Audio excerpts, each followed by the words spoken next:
May I? Please. I'm going to go ahead and guess that you've all seen one of these before. What the hell is that? That's a computer. And what I'd like to know now is, how many of you have ever had the distinct displeasure of being subjected to the business of a travel agency? Tell me about it. Well, Mr. Bauer, where did you go on your last vacation? Vail. Okay, and how did you go about booking your travel, if I may inquire? My wife did. Okay, does your wife book all your travel? Well, either her or my secretary. Oh. Thank you, Mr. Bauer. And what about you, Mr. White? Where did you go on your last vacation?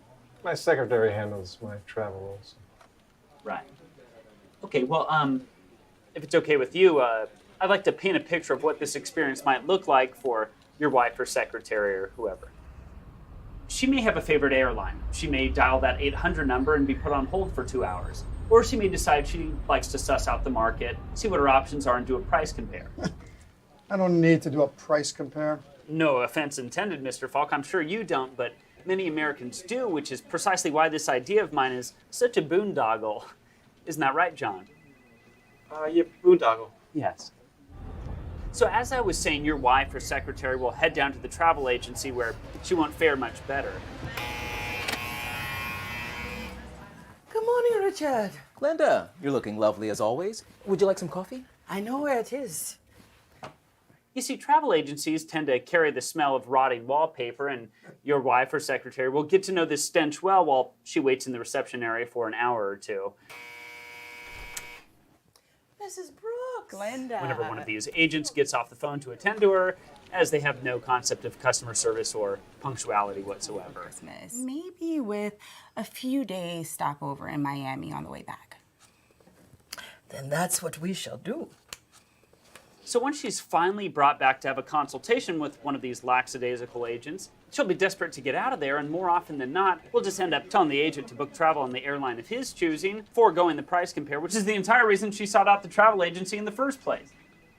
By the time she gets home, she will have wasted 5 hours that could have been better served handling your expenses. Say, Glenda, how you doing? Just fine. How you doing? Would you like to come to dinner tonight? Oh, no, I can't. I got to go along to church after work. You sure? Nothing personal. Never is. So, Mr. Falk, I'd like you to say goodbye to inconvenience and say hello to John. Say hello to www travel.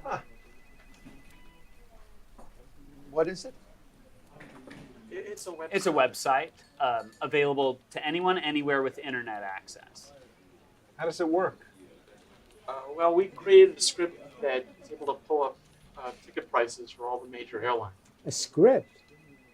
TWA? Yes, sir. Yes, sir. Fuck TWA.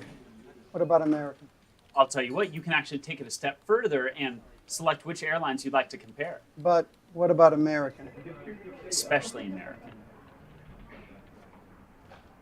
I love it. It's genius.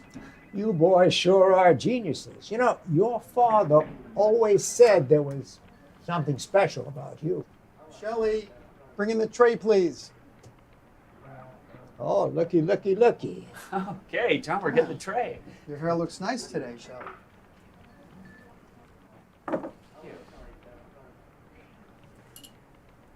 Here's to travel. To travel. A vote for Asante. Oh, there's nothing in your glass.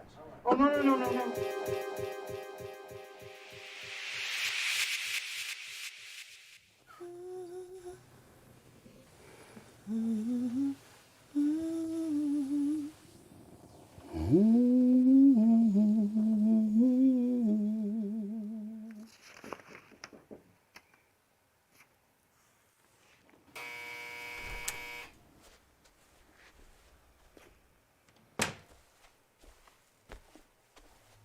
Wanda, is it a good time? Mr. Lewis. I can come back later. No.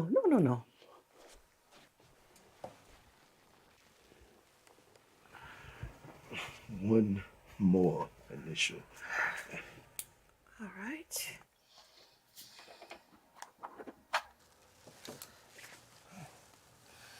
It was a lovely service, don't you think?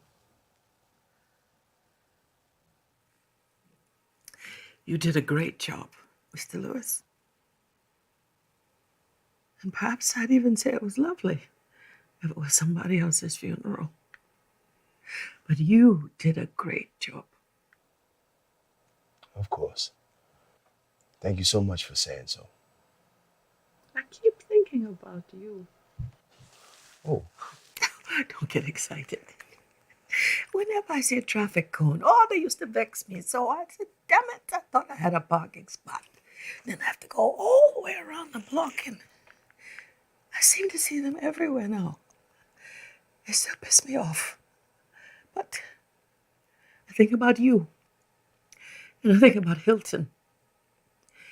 And I think about not parking for a split second. Glenda. He loved you so much. He did, didn't he?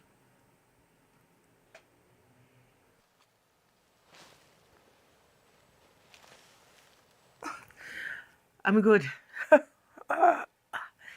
It's good.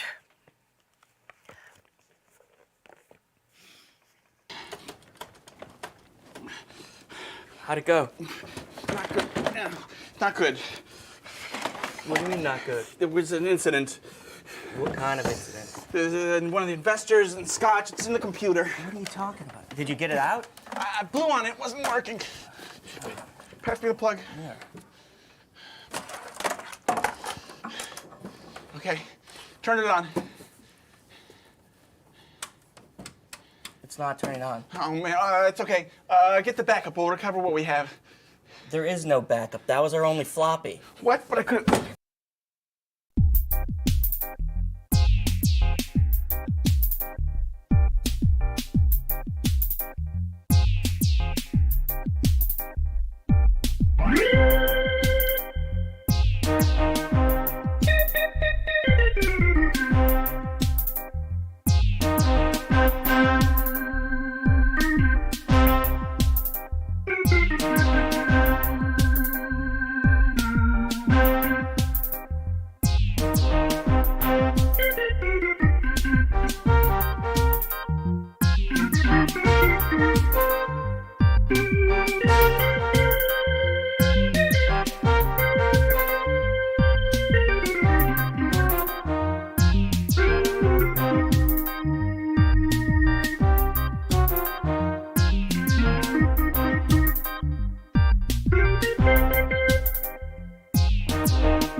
Happy birthday, baby.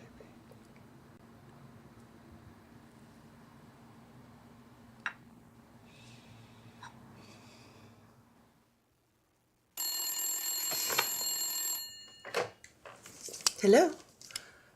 Oh, hi. Hi, honey. Thank you. Thank you very much. That's very sweet. No, I don't have many plans for today. Maybe go for a walk, read, go to lunch with the girls from church, maybe. What are you up to? Good luck with that. No, I'm not going in today.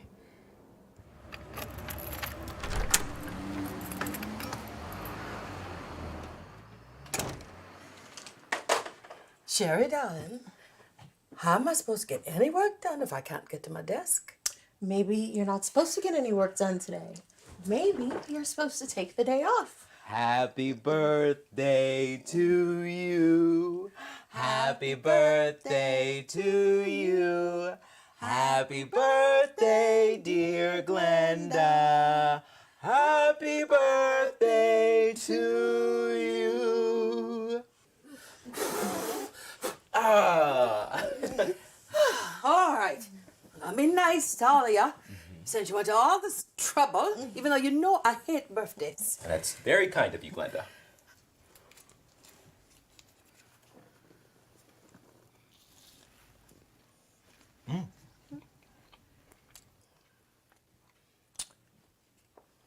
Say, Glenda, you're a Libra, right? Right? I always forget what I am. Pisces, Richard. You're classic Pisces. What are you, Sherry? I don't believe in astrology. Well,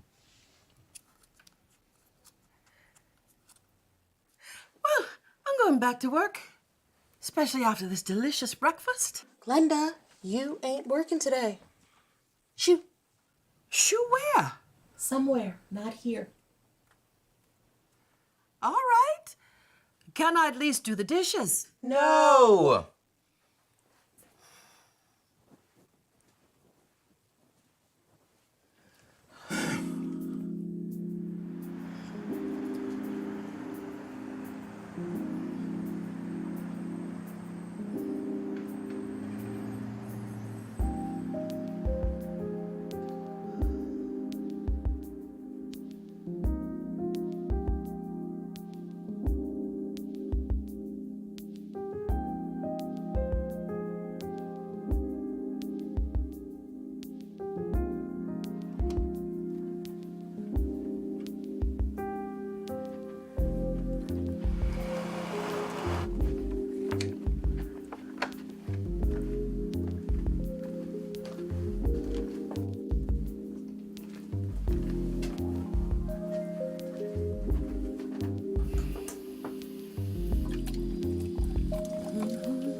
Old Flatfoot, back again.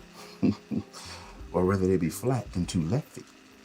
I'd laugh if you weren't so predictable. And a bad liar. You can see right through me, can't you? It's that right there on your lip. It always dances right before you lie to me. And then you smile to cover it up. I don't know, Richard. My heart breaks for her. It really does. She seems to think the only solution is to work, but she needs time. What? So you're like the expert on the healing process over here? What do you mean? It's not like Frederick was that long ago, and you were working something like, what, 16 hours a day after the fact, and we didn't say nothing. We even took time out of our schedule to do those team building exercises or whatever the hell they're called. Well, it'd be nice to offer her an option. Option? For time off. I suppose it's the kind thing to do. You think we can afford it? She would know better than us. Well, then perhaps maybe we just suggest it? We could talk to Malik about it.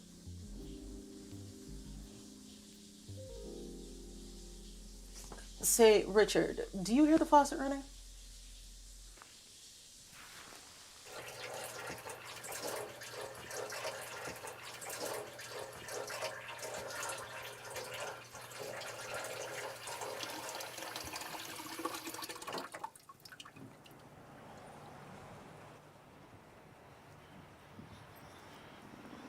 Sorry.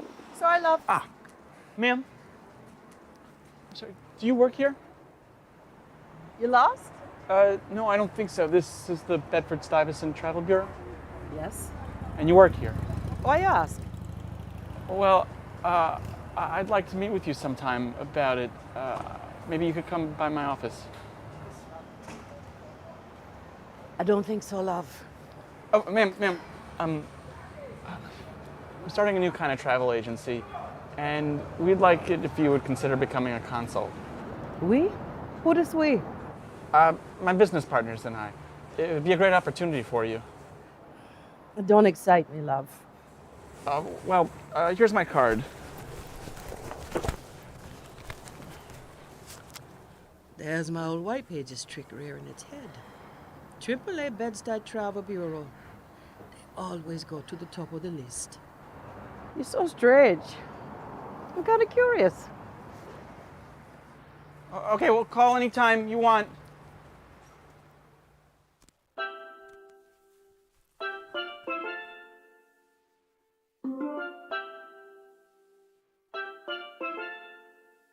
Looks nice, doesn't it? The 1950s, before black folks existed. Aruba, Jamaica too. Lands of the white people, all up in their resorts. They was buying what they was sold. Maybe occasionally you'd see some melanin shuttling drinks to the pool. And by occasionally, I mean a sighting as rare as a white guy on Nostrand Avenue. Richard Sherry and I used to stay late at the bureau and try to tape over all the parts with people in them.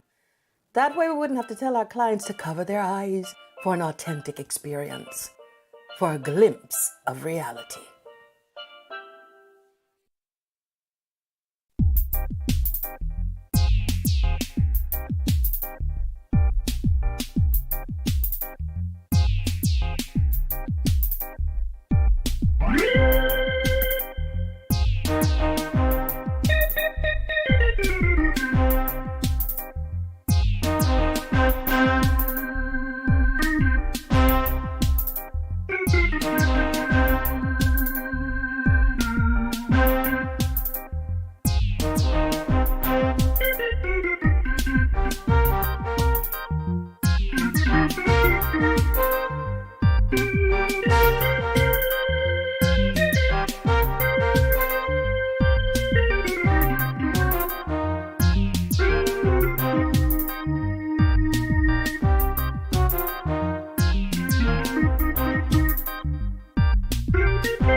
Thanks so much for coming, Glenda. I really appreciate it.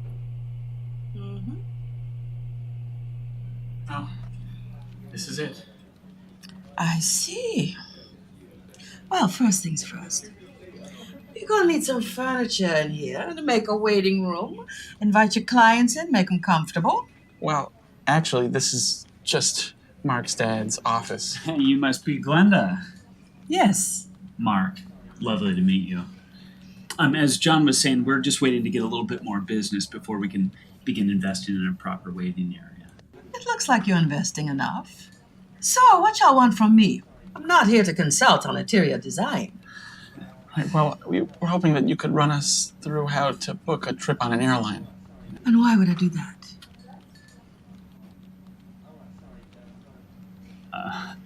$100 cash in hand? I don't care about cash in hand. Right. Of course. When I first saw this young man stalking outside my travel agency, Was I stalking? I thought that's peculiar. What's he after? Well, we just And now want... I'm learning that he wants to know how to do what I do. Yeah, right. That's right. That's Interesting. So you'll help us? This time? Sure.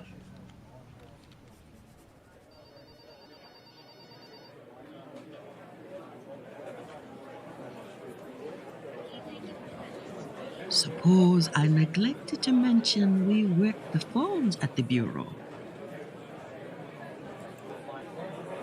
Well, can't be too hard. Now let's see.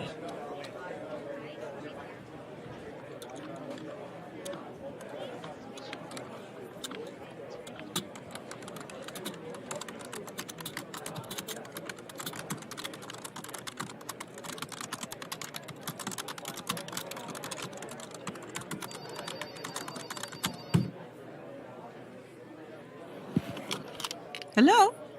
I'm done.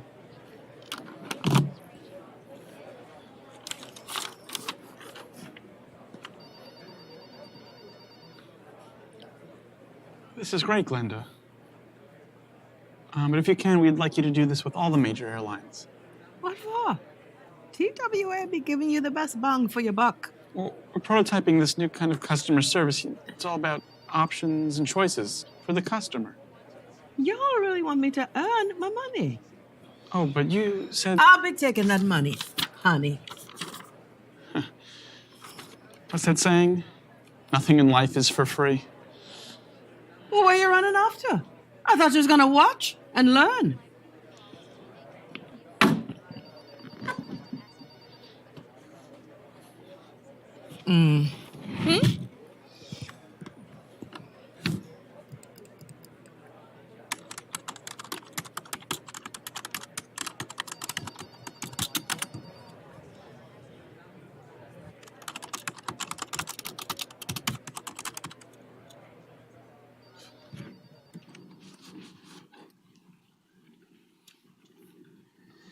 Where did he find that woman anyway?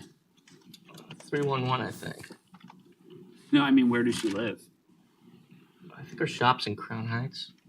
Oh, is that in New Jersey? No, it's... You live in New Jersey, right?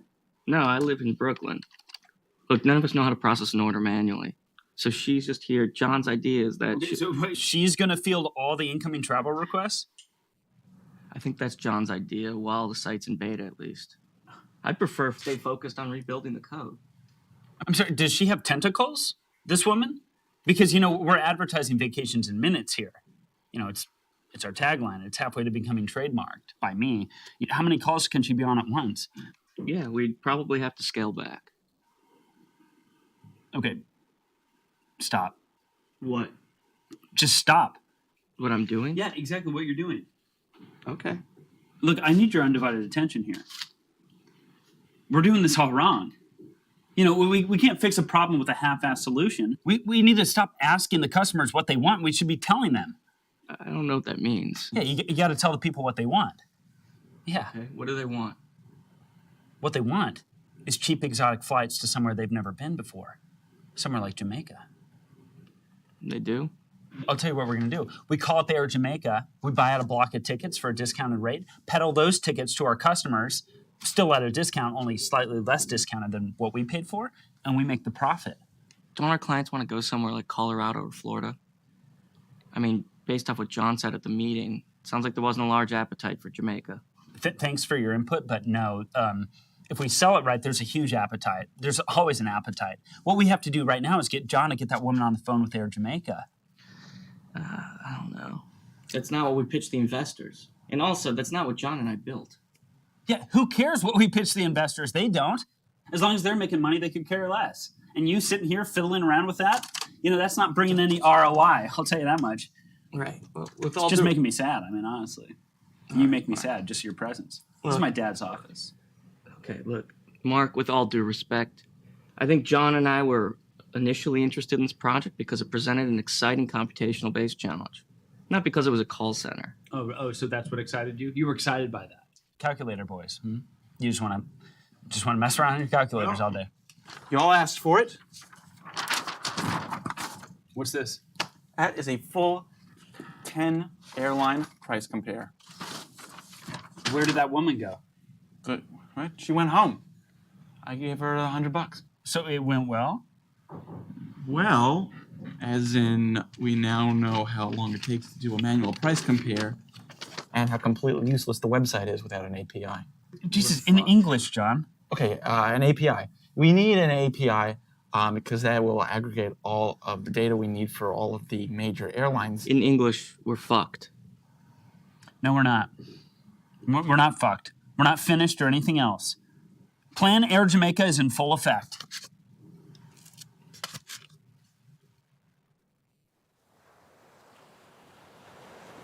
Turns out that hack job we did to America's whitest home videos wasn't so great.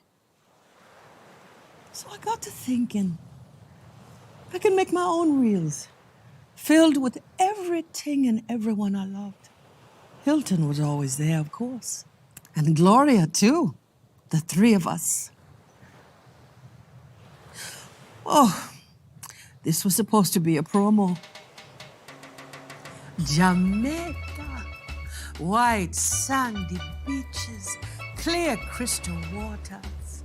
Come for a sail, stay for the rich history and culture. Jamaica, feel the sand between your toes. I got it. We'll make a commercial.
Hey, what are you thinking?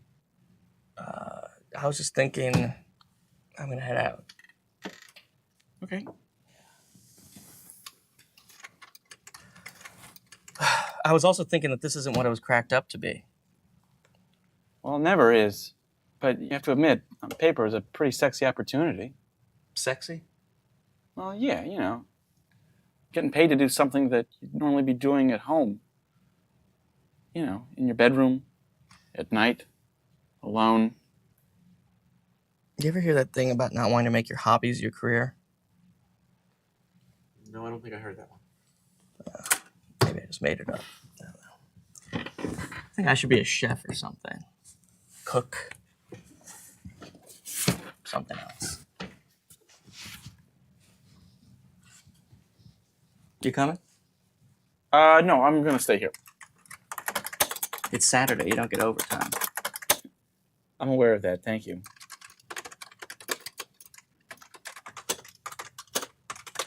I'm quitting. Wait, Yeah. what? Yeah, I just decided I'm gonna quit. Just like that? Yeah, this whole a woman buys bulk tickets to Jamaica. Yeah, it's not what I signed up for. That's temporary. We were so close to finishing. We are. We are so close to finishing this thing. I'll see you around.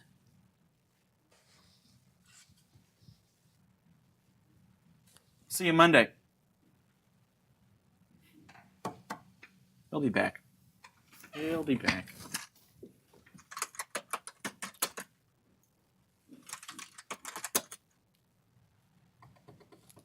No, don't do it, don't do it, don't do it. Don't. No. Don't. Fuck it.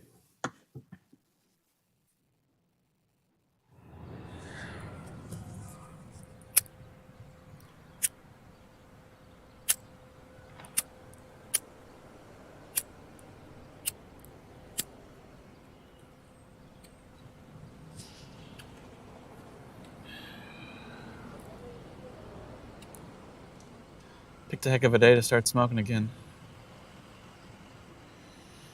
Should I quit my job?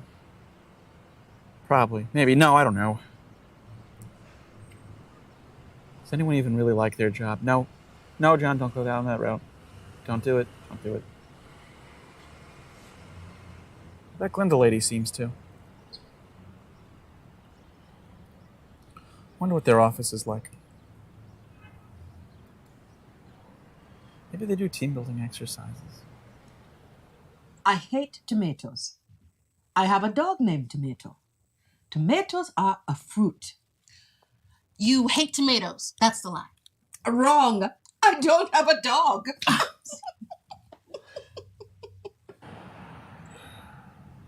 We should probably do more team building exercises.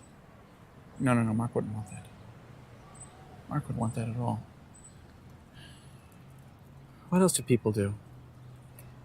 Summer Fridays?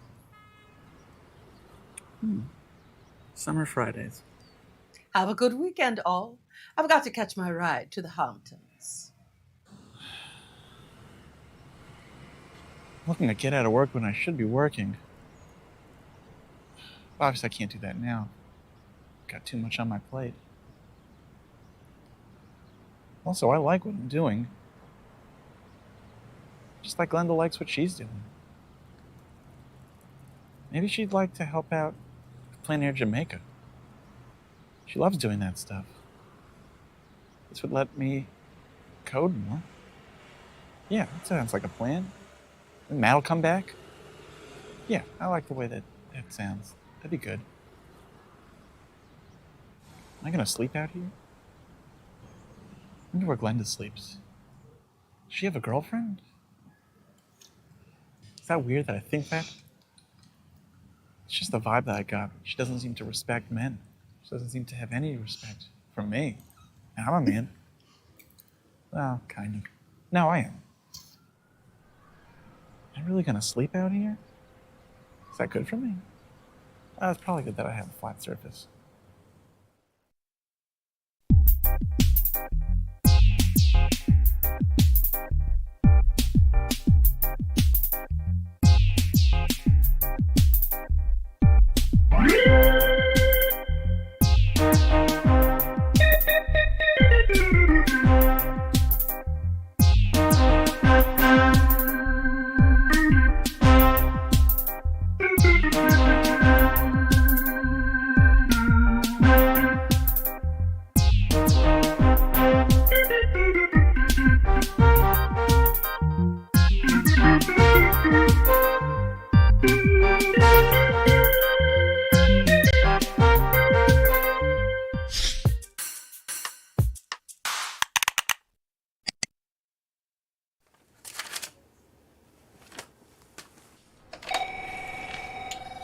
Bedside Travel Bureau, who's calling?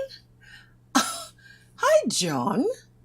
No, I told all of y'all I was staying in today. No, I'm staying put. A block of how many? Oh, you have that many friends? What are y'all gonna do? You know what? Why don't you come in and talk to us about it? No, come in and talk to us about it. All right? Okay. Bye-bye. Who was that? A new friend. Look, Glenda, Sherry and I want to talk to you about something.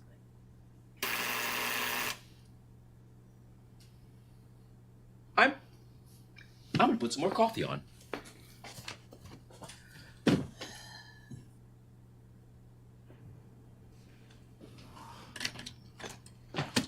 Hello, Mr. Frederick. What can I do you for? Glenda, I was hoping you could get me a couple of tickets to Bridgetown. A couple? Yeah, it'll be 2. I tell you, Frederick, I always did say you had some kind of brass balls. What do you mean by that? We're not the only travel agency on this block, you know? Do you not want my business? Not particularly, no. Oh, then. I thought we could be adult here, but clearly not. 2 tickets, Frederick? 2 tickets?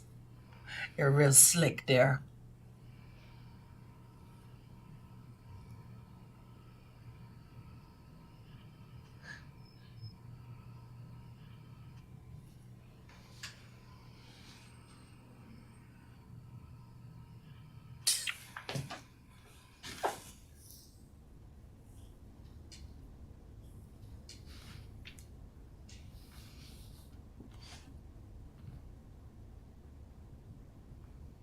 You could have gotten him the tickets. I would have been all right. Oh, really? Mister, I have to make a pot of coffee right this instant. What was it you two wanted to talk to me about? Lord. Did you get off at the wrong stop, or...? Yes, well, I'm here to see Glenda. This is John. He's my protege. He is Glenda to my Malik. He is a travel agent in training. Yes, well, I actually was hoping that Glenda could show me how to buy tickets in bulk. To Kingston, isn't it? Yes. Well, not for me. You got a church group or something? Not yet. Do you know of one? Glenda, would you mind helping me with something in the back for a minute? Now? I got it. And I'll help John.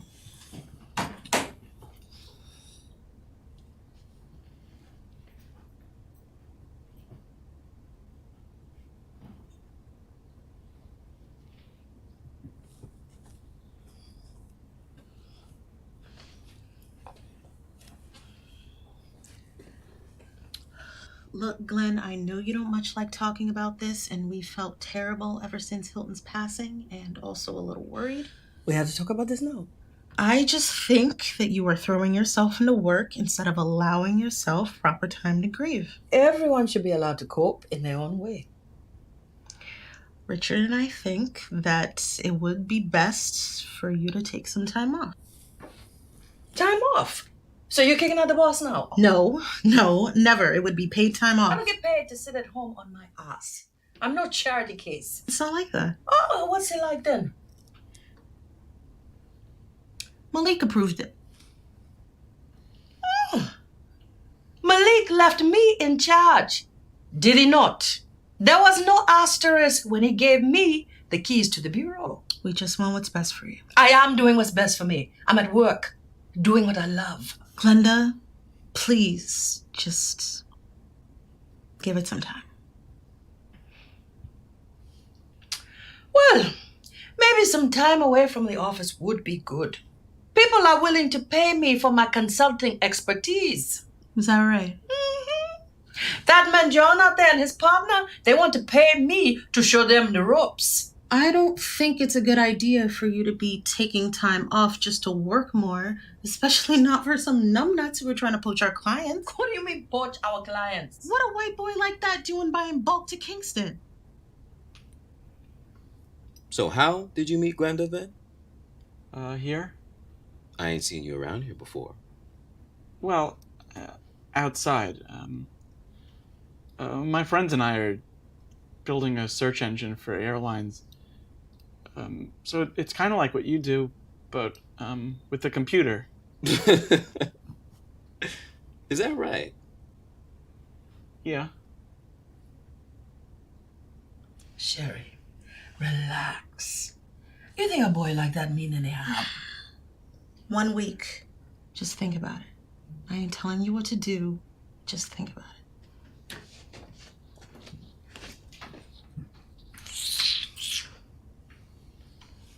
Sound like she was telling me what to do, eh?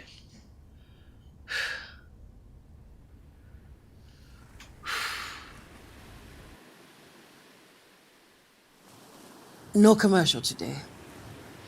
No selling. Just relaxing. Trying to enjoy my vacation. Which is a lot less enjoyable when it's not your choice. Like a lot of things in life, I suppose. Took that paid week of leave. Left with John. Showed him how to order up to 50 vouchers with Amancia, my contact at Air Jamaica. Made my commission and said, hey, mind if I get one? He said, no problem. Sherry was right. I did need a little break. John and them had some big plan to push the tickets on their clients and make back the difference as their investment. Some business plan. It'll never work. But John's a sweet guy. He means well. I think it's important to support people who share your passion. That's how I got where I am. And Harborview. Sand beneath my toes and...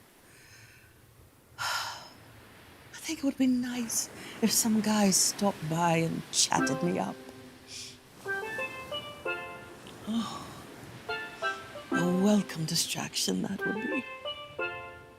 Instead, I sit here with my thoughts. Thoughts of Hilton.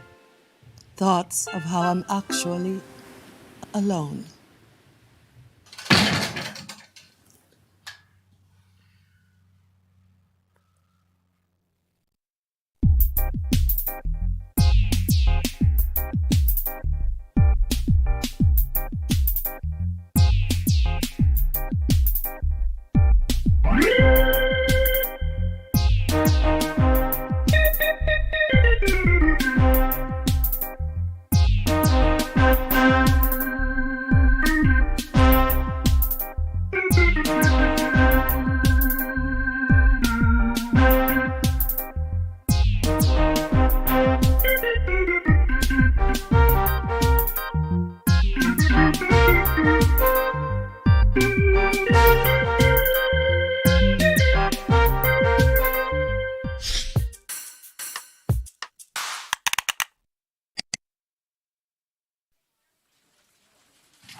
Excuse me, are you hiring? What makes you think I'm in charge here? Thanks, Malik. All right, see you in 9 months. A hunch. Well, you got a good hunch. But we ain't hiring at the moment. We might have a spot opening up in the secretarial pool when Lita has a baby in a couple of months. I'm looking to be an agent. Oh, yeah? Why is that? Booking travel's a valuable trait to have. Is it now? I'd like to be able to visit my family, help others do the same. Where are you from? Glenda. Where you from, Glenda? Hololo. It's a small town near Port of Spain. I know where it is. I'm Trini myself. So you want to work here so you can go on vacation back home, huh? You got me there. We'll give you a call, Glenda. Our line's down now, but I can call you.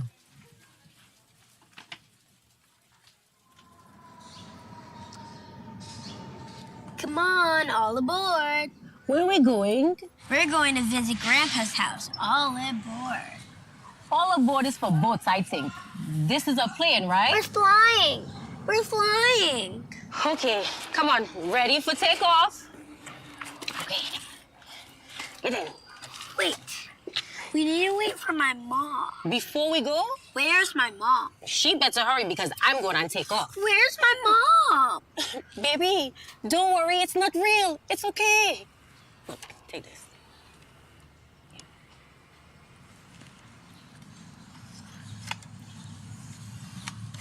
Cool.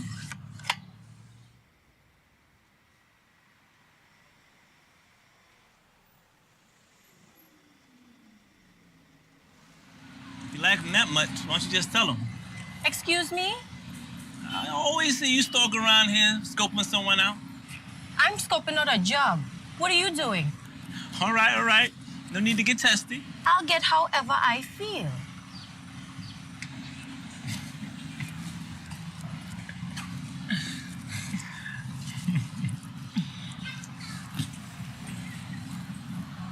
Milton. Mm-hmm. And you are? Name's Glenda. It's a pleasure.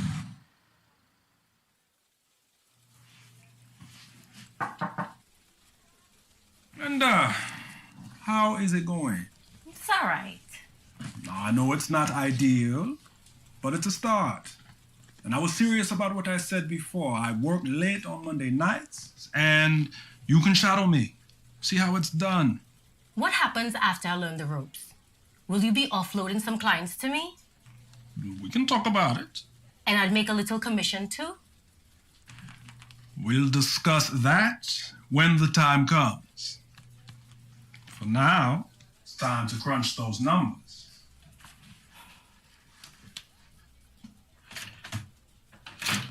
Thanks, Mr. Malik.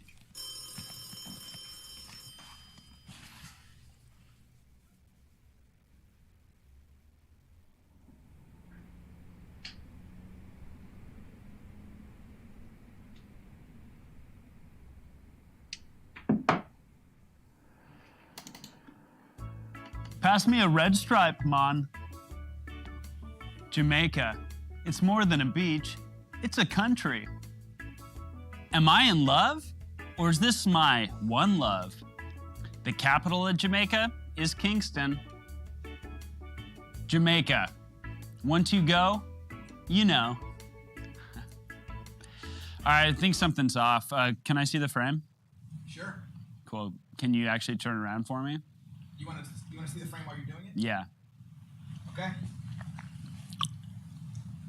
Maybe some kind of more earnest approach would work. What?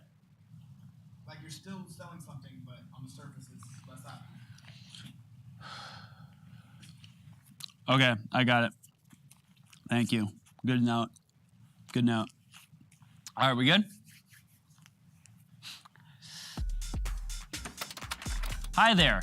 My name's Mark Johnson, and I created www Travel so you can get where you need to go in as little amount of time as possible, for as cheap as possible, without sacrificing any comforts along the way.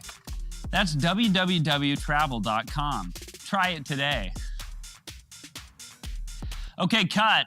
Nice. That was supernatural.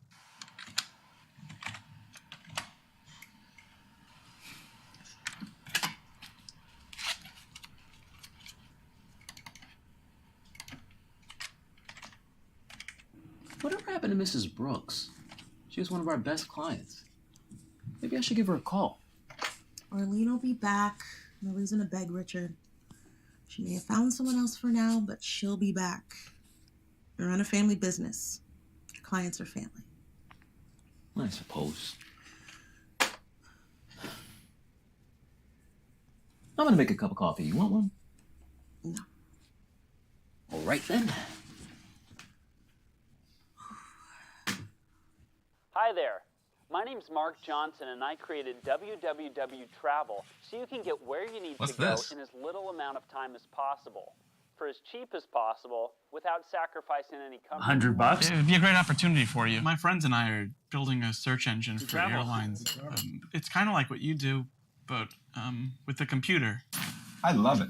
What do you mean, poach our clients? What we have to do right now is get John to get that woman on the phone with Air Jamaica. It'll never work.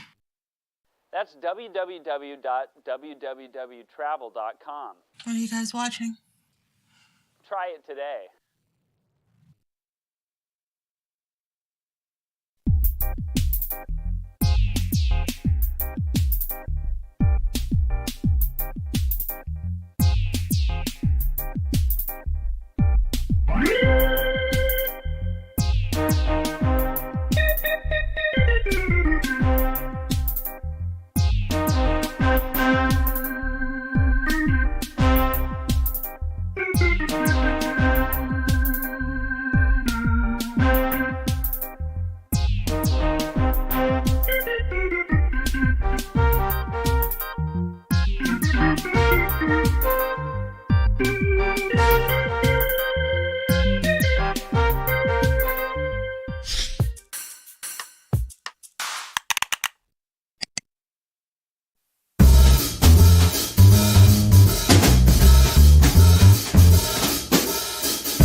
I had this girl come in. I had two of these, like, and they were younger, but from LA. And first they were stealing garnishes, like, and I was like, guys, right? Yeah. And I was like, guys, like, it's really not a free salad bar. You gotta, you know, really, if you just ask me, like, I'll probably give it to you anyways. But cheers, gentlemen. Cheers. I want you. Thank you. Oh, very nice. And then they calmed down a little bit, but then she gets up to say something, like whisper something in my ear, and gets up on the bar, knocks a glass over with her breasts, which breaks into my well. So I've got ice in my well. Typical Friday. Right? Yeah. And then she went back and like tried to steal another cucumber from the jar, and I was like, okay, you guys, I've had it. I can't deal with it anymore. Like, I was trying to be nice, but it's time to go. Here's your check. I'll see you soon. I remember my first job bartending. I was working for Be Our Guest, and we did tons of margaritas, and we had like all these blueberry margaritas, mango, prickly pears, all these fruit garnishes. So it was like my first job, and this big guy came over, and he's having margaritas, and he's being great ordering all these drinks, but he's like right in front of my service station, and he just starts going for these blueberries, and it's like literally day 2 on the job for me, and I'm like,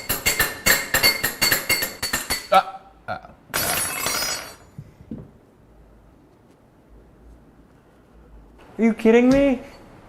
And I go to my boss, I'm like, what do I do? What do I tell him? And he's like, don't worry, I got this. He goes over, he's like, dude, this is a service station. You can't be eating these fruits, and this isn't kind of like a buffet. But he said it in a nice way. Right. The guy's like, sure, sorry about that. And that was great. But to tie it up, I went to a bar the other day, and I was actually standing by the garnishes. And for a second there, I almost felt like that guy. So I just literally, like, because I got like the urge, I was like, wow, those oranges look really good. So I just ended up standing on the other side of the service station. I'm like, I'm not allowed to be by the garnishes. So I'm having just take yourself I'm out of having the drinks. situation. I'm not gonna stand by the garnishes. I don't want to be that guy. I think that's the biggest thing for me too. It's just that like self-awareness and just a little,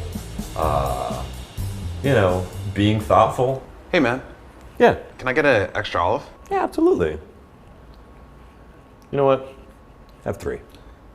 Cheers, brother. Thanks. Yeah, you got it. You know, it's all those little things of like it changed. Like those are the only things that really bother me is if you're not being considerate. You know, I don't know. Like the guy who comes up to the bar and wants to close his credit card after every round, and you say to him like, "Nate, if you're gonna be here for a while, you know, just leave it behind the bar. It's easier." And then it's like, "Oh no, I'm just gonna close it this time. This is my last one." So what can I get for you? Yeah, can I get a vodka tonic? Yeah, do you want to just keep that open? Nah, you can close it. I don't want to forget it. Okay. Another vodka tonic. Yeah, you want to keep this open? Nah, this is my last drink. Okay. Another vodka tonic for you? Yeah. You want to keep it open this time? Nah, this is definitely my last drink. You sure? Yeah. Okay. I swear. And then 20 minutes later, he's back again. Right, ordering the exact same drink. Thing. Right. You're like, and he says, "Close it." The amount of paperwork that you have to do, and just paper itself that you've just wasted. Exactly. In, I had like, a buddy going who would through be and- like, "Save a tree, dude." That's what he would say. He's like, "Really? Save a tree?" Have you ever had anybody that's like actually like reached over and like grabbed you or like given you like, hey, like, I think the worst was the snap. That's always. Those are weird. That's yeah. only because Like- you don't really know how to. It's like, did you just snap? Am I a puppy? Yeah. You're like calling me Hey, over? hey. Hey, bro, hey, bro, what's your name? What's your name? Hey, What's how your are you name? doing? I'm good, man. Can I get a dark and stormy? Absolutely. Yeah, we'll get you going. Thanks. I don't know. I guess I kind of understand when people have money or credit cards that they're like I was just trying thinking- to let you know that I'm still working ready, that out. but I like, still don't. I wave don't money like at it you. at 50 on all. the fence, yeah. Right. You know when people like wave money at you at the bar? Right. You know, I feel like I'm in a strip club. It's Yeah. just, I don't know how to react. It's like, I see you, I know you want a drink, I've turned around, I've said, "I see you, I'll be right with you," and they're just like, "Hello." But part of me just wants to take the 20, put it on the till, and go back Right, to work and be exactly. like, "I'll Yeah. get to you No, in that was one just second." for me, Yeah, apparently. exactly. Yeah, that's a nice little tip for me. I'm still working that one out. Yeah. Okay, how about this one? When you get somebody on the other side of the bar and they want to let you know that they bartended in college or somewhere in the past Right. for 3 months somewhere, and it's like, great, I'm happy for you. I'm great, you know. But anytime I go into a bar, even though I work behind a bar, I never tell the guy I Right. work behind a bar. It's just, you know. It takes a while before that would pop up, and I appreciate when it's slow and there's the one guy who's, you know, in by himself. It's like, I don't really have anything going on. I know you're here by yourself. Let's wrap. Let's just chat and we can talk about whatever. But it's that point when you get busy and you've got Exactly. 5 more people came down and sat at your bar, and he's still just like, Yeah, so basically I graduated from 2 colleges, and I broke up with both those girlfriends. After that, I started splitting time between DC and Seattle. That was around the time my mom needed knee surgery. Or actually, she's my stepmom, but we're really close. Hold on, wait, I got a good one for you. He's like, no. And I told Mabel, and Mabel says to me that, I'm like, I got a bunch of other people to talk to Or right the guy now. who wants to check out every top shelf bottle off the bar top. Right. Could I Not see to that? actually drink it. No, just but read- to, just you know, read the label. Read it, great, ask you about the tasting notes, give it back to you, and then he just works his way across. That's always like, Yeah. count to 10. Yeah. There's a lot of meditation that goes on Yeah. behind the bar.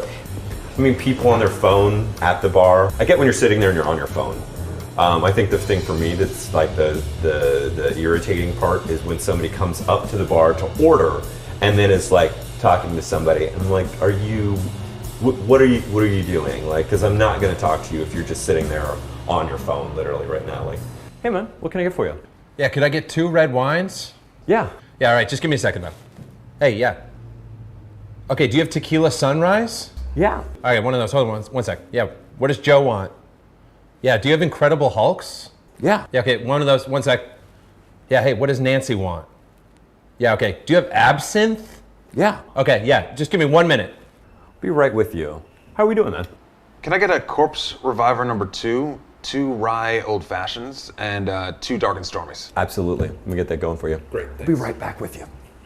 It's such simple little things to be that person at the bar. Yeah, people that you who want just to, get it. And the moment they realize it's a dialogue, not an order, but like they work with you, it's like perfect, you're golden. Hey, thanks for a great night, man. Yeah, absolutely, man. Thanks for coming in. Hey, you want a little shot on me? Sure. Awesome, man. No, it was great having you come in. Good talking to you. Come back anytime, man. Definitely. All right. Cheers. Cheers. Hey, man. I've been here all night. How about one on the house? You know what? Here's your check. You have a great night, buddy.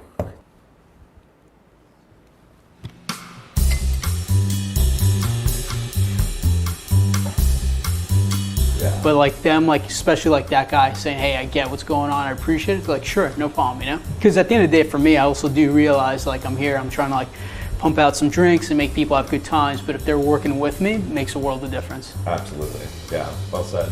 Cheers to that.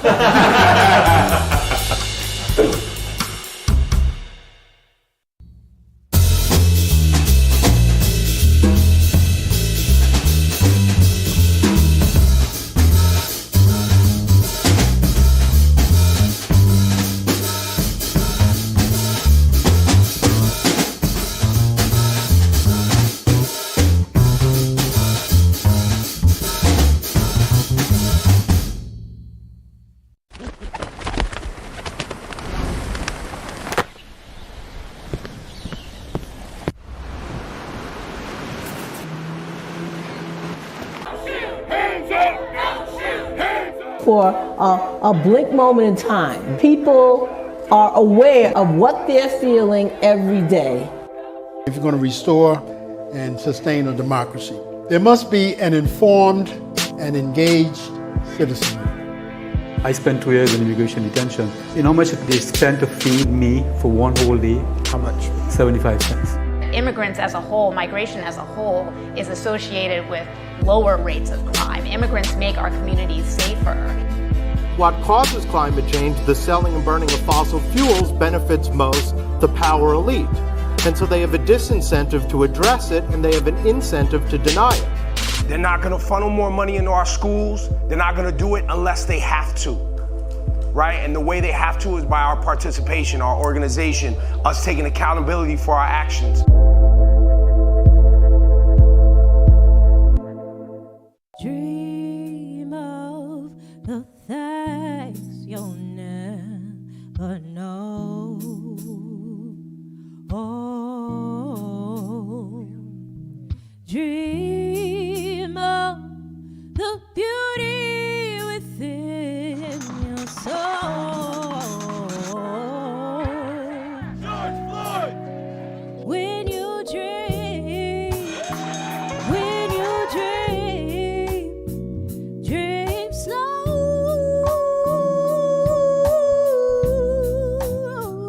Take the time to let dreams grow.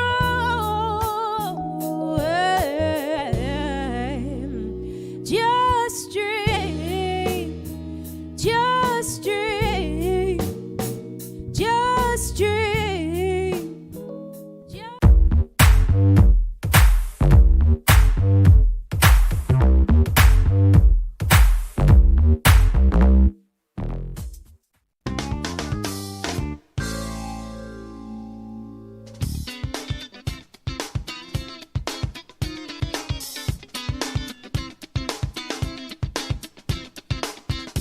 From New York, this is Democracy Now! What I support on Roe v. Wade. That was the law of the land for 50 years. He celebrated when it fell down, and I would fight to reestablish on Roe v. Wade. I want women, doctors, local political leaders, letting the democracy that's always allowed our nation to thrive to put the best ideas forward so states can decide for themselves. In one of the most watched races in the country, Pennsylvania Senate candidates John Fetterman and Dr. Mehmet Oz faced off in their only debate ahead of the November 8th election. It came 5 months after Fetterman suffered a stroke. We'll speak to Will Bunch, the Pulitzer Prize-winning columnist with the Philadelphia Inquirer. We'll also talk to Bunch and a student about Penn State, the attempt by a right-wing student group to bring Proud Boys founder Gavin McInnes to campus Monday night. Penn State officials initially approved the event, but authorities canceled it right before the talk, citing a, quote, threat of escalating violence. Proud Boys maced protesters and journalists. It is canceled. The event is canceled. Thank you. Thank you.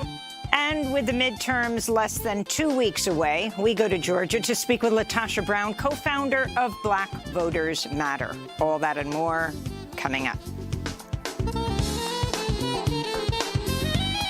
Welcome to Democracy Now!, democracynow.org, the War and Peace Report. I'm Amy Goodman. A Ukrainian official is warning Russian forces are preparing for, quote, the heaviest of battles in the strategic southern region of Kherson as Ukrainian troops continue their advance on the occupied area. Thousands of residents are still evacuating. On Tuesday, President Biden warned Russia against using nuclear or radioactive weapons in Ukraine following Moscow's unsupported allegation that Ukrainians could deploy a dirty bomb. The U.S., along with Kyiv and European allies, have rejected Russia's accusation. Russia would be making an incredibly serious mistake if we're to use a tactical nuclear weapon. I'm not guaranteeing you that it's a false flag operation yet. We don't know. But it would be a serious, serious mistake. The White House said Tuesday they have no evidence Russia is preparing to use such weapons. Meanwhile, Ukraine's nuclear energy operator said Russian forces occupying the Zaporizhzhia nuclear plant could be, quote, preparing a terrorist act using nuclear materials and radioactive waste stored, unquote. The Congressional Progressive Caucus has withdrawn a letter to the White House just 1 day after sending it, which urged the Biden administration to pursue direct negotiations with Russia for a ceasefire in Ukraine. The letter, signed by 30 liberal lawmakers, sparked a swift backlash among a number of Democrats for undermining support for Ukraine and for fracturing the Democratic response to the war ahead of November's midterms, as some Republicans are calling into question how much the U.S. should be sending to Ukraine.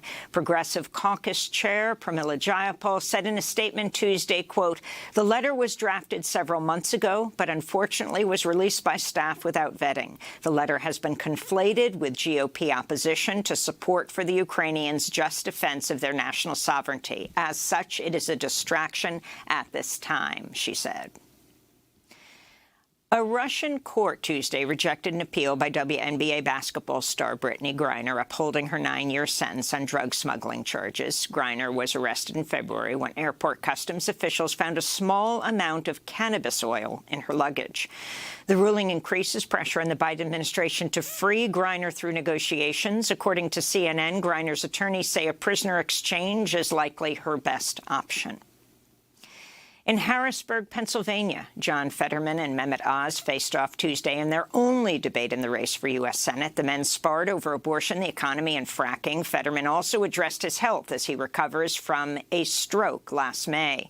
During a heated exchange over reproductive rights, Republican candidate Dr. Mehmet Oz offered this response on who should be involved in abortion decisions. I want women, doctors, local political leaders, letting the democracy that's always allowed our nation to thrive, to put the best ideas forward so states can decide for themselves.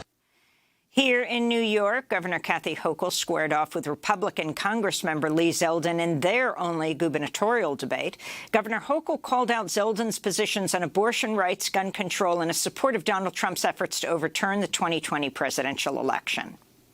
Basically heard Lee Zeldin say he would vote once again to overturn a presidential election. I think that's something everybody should know.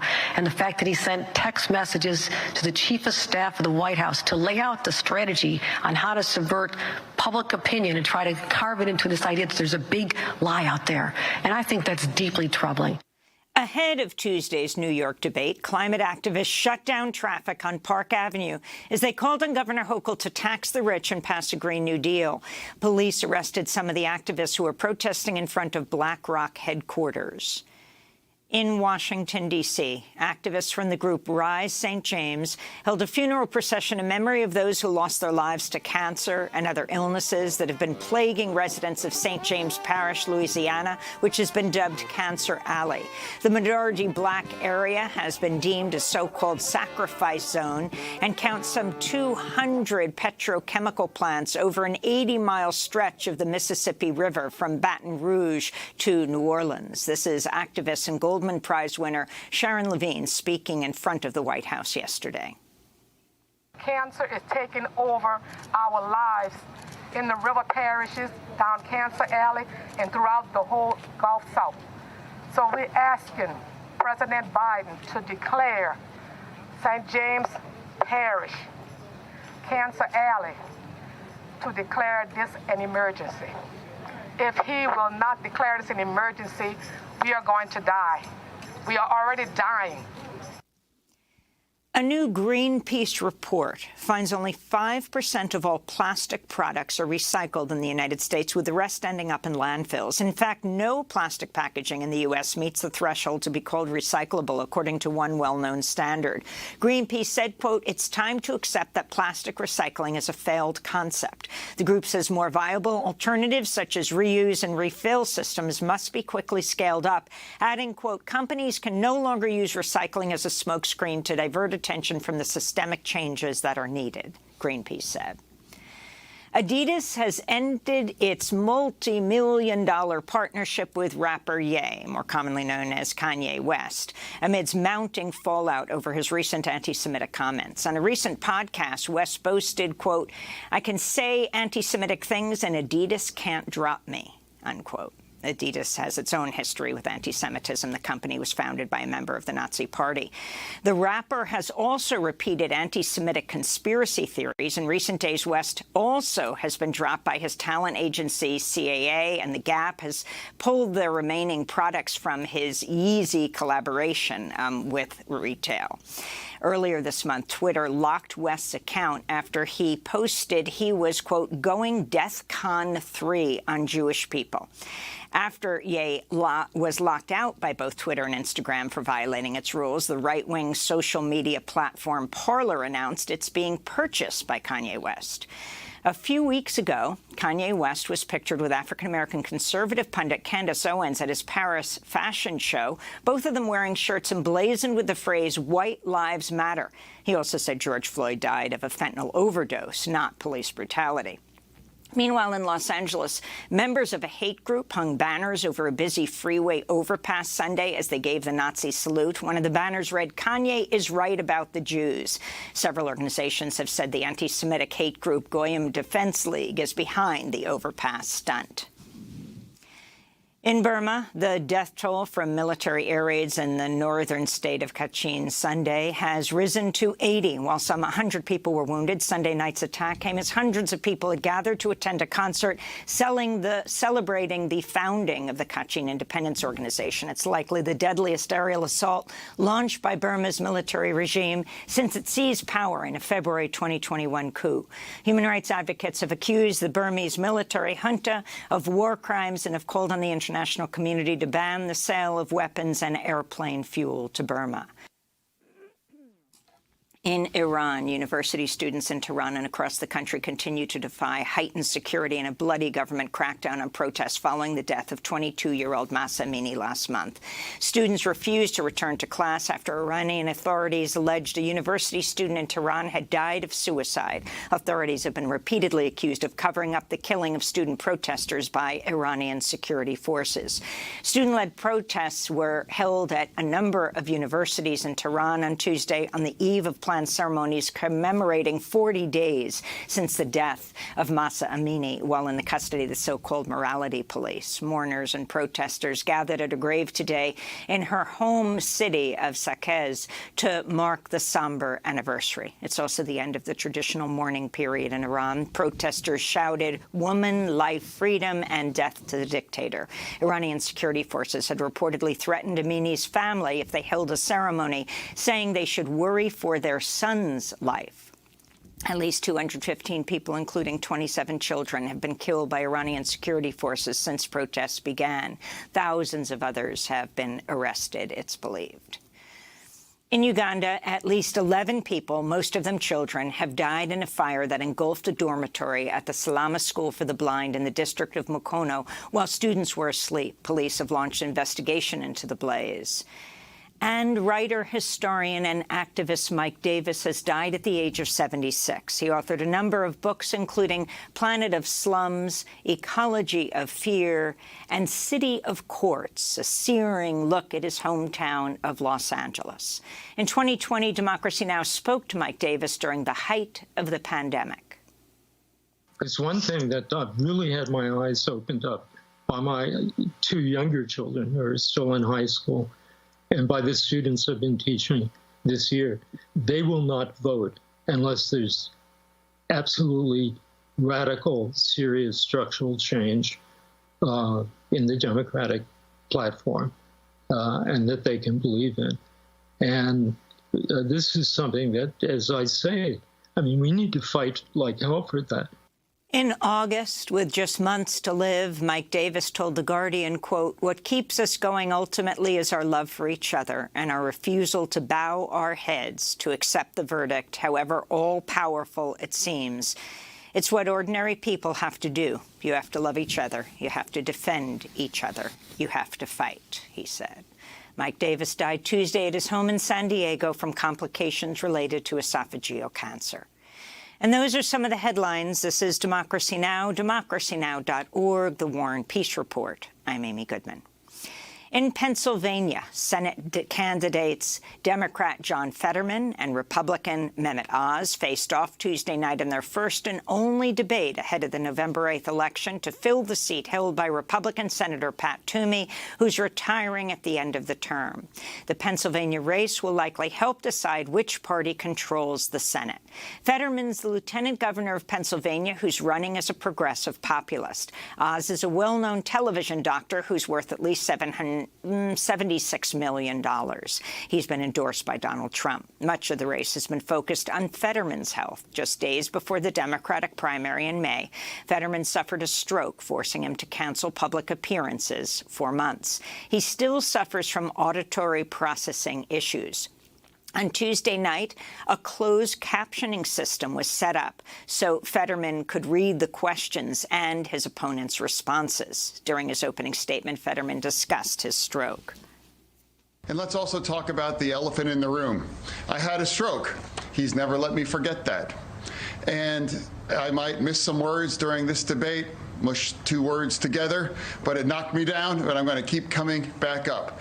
And this campaign is all about, to me, is about fighting for everyone in Pennsylvania that ever got knocked down, that needs to get back up, and fighting for all forgotten communities all across Pennsylvania. One of the most heated portions of the debate between John Fetterman and Mehmet Oz centered on the issue of reproductive rights. This is Dr. Oz talking about his support for the overturning of Roe v. Wade. There should not be involvement from the federal government in how states decide their abortion decisions. As a physician, I've been in the room when there's some difficult conversations happening. I don't want the federal government involved with that at all. I want women, doctors, local political leaders, letting the democracy that's always allowed our nation to thrive to put the best ideas forward so states can decide for themselves. Meanwhile, John Fetterman reiterated his support for reproductive rights.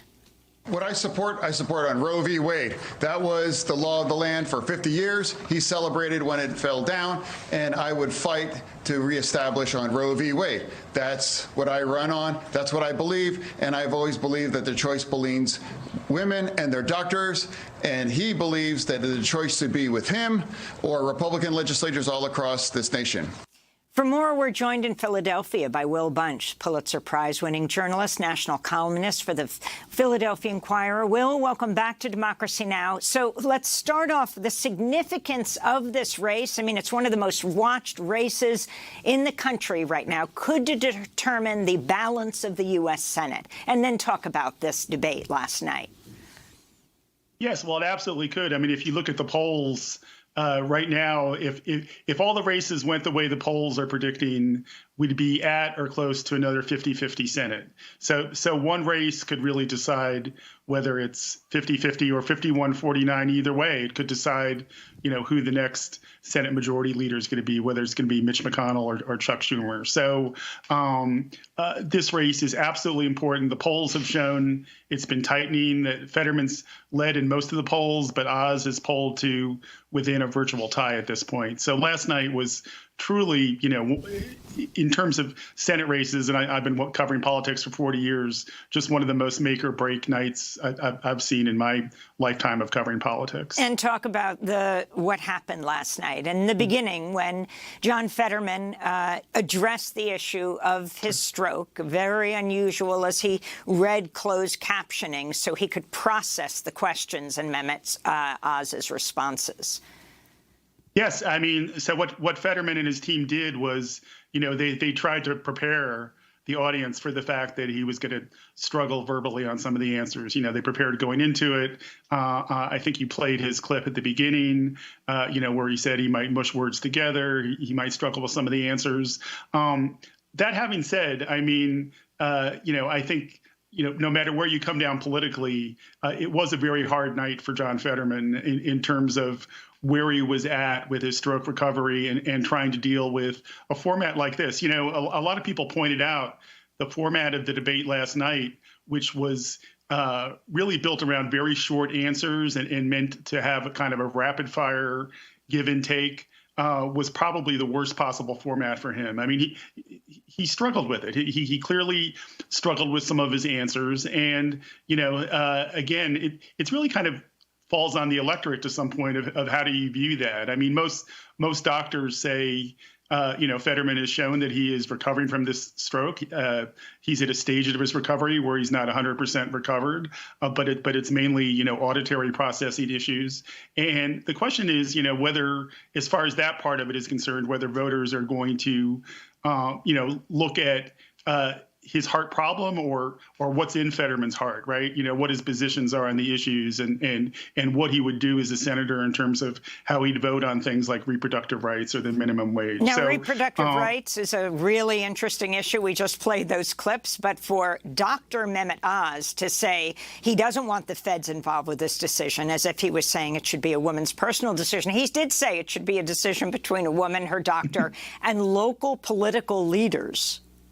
Yeah, I mean, what was fascinating was, for all the focus on Fetterman's performance, absolutely the worst gaffe of the night was from Mehmet Oz. The fact that line where he said, an abortion is a decision between a woman, her doctor, and local elected officials. I mean, Pennsylvanians are going to see that moment on a loop nonstop between now and November 8th, because that is just going to be a highly unpopular position. The vast majority of voters in Pennsylvania, as in the rest of the country, do not want anyone else involved in that very private decision about reproductive rights. Doctors' offices are going to have to get bigger. Doctors' offices are going to have to get bigger in order to fit the doctor, the person who is pregnant, and the local elected officials all into that little office as they make their decision. The reaction. Yeah, I mean, my Twitter feed was flooded with tweets from local elected officials saying, "Look, I'm the last person you want to hear from on this, and you definitely do not want me involved." Will, what about fracking? Mehmet Oz says that John Fetterman has switched his position on fracking. Used to be against it, now he says he's for it. I mean, to me, to be honest, the whole fracking thing was the most disappointing part of the debate for a couple, because I think it's a very important issue. I mean, basically both candidates, in terms of what they said last night, gave a full-on endorsement of fracking, and there was basically no mention of climate change at all in the debate from either the moderators, which was bad, or from either candidate. What I thought the second worst moment of the debate, aside from Oz's abortion gaffe, was an answer he gave on the minimum wage, where he basically said he would do nothing legislatively to raise the minimum wage, and this is a huge issue in Pennsylvania because the state minimum wage here is only $7.25, just like the national, and so we really depend on Washington to bail us out on that. And he said he wouldn't do anything, but he also said the cure is just more fracking, which will create these magical high-paying jobs, which hasn't been the case since the 2000s, and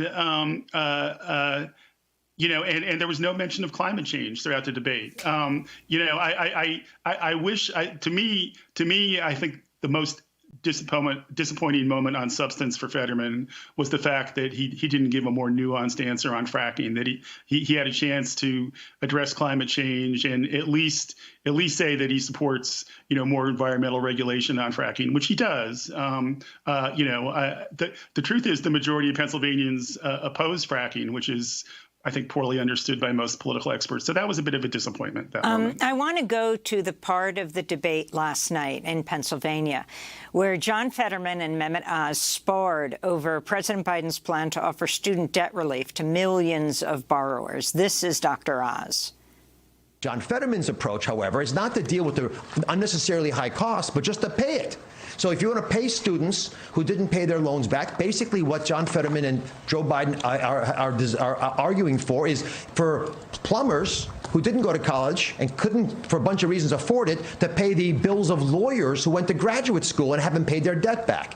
I don't think that's right for the American people. Let me just ask specifically, with the plan to ease student loan debt, the debt forgiveness of $10,000, $20,000 for Pell Grant recipients, do you support that position? I do absolutely support that. I believe, like I said, it's about helping young learners, be able to get a better start, getting off in the start of their life. And I do believe that, and I believe a majority of Americans support that as well, too. That last answer, John Fetterman. Well, Will Bunch, you've written a whole book on this subject, After the Ivory Tower Falls, how college broke the American dream and blew up our politics and how to fix it.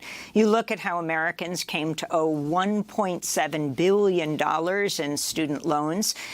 Put what they're saying in context.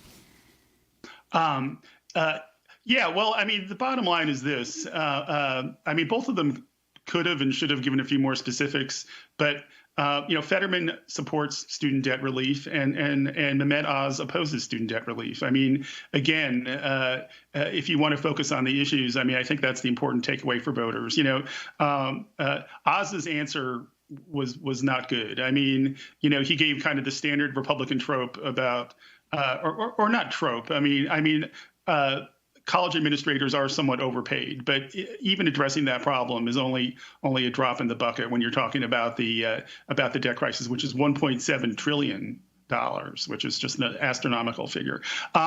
He also said a line which I thought should have gotten more attention, which is he thought his solution to making college more affordable was to have more electronic classes, which, if you remember the height of the COVID era, that was the biggest complaint from students and administrators was, the sterileness of trying to do college online. And yet Oz was proposing this as an answer for college as opposed to, embracing liberal education and what that can do for our young people. So I thought Oz's answer was terrible. I would have liked to have seen more specifics again from Fetterman, but I think Fetterman's, again, his heart is in the right direction in that he wants student debt relief and he wants to make college affordable for more people. You have this latest news this week. The Republican-led states, a number of them, are attempting to stop Biden from implementing his plan of debt relief for some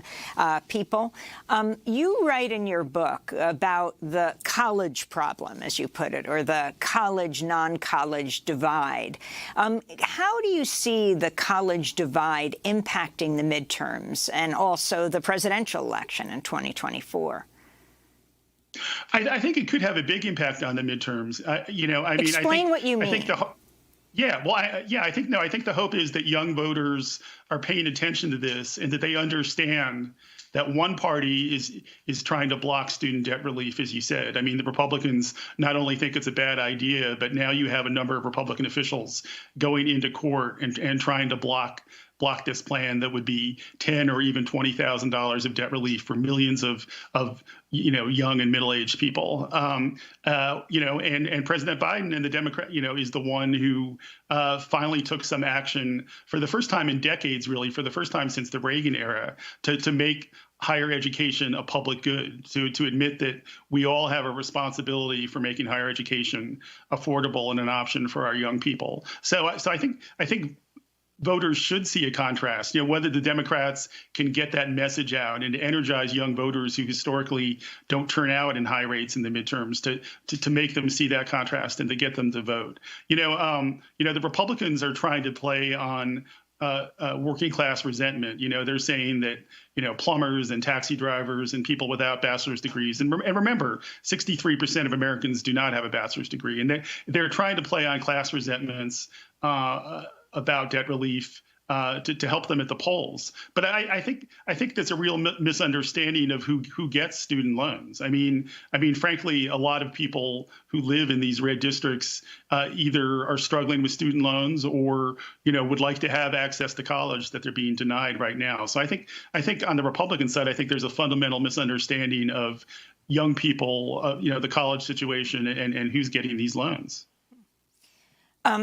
We're going to break. I also want to, as you corrected me, $1.7 trillion. That is the student debt issue in this country.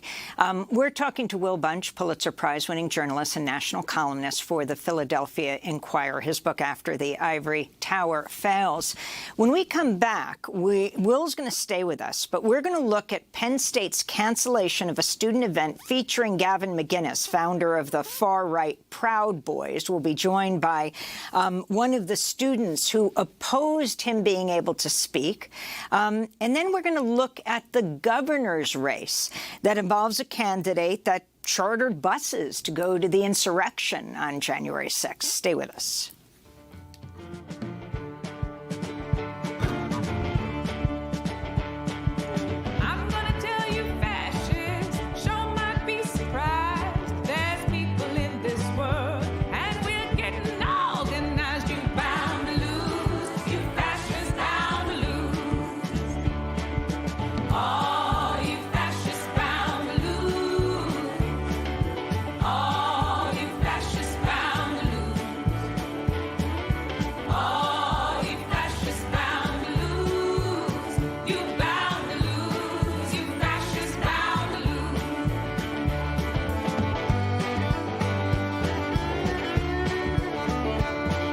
All You Fascists Bound to Lose by Rhiannon Giddens and the Resistance Revival Chorus. This is Democracy Now!, democracynow.org. I'm Amy Goodman. Penn State University canceled a speaking event Monday night with Gavin McInnes, founder of the far-right Proud Boys, citing the, quote, threat of escalating violence. Indeed, the Proud Boys have a history of violence and are under an active federal investigation for their role in the January 6th attack on the Capitol. But for weeks, Penn State had cited free speech rights when it resisted calls from students, faculty, and community members to cancel the event sponsored by the student group Uncensored America, which encourages, quote, young Americans to fight for free speech in order to make American culture free and fun again, unquote. Alex Stein, who the group describes as a comedian, was set to host the event. His show is called Stand Back and Stand By, a reference to Trump's comment to the Proud Boys during a 2020 presidential debate. When Penn State abruptly canceled the talk just before it was supposed to start Monday night, protesters still showed up and were met by Proud Boys who maced them along with journalists as police looked on. Penn State officials accused the peaceful protesters of obstruction and censorship, but claimed to not support McInnes and Stein's views. For more, we go to Penn State in College Station to speak, State College, Pennsylvania, to speak with Sam Ajah, president of the Penn State College Democrats Club, which had long called for the talk to be canceled, saying fascism has no place here. Sam, thanks so much for being with us. Will Bunch, the Pulitzer Prize-winning Philadelphia Inquirer columnist, is still with us. Sam, talk about what happened in State College, at Penn State College, and why you opposed Gavin McInnes speaking Monday night. Yeah, good morning, everybody. Thank you for having me. So the event on Monday was supposed to be a scheduled comedy night for McGinnis and Stein, and we all know or are very aware that he is that he founded the Proud Boys, and he's still actively involved with it. So I and a bunch of other student leaders called on the university to cancel the event and simply say, no, fascism doesn't have a place on our campus. But of course, like last year, they relented and said, no, we believe that these sentiments are bad, but due to these set of precedents from the Supreme Court, we have to have them here. But even though in 2017, I believe Richard Spencer was supposed to have an event here too, but they canceled it due to threats of violence, and that's basically where we were. I mean, it's interesting that Penn State's president, Neeli Bendapudi, is the first woman and first person of color to be president of Penn State. So talk about how things went down as the talk came closer on Monday and the pressure brought on the administration. And were you satisfied with its response? Yeah, sure. So leading up to the event, there was definitely a lot of momentum and tension building up.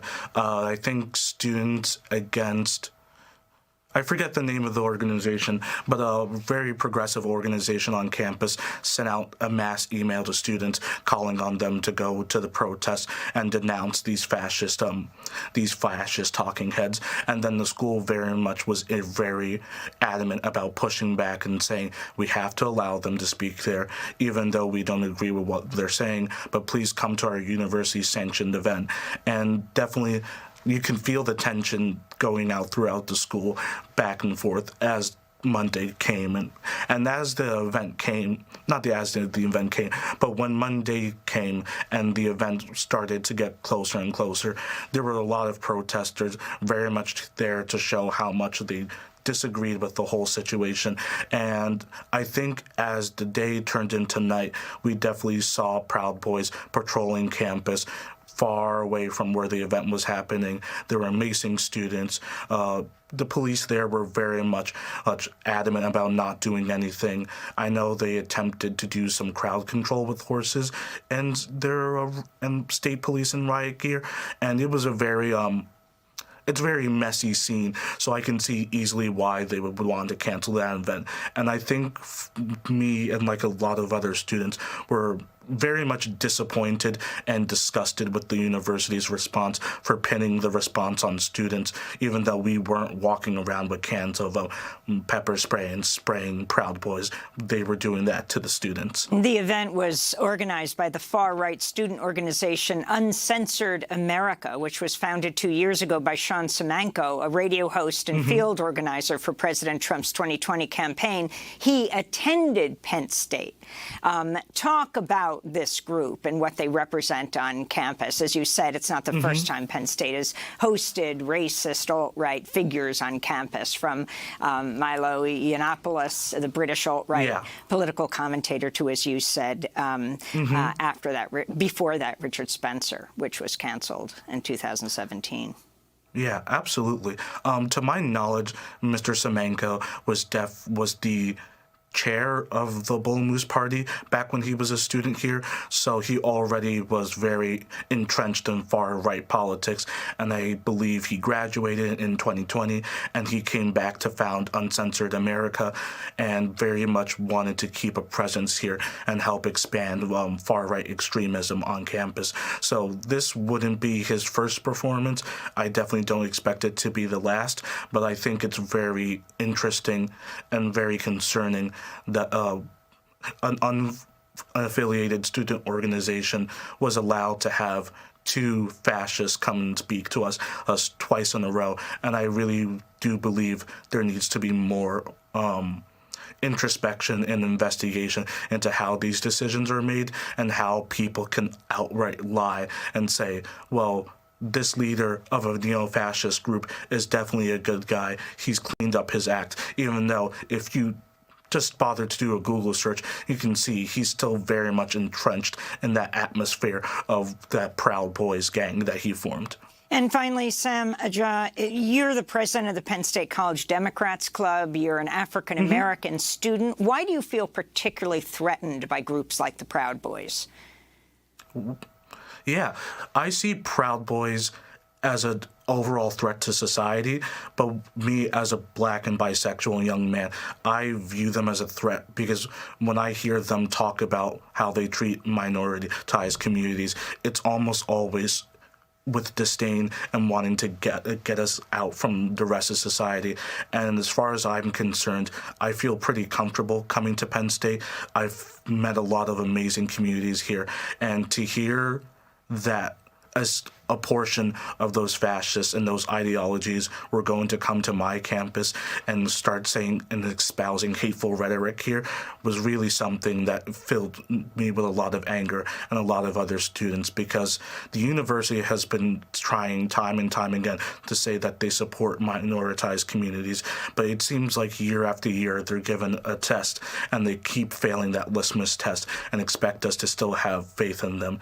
And as a student leader, I don't have the confidence to say I support them, nor do I believe they're here to be on our behalf in good faith. It's all about the optics and the PR of it all, which is really offensive because I'm a person, not a prop, and to continue to have to witness that and go through that is not only disgusting but dehumanizing in general. Well, Sam, I want to thank you so much for being with us, president of the Penn State College Democrats Club, speaking to us from Penn State in State College, Pennsylvania.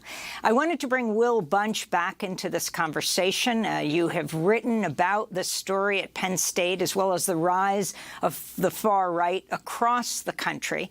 We talked with you in the first segment about the senatorial debate last night. We didn't talk about the gubernatorial debate because it's not happening. But in Pennsylvania, the Republican gubernatorial candidate, Doug Mastriano, who attended the January 6th Stop the Steal rally and helped arrange buses for pro-Trump protesters to go as well, he later worked with former President Trump's legal team to overturn the 2020 election results. Talk about this race that is playing out in Pennsylvania, and then overall, not only about Mastriano, but the power of the Proud Boys and other such groups across the country now. Yes, I mean, you know, when people say the phrase "democracy's on the ballot" in 2022, I mean, nowhere is that more true than Pennsylvania. I mean, you accurately described Mastriano's background as an election denier and somebody who was very much an active participant in January 6th, and in fact is still being looked at and investigated for his role in that. But, you know, it goes much deeper than that. I mean, one thing is that Pennsylvania is a state where as governor, he would be choosing the Secretary of State. In other words, the person who oversees the 2024 elections in Pennsylvania would be chosen by Governor Mastriano if he wins. And he would pick somebody who shares his, you know, big lie 2020 election denial philosophy. So that's pretty alarming. The other thing is Mastriano has run with a full-on embrace of Christian nationalism. I mean,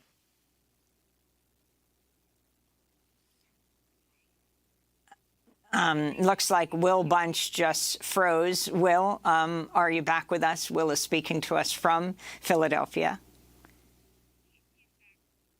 Will, continue with what you were saying. You froze for a minute. Yeah, sorry about that. Yeah, you know, Michael Flynn and Roger Stone were here Friday night in Pennsylvania to campaign for Mastriano. So he hasn't moved to the middle in this general election campaign at all. I mean, he's embraced you know, his extremist roots, and he's hoping that a big turnout of people who share his Christian nationalist philosophy is going to be what gets him over the top on Election Day. I mean, well, as we fix your microphone, I want to bring up a final comment, and that is, or an issue, your recent column for the Philadelphia Inquirer, where you look at the right-wing political TV ads that ran repeatedly during the recent baseball playoffs, saying the games were marred by, quote, jarring interruptions from the most shockingly crude and arguably racist political ads since Willie Horton hit the small screen in 1988, unquote. The anti-immigration ads were sponsored by a new group that calls itself Citizens for Sanity, linked to the America First Legal Foundation, founded by former Trump advisor Stephen Miller. This is a part of the ad. Chaos, humanitarian disaster, hospitals overrun, schools overwhelmed, the safety net shredded, drug dealers and sex traffickers roaming free. A third world country? No. Arizona. Joe Biden and Mark Kelly have thrown open the southern border. Citizens for Sanity has also funded billboards attacking Democrats nationwide and ads in newspapers. And there's some pushback. The group Every Town for Gun Safety ran this ad against Pennsylvania Republican gubernatorial candidate Doug Mastriano. The ad highlighting Mastriano's use of the right-wing social media platform Gab and its ties to the Pittsburgh Tree of Life synagogue shooter who killed 11 people. Before murdering 11 worshipers at this synagogue, multiple gunshots are heard from the lobby. The shooter posted his manifesto on Gab, a site for extremists who promote violence, white supremacy, and anti-Semitism. Doug Mastriano paid thousands to the same site to recruit supporters. Mastriano is a far-right conspiracy theorist who compared gun safety measures to Nazi Germany. Doug Mastriano is just too extreme for Pennsylvania. So if you could comment on both of these, Will Bunch, that ad we just played on Mastriano, and before that, the ads that played during the playoffs of baseball. Yes, I mean, these ads have been very visible in Pennsylvania, and in fact, Citizens for Sanity unveiled a new crime ad that targets Philadelphia specifically, and it aired twice in the 10 minutes before the Fetterman-Oz debate last night. So they're highly visible. I mean, these ads are violent. They're racist. I mean, they make the infamous Willie Horton ad from 1988 seem just remarkably tame in comparison. And what's disturbing is I don't see the Democrats doing much to counter this. To counter this message. I think the crime message is the reason that Oz has gotten back into the race. And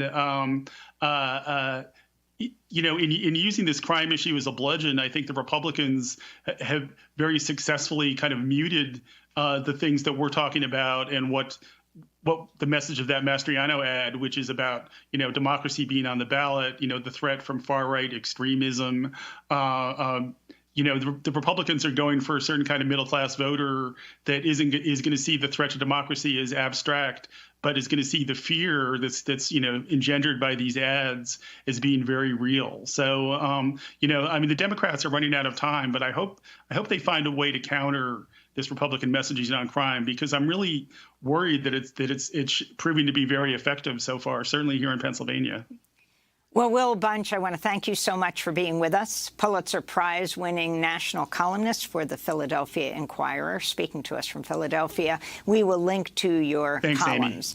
When we come back, we'll look at record early voter turnout in Georgia with Latasha Brown, co-founder of Black Voters Matter and Black Voters Matter Funds. Stay with us.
Lullaby in Black by Horace Tapsot. This is Democracy Now!, democracynow.org, The War and Peace Report. I'm Amy Goodman.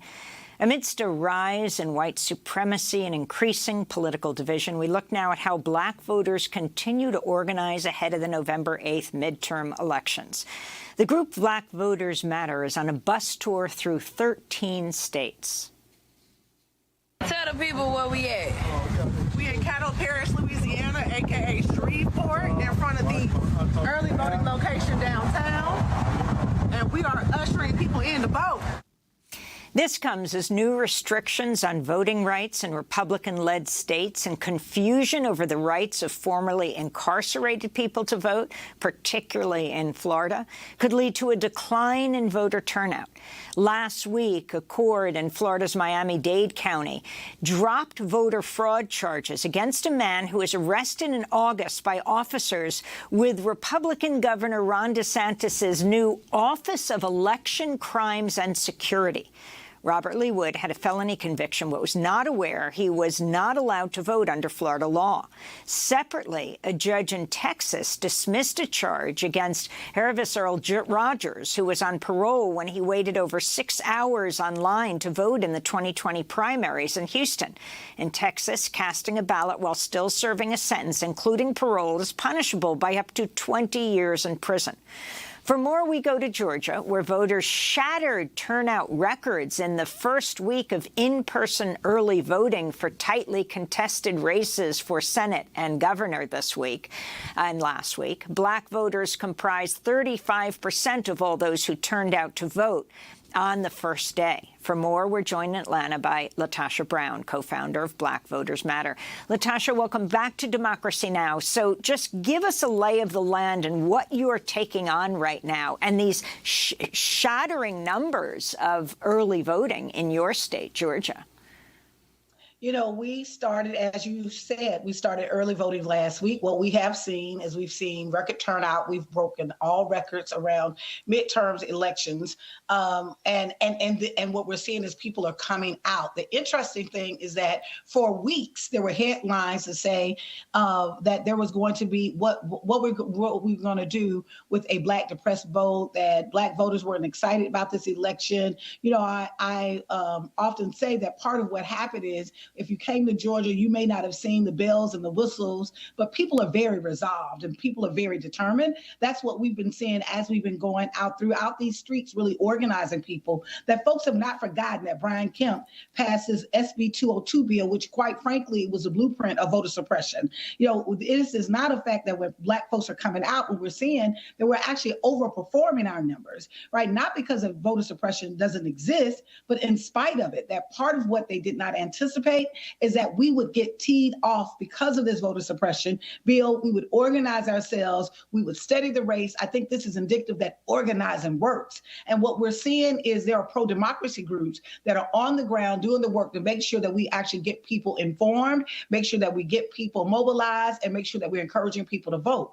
And what happens, you know, it's this disappointing to hear that, oh, the Republicans are now using this narrative to say that, oh, voter suppression has not been a fact. See, look at the Black voters. This voter suppression is not a real thing. No, it is absolutely a real thing. What we've seen is that we've seen in counties just like Gwinnett County, which is the most populous county in the state of Georgia, have 60,000 challenges. How did those challenges come about? Because in the SB 202 bill that was passed in Georgia immediately after the 2020 election, in the legislative session, what it did is it gave any citizen has the right now to challenge the voting rights or the voting eligibility of another citizen, that with indiscriminately. And so what we've seen is we've seen bad actors and a small group of people who are attached to Trump to actually challenge over 60,000 voters for no other reason but say, oh, we don't think that they're eligible to vote. And so what that does is, while it can be determined if they're eligible to vote,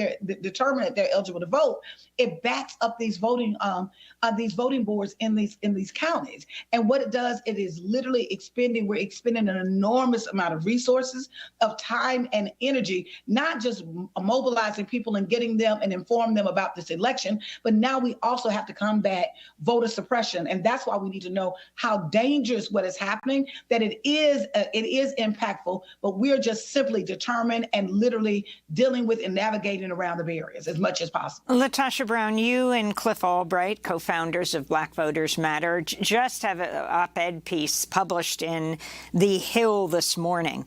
That's headline, Democrats Need Black Voters, Time to Campaign and Spend Accordingly. And you say also that it's time to challenge traditional funding models to reflect the new and diverse Democratic base and our priorities, you say. So you're taking on the Republicans, but also the Democrats. What do you want to see them doing? What we're saying is that there is an antiquated model that we've used, that there's this antiquated model that we've seen Democratic funders and the party use based on the infrastructure of a candidate or where the party may have a party apparatus. We're saying that that's not enough, that we're far beyond this notion of it's just a two-party fight. We're literally fighting for democracy. And there's been pro-democracy groups that have been on the ground. Literally, this isn't about whether the Democrats have power or just whether the Republicans have power, even though we know certainly would be extremely dangerous for the Republicans to go into power. But this is really about the people having power. And if that is the case, we are the best defense against democracy. When you look at the wins of what happened in 2020, that wasn't a result of just the infrastructure by political candidates. That was driven mostly by third rail organizations, pro-democracy and social justice groups that knew what was at stake in that election. And we came together, formed this infrastructure, this ecosystem to push the vote out. Here we're seeing right now that we're in many ways in the state of Georgia, groups are actually scrapping for resources in one of the most significant elections that we are having. Why is it where there are billions of dollars in this election and you're seeing those pro-democracy groups do not have the resources that are needed and are being creative, trying to pool resources, because what we see is there's a consulting class that is primarily white men in DC, in the Beltway, that literally are being the consultants, political consultants on these political campaigns, and they're advising candidates to put all of their money in television, and that supports these white media conglomerates, right? Which is extremely problematic for a number of reasons. Number one reason is young voters and many communities of color, but particularly young voters, are not watching television, the traditional television outlets. We're looking at programs that are more progressive. We're looking at programs like Democracy Now! We're looking at Netflix and YouTube and getting news from different sources. That's one. Secondly, this is not an air war. This is a ground war. Polls don't win elections. People do. And so if we are to really take serious this election, we have to literally go where people are mobilizing voters. They're encouraging and inspiring voters to get to the polls. Those are community organizations and groups that are doing civic engagement work that have their pulse on the people that's going to move folks. And the third thing is we have to really think about kind of messaging, that oftentimes what we see in the messaging when you look at television and you look at the political ads, there are one or two issues oftentimes that have been decided by some national poll or national consultants that may or may not speak to the issues that people care about in the communities that we're talking to. Those voters who have not been moved to vote or participate so far in the election, they've heard all of the sound bites. That's not moving them. They need another message. And in order to do that, you may have to make sure you have the right messengers that are literally putting that out, putting a different kind of narrative to really be able to speak to folks and let them make the connection of why this election is critical to them. They may not care about the issues that are the top issues on the national platform, or it may be in a different kind of priority. But those are the reasons why we really, it's bad habits are hard to break. What we're saying is what happened in Georgia was not a fluke. That is the future of politics in America, to literally recognize that it is going to be community-led efforts, grassroots democracy groups that are literally our best defense on the front lines for protecting us from fascism. And your latest, this latest fact that President Biden's authorizing the Democratic National Committee to transfer $10 million to House and Senate Democratic campaign committees and helping to pledge to raise $8 million for party candidates. The DNC now has transferred a total of $27 million so far this cycle, a record-breaking amount of money. Where you see that money going and what you want to tell the Democrats to do with it? I see that money going primarily on TV. We're seeing that money. We're bombarded. You can't turn on a television and every single ad is over and over and over again. And while, yes, that may have some impact, what I do know is those voters who have been disengaged in the process, those voters who are already suspect around participating, those voters who have not been moved so far, in order for those voters to be moved, that has to be, that's like hand-to-hand communication. That has to be peer-to-peer organizing. So what I would like to see, and what we were attempted to do in this op-ed, is to put it out, to lay it out, that there is a winning strategy. We have receipts. We can actually show that we are able to win when you're building out and you're supporting the ecosystem of support of pro-democracy groups, that is a game changer. We saw that in Alabama in 2017. We saw that in Georgia in 2020 and 2021. And so why are we abandoning a strategy that we know works and going back a strategy that has gotten us here in the first place? What about this record turnout that we're seeing in Georgia? I mean, you have this highly contentious senatorial race, Reverend Raphael Warnock versus Herschel Walker. Very close. Raphael Warnock, according to the polls, slightly ahead, who's already served 2 years in office. And then you have Kemp versus Stacey Abrams, a colleague of yours, one of the leading voting rights activists in this country, but she is further behind Kemp, who you talk about as quashing votes, removing people from the voting rolls. That's Kemp. What the Republicans have done, which I think is despicable, one of the things that they have done is they've actually used messages to actually exploit the pain and discontent of Black voters. What we're seeing is, even with Herschel Walker, they don't care about Herschel Walker for the most part, where Herschel Walker is a placeholder for them. Certainly, here's a man that we are actually seeing have a meltdown daily in terms of literally putting it out where he has major character issues, that we know that he has major issues around violence, violence with women, violence in his family. There's major issues that he has. And we know that if you listen to him, you can actually hear that there's some cognitive things going on with him as well. And so while this is not to make an excuse for him, because he's certainly a grown man and should be accountable to his actions and putting himself out there, the bottom line is he has been used. He's been manipulated and used in this moment. And because they have decided that all they needed to do is we've got to try to peel off the Black voters, to find a Black face that can actually support and stand for a white agenda that would actually divide the vote in Georgia. We have seen in a recent month, which was very disheartening to me, this whole notion that Brian Kemp is now saying that, there's this message that Brian Kemp says that he is good on businesses, on small businesses. Well, and he will be good for Black businesses. Well, how so? He's been in office for 4 years. And what we know is of the millions of dollars of contracts that the state of Georgia gives out, Black voters, Black people who make more than 28%, almost 30% of the population in Georgia, have received less than 1% of the business contracts for the state of Georgia. Here's a person that says, Brian Kemp is saying that, yes, he cares about the people of Georgia and he is good for Georgia. Well, how so? Since he has been in office, 6 hospitals have closed, and we're on the verge of another hospital closing in Metro Atlanta.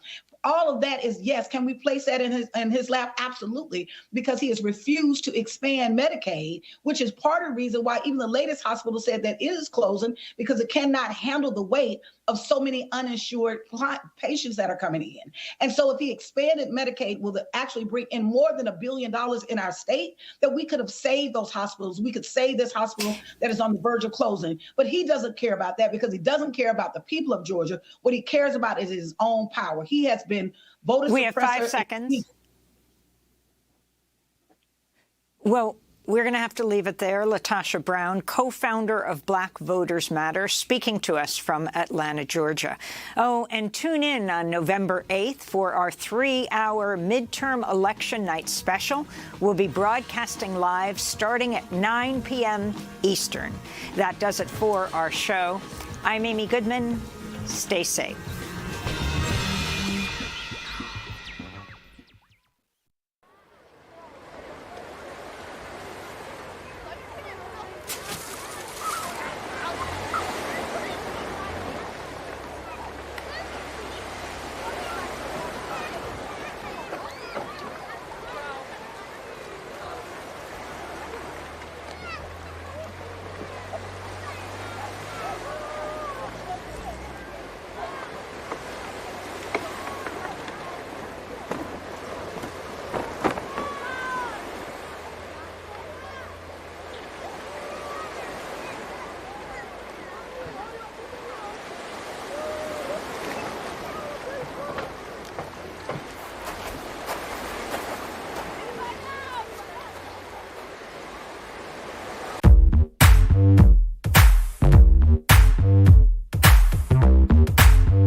Since the recession of 2008, Brooklyn's median income has been on the rise. That wealth, however, has not been spread equally. But just how unequal is it?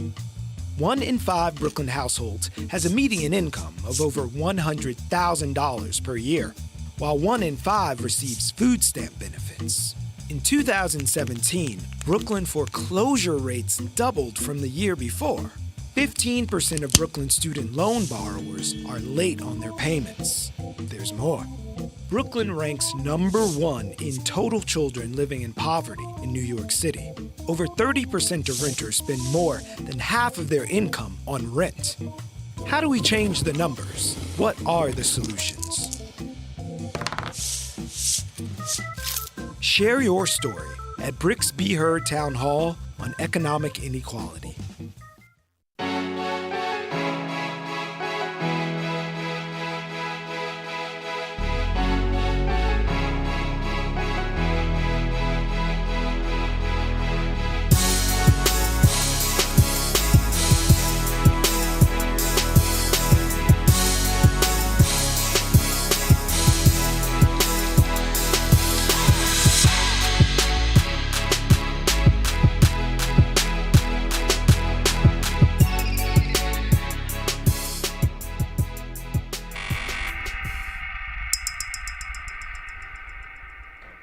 Hello and welcome to Bric TV's Be Heard Town Hall, the widening gap, economic inequality in New York City.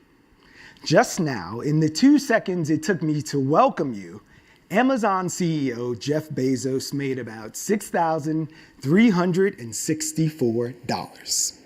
That's nearly a quarter of the $28,446 that made up the median Amazon worker's salary in 2017. Nope, this is not going to be the Amazon HQ No Thank You Hour. That show has already been canceled. But yes, there will be some frank talk about the stark contrast between the 1% and the rest of us. We'll also get into the gray areas of economic inequality and maybe even go some places that may feel a little bit uncomfortable for you. Because what's more personal than you and your money? So what'd you take home last year? How much do you think your boss makes, or that coworker who calls in sick every other Monday? Are we part of an intentionally invisibilized community of inequality, becoming student debtors before ever stepping foot onto a campus? How do the stigma of debt and the structure of racism, sexism, and class show up in our lives and in our heads as we make our way through this city?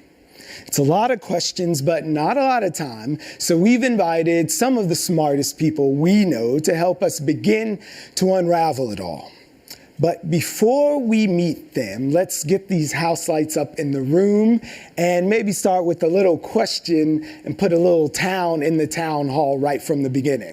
Like I said, it may get a little personal or uncomfortable for just a second, but we're going to work past that as a community. This is our 17th time in this room together talking about the issues that matter to Brooklyn. So just a nice general question from my community here at the town hall. How do you see economic inequality manifest itself in Brooklyn as we stand here and sit here tonight?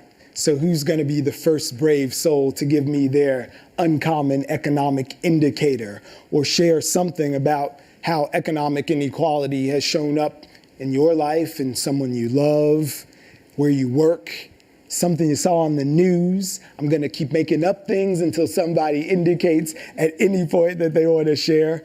I see you shaking your head over there. Don't make me come over there. Yep, front row. I know who you are. And I think maybe we'll get a word from you, Ms. Rosendahl. So economic inequality. It's got to be something on your mind, and as you work with people in Brooklyn, serving them every day. So stand up and talk to me for 1 second. This is, of course, our Representative Helen Rosenthal, not to put you on the spot there, but economic inequality in New York City, specifically in Brooklyn. What does it really look like? What came to mind for me, I'm now the chair of the Committee on Women in the City Council, and what came to mind to me was a hearing that we had last year about the morbidity and mortality of women in childbirth and the huge disparity between Black and white women. Black women are still 8 times more likely to die in New York City compared to white women. And when you start to peel back the onion and think about why, a lot of it has to do with income disparity, but a lot of it still has to do with the intersection of racism and sexism. Well, we are happy, thank you, that you're here and to inhabit all of those intersections beyond that, and of course paying respect to that. So I'm gonna jump in right with you guys. This is a sort of hard one to get at. The last time we were all together, we talked about NYCHA, and there's some very specific point of entry there. But when you talk about economic inequality, people might not immediately get that glimmer, that it is the headline that you read about infant mortality or morbidity and moms giving birth to children. So I'm going to go to each of our panelists and just let you know who they are right now by way of asking a question about that entry point into this discussion on economic inequality. I'm looking at New York City Deputy Mayor for Strategic Policy Initiatives, J. Philip Thompson. He's an expert in urban politics and also coalition building. So, Mr. Deputy Mayor, looking at this city as a whole, as you're tasked to do, from the standpoint of someone who's concerned with those things and making the city function better for all of its people, how do you make your way into this economic inequality question? I think of it in terms of democracy. America was founded on the idea that we wouldn't have an aristocracy the way Britain did. Capitalism, when Adam Smith conceived of it, was meant to prevent an aristocracy, an economic aristocracy. That was the belief at the time. And in the last 25 years, we see the emergence of a billionaire class and huge wealth disparities. But we still are a democracy. So I think economic inequality really reflects that there's something wrong in our democracy, and that the people are not really making the rules. The people are not really awake. And so I think that's where we need to make change, because we have a peaceful way to do that, and many countries don't. And when you have this kind of inequality, there's often a lot of bloodshed, and we should not go that way. I think we should actually make democracy work for the people. Thanks. I'm looking at Dr. Guillermina Jasso, who we're going to call Willie tonight. Thanks for joining us, Willie. Dr. Jasso is the professor of sociology and Silver Professor of Arts and Sciences, and she studies socio-behavioral theory, distributive justice, status, and international immigration and inequality, among other things. So from your standpoint as an academic who's been doing this work since you were PhD'd in 1974, why do you think income and economic inequality are having a moment right now? Well, that's a wonderful question, and all my colleagues all over the world are trying to answer it. All right, so rather than join that chorus right now, what I'd like to do is two things. The first is just to remind us that inequality manifests itself in two ways.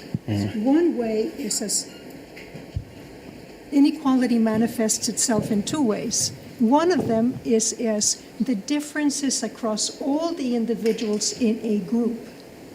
The other is as gaps between subsets of the group, for example, between men and women or between races, etc. It turns out that under certain conditions, the two are linked, and that is a prime topic to study and also to be concerned about right now. And the second thing that I want to mention at the outset is that a lot of my recent work has been focused on what persons can do as individuals in their daily lives to reduce inequality. And hopefully this will come back. But this, I'm thinking of this as an adjunct to what societies can do, what all the macro levers that can be pushed. Right. And so hopefully we can return to that. Oh, we'll return to it. We invited you for a reason. All right. Helena Lynn is here tonight. She comes to us. You can read her in the Washington Post Partisan Opinion blogs or her book, Pound Foolish. Thanks for joining us, Helene. Thank you. We know that you're writing about economic inequality and other issues of pertinence in that field all the time. So just from your standpoint as a working journalist who's doing this work where journalism meets inequality reporting, what's your point of entry here? My point of entry is a couple of different ways. Depends on what I'm writing that day. But one of the things I've become very fascinated by is various things in our society that we don't think of as being caused by inequality, but in fact are a huge part of the issue of inequality. Last week, I wrote a piece about bullying in the culture, which I think we could all agree is a huge issue in our culture. Well, it turns out that actually bullying is a huge thing in cultures where there's a lot of inequality. Cultures that have less inequality have less bullying. This is something you wouldn't necessarily think about, but in fact, you could study it and you could do cross-cultural, and cross-national comparisons, and sure enough, you see it. We're closer to the Soviet Union than we are to Western Europe, for example. Another place where you really see this pick up is in, we have, Americans still mostly think they can get ahead on their, on their merits, right? We really believe hard work and it will work out for you. We have a whole self-help industry that actually is not as prevalent in other countries. Again, this is something that very much correlates with inequality. Countries where there's more inequality tend to believe that people can get ahead in work versus countries where people are more equal. People will actually say, no, it is really hard if somebody comes from a lower income background to get ahead. And I actually was talking to some sociologists about this week and economists, and the theory is inequality leads to isolation in the society. Right, where you let less and less people who are not like you. And then you are, say, Ivanka Trump saying, oh, no, nobody needs guaranteed jobs or guaranteed income because everybody can get ahead in the society, seemingly unaware that, wait a second, you inherited, depending on whether you believe Donald Trump or not, $1 billion or multi-million-dollar fortune, right? So that's sort of where I come into it. Thank you for that. Dr. Toni Lewis is here. She's the founder and president of Liberation Health Strategies and the former chair of the SEIU Healthcare. So, Dr. Toni, you come to us as both a physician and a labor leader and organizer. So looking at that intersection right there, I'm sure it just speaks volumes, but what is the point of entry that you bring to this discussion of economic inequality? Well, so many things, and thank you for asking. I'm so glad to be here. I'm also thinking about coming to this discussion as a Black woman, from many generations of Black women, and that when we talk about economic inequality, I mean, we got 400 years of, systems, policy, practice, and culture that marginalizes and devalues the work of people of color, of Black people, Indigenous people. So although we're having this discussion about the widening gap, it's been wide for centuries and centuries and centuries with intention. And so it's, I'm excited about this moment to really have this discussion where we can figure out how to break down that system, understanding that it's not by accident. The second thing that I think about as a Black woman, hearing kind of the first comment from the audience being about our maternal mortality and the stats in Brooklyn, is that as a physician on the front lines of political strategy, here and around the globe, how it hurts to not have security in your economy. What it feels like to wonder if you're going to be able to put, the right food on your kid's table or take them to the right school, or even, all of the different ways that it gets at your body and your family. So I feel sometimes the discussion around economic inequality or economics or finances or debt can feel a little bit left brain, but it really is personal to so many people in my neighborhood in Bed-Stuy and, all around the world. Thank you for that. Dr. Jonas Shanda is coming to us from our partners at the Fiscal Policy Institute on this evening. He's their chief economist. The Fiscal Policy Institute, of course, is a nonpartisan, independent organization that is focused on improving public policy and private practice to deliver better economic and social conditions for all New Yorkers. I like to just, in my head, think of you as the activist economist. So in that form, how do you see your role and point of entry into the economic inequality discussion? Well, it's very, I think, interesting to be an economist in this time because, the activist economists are kind of like, like a philosopher with a hammer, right?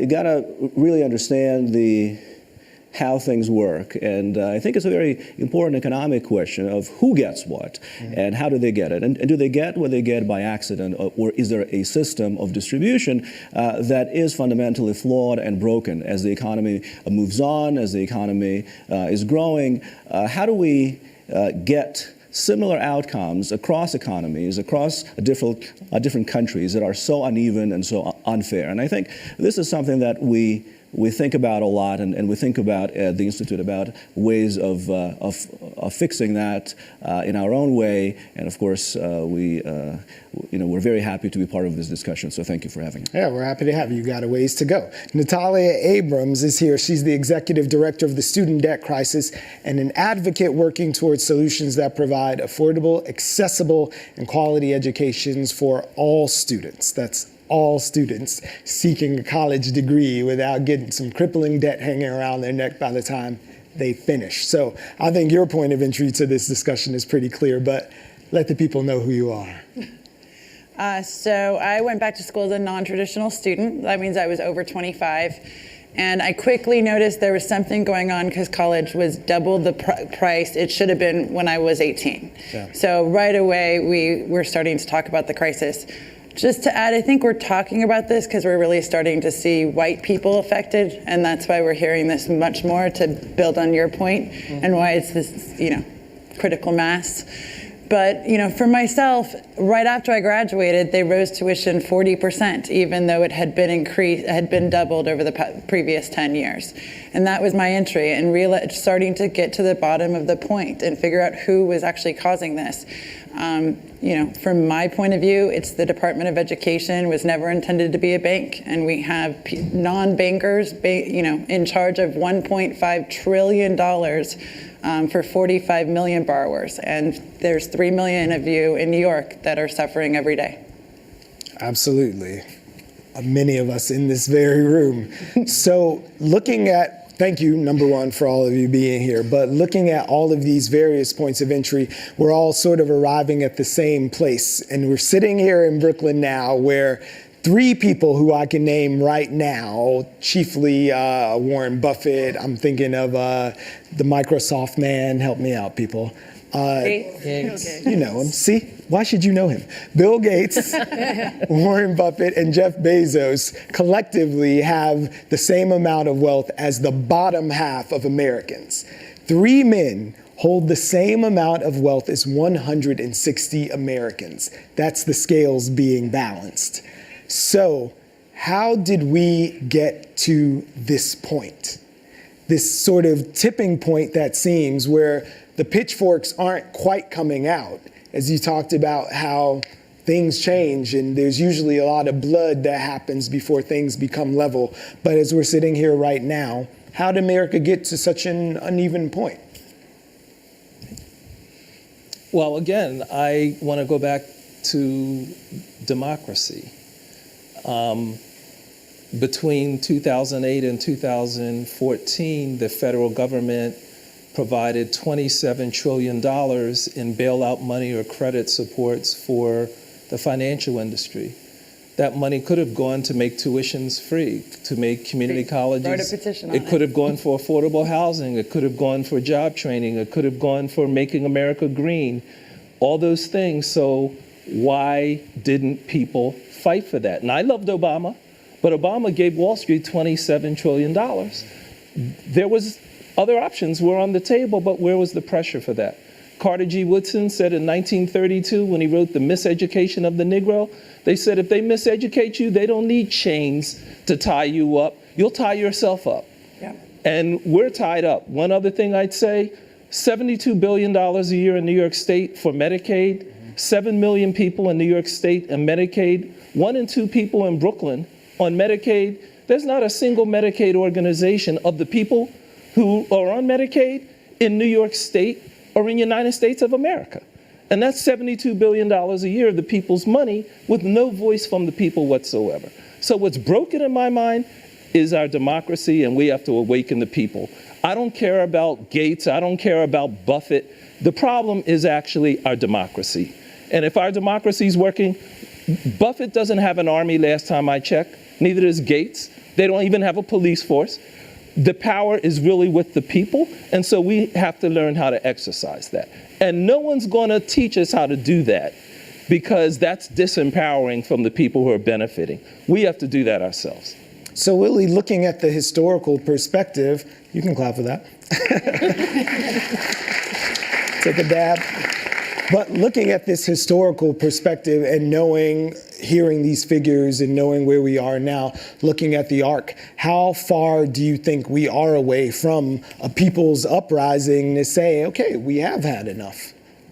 Well, that's another very good question. As you know, forever and ever, philosophers have said it is inequality that leads to unfairness, that leads to these horrific consequences for person and society. I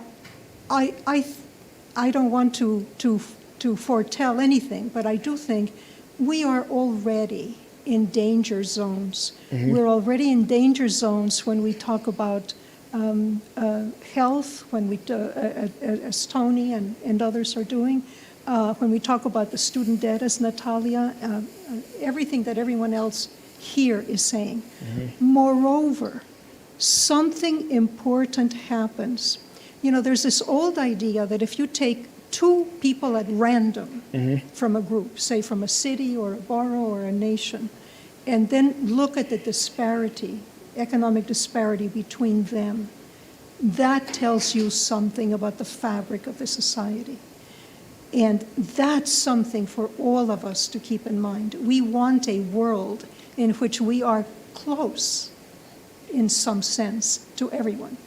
Now, before leaving, before turning this over to someone else, let me just say that in addition to some of the names that you mentioned, there are some wonderful role models out there. Think of Chuck Feeney, billionaire, who gave everything away.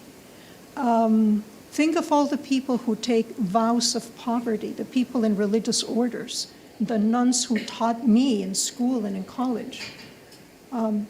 So there are things on both sides of the ledger that we can usefully reflect on.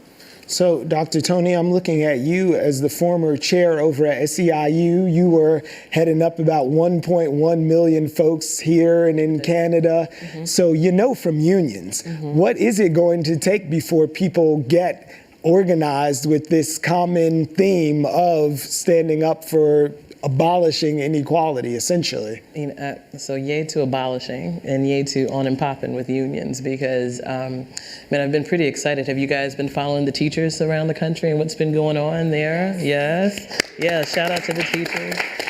Shout out to, all the fast food workers, the Fight for 15. Shout out to folks who have been raising up, and you can trace that back to so many different things, mm-hmm. Whether you want to talk about Occupy Wall Street or, the Arab Spring. There's a lot that we could talk about in terms of how that awakenness, that thing has been awakened, that allows people to hit the streets and fight for their dignity. But before that, like this story that was told that you were less than, if you were in debt, I think, for a while kept a lot of people out of the streets or even talking about it.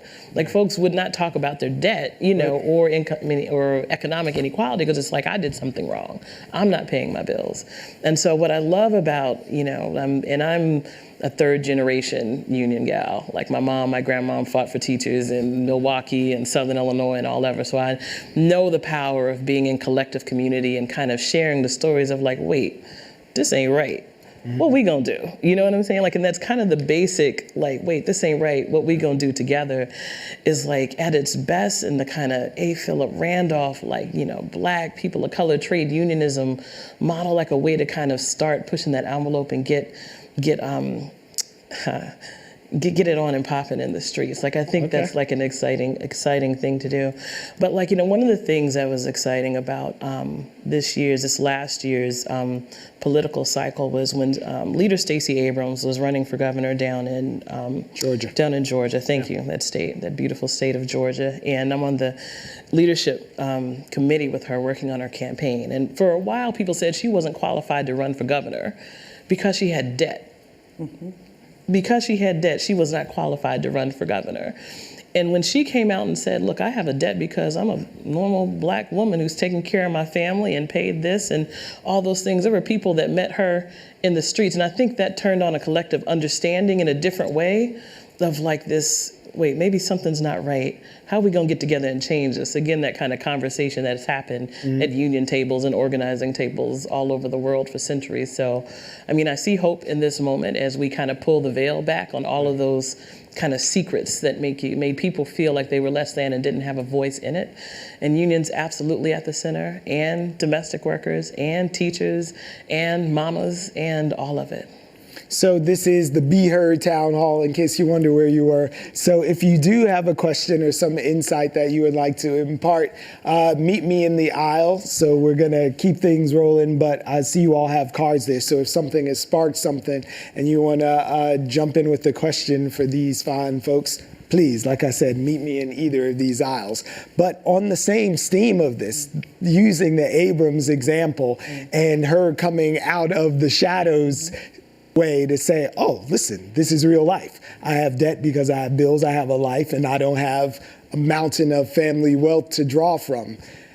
How many of us are walking around not realizing that we are in fact poor because we are too ashamed to admit we're not millionaires in waiting, that we just haven't hit yet that there is a problem, and it's not about the lack of effort that you are putting forward? It is a huge issue. And there's something, and Georgia's a really good example, because it was always interesting that Stacey Abrams, a black woman, was demonized for this, because the governor she was replacing almost declared bankruptcy in 2010 because one of his children, I think it was a daughter, and her husband got into a major business mess with a store that failed and closed. And I think, if I'm remembering the story right, the previous governor had somehow guaranteed some of the loans on it. He almost landed in bankruptcy court. It was like this close. And somehow this was not an issue. It came up for like a day, and then people just dropped it, right? Because of course he was helping his kid, and he was a guy, and he must know what he was doing. Whereas with Stacey Abrams, as we know, this came up constantly. She had student debt, she had credit card debt. But I want to go back to the democracy point, because I think there's something that hasn't come up here, and it ties into the billionaire factor. And it's 3 words: campaign finance reform. Absolutely. This is huge. Income inequality in this country, the gap starts opening in the mid-1970s. And something else happens in the mid-1970s, too. We change a lot of the ways we start financing our political campaigns. And while the income inequality gap is almost worldwide at this point, in fact, in the United States, it's much worse than in other comparable countries. And one of the major reasons for this is because of the way we finance our campaigns, because politicians listen to the people with the checkbooks. And they meet with these people, they talk to these people, they see these people, they see them as their peers, and as a result, they start to veer in that direction. Money buys access, and you see that in Washington, where we have studies that show that the typical aide on the Hill believes that Americans are much more conservative than they are economically, because this is who they're hearing from. We see it in New York City, where real estate interests have much more power than any of us. And you just see it across the board. And I think this is becoming an issue. We can see it. We can see campaigns nationally have gotten a lot of attention. I think we know who I'm talking about, where they have refused to take, money. From these corporate interests. But this has to be addressed, because if it's not addressed, it's the issues in of itself, the student loan problems, the debt problems, the bankruptcy problems, they're not going to be addressed either. You had something. I want to agree with that, but I also want to tie it back to something Dr. Lewis said. And I want to do that by way of commenting on Bernie Sanders in his last campaign. When asked what is a model of where he thinks America needs to go, he said Denmark. I want to disagree with that. Denmark is 91% Danish. It's not even diverse for Scandinavia. In America, I think race is the divide that the economic inequality rides on, and it's fundamental. So every time working people are about to come together, all of a sudden wealthy people fund a racist like Donald Trump or somebody else to divide them, and it works. So you mentioned campaign finance reform. Citizens United, which was the Supreme Court case that freed up all kinds of corporate money going into politics, was based on the 14th Amendment. The 14th Amendment was an amendment passed after the Civil War to protect former slaves from being re-enslaved by state governments. But what happened was wealthy folks funded the former Confederates to destroy Reconstruction after the Civil War, murder activists who were fighting for black voting rights and so on, and black folks ended up being segregated for 100 years after the Civil War, which was fought to end slavery. And the Supreme Court that was installed after murdering all kinds of activists and a sitting president said the 14th Amendment wasn't really there to protect black folks. They can be resegregated. They said corporations are legal persons and therefore entitled to the protection of the 14th Amendment. So corporations ended up with the rights that were supposed to be for former slaves. And we are still acting like that's legitimate today. And so I just think we got a race problem in America. And until there's a belief that everybody's equal and we all got to be together, we're not going to be able to unite around the economy. And we got to deal with this in order to be able to take on a Trump or take on inequality. So, please. Now, Natalia was the first person to bring up now that it's a white folks problem is everybody's problem. So that's a point of entry for this. Yeah, no, I absolutely, you threw me off. I absolutely agree. I think that we started to get impacted. You know, my life as a lower middle class family was pretty happy, and I don't think that's the same, and I'm not even 40 yet. And so I think we've started to see it for white people definitely in the 2000s, and that's why it is being talked about all the time, but it's something that's been going on for 400 years since the dawn of our country. It seemed to start to work where people were shouting out and coming to the streets with Occupy Wall Street, where we were moving away from race issues and into actually income inequality, and they shut that down real fast. So he's absolutely right. The moment we actually all come together and fight the 1%, that's when they want to shut us down. But there's more of us than them, and we have to constantly remind ourselves of that. And so we can't get shut down, but there's more energy than ever before. I've been hitting the streets since the early 2000s, and I can't believe the number of people. It feels like we were playing protest in 2000 compared to now.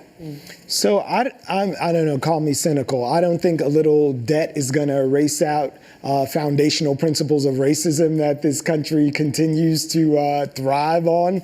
But I'm wondering, if you have 44 million debtors just in the student loan context who are responsible for over $1 trillion, is that enough to start coalition building? Just because 44 million of us owe $1 trillion, does that at least crack a door for people to start seeing each other outside of the context of, okay, there's some people who have a lot of money and influence and corporations are people, but this is a little spark between us from an organizing way? Oh, I mean, absolutely. And as you were asking before, I think so many student loan borrowers, especially the ones that go on to graduate college, they don't realize they're poor yet. They just left a great party at college, but they probably had great amenities, and they didn't realize they were on the road to poverty with a ton of student loan debt. So as they're waking up and they're seeing those $30,000, $40,000, $100,000 loan balances, I think that is enough to wake up 45 million people, or at least 20 million of those people that are in total distress. as an organizer, if you got 44 million, you better do something. You know what I mean? We got it. Even right? Even if you're just like, playing Uno, whatever it is, like 44 million should allow you to have a good party, or, and it's interesting because I was just at Power Rising, which was this conference in New Orleans, convening a lot of amazing Black women around, all of our issues. And I was speaking with one of the AFT national leaders, Dr. Loretta Johnson, and she had done a whole session on education and on all the things. And I love sitting at the feet of my elders to kind of hear, because, Deputy will tell you that these are cycles. There'll be this rising in 68, and everyone was talking about let's change the world and art, and then here comes the Lewis Powell moment that gets into uprising, lifting and centering the Chamber of Commerce and changing things on universities. All of these things that continue to happen, but getting back to Dr. Loretta Johnson, she was like, oh,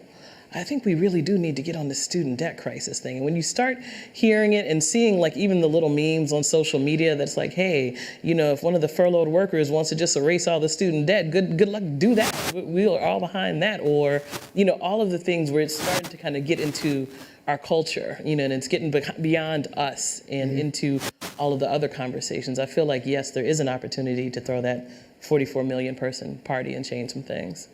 Well, while we look for that opportunity to manifest itself, there are some people who are doing amazing work right now in New York City, helping people who have already gotten caught in traps of debt and fees and all sorts of things they didn't anticipate as they grew up and moved into the real world.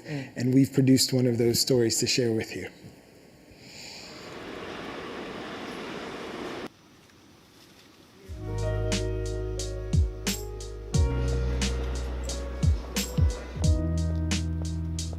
The work that I do is primarily to represent low-income New Yorkers who are facing debt collection lawsuits where the debt involved is debt related to a landlord-tenant relationship. Most of the time I end up working with a lot of immigrants just because a lot of the people in New York who are most at risk of ending up in potentially exploitative landlord-tenant relationships and who are also struggling working New Yorkers tend to be immigrants. People who don't have documented status in the United States. It's very common for landlords to charge exorbitant rents. I've also seen and had cases where people are asked to pay money up front that actually the rent stabilization laws forbid landlords from charging. There are certain things that all tenants in New York City should do, like, for example, keeping copies of all leases and rent receipts for at least 6 years, to take pictures of an apartment before you leave, just sort of simple things that you can do as much as possible to protect yourself.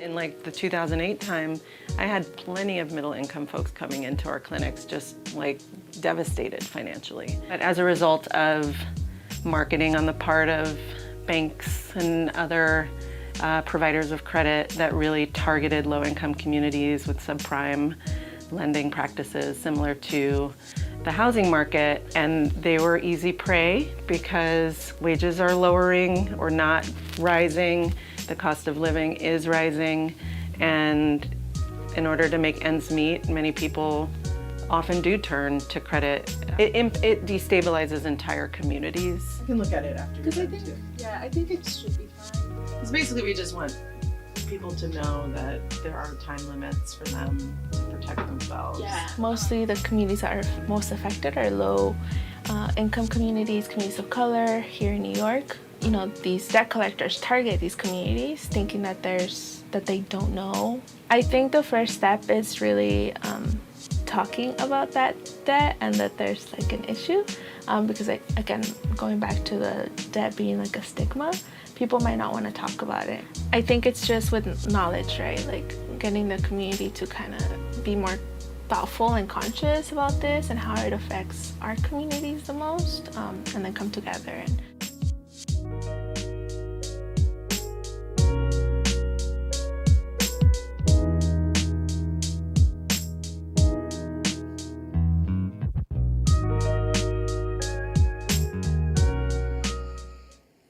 So I just want to recognize one of the folks that was featured in that video who's out there doing the work of educating people, and she's here tonight from CPD. Thank you so much for letting us take a picture and showing up. So we have a question. Hi, I wanted to know your thoughts on a universal basic income and what solutions that would bring to people, but also what criticisms that people have about that. And I'm curious about the criticisms not on like, you know, do you believe everyone should, but it's like economic implications of what it means if everybody had a basic income, especially in the United States where we have a unique race problem, and especially in New York City where income inequality is so, dramatic compared to other places. And I'm curious about it on like a micro level, like what that would mean for an individual person's life, like what kind of life choices they make and what kind of opportunities open up on a micro level, but then also like what our economy looks like. What does, capitalism look like in 20 years if everyone has a basic income where, it just kind of fundamentally changes a lot of the things that make up, the American economy. So I just wanted to hear your thoughts about that.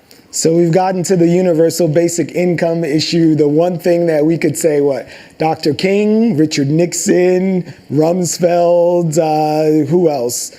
Cory Booker, Kamala Harris, even Elon Musk are all getting at this as some type of solution. I'm looking at you, chief economist over there. Yeah, well, it's gaining some popularity now because I think, for wrong reasons, in my opinion. Look, we can come up with any policy, but what's important is what we're trying to solve. What kind of problems are we trying to solve? And the main way of getting at the UBI is that the structure of our economy is going to change, that half of our jobs are going to be outsourced and automated and will disappear altogether. But that's not necessarily a bad thing, right? We had the operators in the elevators, and they're gone, and we don't miss them really. So what's important for us to know is what is going to happen, and if some jobs are going to get obsoleted, out of existence, and maybe some new jobs are going to appear. So it may not be even necessary to have the UBI.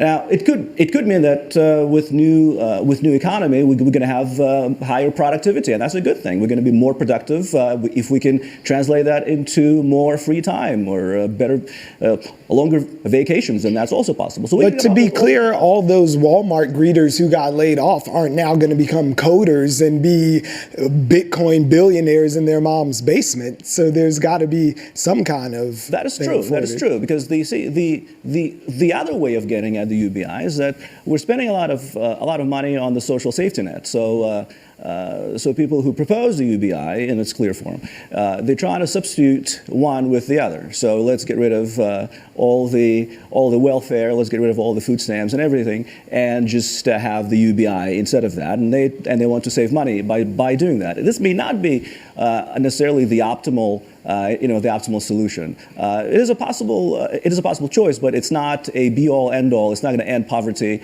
It's not going to solve problems and cure cancer. It's just one of the things that we can do, not more. So the country will not have met its responsibility until everyone in the nation is assured an income no less than the officially recognized definition of poverty. So that's from 1970 with 5 of America's most famous economists and about 1,200 other co-signing economists. And it appeared on the front page of the New York Times. And now we're here talking about the validity of the argument, and something that Nixon even tried out in Seattle. They had a little pilot program, the sign and dime thing. You're shaking your head. Listen, it's about power. Mm-hmm. We can sit up here and come up with 1,000 different schemes, UBI, DGI, whatever you want to say. It's about power. And if you're comfortable with letting a bunch of wealthy people decide how many pennies they want to throw people who don't have a job and who don't have power, as long as it's above the poverty line. If that's comfortable with you, then you can talk about UBI. Of course.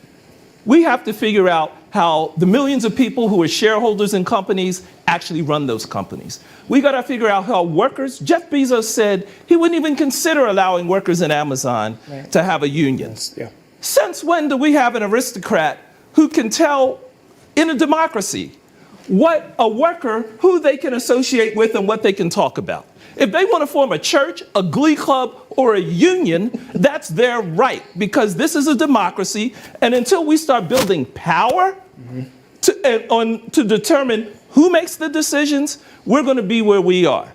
And without power and without education, we will not transform technology. It will be something that hurts us, not helps us. And the same goes for any industry you want to talk about. UBI is a diversion. We need to be talking about organizing, not UBI.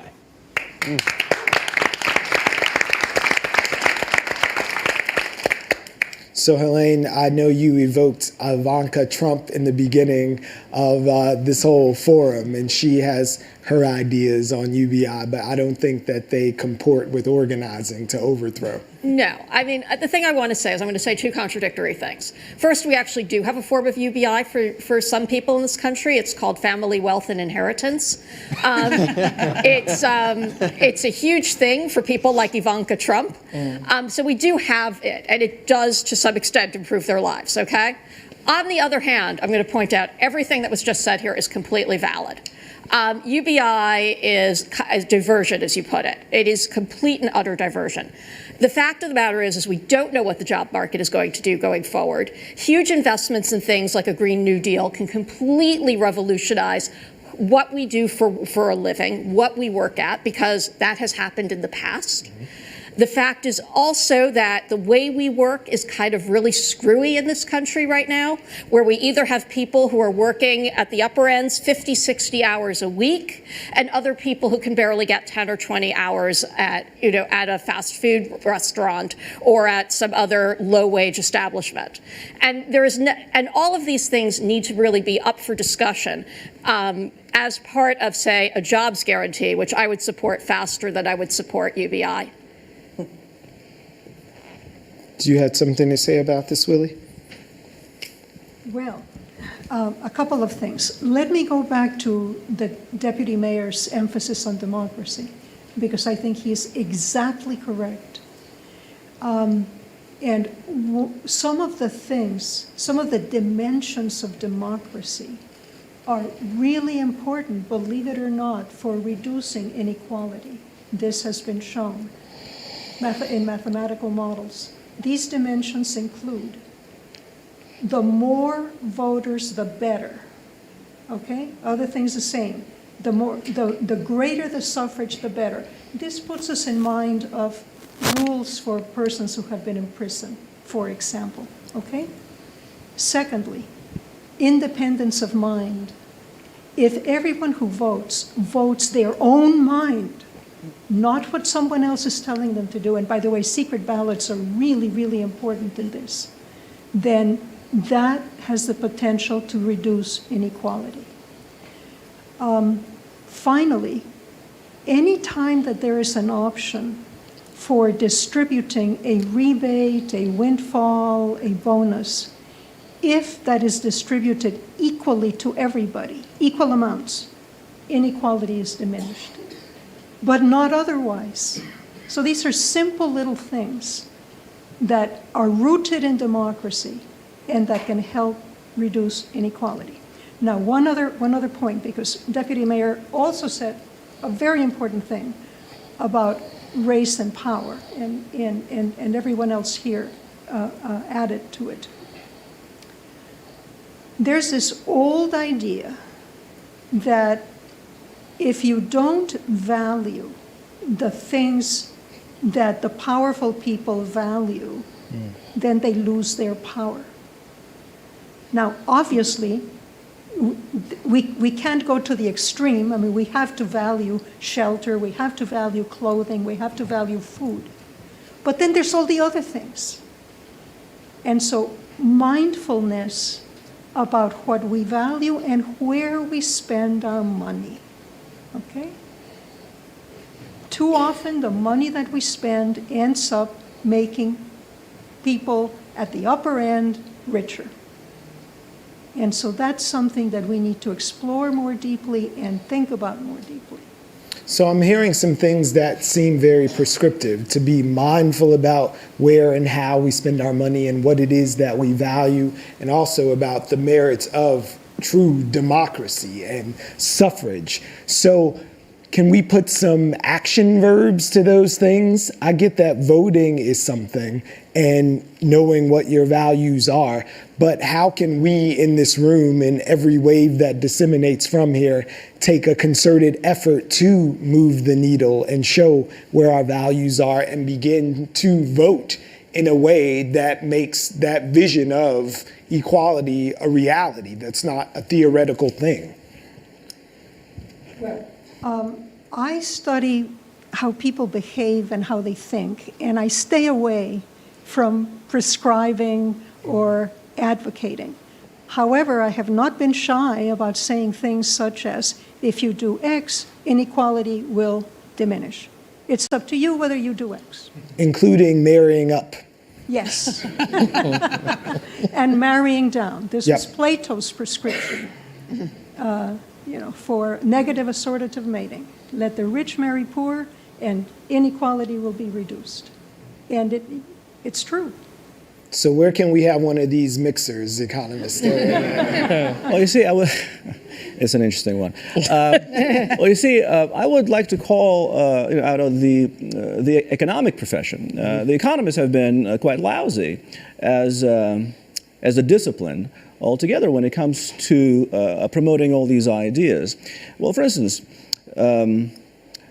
you see, we can do quite a lot. The politicians, of course, make the decisions, and it's not just about the voters who vote them in. It's also about the policy people who talk to them and who they listen to, well, sometimes. When it comes to understanding how the economy works, economists aren't the best. A good example, for instance, is the Fight for 15. We had this several years ago. It was a very useful and very successful measure. Now we have a $15 minimum wage in New York City. So it's a good thing for all of us.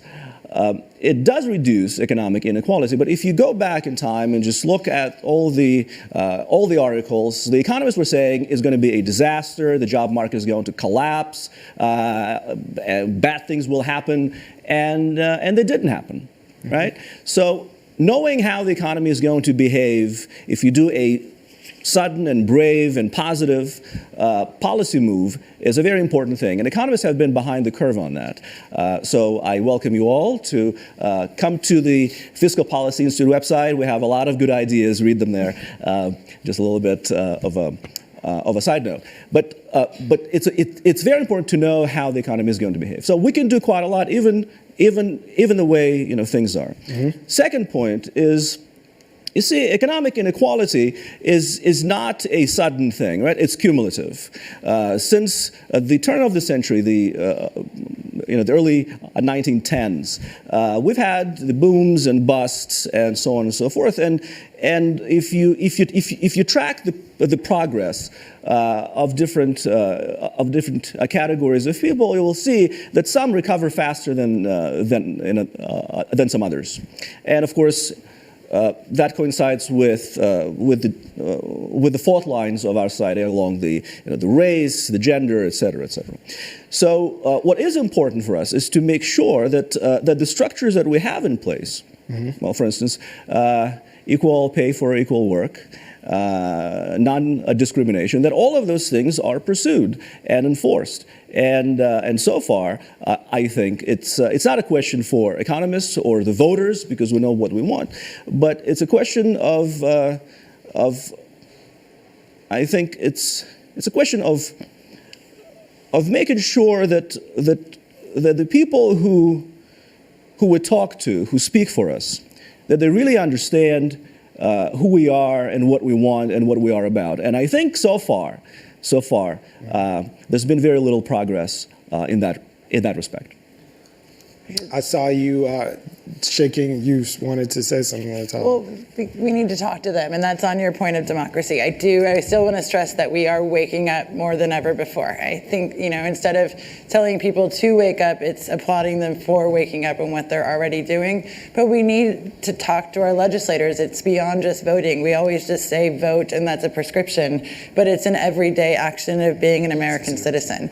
And so, having our legislators and lawmakers get to know us. There's so many easy ways by just emailing, calling, and then showing up to vote for every election, not just even 2 years or every 4 years.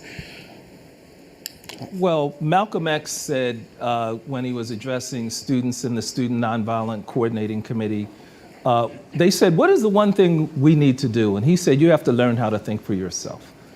And the reason I say wake up and not just that people are already woke, yeah, there's motion on the ground, but I think we tend to underestimate the importance of us actually learning and studying and really understanding how the economy works. Because there's certain myths that we just carry around.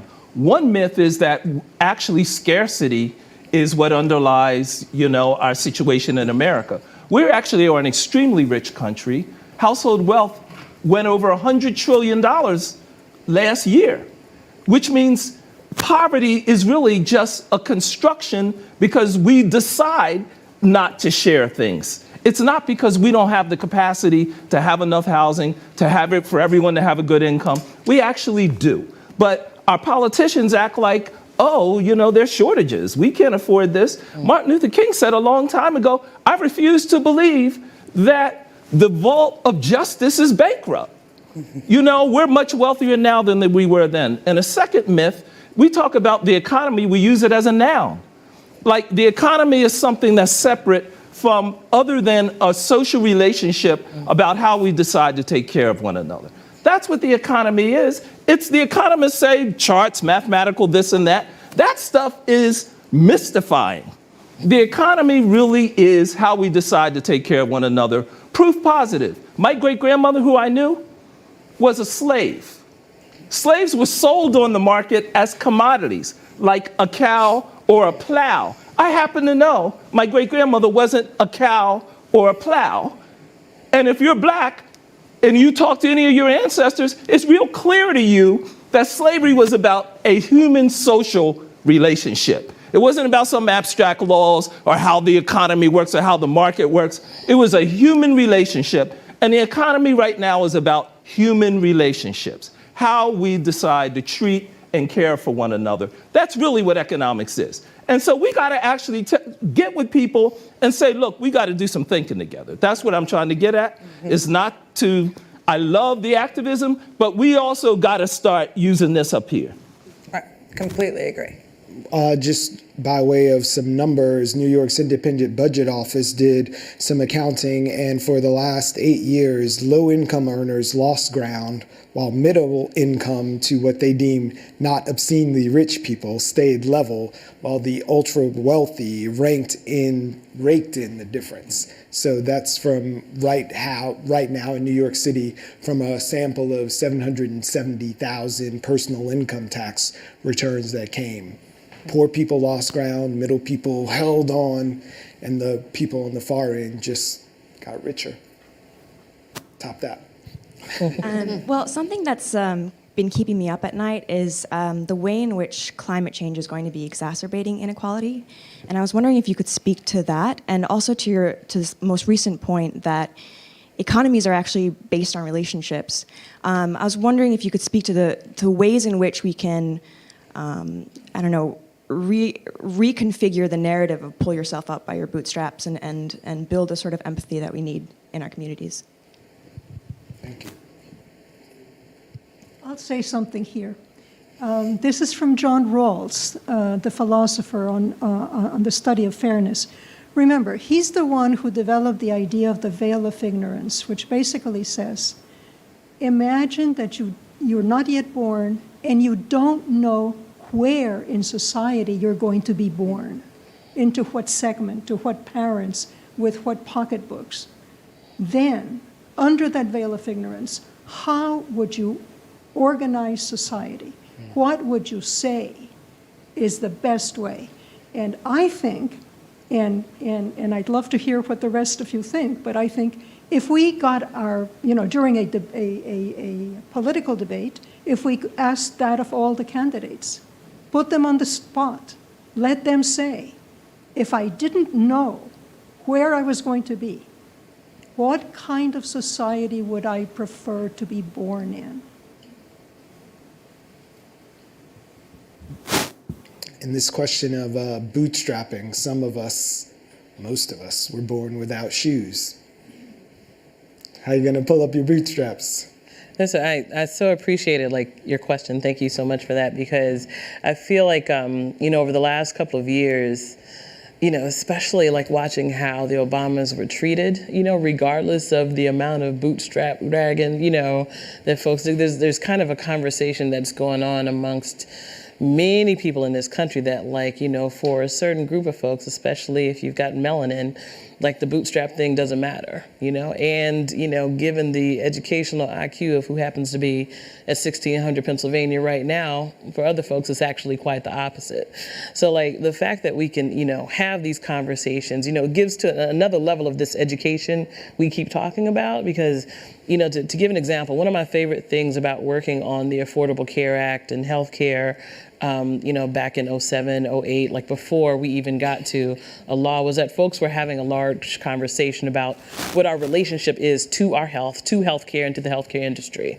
And that in and of itself, if nothing else happens, yes, I know there are challenges and whatever, but getting to the myths and the facts of what's actually going on with our social contract can help us get to that next level of so therefore, what do we want and how are we going to get there? So on the bootstrap thing, absolutely, it starts with the conversation of, even with the folks who are pulling hard as all the things that I don't know if I can say on TV right now. There still is power in race in all the situations to deal with. The other thing that kind of struck me when you talked about climate change and how we need to, there's so much we could talk about that, because I think about climate change, and then I think about when I first heard about climate change, it felt like a white guy in Greenpeace in a boat in the middle of the ocean, versus environmental justice in the Bronx and kids with asthma next to the, and so I think, that we can, as we continue to talk about race and power and all of the things that really affect us in our hearts and minds, and where we can add solutions, because then that becomes, how are we changing, how are we working with the transit workers and the bus depots and the kids and the moms and the healthcare systems in the Bronx, and where are we placing jobs that give us, that actually are leading to a future. I feel like climate change conversation is environmental justice and all of those different things. I would say on climate change that in New York, some of the biggest problems we will have is actually heat, and excessive heat, and particularly in Harlem and the Bronx. And right now, we have no plan on how we're actually going to address that. And it's not some far off thing. And so it is going to affect us here, particularly low-income folks who don't have air conditioning or don't have access to a cooling center. Those are the folks who are going to be immediately affected, and we all know who those folks are. And the second thing I would say in relation to John Rawls, I think white folks have the privilege to imagine they don't have a body. But if you're a person of color, a woman, how do you imagine a world where you don't have a body? And who even thinks that way or has the privilege of thinking that way? I think we need to start from our actual bodies and what we actually think about one another, and where our love and empathy actually is. And for my staff, I will tell you that when we got a call from the Cuyahoga Center by a worker there who called us saying, I'm calling you secretly because I don't want to lose my job, but we have hundreds of kids here who've been separated at the border, and they're in Harlem, and our staff went there and they saw 9-month-old babies with no one holding them, and toddlers with no dolls, no blankets, eating rotten food, sleeping on beds with bed bugs in them. That is what shifted my whole staff changed. Because they said, who are we to torture children? And I actually think change comes from actual dealing with the physical, with the real, with the people. That's how I think change comes. And I appreciate what Rawls did as a mental exercise, but I actually don't think that's how we're going to make change, through mental exercises. I think we got to reach out to one another. Black folks got to talk to poor white folks about what the issues are. That's how we'll begin to enlighten one another. And we got to say, we know you're in pain, whether you're black or you're white. Tell me about your pain. Why is it you're in pain and I'm in pain and we haven't been talking to each other? That's how I think we begin to get somewhere. How do we begin to bust up this myth about meritocracy? We touched on it a little bit in the beginning on the strain of this bootstraps idea. I'm reminded of a study I just read about in Arizona where they took about 300 kids from a school that was urban, 91% students of color, free and reduced lunch as an indicator of not having a lot of money. And in the 6th grade, they got this group of kids and said, okay, do you believe that you can get ahead by doing hard work and being a good person? And the students who actually bought into that idea 2 years later were on a bad path. Mm-hmm. They had been in contact with the law. They had not marked any improvement in their schooling. They were really going down a road where the kids who looked that myth in the face and said, this is bull, this is not the world I live in, saw greater self-esteem and achievement. So those who said, okay, yeah, I can work hard and get ahead, when they were faced with the reality from being in 6th to 8th grade, saw their sort of vision of the world crumble, while those who saw it as nakedly not for me were on a trajectory towards success. So knowing what we know of that, how do we, as this optimistic America, get our children ready in our communities to face that reality? Well, it's always better to be sober, you know, and understand what you're dealing with, usually. And knowing that you're surrounded by myths is also very helpful and useful. There are some studies, actually, besides that show that the most effective predictor of your success in life is not your education, is not your experience, but your parents' income. And that's it, right? So if your parents' income isn't fantastic, then it's much better for you to know that you're dealing with some really harsh odds. Now, as far as bootstrapping, it doesn't exist. That is also something that you have to know, because we all rely on infrastructure, we all rely on networks, we all rely on the environment, the productive ecosystem around us. So if you, and social capital, if you go to school and if at your school where you have absolutely no choice who your classmates are going to be, if they're all going to end up being criminals, then basically that's who you socialize with, and that's what you have, and that's the outcome. If you go to school and all of your classmates are going to be Einsteins, then probably that is going to it's going to rub off in some way as well. But the problem is that getting into a good school where all your classmates are going to be Einsteins is very, very difficult, and you have to live in a nice house, and that house is a function of your parents' income. So we go back to your parents' income being the best predictor of your success. So knowing that and fully understanding what the reality is most helpful. Bill Gates was in my freshman dorm in college, and at age 18 or 19, he got a big contract with IBM. And it wasn't because he had the best operating system ever invented. It was because somebody at IBM said, we're going to give this kid a chance. Now, this is in 1974, 73, 74. IBM wasn't giving opportunities like that to black folks, women. Like it just wasn't going to happen. To your point, there's bootstrapping is a myth.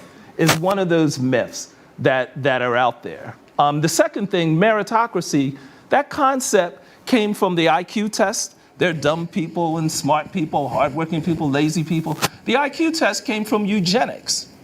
And eugenics was the beginning, the idea that women have smaller brains than men and black people have smaller brains than white people. And that's where that stuff started.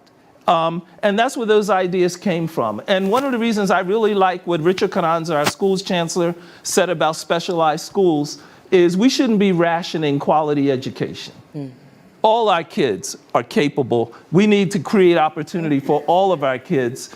And it's not about saying some are dumb, some are smart, you're in, you're out. We should not do that to children. Well, looking at that opportunity, I'm looking specifically at you two for the people who find themselves using all of that education that wasn't rationed out, going off to college, getting a degree, and in the case of being female, making about 86 cents on the dollar for every man does, being the one who made it out, and then having to take care of your family who never got to go to college or have their whole education fulfilled, and you find yourself with crippling debt on top of that. So in a lot of instances, a lot of women of color find themselves a little bit further behind than when they left, and now they're back at home in their mom's house or barely making it on their own, making good money.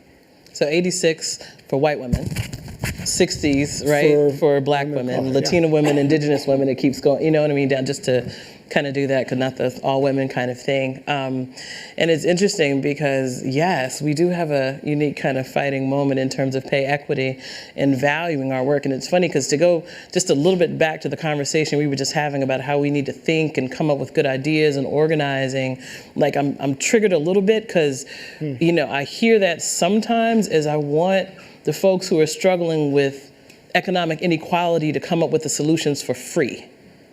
Like, I feel like we want to have more town halls and work groups and conversations with your elected officials versus the, you know, participatory budgeting or the ways that, you know, to Deputy Mayor's, the point about we are not scarce. There's money that's here that may get invested in a Bill Gates, but may not get invested in the brilliance that exists in our schools, in our projects, in our, you know, one of my good friends, Kamara Jones, down at Morehouse, says that we would have been to the moon and solved all these problems had we invested in all the black and brown and indigenous brilliance that existed. So I wanted to lift that point because I think if we, you know, we're talking about how do we create space, and as we're still in Black History Month, right? We got like a couple days. We're still in Black History Month, you know, where you hear about all the inventors. Before Women's History Month. What's that? Before Women's History. So I'm loving the intersection of Black history and Women's History I'm here for it. in terms of investing right there. Like, I love how the Movement for Black Lives policy platform included like a very clear section on invest and divest. So if you're talking about climate change, pull your money away from and invest it in kids. Like, so these other pots of money that belong to us because we have paid into it, because, you know, these budgets that our elected officials are sitting on where they have discretion to spend, you know, those are places where we can start to invest in and require that, you know, brilliant women, brilliant LGBTQIA, because that's a whole other set of inequity and, you know, that we haven't touched on yet, but making sure that like brilliance is valued and it is connected to this whole social contract we're trying to build. So part of that social contract has to be wiping out the stigma of debt. Absolutely, yeah. So income inequality is a women's issue. Student debt is a women's issue. Women hold 2/3. We hold $1 trillion of the $1.5 trillion in student loan debt. According to the American University of Women, African American women hold the most, and they're the most impacted. So this is student loan debt is a person of color issue. I think you're absolutely right. It's democracy, it's learning, it is more than organizing. I've been impressed with how during the Trump administration, people are learning, parliamentary process and the way civics actually works. So we're at the precipice of that, but we can't lose it because so many times we get so close and then we get bought off and we just can't get bought off again. Can't get bought off again. I'm looking at bought off and killed sometimes too, right? Because just to be honest, because if we're talking about economies, like there was a great article in it. I feel like my mom, she's a research teacher and she always has to throw a citation. Shout out to Alessandra Lewis. But there was this great article in Atlantic Black Star that talked about like 7, African American communities that were thriving and then were attacked and died. So I push back on the word stigma a lot of times when it comes to mental health and economy, because for a bunch of communities that have had wealth, sometimes that comes sometimes with a a target. Yeah. And even so there's an article today, I think today in the New York Times, that talks about the history of policy and running numbers in the Black community and how that was a huge economic thing, in many communities. My granddad used to run numbers back in Southern Illinois, just to be clear, Allen Memphis Johnson. But there's a whole, there's a history of kind of folks, stopping and starting, you know what I mean, in terms of businesses or getting debt or education. A lot of what's going on with educational debt is a little bit of a pushback to a whole bunch of folks that weren't necessarily white men that were getting educated and putting forth different theories on how we should be moving. So I think it's yes to the organizing, yes to the putting forth solutions, but it's also an offense defense, because it is, it could be a little, upsetting, but there's a history of these things coming at you in a not so good way. So before you go in, language me into a better understanding so we can stop with the stigma. What should I be saying instead of the stigma of debt? Instead of the stigma of debt. I like the history of our economy, the history of economics of Black folk. Something, because we're talking, let's co-create it right here. That's the whole be heard thing, right, y'all? Because it's not, when I hear stigma, it feels like folks are uneducated and don't really understand what's wrong with them. Mm-hmm. I understand that when Navient calls me, they're probably calling my phone downstairs right now, to be honest, that it feels a certain way, that folks are trying to devalue my Georgetown education, all of the things that have been poured into me that makes me feel less than. And that just doesn't sit right. But if I think about this context and the history of how rates have gone up for loans and what's happening in different communities and what happened when the mob decided that my granddad's policy wasn't pouring into their banks, then I think a little bit differently about the history of where we are from economic equality. So for me, it's more thinking about economy and inequality in the context of our whole society. I know that's longer than stigma and not quite as cute as maybe you want, but it's somewhere it's a story, right? So we are definitely going to get into this, but now that we're turning our language from stigma into understanding the history of these economies, I want to just steal a moment and introduce you guys to someone. You might recognize him as the bad guy from Orange is the New Black, or the good guy, get over here, the good guy from a new show that is called Paid Off, where he is changing the way that we think about student debt, because you've created a TV show that's a game show that the big prize is leaving debt free. That's the hope, the big goal of the show is to push back against the shame associated with student debt, to increase empathy for people with student debt, to fight the bootstrap myth, to bring people out who are doing everything right, who followed the course that they were told from the first moment they went to school, go to college, get an education, and it's not panning out the way they were sold it was going to. So to fight some of those myths, to make them feel like they're not alone, so the 45 million people at home see people on TV that are like them, and understand if that person did everything right and they're struggling, maybe it makes more sense that I'm having a hard time with this too.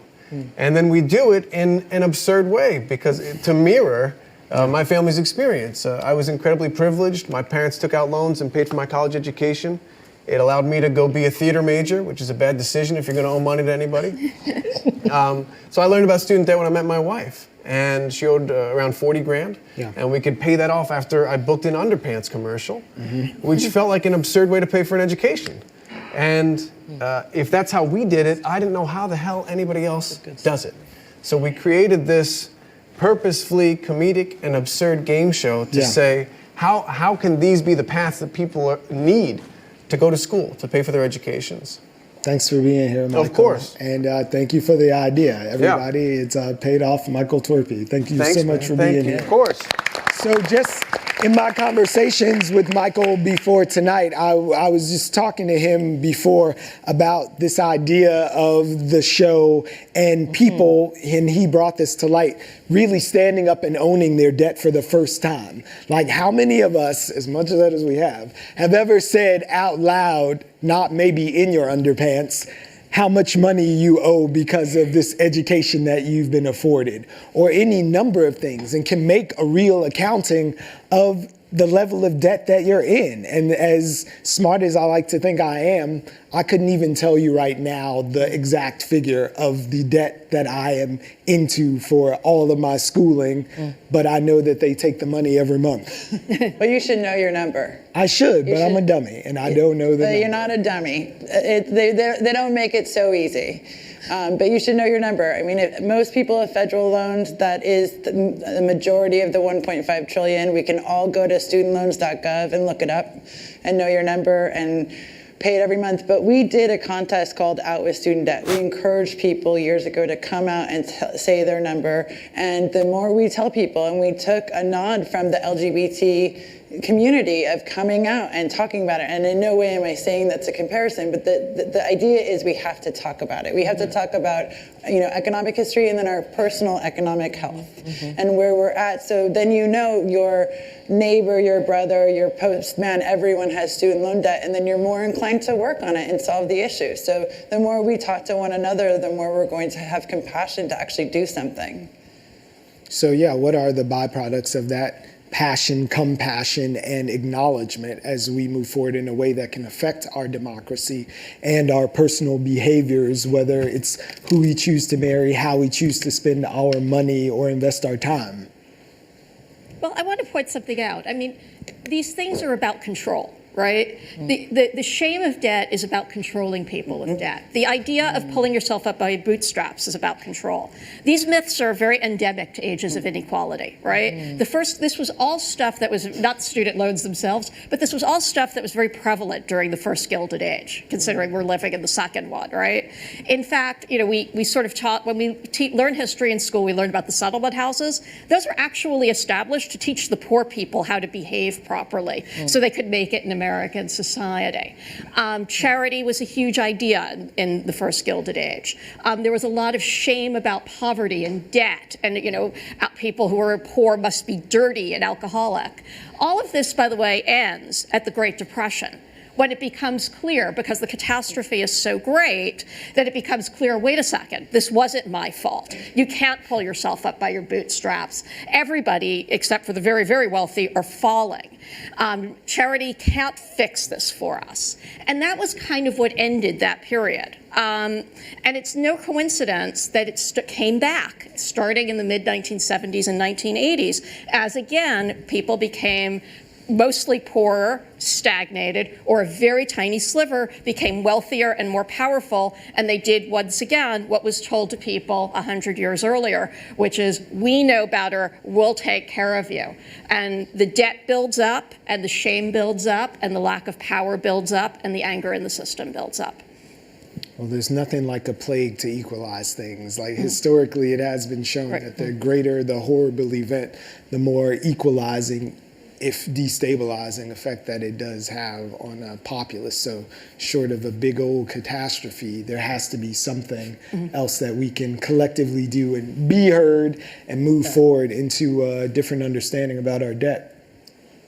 I'd like to offer a little footnote to that very interesting idea. And that is that if we as individuals and if our society defines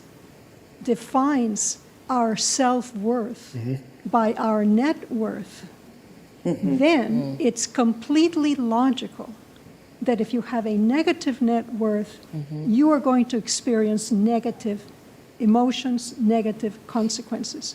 So it seems to me we have to look at the entire continuum. The challenge is going back to humans and human relationships. The challenge is not to assess ourselves and others by our net worth, but by other human qualities. And once we do that, we've escaped. We're out of the cage. Can I add on to that?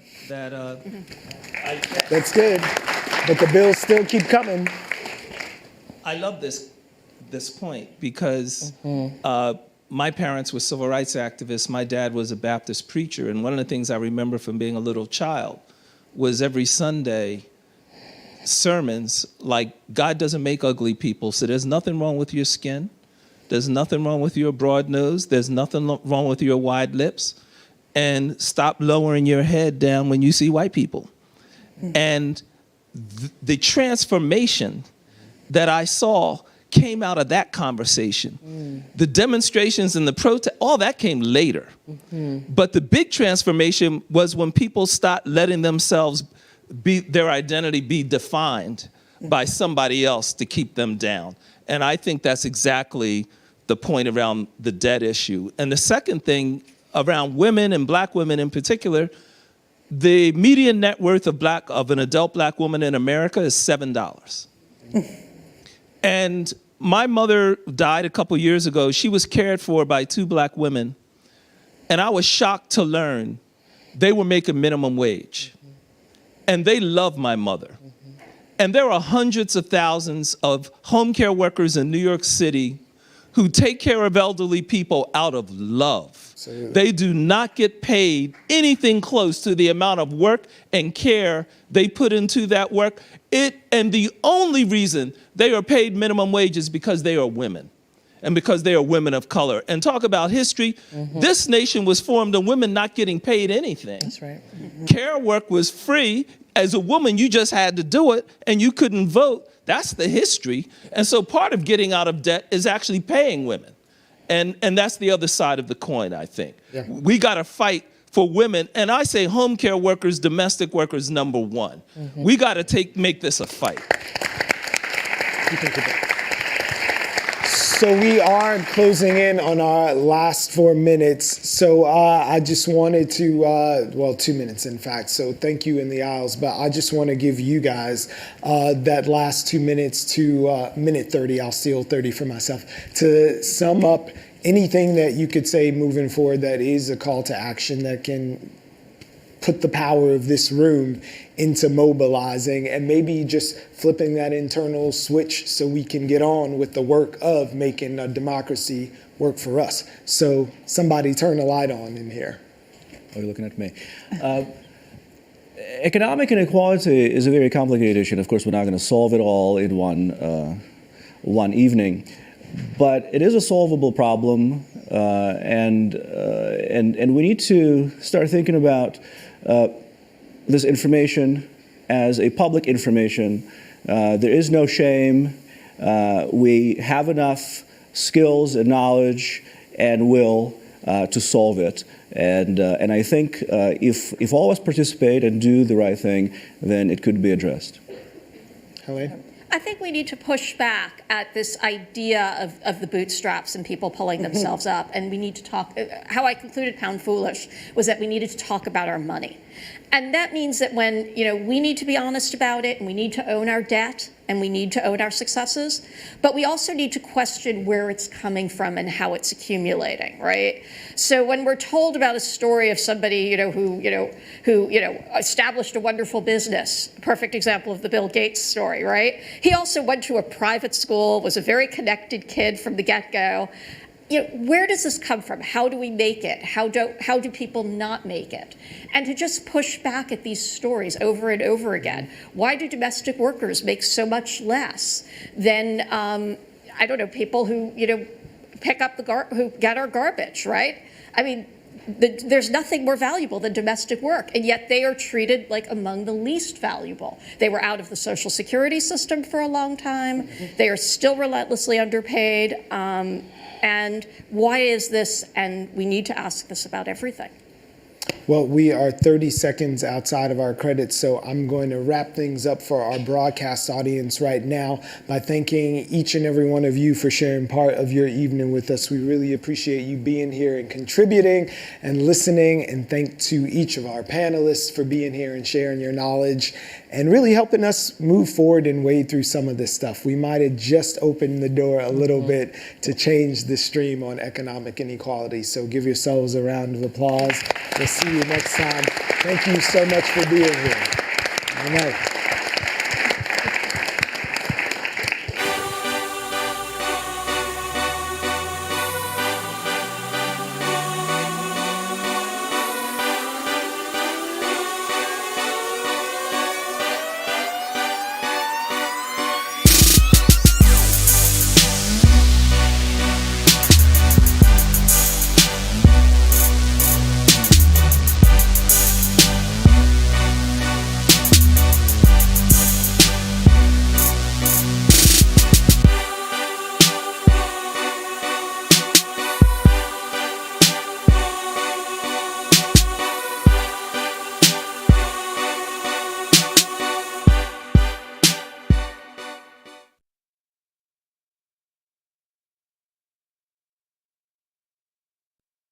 Dream of the things you'll never know.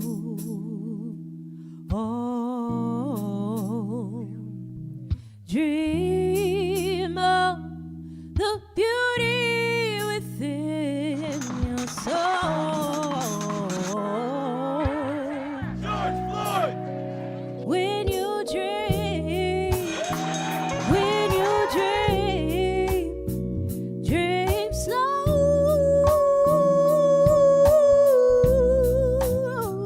Take the time to let dreams grow.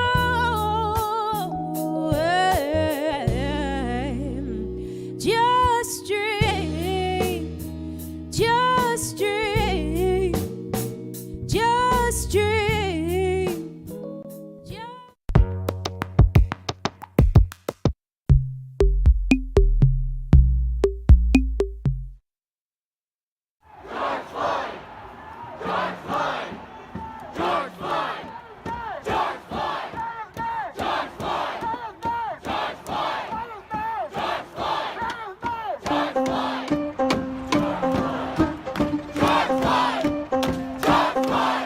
You know, what's led us to this moment, again, is everything from Brexit to, you know, again, this new neo-fascist movement that we're living in, to a kind of a conservative policy that constantly threatens the lives of people.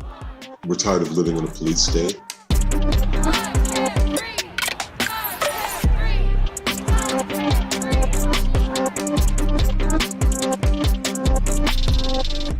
I refused to see him die.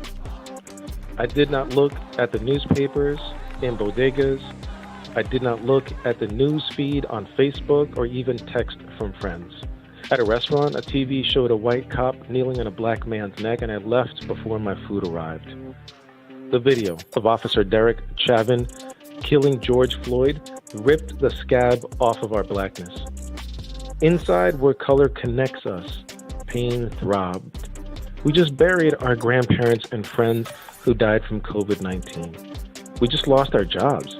Maybe the worst was over. I mean, damn, can we catch a break? But no. When I left the bodega, I saw a circle of my neighbors staring at their cell phones, faces twisted in horror. Did you see how they did that, brother? One said. I can't breathe.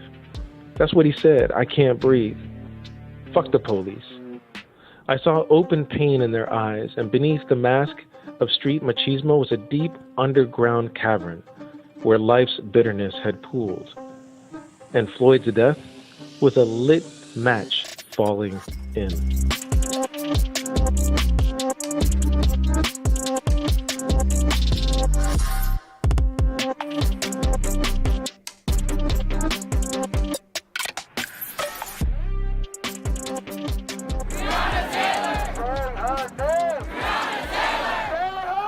I think it's always been the time.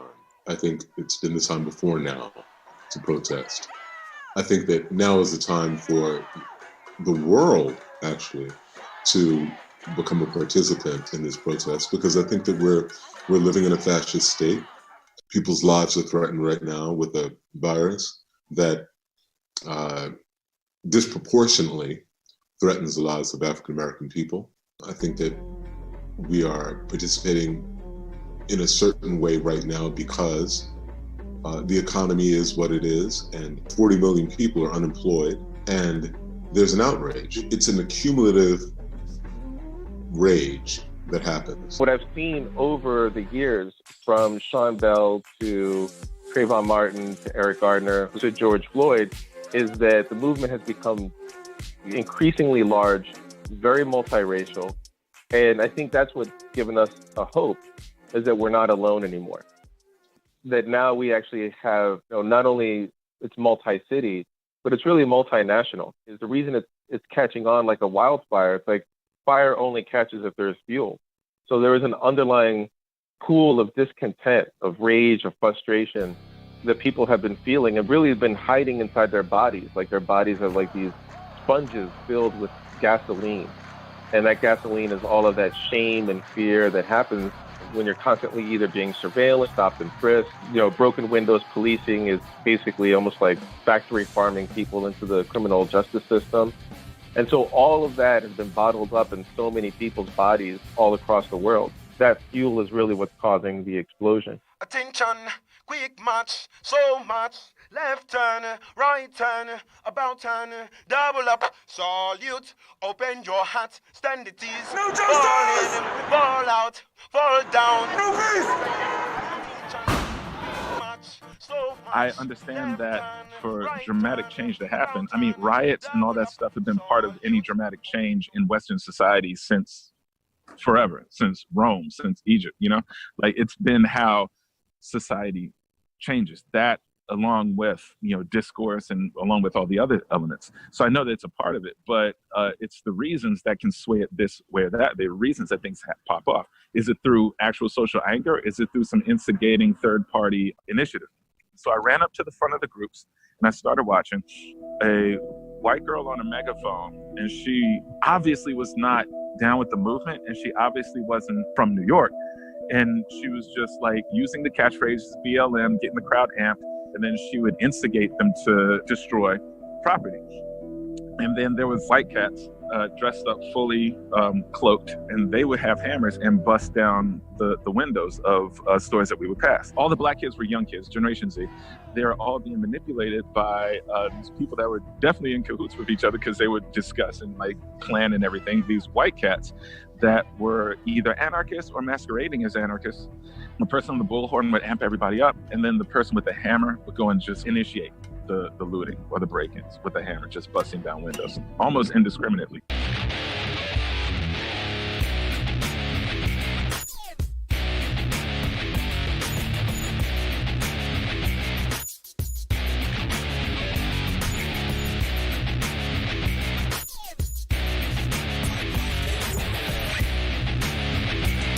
You tell me my people are free, but that's a lie I've learned to live with. The last time I checked, strangers who share a darker complexion are still overwhelmingly being segregated when it comes to overpopulated prisons, outdated textbooks, over-policed ghettos. I remember the first time I was called a nigger. And I've never felt so much rage in my life. And words don't usually get to me, but maybe transgenerational trauma is real. There was almost just like a swell in the collective unconscious, I would say, that has gathered everybody into focusing collectively on this thing, as of 2 weeks ago or so, and almost with continuous momentum up to this point. The whole experience for me has been transformative because I have always located my activism exclusively in my art. Something about this just felt like it is definitely the time to do this in the same spirit of enough is enough, and also like some sort of deep, collective unconscious tug on the heart and mind that made it feel important to be present, which I think, so many people are feeling. Mama, can't you see? Mama, can't you see? What the system's done to me? What the system's done to me? They keep on shooting us down. No, you can't hold us to the ground. You can't hold us to the ground. I was born in Bed-Stuy. I consider this my neighborhood, my community. I'm very protective of it. So when I found out there was a protest going on in Bed-Stuy, I was like, who is putting this together? Bed-Stuy is being violently gentrified, violently colonized. So I just wanted to know, who was doing this and what made them decide to do it here. Found out it was December 12th movement, which is a long-standing Black-led community organization. They're the OGs, and they've been actually doing marches and protests every week before all of this. They were doing protests and marches and, stand-ins way before George Floyd, way before all of this. And that gave me the confidence to know that I could be involved with this specific action and feel, secure, that it wasn't going to be no messy stuff. I feel like when it comes to engaging in action, you want to know who's organizing it. You want to know what the purpose is. You want to know what the end goal is, what route people are taking. I wonder if people are getting that type of security training that is required to be in a space with thousands of people resisting, pushing back against systematic violence. It's sometimes met with violence. Sometimes people just need to be prepared for that. Be safe, be healthy, be strong, and be revolutionary. Free ourselves from mental slavery. Never falling for false security. I wanna see I wanna grow further. Open my eyes and fight the good fight. You know, there's that old saying that to a hammer, every problem, looks like a nail. It's about how police were incentivized through the drug war to continue really hammering down on low-level drug offenses and then, stuffing state and then also eventually federal prisons with low-level nonviolent drug offenders. And some of the other forms of policing that actually were helpful to the community were not as prioritized or not as funded as, locking up low-level drug dealers or drug users. Good actually now to see that a giant wave is actually shaking the very foundations of the police and criminal justice system. And I hope that the wave is big enough now that we can really defund the police and dismantle some departments and really start replacing it with something that's more effective. I'm totally down for defund the police. And I'm almost completely down with dismantle. All this is an evolution of the slave catchers. And you add that in with, this subjective reality that everybody in different groups in America operate under, and you have a totalitarian system. You have this 1984 dystopic system that people don't realize that we're living in. You refuse, I think, to allow a Hitler-Mussolini moment again in the world. I think that's why this moment is really important. Just to speak to the Black Lives Matter movement, we've certainly been outraged for a very long time and have seen over and over and over and over and over and over again the unnecessary deaths of too many Black and brown bodies at the hands of police. A lot of people talking about defund the police, but what they really mean by defund the police. So tell me why the people want to defund the police. Why? Could they take your money? Defund, what's that mean? If they don't know where their funds are, who's gonna protect us once defunded? That's the fun part. Allocate what would be spent to process arrests for education, housing, healthcare, and the rest. In New York City's budget for 2019, they spent $6 billion on the NYPD. Take it down to $5 billion, make them leave a bill behind. That's still more than several other major agencies combined. I went to the protests in Foley Square. We'd been chanting whose streets are streets, but we're all getting out of the street. And then I had this moment of lucidity where I sort of realized what the meaning of civil disobedience is, that to make a point, the point is to break the law. The point is to say, no, the law proceeds from the collective will of the people, or it ought to. It is our right to be here to make this point, A handful of us sort of joined arms in spite of the fact that, there was these automated messages coming from the NYPD's amplifier that if you stay in the street, you'll be arrested, and we got arrested, and then off we went. All of my pushing and moving has been from the comfort of me in my recording booth. You know what I mean? It's been different, and something clicked, I guess, in that moment. My personal experience came at no physical harm to myself and little mental harm to myself as well. I was treated respectfully. However, it was easy to witness while going through it that not everybody had received the same treatment that day, and that things were rapidly changing. Some people had been roughed up. Some people had a much more tumultuous experience of being arrested. And even, some of the people that I met who were arrested around the same time as me who appeared to have been treated much less courteously. It's about generating anthems, content, emotional responses to all of these issues from every corner and from every color and from every type of person, because the more people participate in that, the more progress we make. Yeah, we really want to amplify Black voices and messages that are anti-racist and support anti-racist policies, and educate our followers on how to do that as well. Make sure that you know what you're doing. And what you're doing is that these guys will not play with you no more. No more killing Black people. This has to be a prolonged protest. This has to be on some South Africa apartheid level. I'm scared that once this COVID lockdown stops, that people will get distracted, not have the time. I really hope that people remember all of this, like the police brutality, the reasons that we're in this, that this stuff is ongoing, that we can actually bring about core fundamental change.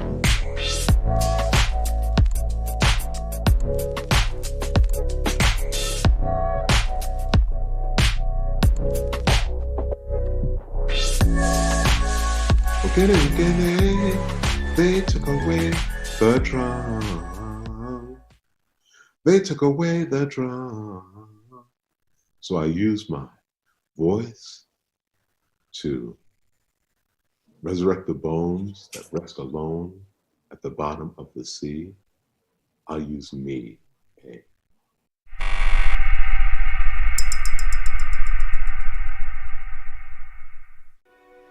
I just want us to be careful about buying into the narrative that the worst thing going on right now is the looting.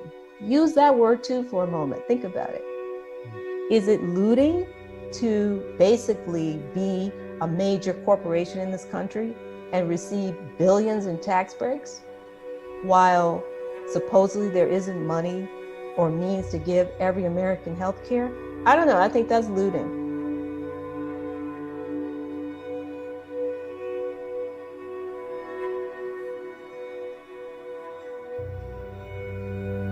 When I was a kid, I remember going by some businesses that were boarded up and they looked weird and like no one had been there for a long time. And someone in my family who's an elder told me, oh, this place has been closed since they killed King and it got burned out and it never really came back. There are boarded up places that got boarded up after the assassination of Dr. King. There are vacant lots where buildings were burned down, that were burned down in 1968. Nothing has grown up to replace them. And while we appreciate the peaceful demonstration, and we all have a need to vindicate our presence and to express what we think and what we feel. But we also have a responsibility to acknowledge certain things work and some things don't work quite as well. And so pillaging, looting, burning down, tearing up what is in existence does not necessarily bring the results that we're looking for. But sometimes an act of aggression yields the exact desired result, and some unintended consequences. A crowd that grew to 200 people gathered in the streets outside. The crowd got hostile when it witnessed police officers' rough treatment of the men and women, from pushing to kicking to arm twisting. Someone yelled, "Black power, don't let them take our people away." And quickly, folks started throwing bricks, rocks, and beer cans at the police.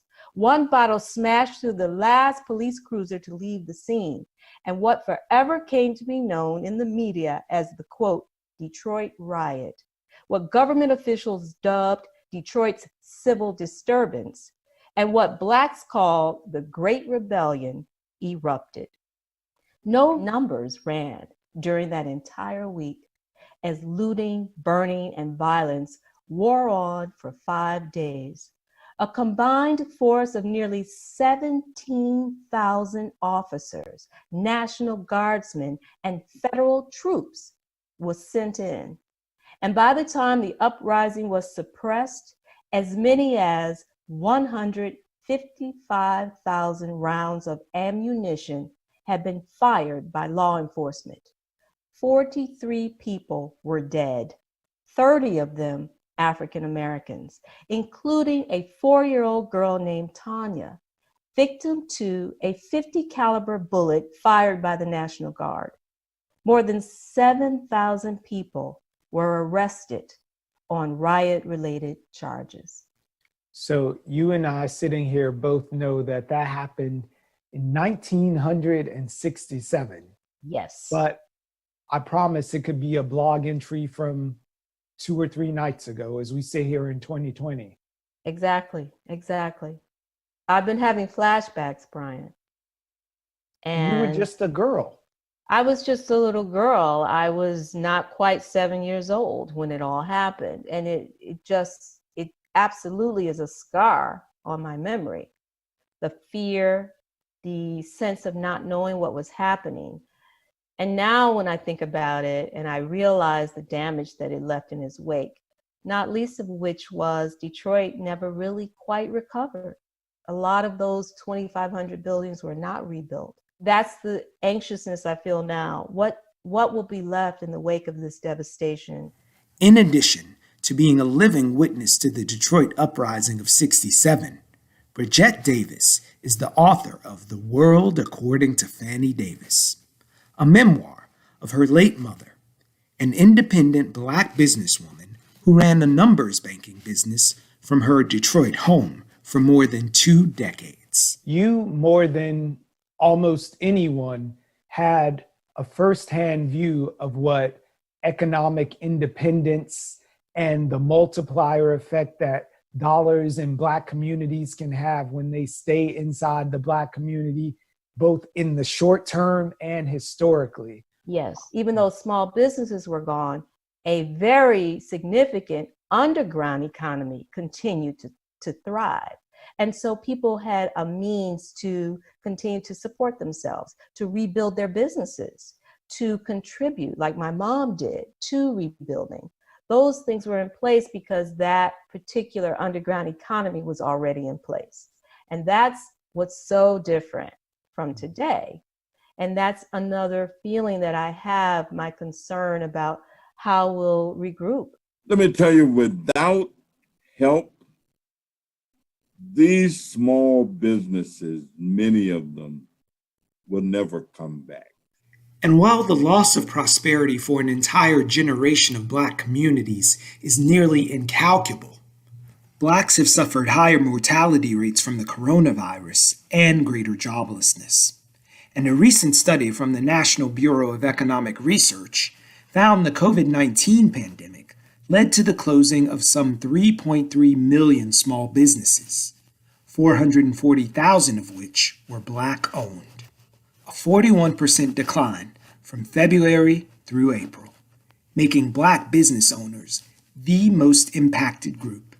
For Congressman Danny K. Davis, who represents the neighborhood where my parents still live and holds a seat on the Ways and Means Committee, that wealth gap has a very human face. It's African American men who've never had a job. It's young women with 2 and 3 children earning $30,000 a year, if they earn that much. How do you take care of yourself and 3 children as a clerk at one of the dollar stores or one of the places, or working in a nursing home as a health aide where you're making less than $15 an hour? And there's something about COVID-19 that has changed the conversation, right? No longer can government say what it can't do. The government stepped in and provided millions, billions of dollars in aid. The Ways and Means Committee tweeted this, saying that over 110,000 Americans have died due to COVID-19 and 42 million are out of work. And you add that to the strain that was already on small businesses, Black businesses, minority and women-owned. So do you think something like a Marshall Plan for Black communities would be something that the U.S. government should get behind and develop? Unequivocally and without a doubt. I mean, we can call it the Martin Luther King plan. We can call it the Roy Wilkins plan. We can call it the Sojourner Truth plan. What's so important is that we do it. I mean, we don't have any other way to infuse capital into disadvantaged areas and put people to work, guess what? The money that they generate is going to flow right back into the economy. Right. Because now they're paying taxes, they're working. So that money is going to put money back into the treasury, which gives us money to do other things with. I don't call it spending, I call it investment. If there's no investment, no return. I am ultimately, ironically, Brian, positive about this moment. I am. It's painful, it's scary. We still are in an unknown territory, but I do believe that that's how progress works. And so this is this generation's opportunity to push us forward. I believe in them. I believe in my son. I believe in all these young people out here. I believe in people like you doing the good work, the hard work, you know, and I think that it does matter. It matters.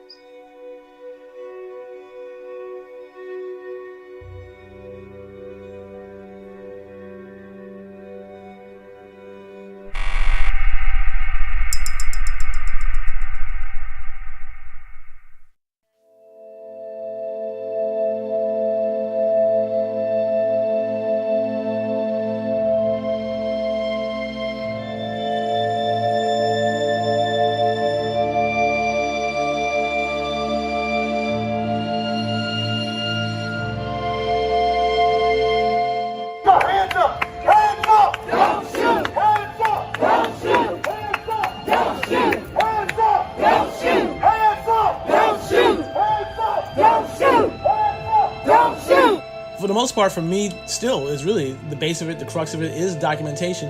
But as we move forward, it became, you know, the story. It became, this was an American uprising of sorts, and something that's never been seen.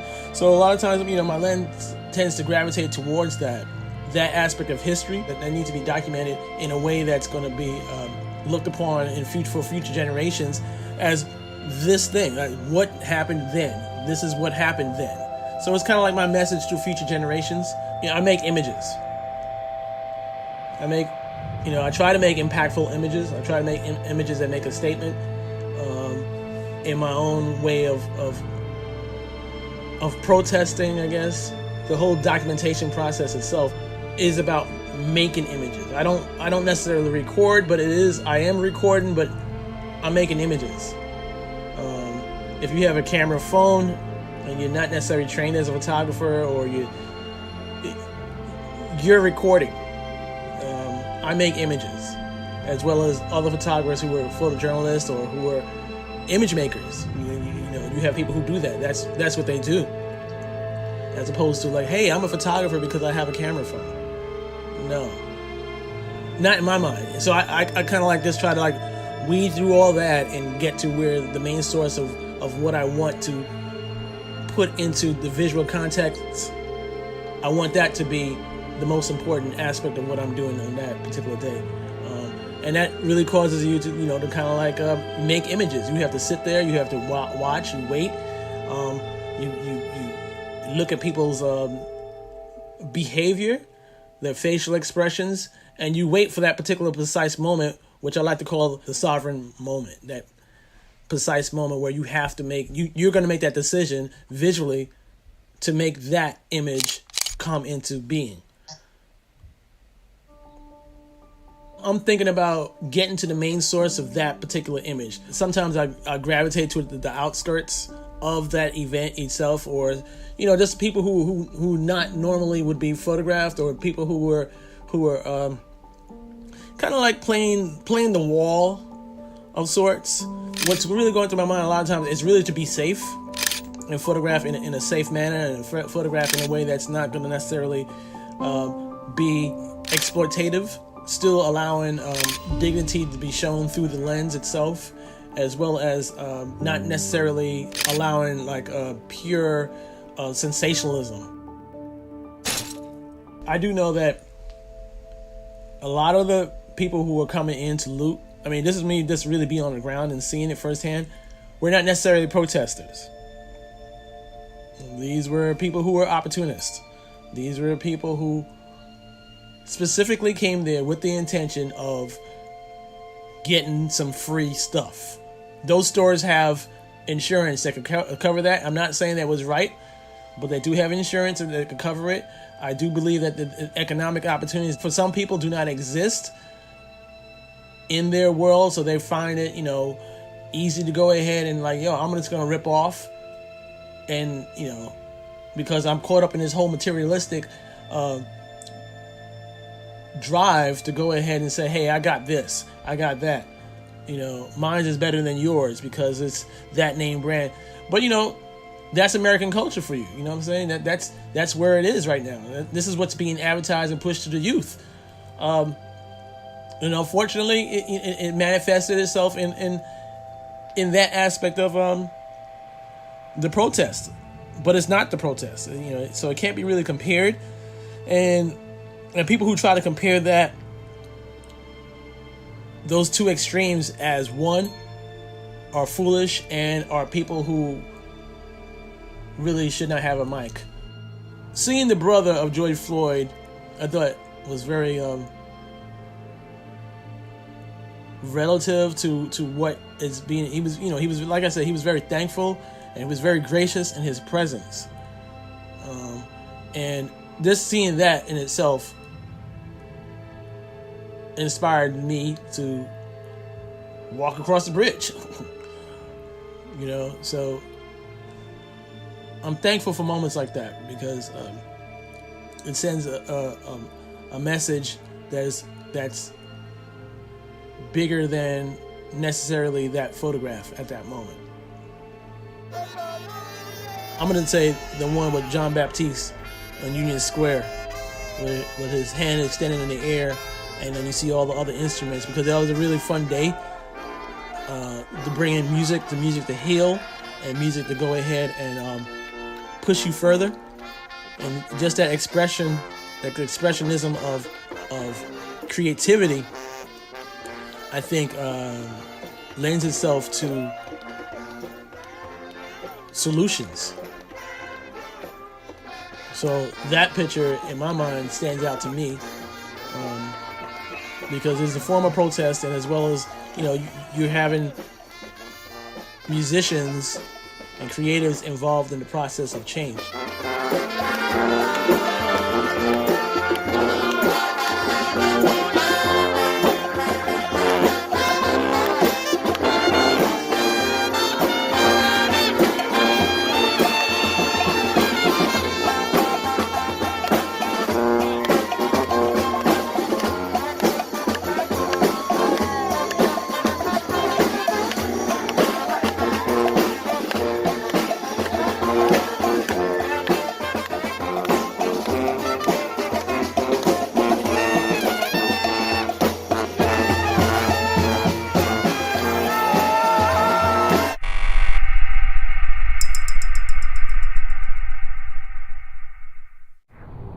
I've raised the bar in the sense that I've been able to get promoted. I decided to join the police department in many ways to do what I'm doing right now, which is try to see what can be done to improve it. I was naive thinking that they'd embrace this, someone from the community that could bring better ideas. I didn't realize that the system would push back on that. But I joined because I knew what I experienced, what my friends and I were experiencing, and what was going on throughout the United States, and how Black men were being policed. And I figured, let me join and see what I could do about it.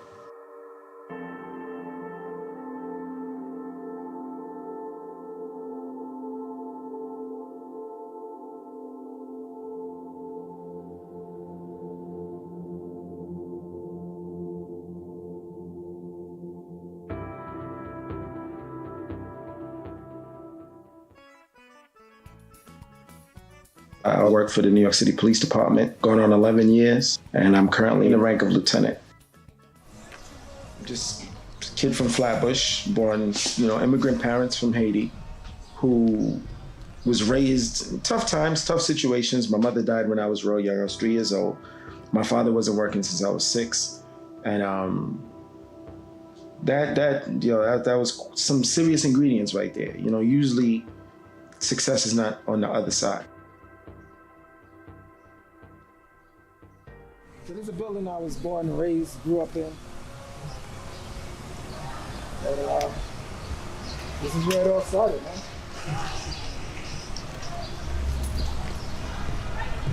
It's funny because I started reading late in life, and I would literally sit here and read, Marcus Garvey, Malcolm X, all types of books. This was right around the time that Operation Impact started in the police department, and what they basically did is they flooded certain neighborhoods with rookie cops that stood on every corner, and they gave them quotas for how many arrest summonses and stop and frisks they each have to bring in on a monthly basis.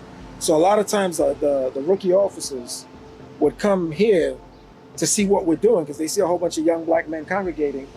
And then yet I'm reading books, I'm quoting Marcus Garvey, I'm quoting Malcolm X. I remember they looked confused and they would just go back to their corners. You know what I mean? They were trying to meet their quotas. I didn't know that though. What's good, King? Doing some filming, you know what I mean? Of course. Everything good? You know this. This is good. All right, shit. You just came out here. Huh? You just came out here? Me, I just got here. When I was real young, cops were heroes. Cops were the people you call when something went wrong. That's it. And then I remember slowly seeing certain headlines like Amadou Diallo and Abner Louima, even Sean Bell a little later on. When I started seeing these issues, I started questioning policing a lot. And then I started getting harassed by cops. And at first I didn't really know what it was, especially because most of the cops were white. I assumed they were simply racist. They were white. I was a young black kid. They hated black folks, so they were racist. But once I actually joined the department, I learned that it's much more complex than just simple individual racism. It's the racism that's interwoven in the system by the way of the enforcement quotas in black and Hispanic communities.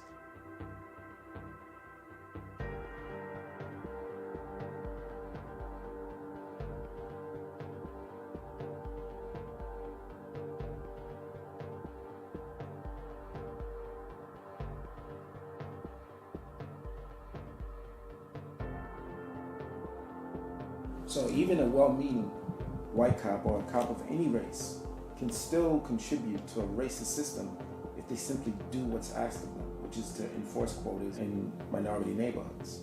So once I started understanding that and breaking it down, it started giving me some trouble. Just going to work, every day I was witnessing things that I noticed that my colleagues didn't even lose sleep over. And again, it's not because they're bad people, but this was the demand of the system that they were just meeting.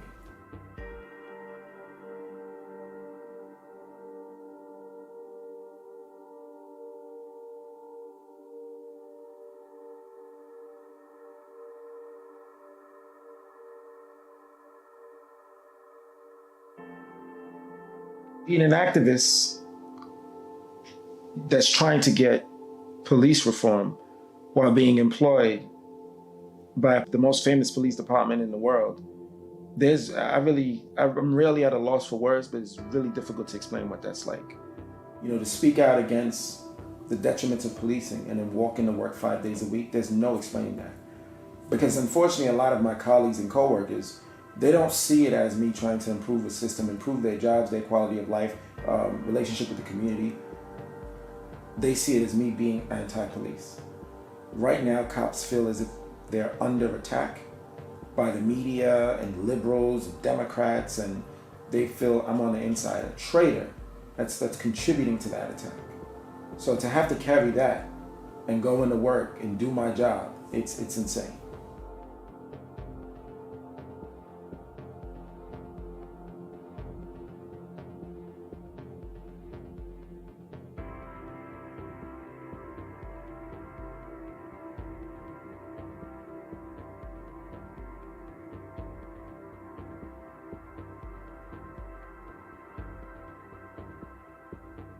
Sometimes it's real disheartening, the fact that there's not more support. Like the Stop Question and Frisk lawsuit. Because with that lawsuit, we were able to get real change. And I wish, along with Stop Question and Frisk, summonses and arrests were included, because it's very likely that a situation like Eric Garner would have never happened. Because everyone else just saw a white cop who didn't care about this guy, You know, they probably even saw him as a racist. I didn't see that watching that video. I saw a cop trying to meet his arrest police. Always been outspoken. I realized injustice is something I was never a fan of. I used to get in arguments with my dad when he was unfair. In that sense, my family's not surprised. They know I've always been this way. They are concerned though, because historically, it doesn't really end too well for whistleblowers. You know, it doesn't. Usually, it's not a happy ending. Activism is not easy work, but what keeps me grounded in knowing that I have to stay the course is understanding the millions of lives that are going to be positively affected if I'm successful.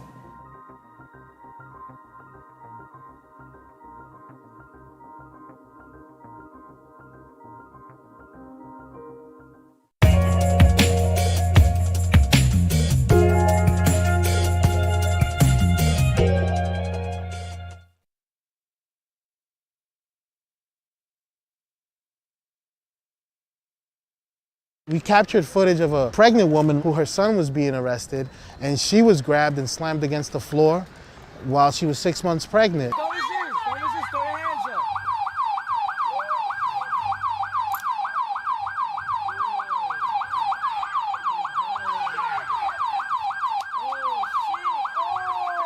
We've gotten footage of street vendors who were selling fruits and vegetables along Fifth Avenue. At 5 o'clock, there was an end of a festival and the police shut it down at 5:05. These vendors were slammed to the floor while in handcuffs, kicked around, beat up. 16-year-old girl choked by the captain of the precinct. All of this on video. And these are the things that, you know, that happen a lot, you know? And if we're not there capturing it, people just won't believe that it happens, that it's going on. But it's in this city, it's going on every day.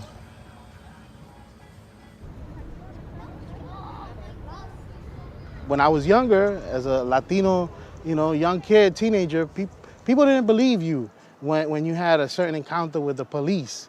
Whether it was your parents, whether it was your teachers, you know, no one in power believed young people and what we went through. Oh, cops are not that bad, you know. But it really was until we started getting our hands on cameras and turning them on when the cops approached us to show, you know, what that looked like, what that felt like. You know, the first people to have to pave the way, you know, as far as in this cop watch movement, you know, we took a lot of hits.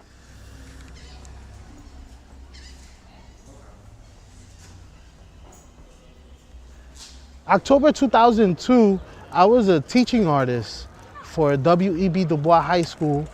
And after school, I witnessed the police manhandling a teenager at the subway station. And I decided to grab a payphone, dial 911, and pull out a point-and-shoot digital camera and start taking pictures from 20 feet away in front of a token booth where the public was watching as the cops were slapping this kid around. As I was on the phone talking to the operator, describing what the cops looked like, cops walked up to me while I was on the payphone and maced me. As they took possession of the camera and handcuffed me, they all slammed me to the floor, piled up on top of me, and one officer cracked my head open with his walkie-talkie. They stomped on my handcuffs that were, you know, behind my back, my arms. I got permanent nerve damage on my fingers, and a big gash to the top of my head, and I was sprayed with mace. I was taken to jail and charged with assaulting police, with obstruction of governmental administration, and a list of other bogus crimes that it took a year for them to dismiss.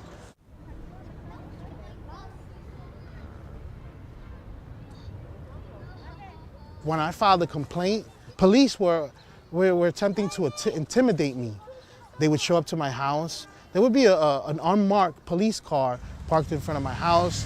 They would show up at my job. They would go to my mother's job, and they would just follow us around, want themselves to be visible, wanting me to notice them. And they would wave at me and they would drive by me.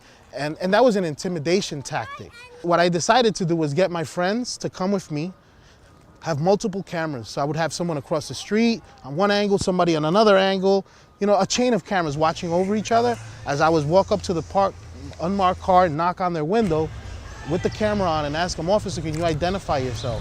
How come you've been parked in front of my house for this whole entire week?" The cops would, you know, roll their windows up and drive away. It was that experience that got me to see that I needed to organize with a group of people with multiple cameras where we watch over each other. We don't interfere, we don't obstruct. We're there to document, observe, and collect evidence as to what happened.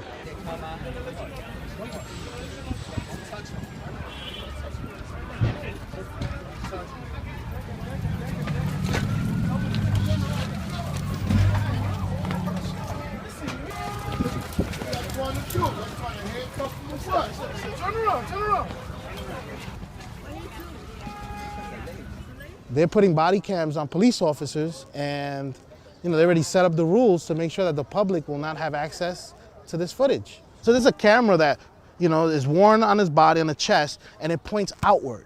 So it's not recording the cop, it's not recording the police officer's expressions, words, or whatever. It's recording what they're collecting of the public.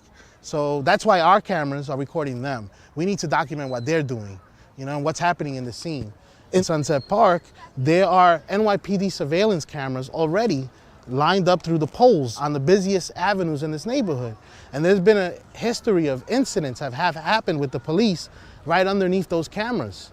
I myself have taken out applied for FOIL requests for the police department to release this footage. We recorded our version, and there's an unedited version recorded somewhere that the police has access to. And people have been arrested, people have been assaulted, they've gone to court, lawyers have subpoenaed this footage, and the police have never released this. So this is evidence that exists that the police department, the city of New York, purposely withhold.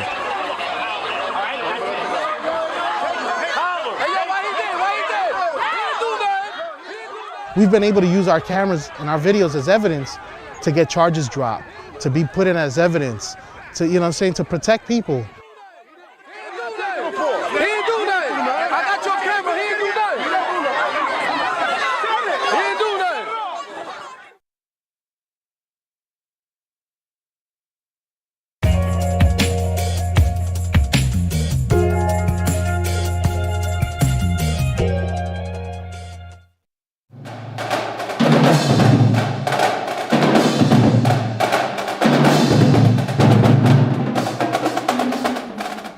My name is Sean Leonardo.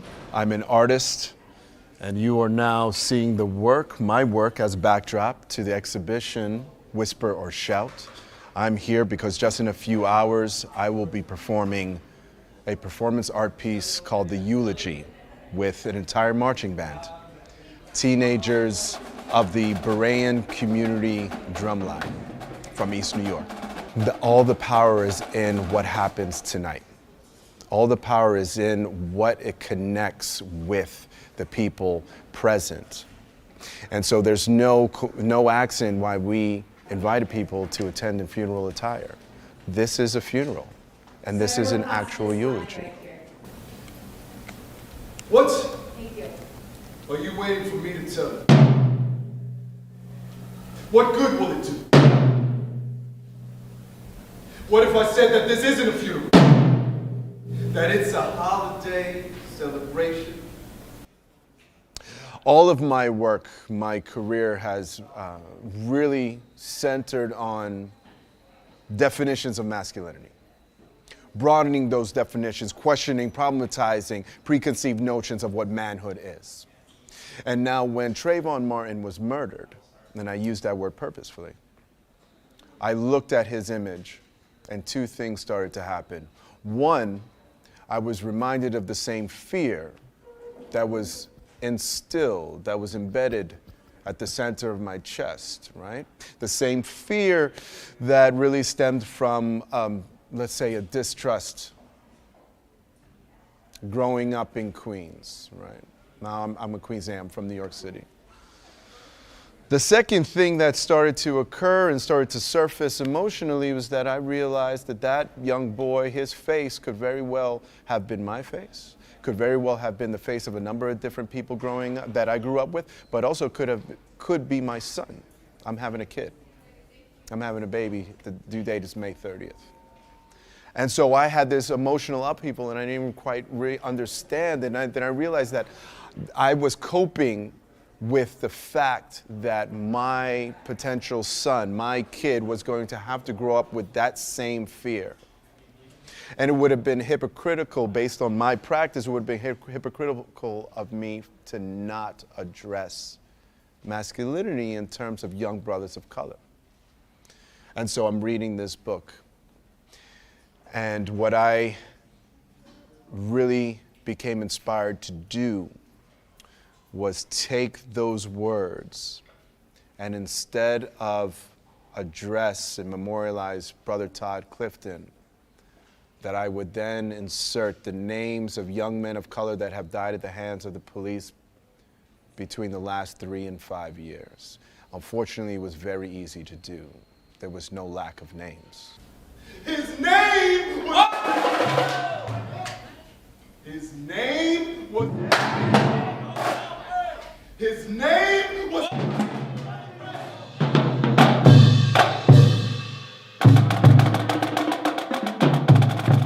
It is personal. It is personal in the same way that anyone that witnesses those videos or experiences any level of aggression with authority, with power, that it might be personal for them. It is in our surroundings. You know, it is very much part of our reality. And I just thought to myself, what could I do not only to further the conversation around police violence, but to force it into people's hearts? I wanted to do something that hurts, right? Go home and forget him. He's in this box, newly dead. Go home and don't think about it. He's dead, and you've got all you can do to think about it. And it's not about empathy for me, and it's not about revisiting some sort of trauma, not about a level of catharsis. It's about bearing witness to something that is incredibly, incredibly awful and powerful. Tell them to get out of the box and teach those cops to forget that rhyme. Tell them to teach those cops that when they call you nigga, make a rhyme the trigger that the guns backfire.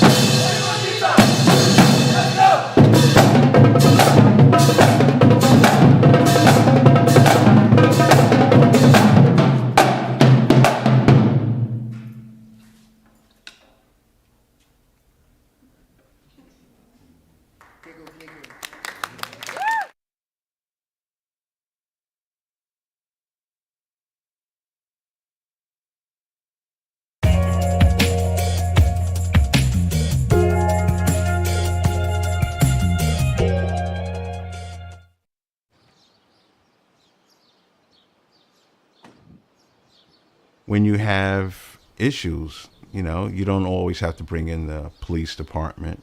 You could work that out.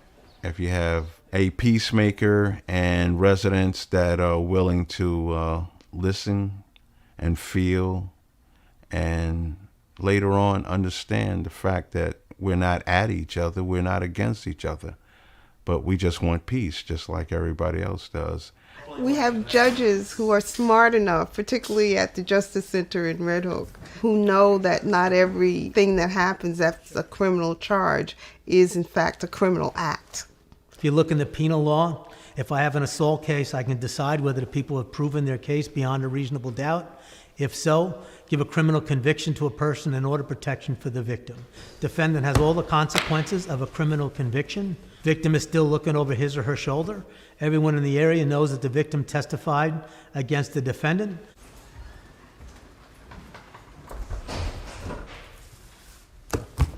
I want to send this case to peacemaking. I sent a case like that to peacemaking.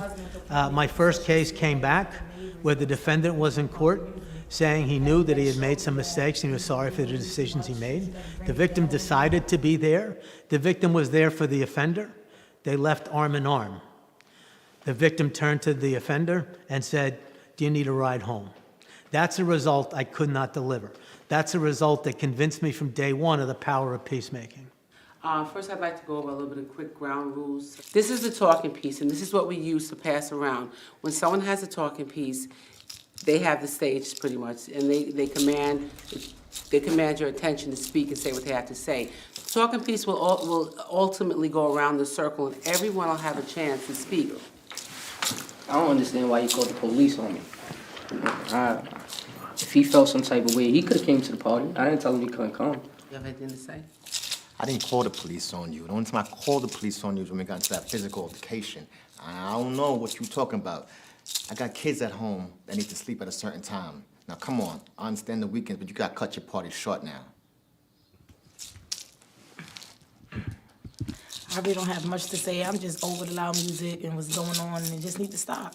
The program was brought to the Red Hook Justice Center 4 years ago to help people that was having minor disputes, like somebody's playing their music too loud and they don't want to turn it down, so it becomes a court issue. Basically, I guess there's civil cases that we could show some civility and work these problems out with ourselves. The peacemaking program came about as a result of our relationships with Native American tribes.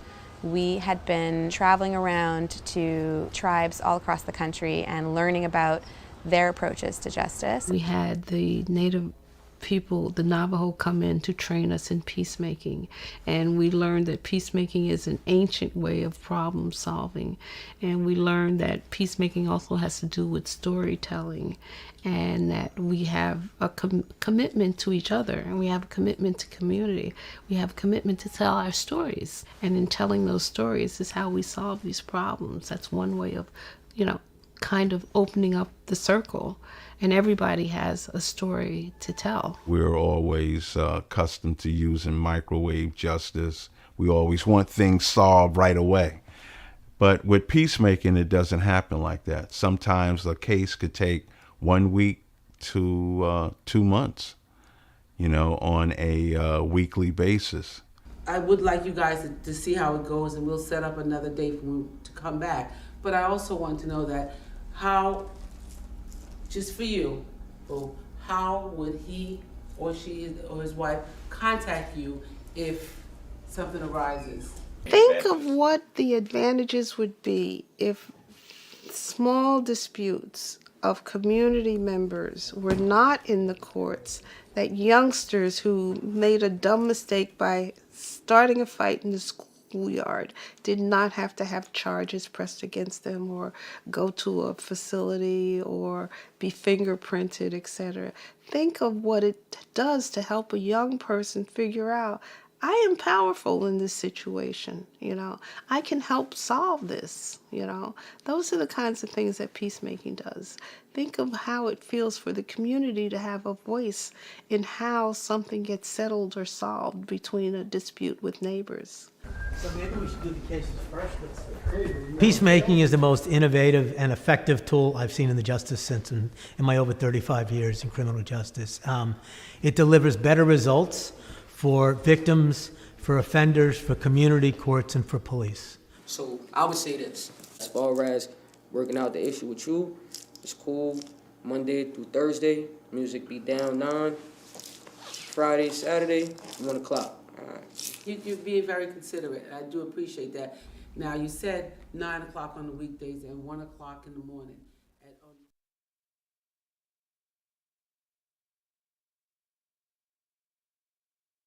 Dream of the things you'll never know.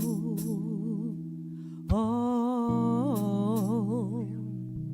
dream of the beauty within your soul.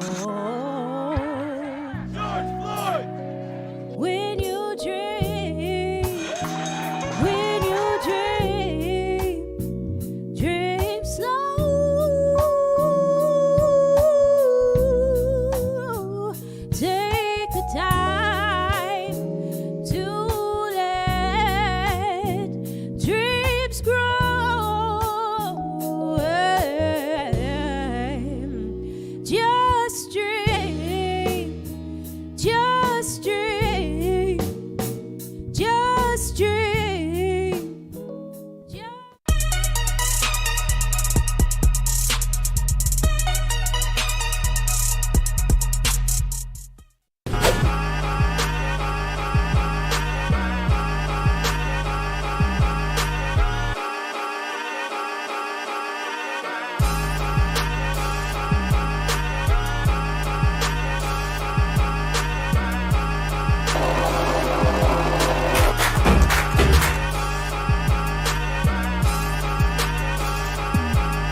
The journey, I guess, began 11 years ago now.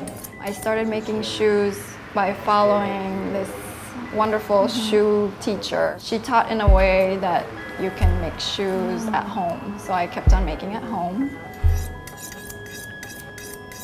I just kept on making. Once you make your own shoes and it fits you so well, you're just basically hooked. My name is Keiko Hirosue. I am a shoemaker and a shoe designer, and I'm also founder of this space, Brooklyn Shoe Space. Initially, I came here to the States 11 years ago to apply for law school, actually. I wanted to do art law. I worked in an arts and events consulting firm in Tokyo, and I saw all these artists being ripped off, and I'm like, oh, I need to represent them. I went to Hunter College, studied art history, and applied for law schools. I wasn't quick enough, really. I have a little slow mind. In the meanwhile, I've always been telling my boyfriend, now husband, I want to make shoes and chairs in my afterlife. My husband told me, you don't have to wait that long to do what you like to do. So I looked it up, and there was like a 10-week workshop. So I started taking the shoemaking, and ever since I'm hooked. My shoemaking class that I took, it's like one full day. First day is like sharpening your knife. All this for hours. Yeah. Practice sharpening, right? And the teacher can tell by the sound, you're not doing it right. I can hear it, it's not right.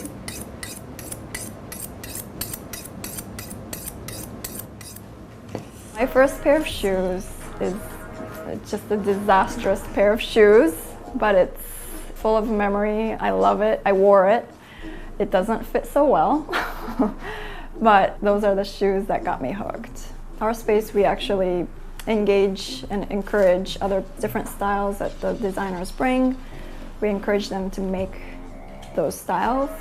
But if you go to a different shoemaking class, you start with mules, which is like a slipper shape. I don't like mules personally, so I totally rebelled and I made a strappy sandal, and it was pretty disastrous. I think my shoes are whimsical, colorful, and a little bit of fun, but still very close to basics. Nothing too new, but in a way it's timeless. I want to keep on making some colorful shoes. So in Brooklyn in general, there are a lot of makers, and there have been local shoe students. A lot of people in the country, actually, not just Brooklyn, are interested in where the things that they wear or they carry are coming from. And then they realize that, oh, you can actually make this. Someone makes these things. And that's when they start looking up, how do I make this? Is there a place I can learn how to make this? There's not so many places in the States that teach how to make shoes. It is a deep learning curve, you say. There's a lot more than what I teach here. This is like an introductory, very fun and quick way to learn semi-constructed shoes, which is mostly what's out in the market. I'm working on wrapping the inserts with my leather, and this leather is very thick, so I'm trying to skive the edges with my knife. My amazing knife from my teacher. You can substitute all this with everything you can find at, say, Home Depot or art supply stores. Initially, that's how I started making my shoes. It's everything that you can do at home. I just bought like a Dremel. That's maybe the only thing. If you want to learn how to hand sew shoemaking, I would actually send the student to somewhere else with a different master shoemaker. Shoe designing is a lot of sketching and ideas. Shoemaking is really trying to put the designs into an actual product. Shoes are what everybody wears every day. So to make that and to make shoes that fit really well, it takes a very long time. It takes a lot of patience, trial and error as well, and we like that.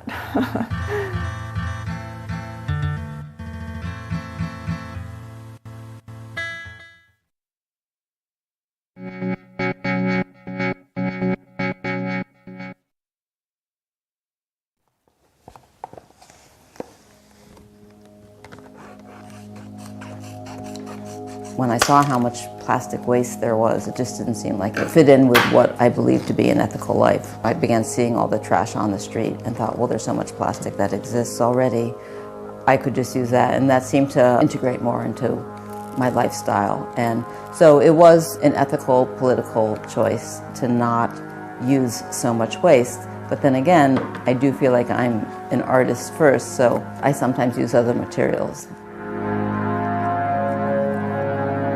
My name is Sherry Mendelson, and I make sculpture, and I mainly use recycled bottles that I cut up and put back together. I was recently in Sunset Park. As I was walking down the hill in Sunset Park, I saw all the people had the bins for composting, and I was so happy to see that. I think that it probably has gotten better, but there's still just so many bottles all over the street or just in the garbage bins on the corners. You know, maybe if there were more recycling bins, there's as many bottles all over as, you know, as when I started this project. Resources are not my problem when it comes to plastic trash. I think of myself as an artist with a passion for the environment. I guess I think that if I was an environmentalist, I would probably lead a very different life. I mean, if I was an environmentalist first. It's hard to live in this world in the way that we do, and every single decision is an ethical decision. And I can drive myself crazy with that. I just did this class residency, and there's part of me that said, well, a big part of my artistic practice is the element of finding and not of creating more waste. And there's a great freedom to that, in that when I find something, it kind of lightens my mood in the studio, that it came from trash, and if the piece doesn't work out, it'll go back to trash. Nothing really lost. There's no great harm to the environment because it isn't that resource intensive. But that said, sometimes a piece needs something else.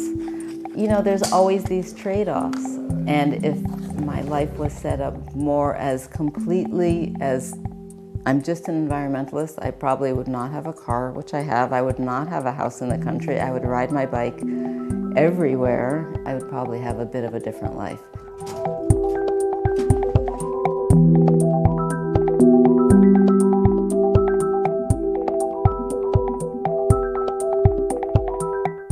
The way that I often work is I'll find a bottle like these, and I like the top of this bottle.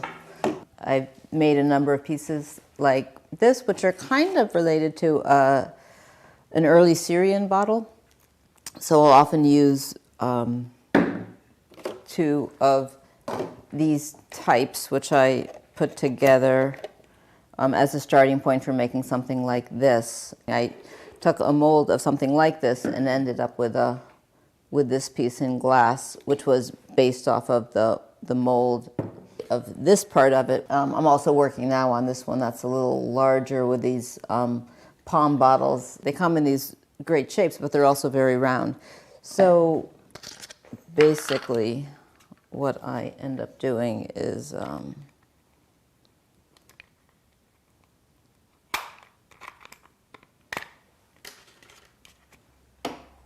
kind of cutting them apart.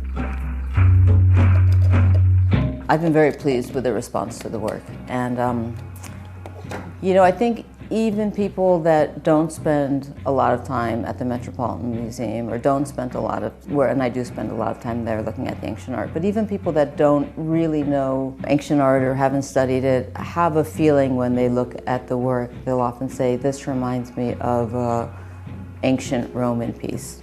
So I like the fact that everyone seems to have some reference point to something, or they'll say, you know, this looks like a Peruvian ceramic thing. So everyone has some sort of reference, and I think that that acts as a really nice touchstone to introduce them into the work.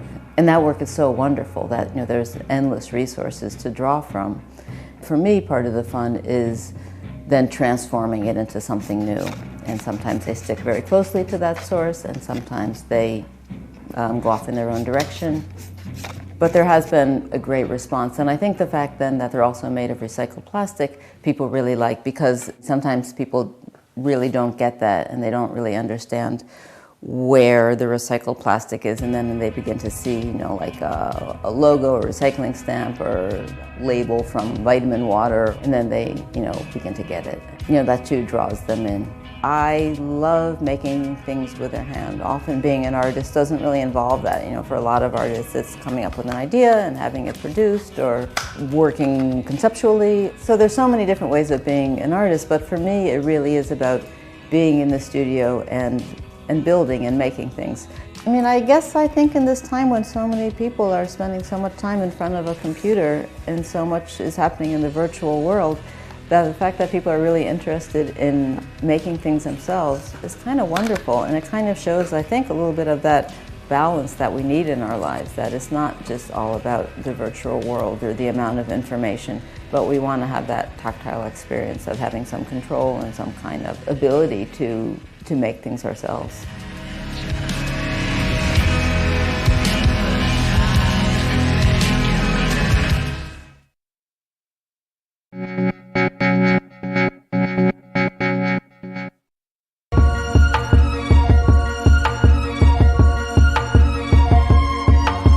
I think you can definitely be an artist that chooses not to view your work as political. But that being said, I think being an artist is already a radical decision. Making art and being a person that thinks creatively and brings things into existence through that power is inherently a political action.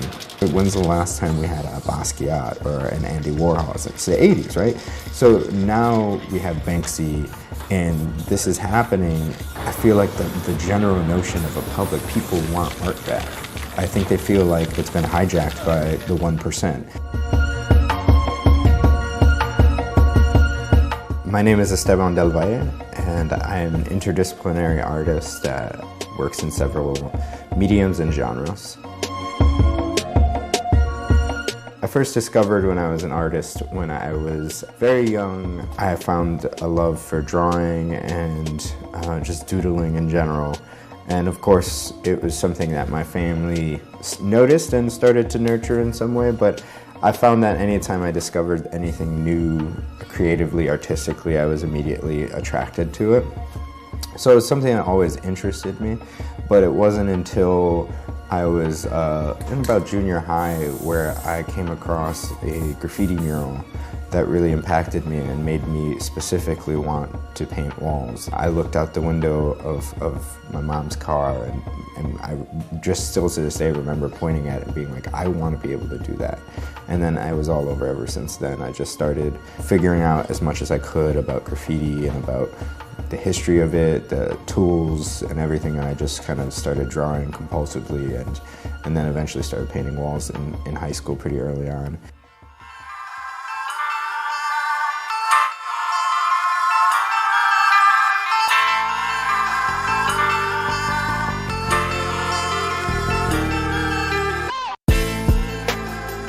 When I was young and inspired by graffiti and hip-hop culture, clearly something about that drew me in. And it wasn't until I got older that I realized that it wasn't just about the aesthetic or the music, that one of the things I was really attracted to was how this creative energy was used to form community as well as to propel community. The way you could use a creative medium so informally, but it would become a platform for a larger conversation or for a larger expression. So the idea that a group of young people could get together and have a cipher always was something I was extremely attracted to. I used to participate in. I realized that what I was most drawn to is just the pure beauty of how creativity brings together people, and what was so nice about hip-hop and that whole subgenre in general was the informal nature of it, was that anybody could do it anywhere, anytime, and in fact it was encouraged to do it anywhere, anytime. And that's much more different than having a studio practice or your masters or these things that put you into structures of when and where and how creativity should function, as opposed to it being something that just is constantly underlining your life. So as I've been developing as an artist, it's largely about me reconciling my education with this original creative impulse that I was drawn to in the first place. I think one of the things that I've focused on a lot about that evolution in me, specifically in terms of how I've come to relate to taste in relationship to privilege and class. I've been thinking about themes of how do I design a mural that talks about gentrification, that talks about the exploitation of artists, the exploitation of artists to help gentrify, as well as the free labor idea that's been coming with the street art movement. It's great that we get to paint walls, but it's constantly this idea of like people are like, oh, you'll do it for free. For me, I understand the baggage of that. I understand what a piece is valued and what I'm choosing to sacrifice by doing a piece for free and whatnot. And I'm most of the time still very thankful for the opportunities I'm given, because one thing that's beautiful about this potential in this muralist movement is that frequently we're being allowed to paint anything we want.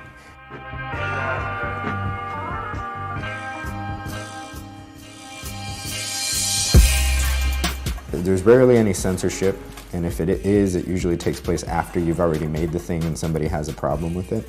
But that's the thing that I embrace, is that creative freedom to express myself without any strings attached. But I think as artists, we have to be very aware of not just our function in a creative capacity, but our function within economics and politically charged spaces such as Bushwick, which already has this conversation about gentrification and how the street art movement has helped contribute towards it.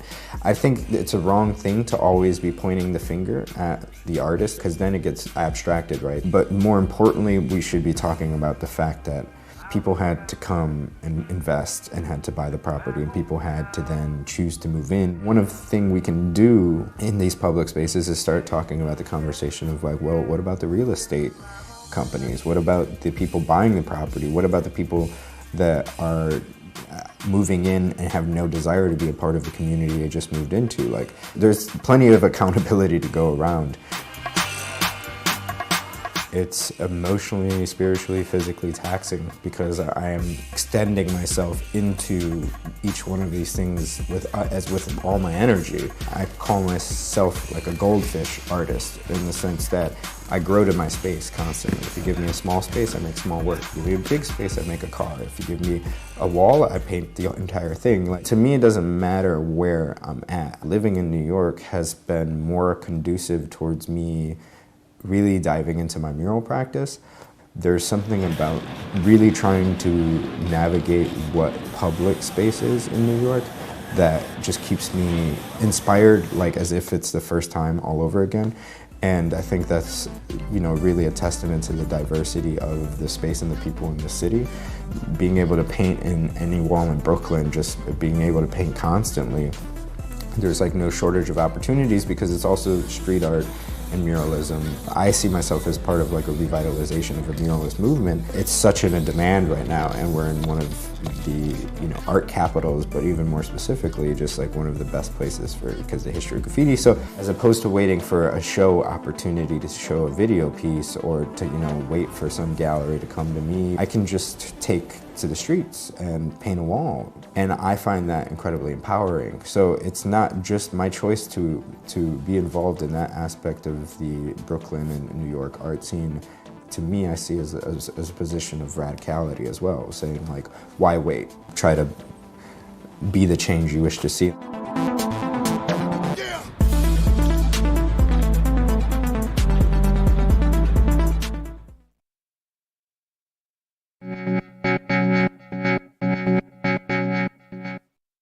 We survived the fires of Selma and Nagasaki, and we will survive Palestine. We survived Vietnam and Wounded Knee, Rwanda and Mississippi. The 50 stripes around our stars, 50 years to life behind their bars. We survived middle school, shoot, and self-inflicted scars, losing our mothers to our fathers' hands. We survived famine and genocide, came back from the dead and spread like wildfire. We survived slavery and gas chambers, biochemical warfare and lynching. The seeds from our strange fruit been sprinkled across this terrain by our angels. And everywhere we land, we We gonna take root in every inch of rock, mud, and sand. We gonna break through. My name is Alixa Johanna Garcia Flores Bermudez Alvarez. I'm Naima, and we call it climbing poetry. I am a professional poet and a visual artist and a writer, graphic designer and multimedia, theater editor. I mean, anything that has to do with arts, that's what I do. And I do all those things at the service of a vision for a more just and livable world.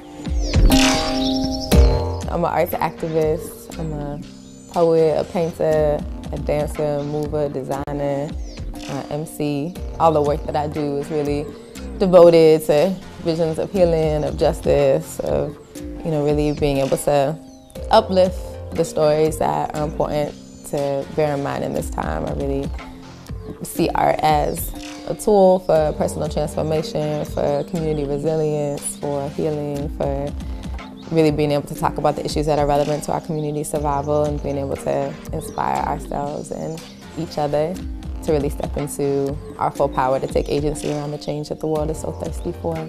That's why I named myself an arts activist, because those things feel inseparable to me, this creative force with a purpose. I was 19 years old when I met Naima. As soon as we met, we started creating together. Within the first 6 months, we had organized our first national tour. And I had nowhere to go. I had given up my apartment, given up my job, and New York City was the last tour stop, and I was like, I've always wanted to live here. This is where I want to be. And so I ended up here 12 years ago. Yeah, it's not easy times that we're living in. We're definitely confronted with a lot of realities of violence, of trauma, of what feels like insurmountable obstacles. And I feel very blessed that I've created an existence for myself where I feel like every day I feel like I'm surrounded by folks who are part of changing what's happening, who recognize the urgency of the time that we're living in. And so feeling like I'm part of something bigger than myself that has to do with a gradual shifting that this time is calling for. Like I imagine we're, on this bridge spanning eras, and we're like, step by step shifting the tide of the story that we're walking into. And that gives me a lot of hope. Like I feel like I have no choice to give up or, sink into despair. And, I feel very blessed that I am surrounded by so many incredible movers and shakers and thinkers and revolutionaries. And I think that definitely keeps me going. My relationship to the natural world, my relationship to my ancestors fuels me constantly.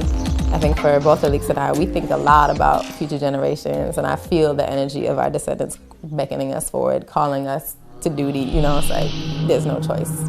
Gotta show up. Somos peyotes, somos coyotes, somos estrellas, somos tierra sin bandera, somos máquinas, somos lágrimas. We are beautiful, we're irrefutable, we are omnipotent, we're militant, resilient, we're autonomous. We are the consequence, we are consciousness. We are the heartbeat of every freedom fighter who came before us, and all will come after. We've been trying to finish this curriculum that we've been working on for the last 5 years, and that's on the immediate future. We've really been all hands on deck. It's been really beautiful, very international effort to look at these systems of oppression, but most importantly, systems of resistance and systems of liberation, that are well and alive all over the world.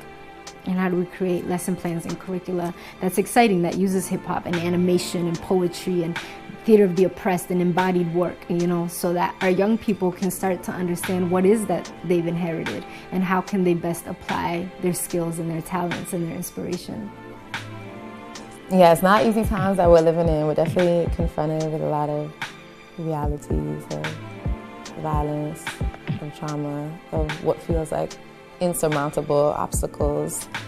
I feel very blessed that I've created an existence for myself where I feel like every day I feel like I'm surrounded by folks who are part of changing what's happening, who recognize the urgency of the time that we're living in. And so feeling like I'm part of something bigger than myself that has to do with a gradual shifting that this time is calling for. Like I imagine we're, on this bridge spanning eras and we're like, step by step shifting the tide of the story that we're walking into. And that gives me a lot of hope. Like I feel like I have no choice to give up or, sink into despair. I think if people knew, that they would do. And so I think that's the main kind of drive behind what Naima and I do, is how do we get these very complex systems, dilute them down into rhyme and into poetry and into video and into animation, and get on a stage and share it with folks so that they can start to understand how they intersect and interconnect with one another. It's very easy to talk all day about activism and wanting to change the world. A lot of people want to talk, but they don't want to do, or they might want to do and they don't know to do. And so how can we push each other to do? How can we check each other to do? And how can we educate each other to do? If you make changes in the smallest places in your life, you'll soon start to see that the next step isn't that hard.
For a blink moment in time, people are aware of what they're feeling every day.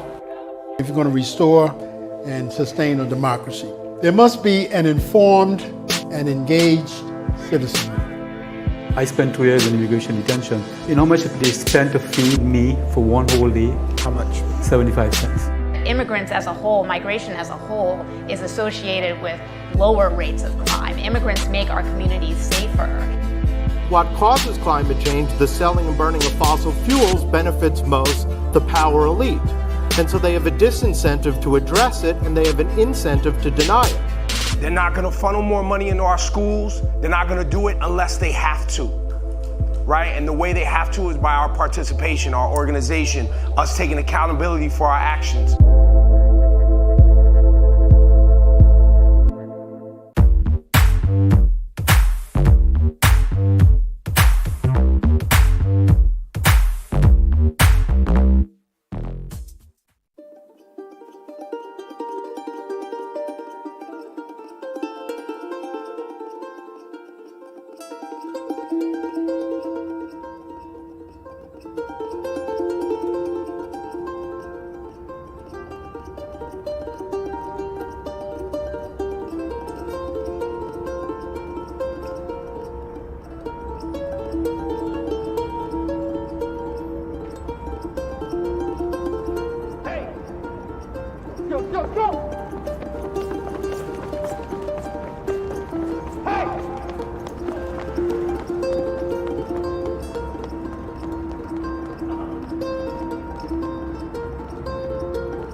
Are you okay? I'm calling. Come sit. Are you hurt? How? Hi, I'm reporting They hurt a you? robbery. What happened? Crescent Street and 31st You okay? Ave. Yeah, a young lady. Check your bag. She lost her purse. Two kids just Sorry, grabbed I her lost them. okay. But I got what they looked like though. Yeah. Did anybody call the cops? Yeah, This guy called the cops over They're on here. their way. They're on their way. 2 white adults, one with a black hoodie, The one with a beard. shaved head guy. With a shaved head, yeah. Well, the police are on their way, so. Did you have something important in that bag? Yeah, my phone, my wallet, all my money. Oh I my had a lot of gosh. cash I'm on so me, my sorry. credit cards. Can we call somebody? Don't worry, don't You're worry. gonna be don't worry. okay? Yeah, I'm fine. I'm okay. Are you Thank sure? You. Are the yeah, cops coming? I'm really, Yeah, the thank police you should so be here much. soon. Okay. All right. You have to cancel your card. Yes? Good luck. Yeah. And we have the Yes. police coming. So. We need to. When did you call them? I just called them right after. You They cancel. said they're going to be right here. You cancel your card. Okay, thank you. Okay. So I just. We'll wait here and. I think you know what. Do you want to go to the station? Yeah. We can all go. No, we have to stay here. We have to stay here. I think when he's the police right. Come. You take her to the station. Yeah. Are you okay? Like and he'll help identify the people. Okay. Is that and cool? then we'll Thank stay you. here for the police. Okay. All right. We'll wait for the police. Thank you. All right. Thank I'll you. help ID. Sure. And It's you just guys can be things. here, yeah? Yeah. Thank you.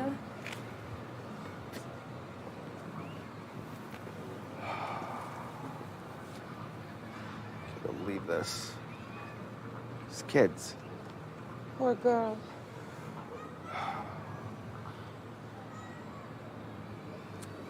It's a good thing we were here. Yes. Yes. Yeah. So.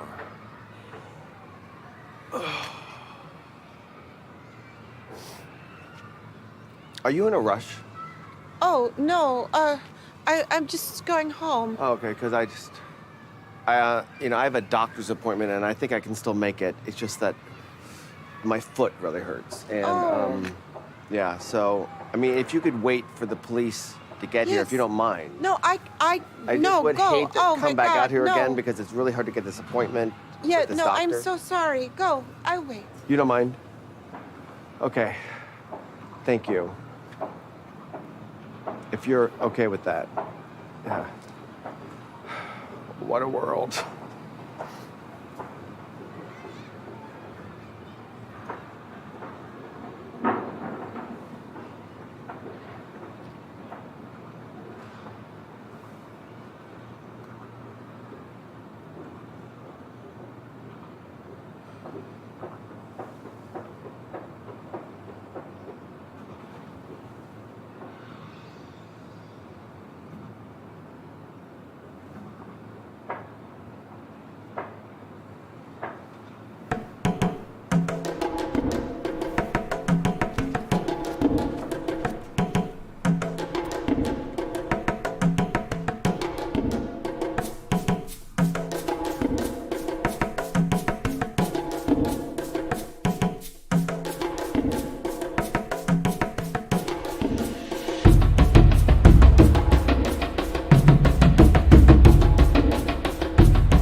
of incumbents back into office. So Democrats and Republicans alike are not into solving this problem in a serious way.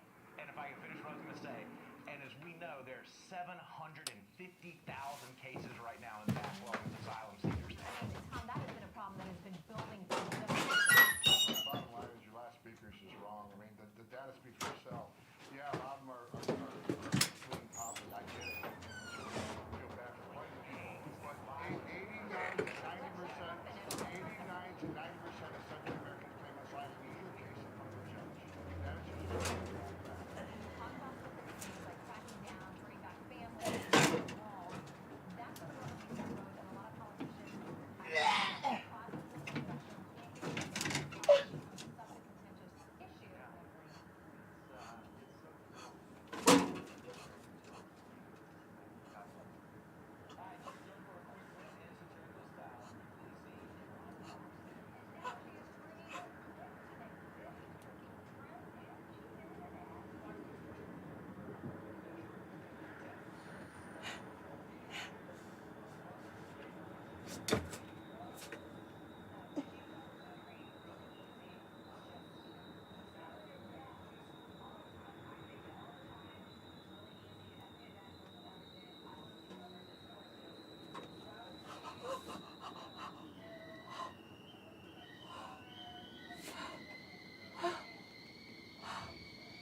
Hi.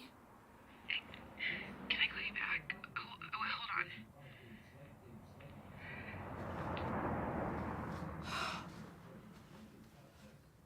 Dave's dad died.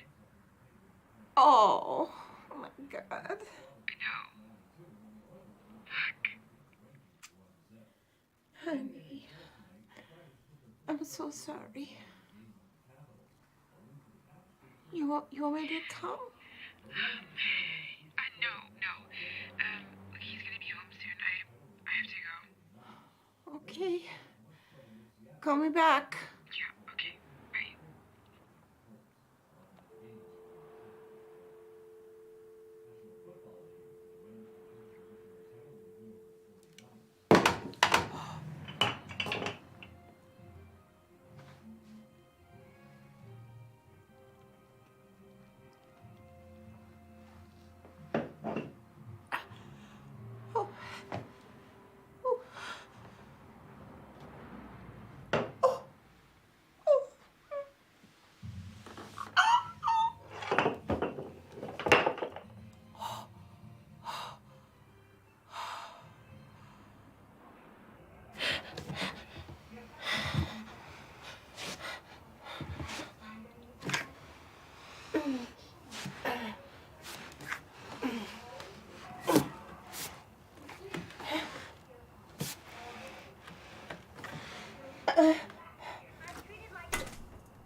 brzmi jak dzięcioł.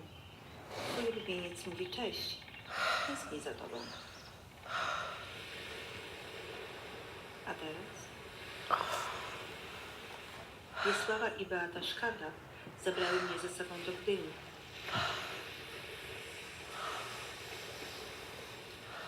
Czy pamiętasz, jak skakałaś do morza w ubraniu? Czy pływasz w Ameryce? Czy morze brzmi tak samo? Koniec roku. Dzieci będą biegały wokoło tak jak te dawniej. Nie zapominaj tych odgłosów, moje dziecko. Przypominają twój dom. Zawsze będą przypominać ci twój dom.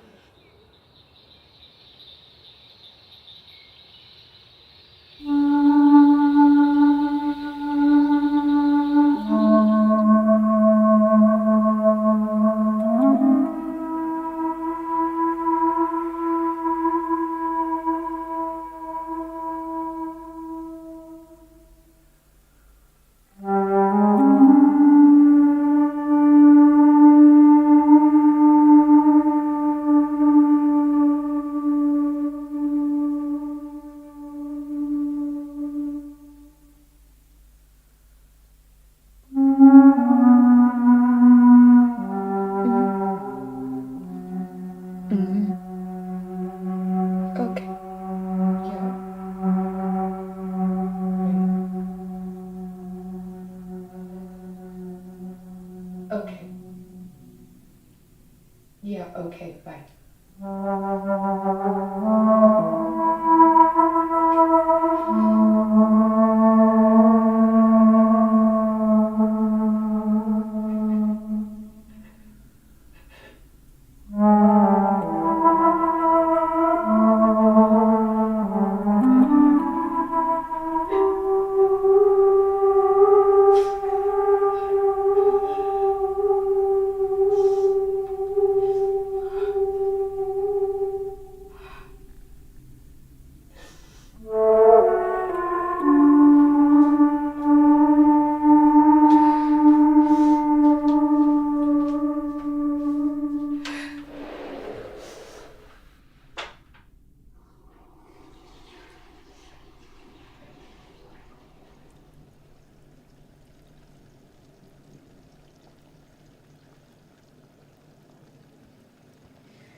You tired?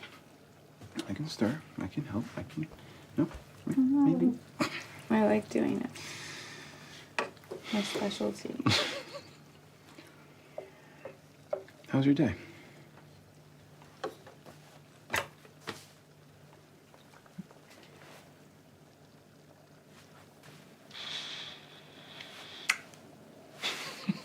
Baby.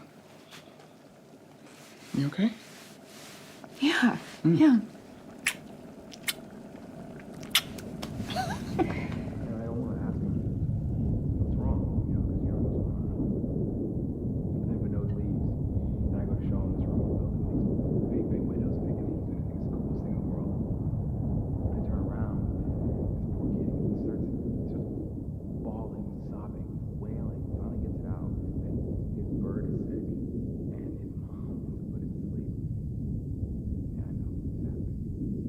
Sometimes when an animal's sick, you know, we have to help them when they can't help themselves. But if an animal can put it to sleep, why should we? That's a good question. What's wrong? Let's go out. What do you want to do? Can we get ice cream? No. No, just mom and dad this time. We need alone time too, okay? Fine. Am I in trouble? No. No. I know. Next time.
You got so good.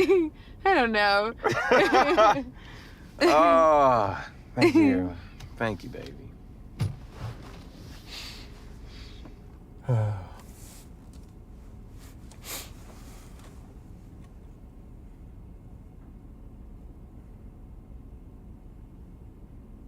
What's wrong?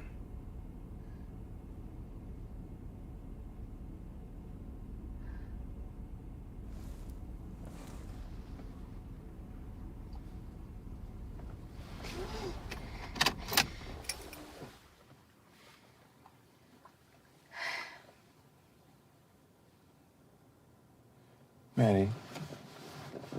Baby. Your dad died.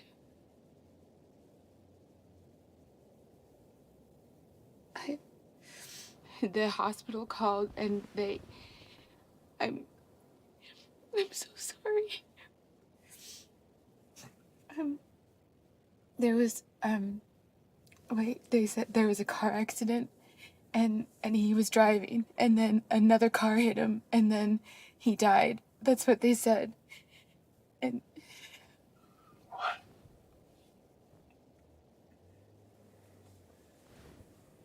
I'm so sorry. Why? What are we doing here, Maddie? I don't know. You didn't call me. Why? I don't know. You had no right I know. not to say anything. I'm so sorry. Let's go to the hospital. We can go to the hospital now. Where are the keys? Wait. It's okay. Please.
Dad?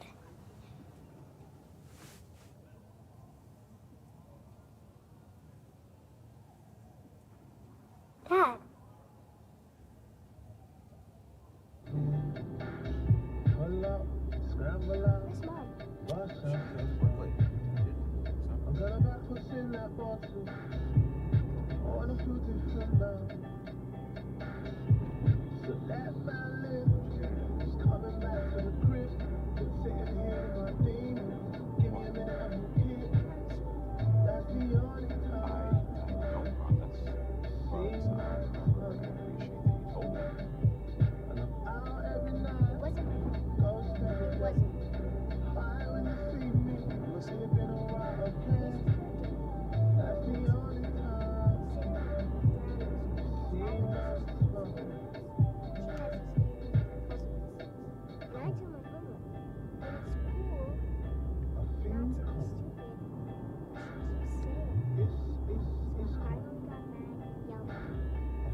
I feel calm. I wave back at a stranger, but it's so rhyming, it's so loud. I wonder if they feel like this as well. I hate getting pushed around, hate getting pushed around, hate getting getting pushed to us. Still, I'm having a good time.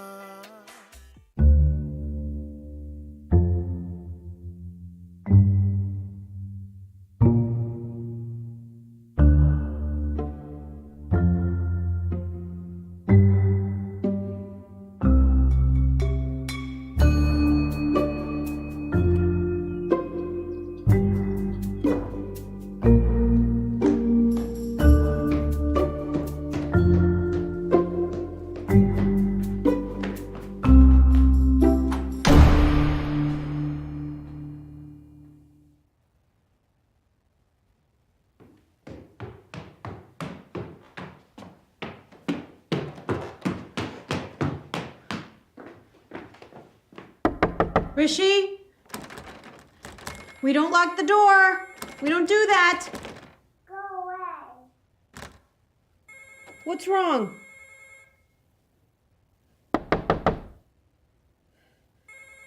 I'm not leaving until you talk to me. Hey, you can close it, but we don't lock it. Hi, what's wrong? No, why? What happened? Okay. Oh, God, you have to say that. I thought it was... I'm sorry, can I call you back? It's just, I'm in the... Oh, God, I know.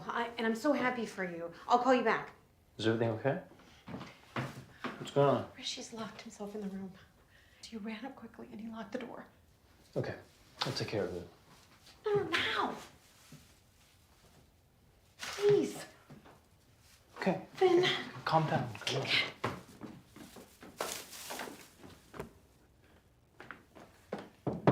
Hi, Rishi, it's Papa. You want to talk? Hey, Mama's not mad at you. We just want to talk to you, beta. Rishi? That's enough, Rishi. He's been in there for 10 minutes.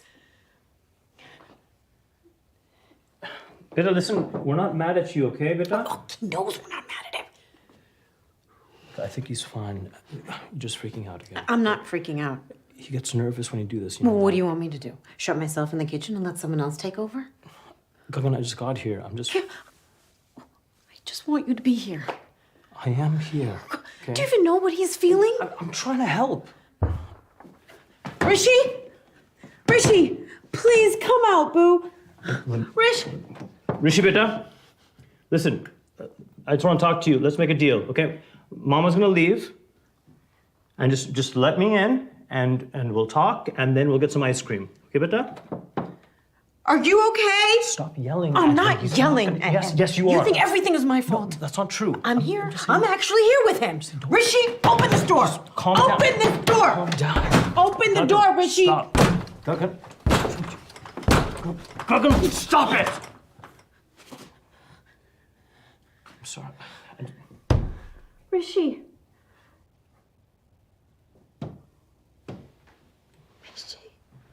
Rishi.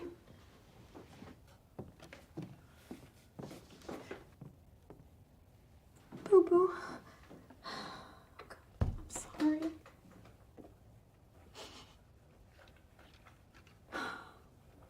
Rish.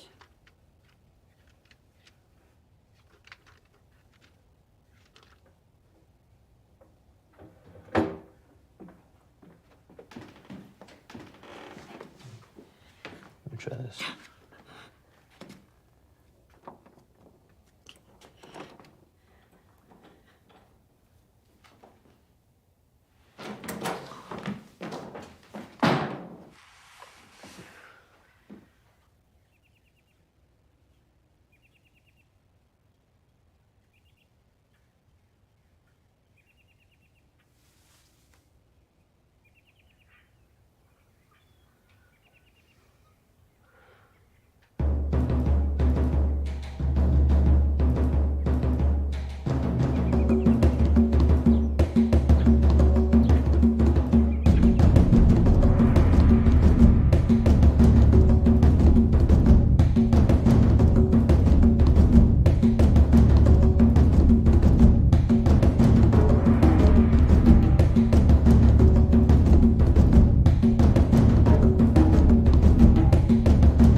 Lemonade, crunchy ice. Sip it once, sip it twice. Lemonade, crunchy ice. Sip it once, sip it twice. Turn around, touch the ground, kick your boyfriend out of town. Turn around, touch the ground, kick your boyfriend out of town. Lemonade, crunchy ice. Sip it once, sip it so lemonade, crunchy ice. Sip it once, sip it twice.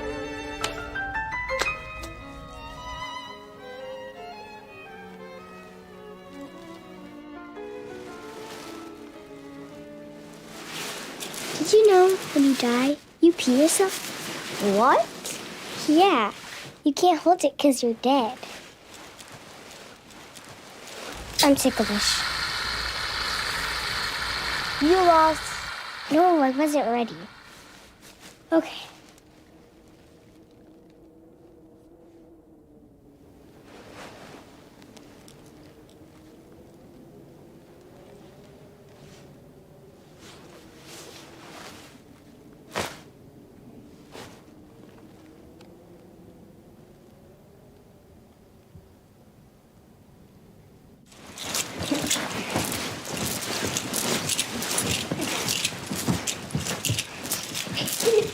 Pretend you're dead. Close your eyes. If you move, you lose. I don't want to play this. Come on, it's fine. Close your eyes.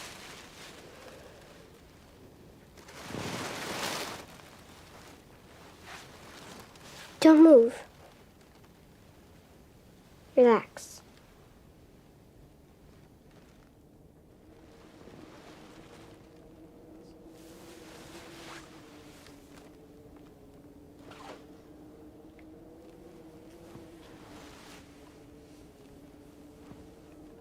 Ava. Are you crying? You're gonna give me fun if you cry all the time. I'm not crying. I'm just trying to help. When I'm sad, I pinch myself. Have you tried that? It helps. Stop. Try it. You gotta do it harder than that. Ow. See? It helps. Let's play dead.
You didn't move.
sorry, y'all.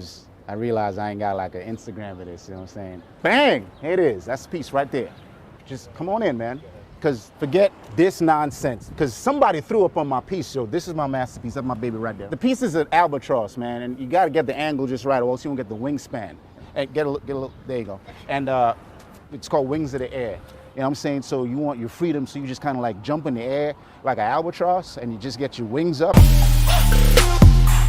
What's up, y'all? My name's Aqua. Peace. I'm a mini graffiti artist here in Brooklyn.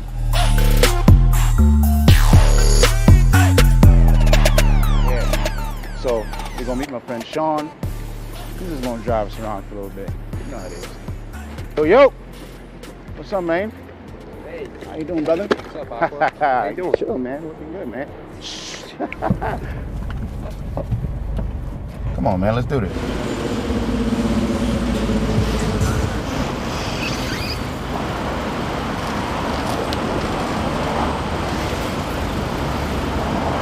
You're good, you're good.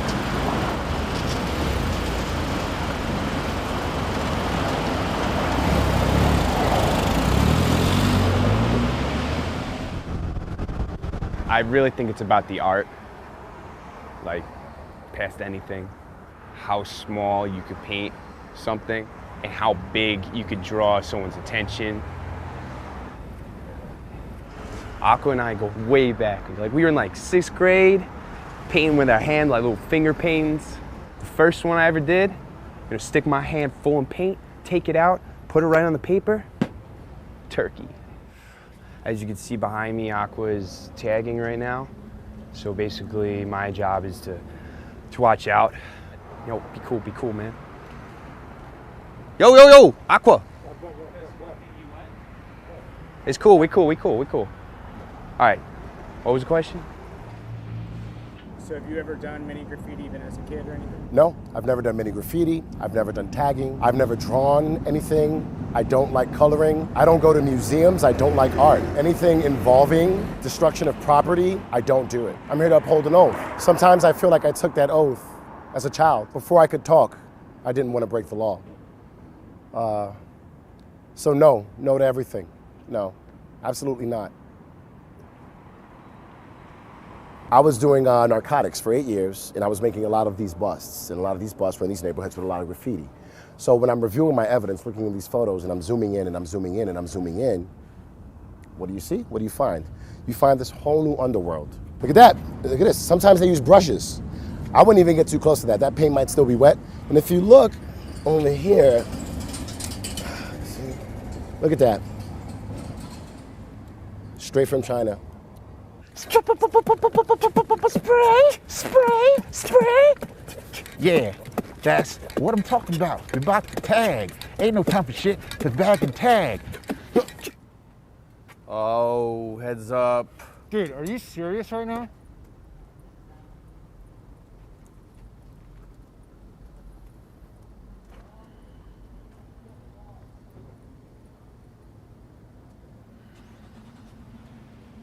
Would one of you say something?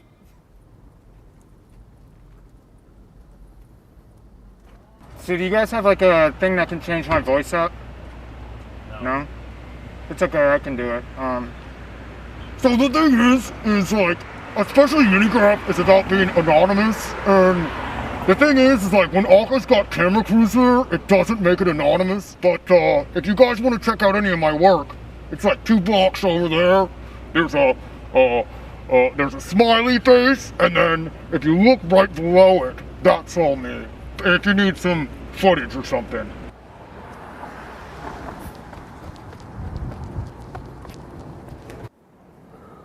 Mini graffiti, although the subculture was going unnoticed, I mean, we were talking about hundreds of pieces. Now we're maybe down to 100. One day I hope to see this city with 0 mini graffiti. 0. Nobody really agrees on the origins of the Seer movement, man. East Coast, West Coast, Iceland. But what I'll tell you what, fam, what we could all agree on is that somebody's always gonna go smaller, man. Yo, I heard a guy in Germany, was using stem cells to paint on salt crystals, fam. And this morning, yo, this 5-year-old kid from Laos retweeted one of my throw-ups, yo. Yo. All bullshit aside, that's mad cool, yo. That's love. That's love. I know that most of you didn't want to be here today. I know that you were coerced into coming. Your bosses are paying us very well to be in this room right now. Let's just embrace that, right? Right now. What the hell? I know what it's like because I used to be the same. You look in the mirror and what do you see? Sadness? Anger? Loneliness? My name is Kara Gandrier. I am an author and a disruptor living here in Brooklyn. You know, people ask me that a lot. They say, Kara, why do you do this? Why this? And what I say to them is, I didn't do it. This is just a tool. And with this tool, I think that we can change the world. I use my own personal story a lot of times in my guided meditations with people. I change it up a bit, you know, to protect the innocent or the guilty, as the case may be. But really, it started on a very, very bad day. And for a moment, I'm sure the impulse was to just cry and give way to feelings of anger and sadness, and something inside shifted. And I felt this release, and I smiled instead. Before we go any further, let's go around the room, and I want everyone to take a turn and introduce yourselves. We'll start with you. Oh, my name is Jerome. I work for IT Co as a financial analyst. Financial analyst. Yeah. I'm Eugene White. I'm the consumer ambassador, so I take a look at Eugene, let's back it up a little and take a breath and say it with a smile. I'm Eugene White. Nice. Oh, that's beautiful. I'm Jesse Flynn. I'm a programmer. Thank you, Jesse. I stare at a screen all day. I code. Like it's a language all on its own with my fingers. You want me to smile at a screen? I'm Tad Schatz. Yeah. Tad, may I touch you for a minute? Yeah, just for the shoulders. Just release a little. Give yourself a smile. And say your name again. It's good. It's good. I'm Tad Schatz. Oh. I'm a programmer with IT Co. Thank you. Thank you. Well, why don't we start on some exercising? Take everyone in one by one.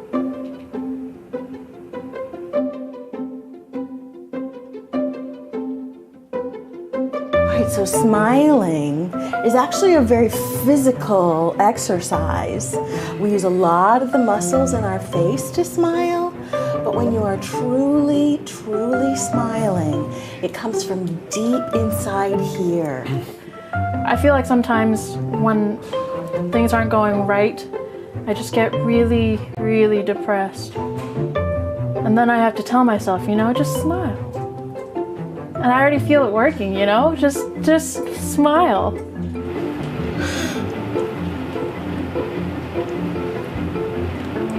You want to release your jaw and clasp your hands together in front of you. Let's take this off.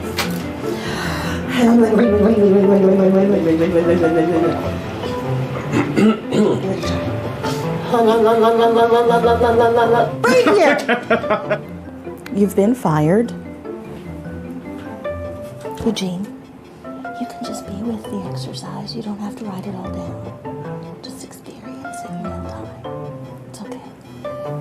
It's okay. With a smile. Jesse.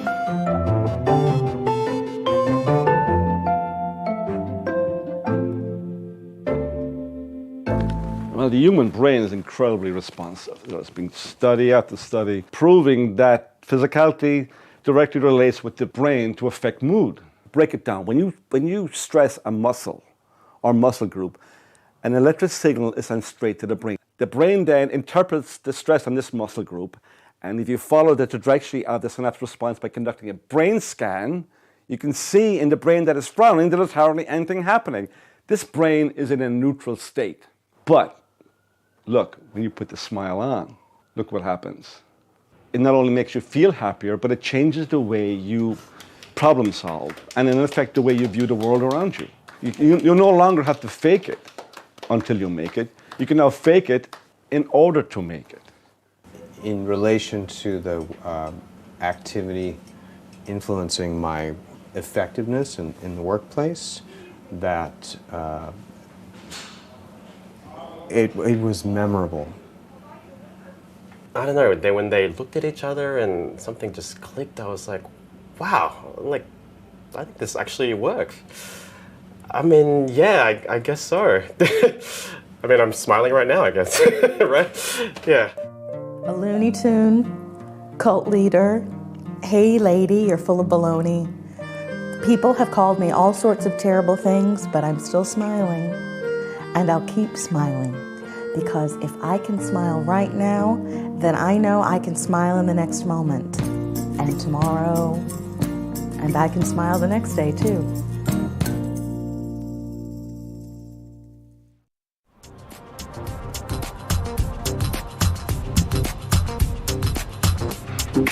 When they first started making these kind of beautiful sounds, when it grew out of the jazz scene, their original name for it was beautiful music.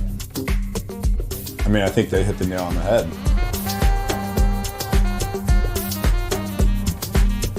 Started calling it smooth jazz.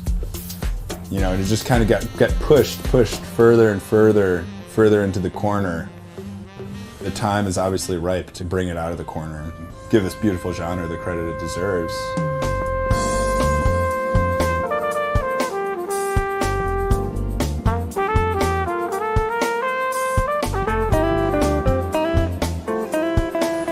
It's almost like the beginning of new scenes. Like when you was on the Lower East Side, you was like getting into punk in the early 70s, or you was in the Bronx getting into hip hop when it first started off. New Smooth is the boom bap of right now.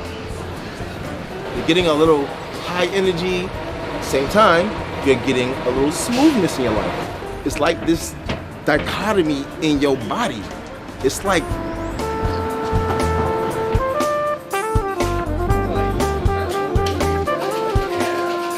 hard and it's soft, hard, yin and yang, and it stirs the soul too. That's something that's really important. The other shows that I'd promote, like classical metal pop, or street punk house style, or anything like that. Any of those forms of music are so loud, they're so intense. But the great thing about smooth jazz, it's that neighbors at these venues I'm promoting at aren't coming downstairs, putting the sound ordinance on anything. They're actually coming down the next day. They're like, thank you. I have insomnia. You helped me go to bed last night. DJ Baby Cheeks brings the smooth. He's like the Grandmaster Flash of New Smooth. Sometimes mixing in like a little fresher elements, prog music, bubblegum garage, elevator, minimal new wave zydeco, yacht metal obviously has been hot for a while. With what we're doing here with New Smooth, it's smooth jazz, but it's a little bit more in your face, It's a little bit more like unapologetic. The first time I heard Shade, it felt like God was whispering into my ear and high-fiving me at the same time. I'd say like that was my entree into the music. And it's become hard. Like, you walk into a record store and you ask the guy if he has any Kenny G, and he just like laughs at you. A lot of the great smooth jazz radio stations are folding up. So, you know, I kind of have to seek it out in other ways. I'm always looking for that perfect smooth.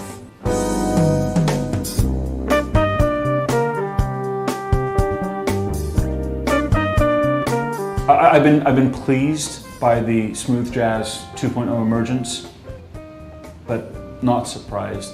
I've noticed, is what I've done, I've noticed. As you go deeper into these scenes, you're going to get to the great work, right? That's always the case. When an artist like this walks in the studio, they're not constrained by the length of tape that they're recording on. They're not constrained by the length of a compact disc. The streaming world has really, you know, made this prevalent now.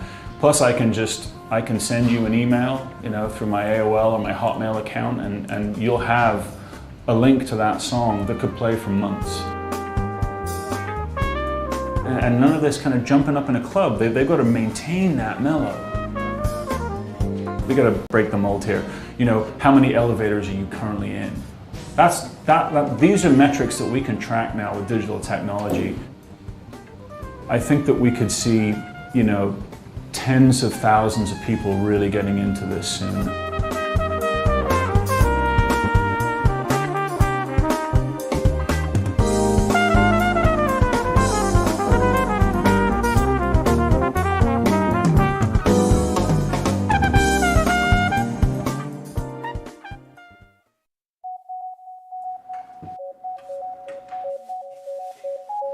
The first time we noticed that Spam was kind of having a moment was at the kimchi taco truck in Carroll Gardens. Yeah. We both were struck by its presence and we started noticing it more and more. Popping up.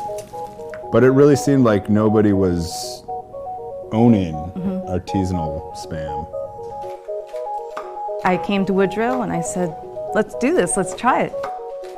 We started off with some test batches, just trying to get creative with ingredients. Some failed. Yeah, some failed. But you know, we found some ones that worked and got enough positive feedback that, you know, we said, hey, let's try and sell our Spam. Yeah. The first successful one was the sriracha pickles. So that was great.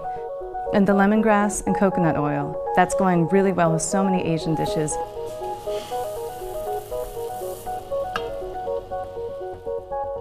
Every can of Spam Bushwick begins with inspiration and, you know, frivolity, experimentation. A lot of experimentation.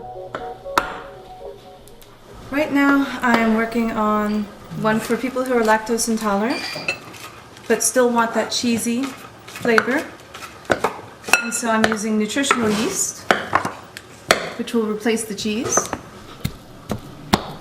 You really need to get in there like you're a personal trainer prepping a professional athlete for a big game, you know, just getting the most out of that meat. And then this is the test.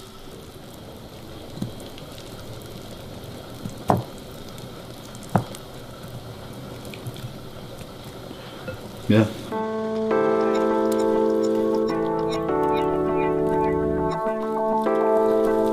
It's congealing just right.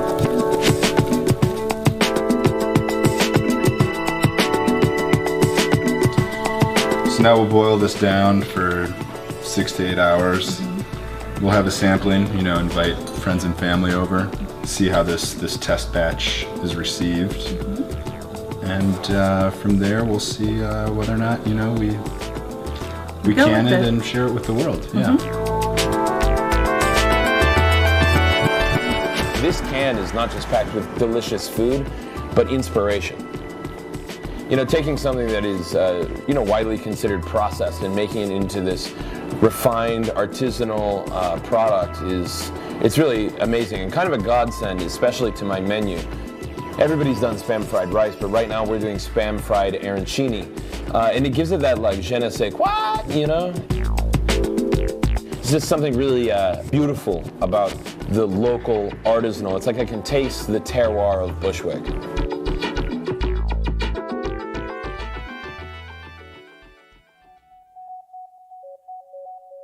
It's this challenge of taking something that's commonly thought of as, you know, not a particularly exciting or sexy product, and really elevating it, you know, to making it something more than people could ever have imagined that spam can be. Yeah, and to bring something almost like back from the dead is really exciting.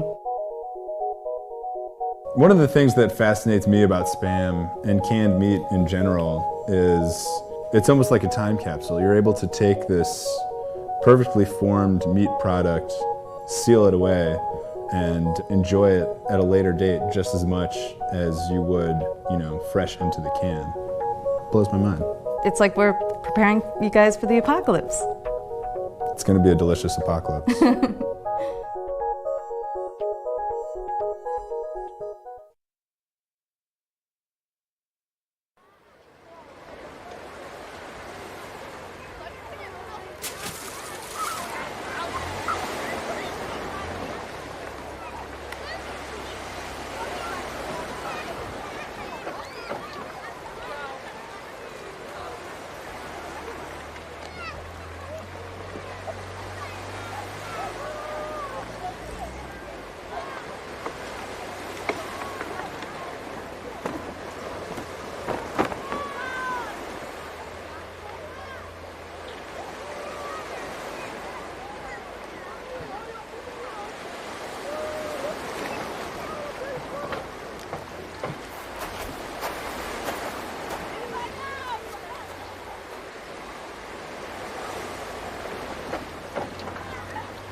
For a blink moment in time, people are aware of what they're feeling every day. If you're going to restore and sustain a democracy, there must be an informed and engaged citizenry. I spent 2 years in immigration detention. You know how much they spent to feed me for one whole day? How much? 75 cents. Immigrants as a whole, migration as a whole, is associated with lower rates of crime. Immigrants make our communities safer. What causes climate change, the selling and burning of fossil fuels, benefits most the power elite. And so they have a disincentive to address it, and they have an incentive to deny it. They're not gonna funnel more money into our schools. They're not gonna do it unless they have to, right? And the way they have to is by our participation, our organization, us taking accountability for our actions.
You're thinking about songs while you're running? What are you thinking about?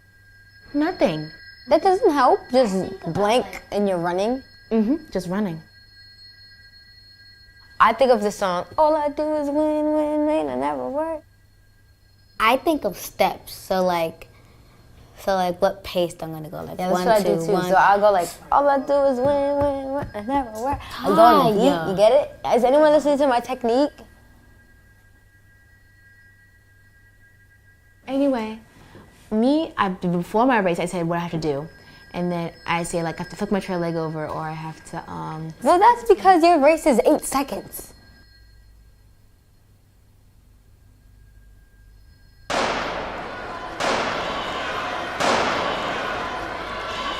Okay, I don't know what happened, but this guy came. Well, Gene turned us up for some type of magazine. Our first news reporter, they came to practice, and he videotaped us, and we got on the news, and then other people just came. Our coaches dropped us off every single day. When I'm a gymnast coach, I'll be so sad. I would be so sad to drop someone off at a shelter.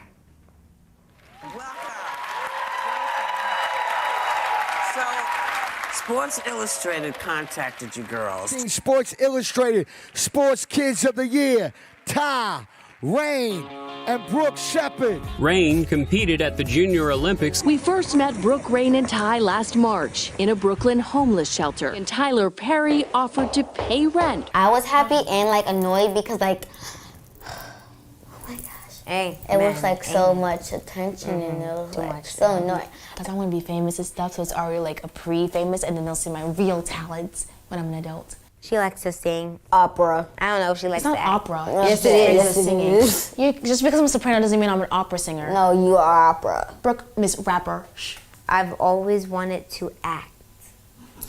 Well, So you hear that laugh, Rain?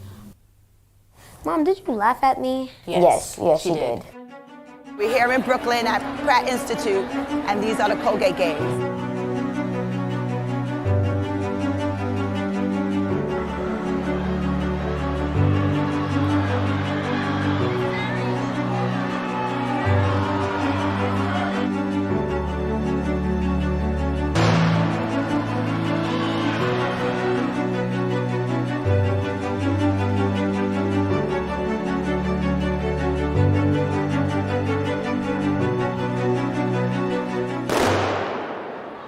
Yeah, Ty, Rain, and Brooke, I can see, if not all of them, at least 2 of them going to the Olympics. They love these games. So this is like the end of the indoor season for them. So they really give it their all. When their babysitter took them to Pratt, enrolled them in the Colgate Women's Games. And just 3 months later, we were given an eviction notice. So track to us, it makes us feel as if we fit in.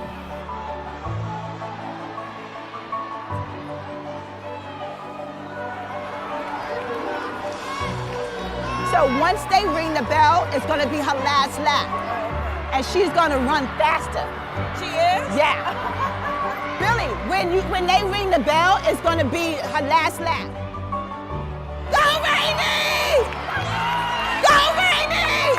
That was it. So when she comes, she won. My mom and my coaches motivate me.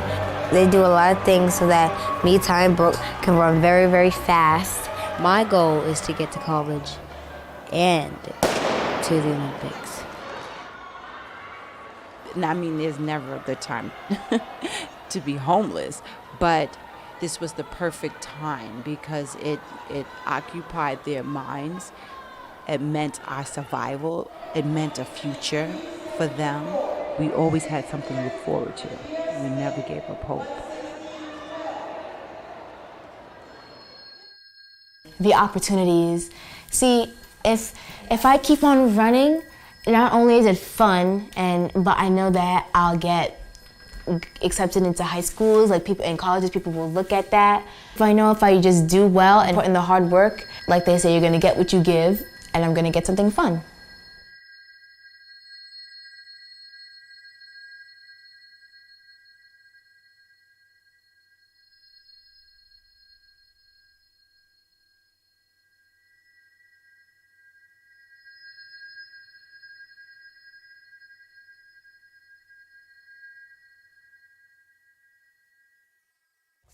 keep going. Don't let anybody get in your way. Don't let nobody judge you. Stay who you want to be. Don't change yourself for somebody else and except your mom for their likings. Keep trying and stay at the goal. Follow your goals and remember, what was it? A goal is just a wish if you don't work for it. I would say stay in school, kids. That's supposed to be my line, okay? And also, if you're in this situation or something, or you're feeling emotional, just don't take it out on other people because they're only trying to help you. And don't live in your misery because you don't get anything from misery. You have to always look forward and try to make your future better and brighter and not sad. And don't pity yourself because people will just think you're selfish or something. And never lose hope because hope is a place of happiness. That was a line for Disney.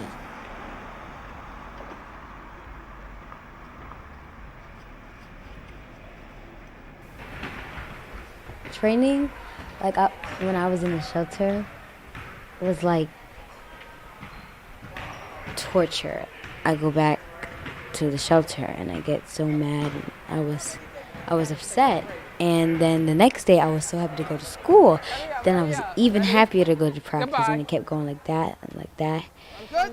And it was just miserable. Don't back off, Kayla. Alani, no gaps. Good. Please run through the line. Stop stomping on the line, Layla. Come on.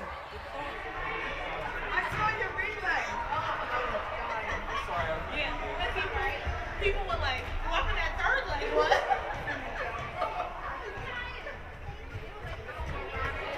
Well, we need some earrings.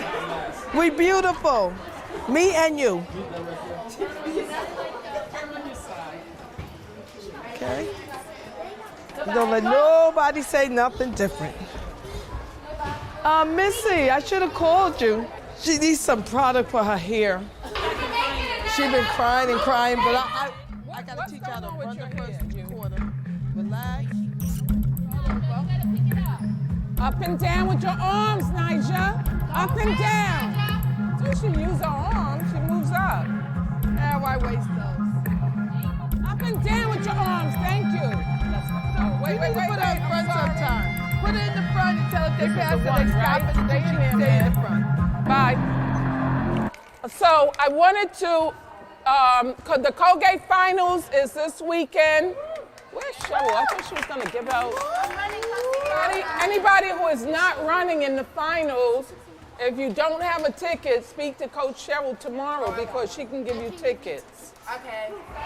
When you get tired of crying, then you accept what needs to be accepted. You hear me? You can't cry forever.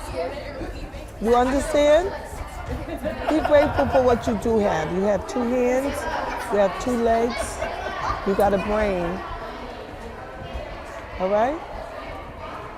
And it's all right to feel like, oh, maybe my classmates just laugh or whatever. Laugh, clown, because all you're gonna wanna know me.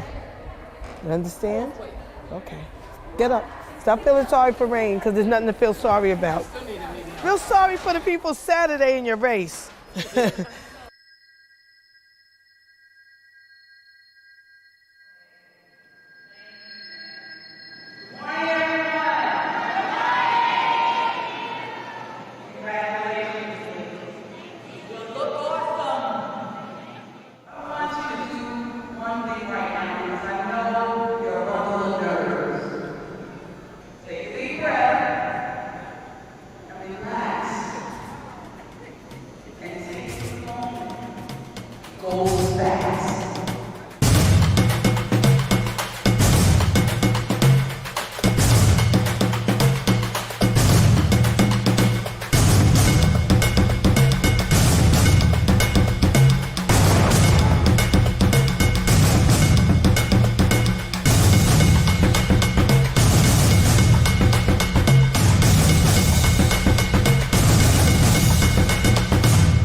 Lane 7, Alexis Sapnis, Media, Pennsylvania.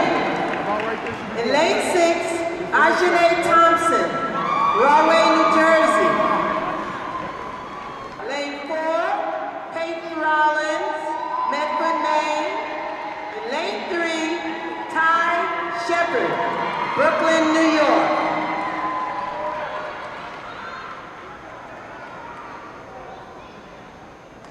Points are so close because Ty finished second in front of Talia in 3 of 4 preliminaries.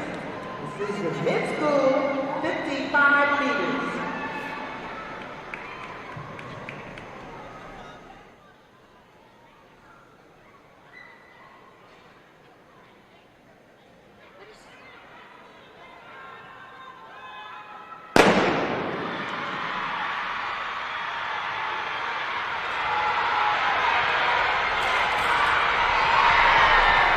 I had a bad start, but I said in the middle, I actually did what I was supposed to do and flipped my trail leg. If I had gotten a better start, I would have probably won or came second or something.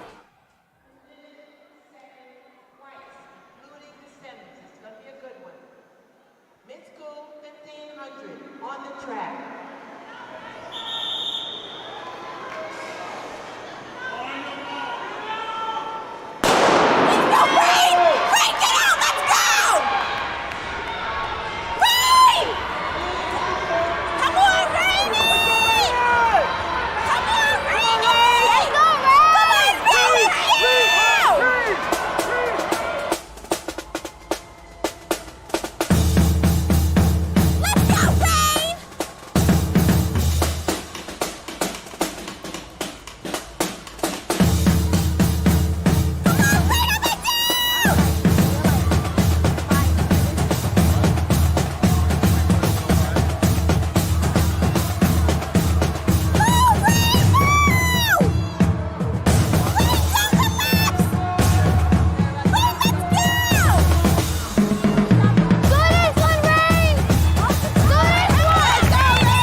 Winning shows the people that train me and the people that care about me, I'm not just doing this for fun. I'm actually like working towards a goal.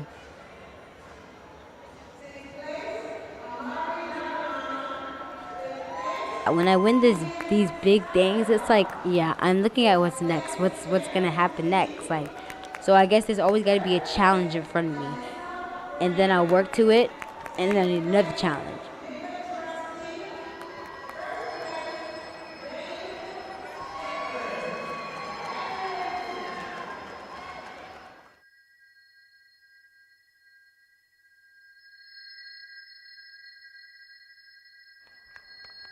I really, really want my name in history, and it's gonna happen. Hey. Yes, ma'am. So where the tears are all going? Yes. They turn to a smile? You're good. You did so good. Well, we gotta work hard now. Yes. So we gotta go on. So we can run 4:35. 4:30. Oh, 4:30. I felt like they had not only did they have a place in this world, but they literally had a place right here in Brooklyn. Running is like a sanctuary for me. I guess I just love it. I don't know. I don't know who argues more, Rain. Them two or us two? You two argue a lot. Oh. And we don't. They argue so much. Point blank, they're annoying, and I Point blank, she's bossy and doesn't know what she's doing. Yeah, that's I do so know what true. she's doing. I'm bossy because you don't listen. I wouldn't be so bossy if No, you just you're bossy listen. either way. Because if we listen, you'll be like, okay, no, do that. Oh, no, do that. No, do that. No, That's only during You cleaning. know what I hate when you're like, do this, and then what we're about to do, you like, do that. And then too. No, I do you that. You do that like 5 times, and then we're finally like, no, I'm doing this, and then you're like, no, do what I say. Exactly. No, I don't. No. I say I know exactly what I'm doing. I know what I'm doing in the kitchen. I went from the kitchen to the bathroom to the room to the hallway to the room. That was Ray's today, problem. Ty. No. Today.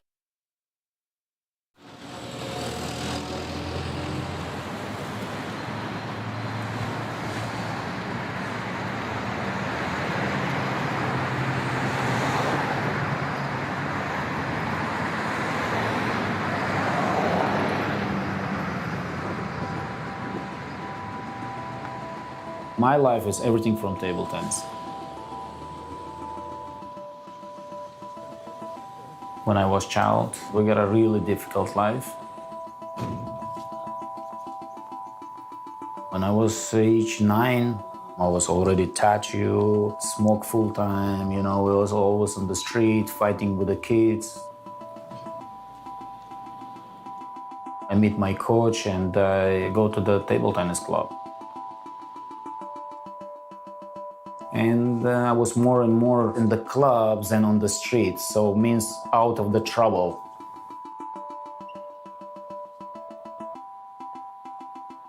After 2 years already, I was like juniors champion in Tajikistan.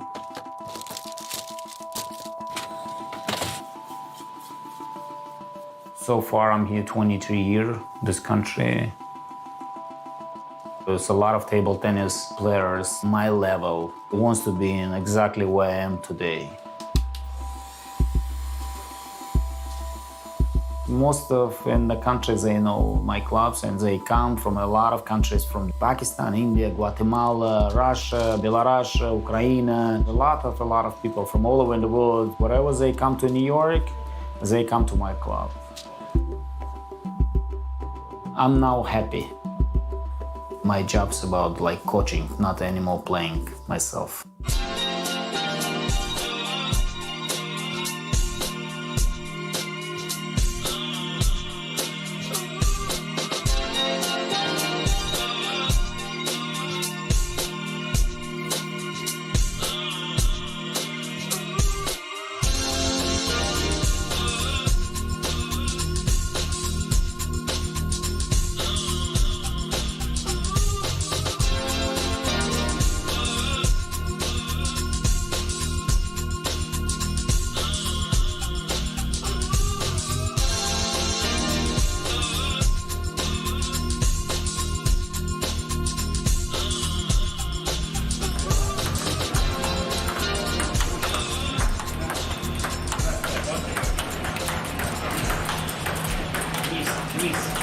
Вниз.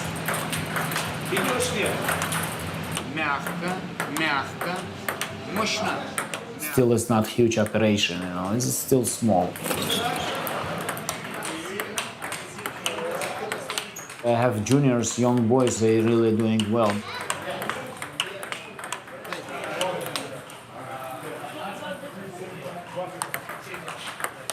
When Michel came here, he was 15-year-old. And his father asked me, could you help my son to coach him? What do you think about it? From beginning, I told him, no, I cannot help. But I see from this boy, he has huge, big skills.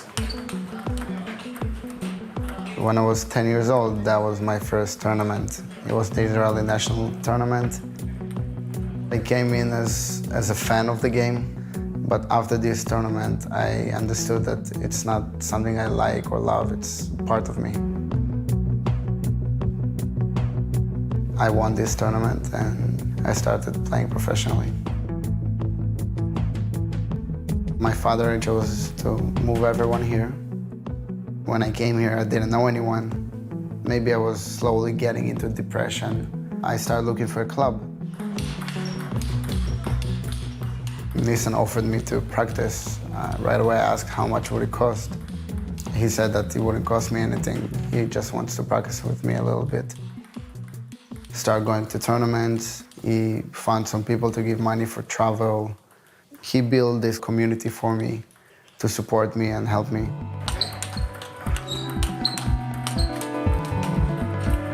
My heart say, you know what, I gotta help this boy.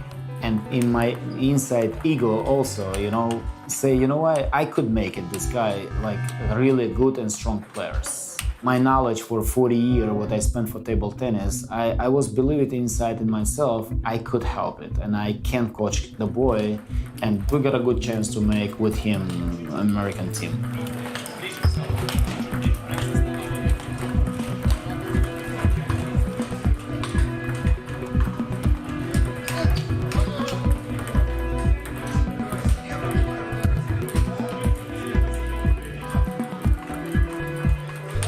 The way I see today, who is playing nationals today in the US, he can make it. But there's a lot of really strong players in the country, and maybe they're also waiting citizenships. I need to breathe.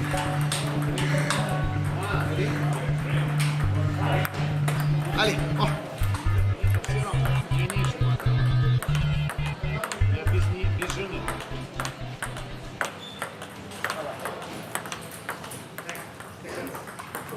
Come on. Forehand, backhand. Aggressive loop, okay?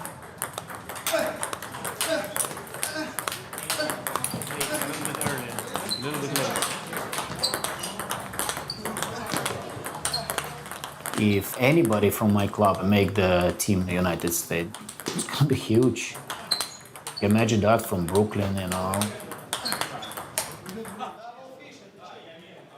The first 3-4 years was establish our club. Another 4 or 5 years was to survive and not close this business, you know. If the Michelle make nationals, of course, we're gonna be more populated, and you know, it's like give it a second impulse for our club.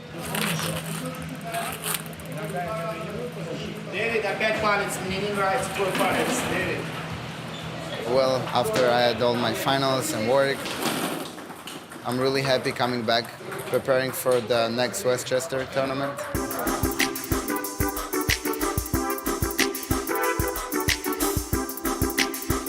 It's a once-a-month tournament, but in my opinion, this tournament brings the best level of table tennis in the US. The Westchester Table Tennis Center has the largest monthly table tennis tournaments in the country. We're the only club that has 4-star tournaments every month. Both crosswords and table tennis are brain sports, so I think my puzzle ability comes into play in table tennis. What's cool about our club is the range of skills that are here, all the way from absolute beginners to as good as people get. The people who playing there, they really strong, you know, it's not like a joke, those guys.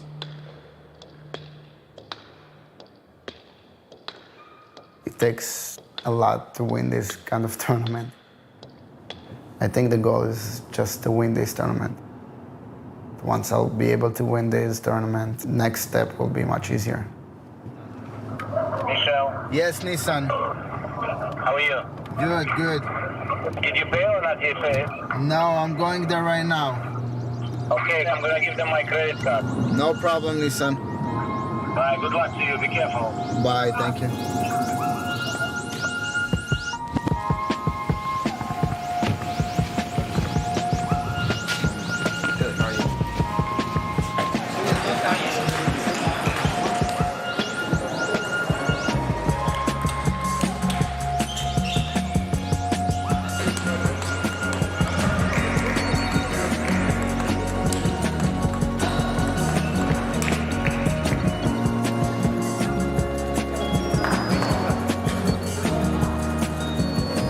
First match is against the number 2 seed in the tournament.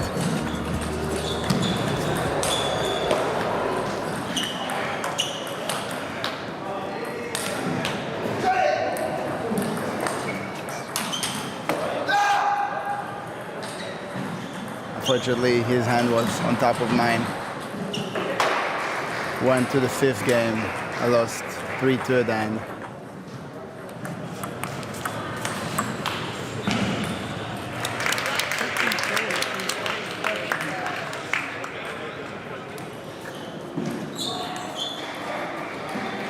surprised me a little bit. But then I came down and I started playing safer and just easier.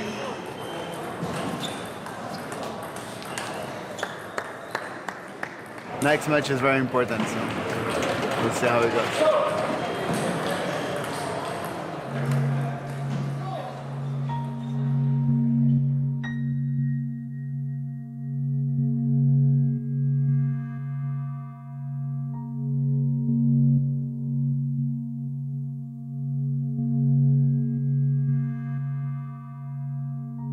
One of the best things in my game is my serve.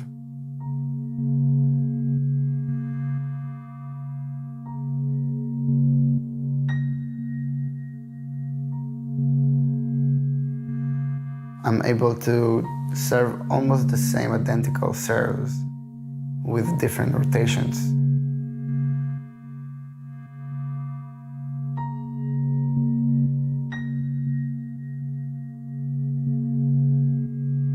And that gets a lot of players to make mistakes or give me an easy ball.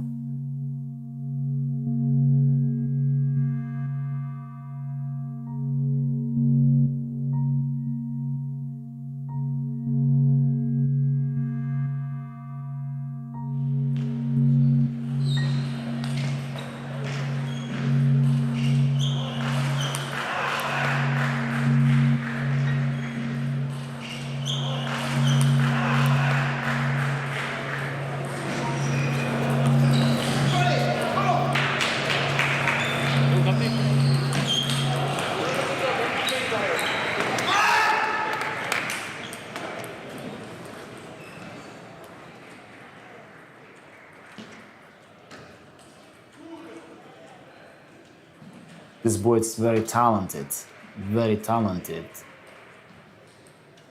And I remember myself when I came here, no one told me, you know what, Nissan, let me help you with the table tennis. And because you have very good skills and you play professionally, and I'm gonna help you. I always feel like I could help this boy, you know. I'm coaching him already for a year, and I don't wanna give up.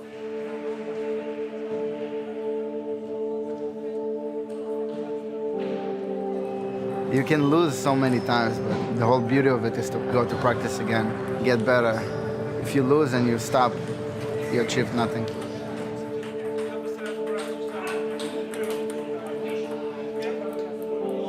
I feel that I don't represent only myself at this tournament, but I represent him, the community, and his club. Anyone will be happy just going to Olympics.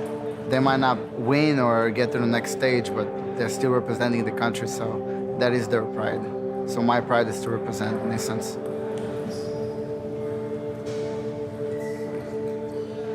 He wants always his students to be better than him. He wants them to know a little more than him. So I think that is a very good character for a coach, that he's willing to give everything he has. I like my job. You know, I love what I'm doing, and not many people, I think so, in the world can say I'm happy with my job.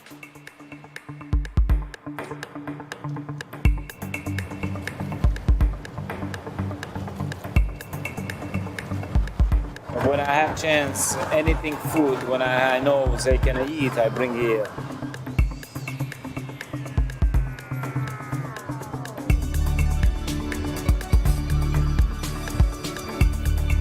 It's one of my hobby.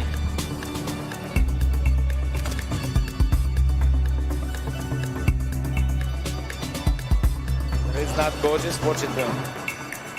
How it's beautiful, how they're happy.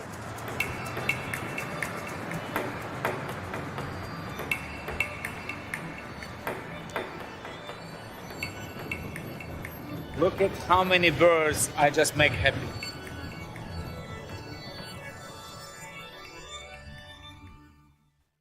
Dream of the things you'll never know. Oh, dream of the beauty within your soul.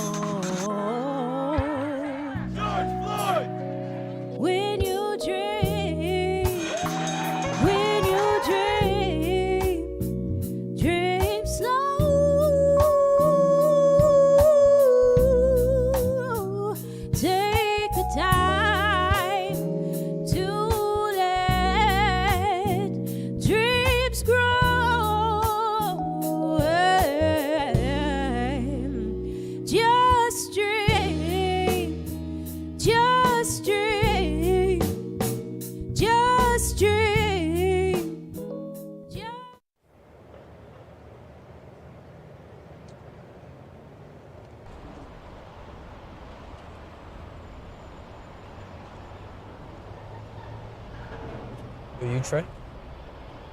Yeah, you ever die? The flesh, baby. Not really what I expected. Yeah? Yo, I'm an entrepreneur. Just carrying that bag, trying to get that guap, boy. Why you talking like that? Talking like what? Like that. Oh, forget it. You got that cash? Yeah. Yo, you got that? Yeah.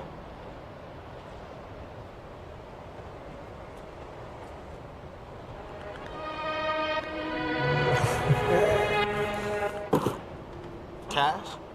Moolah? Dinero? Yeah, of course. Yo, chill.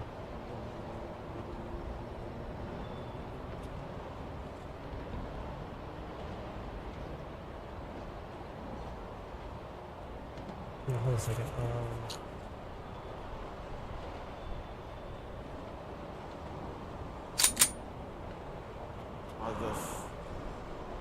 You serious? Dead ass, boy.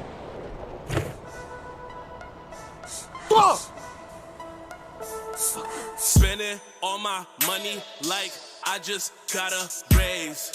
Made a little bread, but I blew it on some bait. About to go 8. Hungry, need a plate. Before I spend more, make sure all my niggas straight. I don't never pay full price.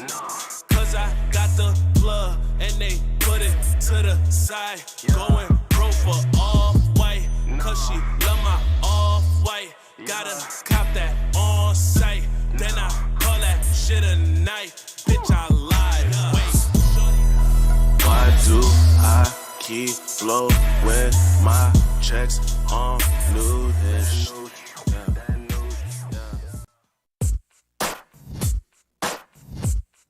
Feels good to be back in good old Brooklyn, USA. The place that made me. Listen, pieces don't play that. Get out. I told you to go. You ain't bringing nothing to the table. Girl, why are you doing it to me? Because you ain't got no sense. Get out. Does it feel good to be back in Brooklyn? Yeah, feels okay. I have a good feeling about this. Me too. I mean, they did not deserve you at that other place. Taking all your creative and your ideas and then using it as their own and then taking credit for it? No. This is gonna be good.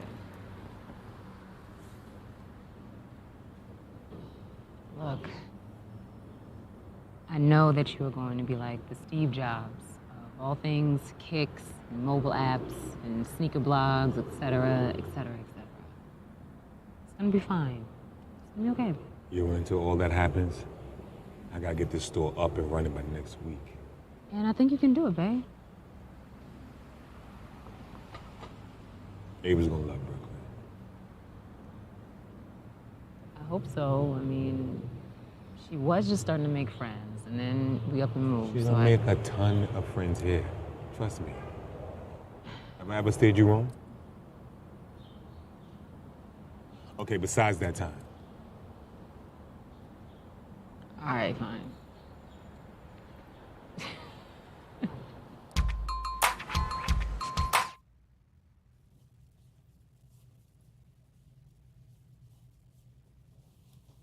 Where you going? I'm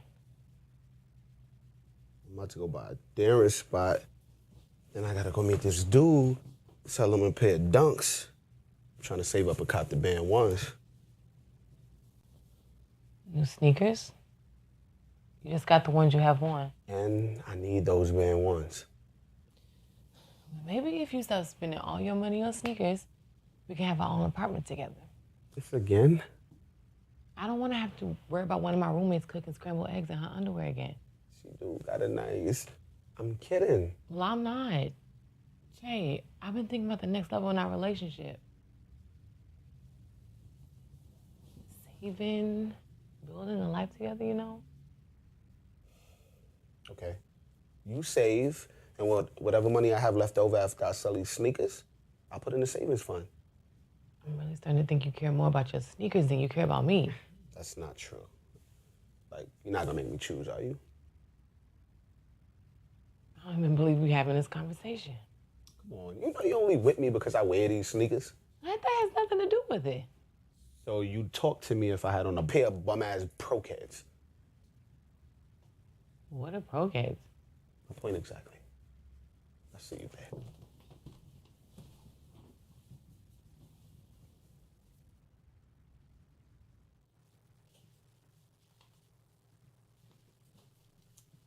Franklin, take your hat off in the house. Nah, you made me miscount. What are you doing with all that money? I'm a businessman, Ma. Jeez. Don't be fresh. Look at you. Where are those chubby cheeks I fell in love with at the adoption agency? Huh?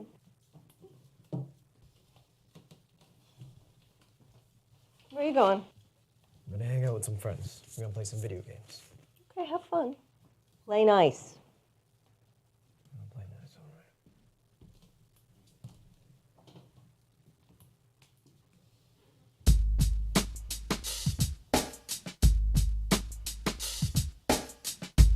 Oh, the store is really coming along great, D. Getting there. We should be ready to open by next week. How's Cassandra? Good. I know moving back to Brooklyn was the last thing she was thinking. She believes in the dream, little bro. Need to get you one of those.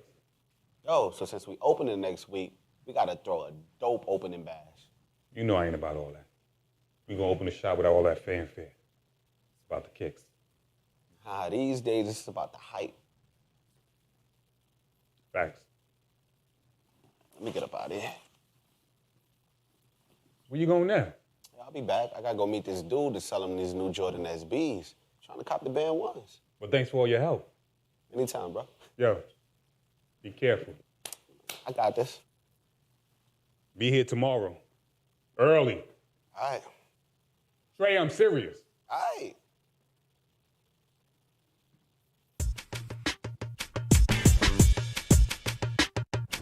Who you, Trey?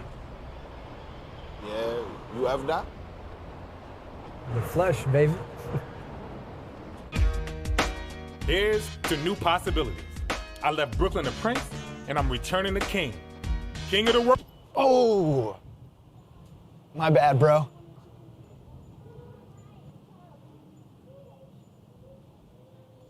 Yo! Yo! I love shoes, everybody knows it. If you don't, yup, my Instagram shows it. I love sneakers, the new smell. I'm addicted, I need help. You heard that? Heard what I said? Yup, that's right, I'm a little kid sneakerhead. I'm a little kid sneakerhead. I'm a little kid sneakerhead. The first time I went to Foot Locker, I saw some real fresh shoes on the little key wall. So I said, Mommy, can I please try them on? And then she said, for what? Cause you ain't getting none. It really doesn't matter, I just want them on my feet. I wanna walk around in the store for a whole week. They got them out the back, they brought them in a stack. I started shaking, almost had me a heart attack. My mom told me calm down, before she tell him never mind, let me leave now. But I was so happy I couldn't see how. She would expect me just to sit down, but I had to listen. So I tried them on my feet, they were real sweet. Pretty laces.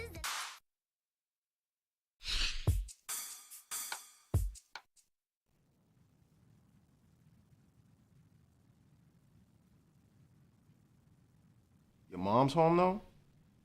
She not home? You know this is a job interview, right? Oh, hold on, man.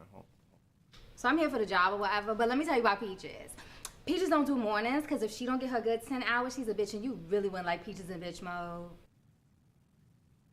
I could change my ways. I could be a nighttime pimp. Who doesn't love kicks? I mean, nothing like some skinny jeans and a fresh pair of J's. No, I could work any day of the week. It's just I prefer to be here every Saturday because that's when the J's come out. You know, just put the 10.5 to the side. You ain't got to pay me. You know, I don't want anything but the shoes. Peaches, I don't know if this is the job for you. You don't want Peaches? No? Fine, then Peaches don't want you neither. This is my girl's birthday today, so I know I'm gonna get this job because I'm on point. I got a quick question though. I can get a free pair of kicks so I could bring her something right now. In this neighborhood, you know, it get kind of sketchy, you know what I'm saying? Because the last owners that were here, they used to get robbed. You know, Brinks used to stop around the corner, you know what I'm saying, because they didn't want to come in this neighborhood. You look familiar, man. Nah, bro, you don't know me. Come on, man. Your sneakers look great today. Well, I had to clean them after you stepped on them. I'm just here for a job, man. I used to be a barista around the corner, but they canned me, so I'm just on the market. Come on, man. I know sneakers, but I got a great idea for the store. What about boots? Spending all my money like I just got a raise. Made a little bread, but I blew it on some bait. About to go 8. Hungry, need a plate. Before I spend more, make sure all my niggas straight. I don't never pay full price. Cause I got the plug and they put it to the side. Going broke for all white. Cause she love my all white. Gotta cop that on sight. Then I call that shit a night. Bitch, I lied. Wait. Why do I keep flow with my checks on new-ish?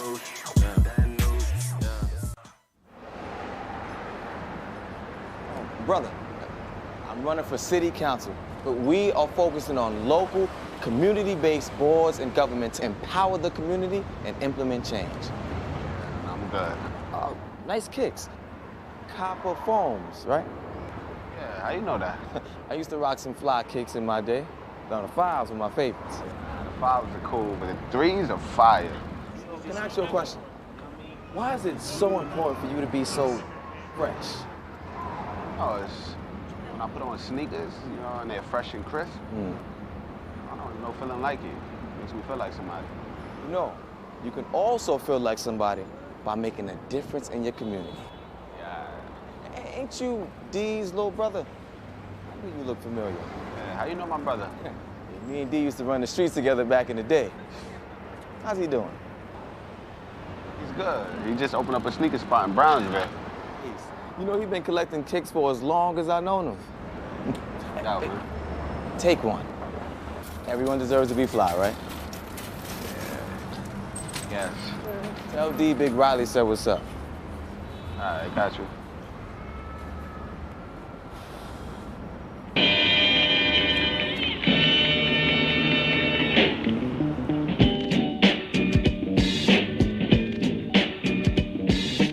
Yo, man. What took you so long, man? I had to get fly, bro. I was with your girl, too, earlier, so I mean... You got jokes, son. You got jokes. I play. Anyway, you seen Hannibal's new video? Joint fire. Look at that. Get money, get famous, gon' live forever. Watch it. That's my part right here. Horrible, bro. He's overrated. What? Overrated, yo. You crazy, man. People just don't understand him because he ahead of his time. Ahead of his time? More like a head case, bro. You bugging, man. Anyway, good looking for coming when we cop these J's, just in case some fools out here try to zoe me. Really, bro? My bad. I forgot, man. Please forgive me, man. Not even I'm sorry. funny. Like, I'm still not over the fact I let Jeremy Lin rob me. When I catch him, it's on sight. Believe that, bro. You ain't gonna do shit. What? You want me to show you? You ain't saying nothing but a word. Don't play with me, bro. Zip off, man. Yo, let's get it, bro. Shit.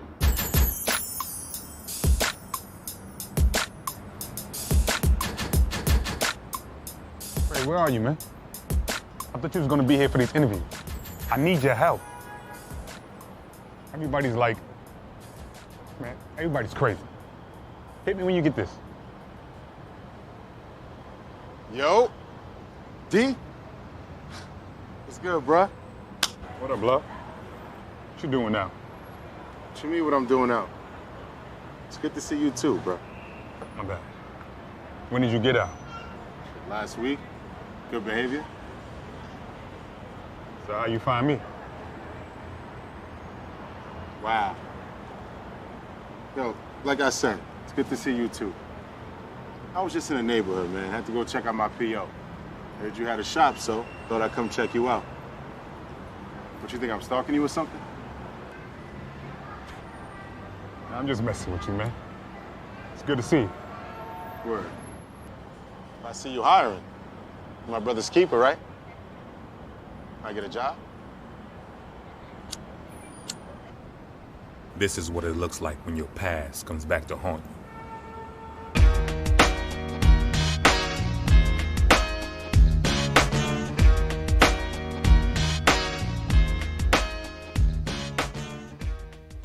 What's up, baby? Hey, What's for dinner? whatever you cook. Peanut butter and jelly it is. You want some? Did you pay the light bill today like I asked you? Oh, yeah. See, what had happened was, I had met up with, Trey. You know Trey, he got the curls and, well, these new sneakers came out. I really like them. So, I spent $180 on them, but tomorrow I could flip that for $250 in cash, baby. We about to come up. Kicks, Cisco, I told you the bill had to be paid by today. I'll get the money. Dios mío, ayúdame, por It's not a favor. big deal. Ay, Dios mío. Baby, I love you so much. You know the kicks I bought, they glow in the dark. Should I go get them? I love shoes, everybody knows it. If you don't, yup, my Instagram shows it. I love sneakers, the new smell. I'm addicted, I need help. You heard that? Heard what I said? Yup, that's right, I'm a little kid sneakerhead. I'm a little kid sneakerhead. I'm a little kid sneakerhead. The first time I went to Foot Locker, I saw some real fresh shoes on the little key wall. So I said, Mommy, can I please try them on? And then she said, for what? Cause you ain't getting none. It really doesn't matter, I just want them on my feet. I wanna walk around in the store for a whole week. They got them out the back, they brought them in a stack. I started shaking, almost had me a heart attack. My mom told me calm down, but first she tell him never mind, let me leave now. But I was so happy I couldn't see how. She would expect me just to sit down, but I had to listen. So I tried them on my feet, they were real sweet.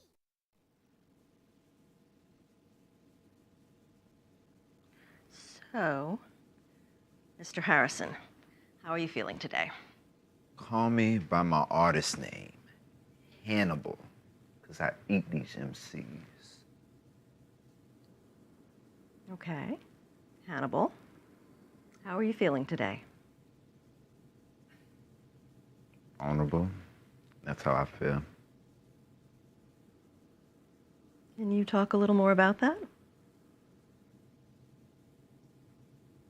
Trying to be what people want you to be is hard. It's not always about making hits, being lit, stunting on these hoes. People also need to be loved, you know? The fans don't love Curtis. The fans love Hannibal. Well, love and acceptance are a basic human need. There's nothing to be ashamed of.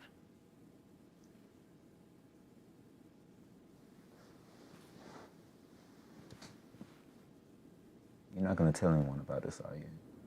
Of course not. Doctor-client privilege. What we talk about here stays in this office. Because if you tell anyone, you know I'll kill you.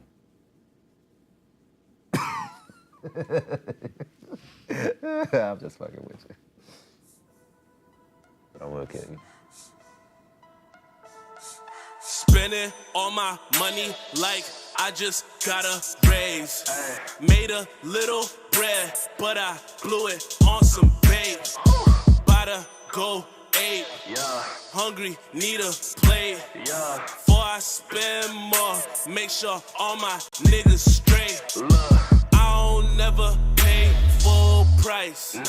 Cause I got the plug and they put it to the side.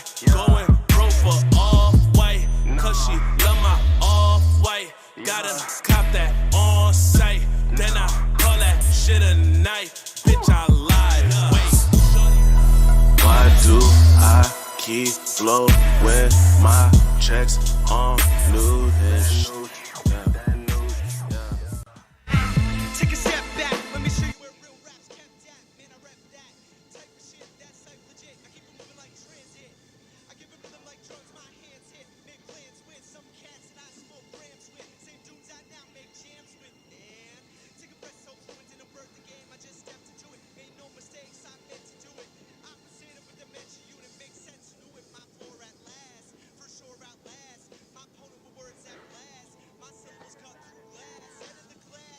Sasha, you're supposed to be working.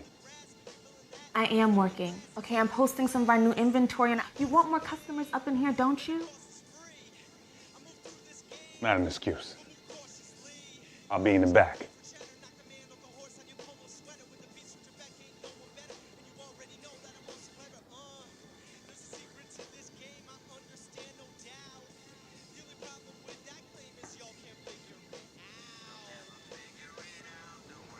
Welcome to Woodstack, where it's all wood. How may I help you? Well, you can start by telling me when you're getting the new Buscemi's. I need 5 pairs in every color, size 11. We don't carry that shoe, but I can special order them for you and personally call you when they come in. Hey, yo, Ray, I just thought of something. I got mad inspired. Kicks. These chicks so mighty.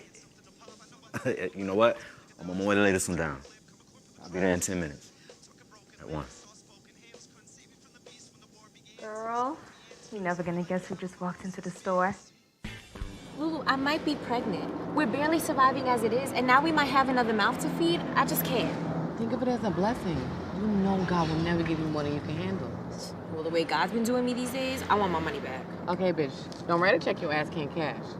Girl, bye. At this point, he be doing me a favor. Don't talk like that. Don't even joke. I'm just frustrated. It's like I can't catch a break. Speaking of the devil. The devil? What? Nothing, babe. What's up? Where you going? I'm headed into work. My boss called me in to do some overtime. I know we need the money, so don't wait up. Word? It's like that? Yeah, it's like that. Fine then. Keep showing off from Lulu.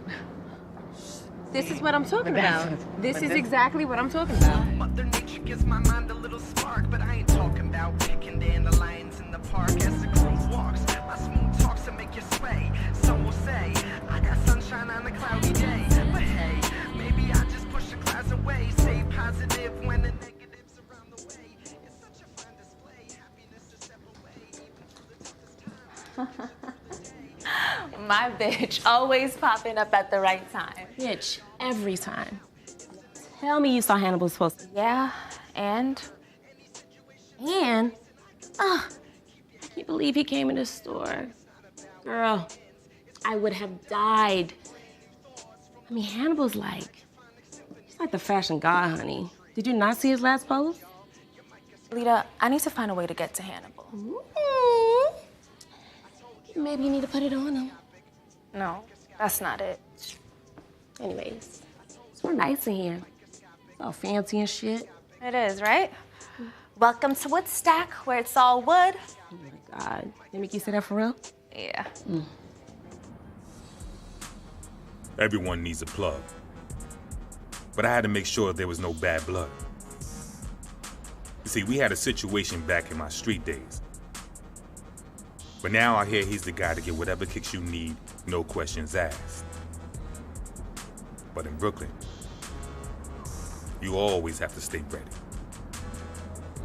Yo, what up, dude? What up, Jason? We good? Yeah, we good. Water under the bridge. Word. Grown man shit. Exactly. Now let's get down to business. What you need?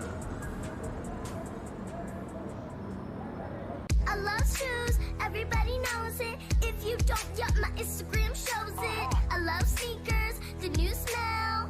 I'm addicted, I need help. You heard that? Heard what I said? Yup, that's right, I'm a little kid sneakerhead. I'm a little kid sneakerhead. I'm a little kid sneakerhead. The first time I went to Foot Locker, I saw some real fresh shoes on the little key wall. So I said, Mommy, can I please try them on? And then she said, for what? Cause you ain't getting none. It really doesn't matter, I just want them on my feet. I wanna walk around in the store for a whole week. They got them out the back, they brought them in a stack. I started shaking, almost had me a heart attack. My mom told me calm down, before she tell him never mind, let me leave now. But I was so so happy I couldn't see how. She would expect me just to sit down, but I had to listen. So I tried them on my feet, they were real sweet.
Dream of the things you'll never know.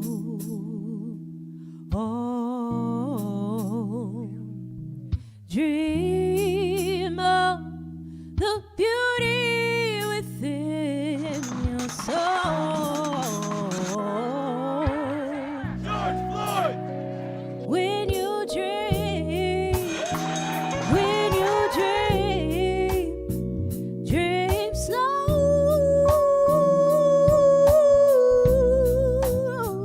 Take the time to let dreams grow.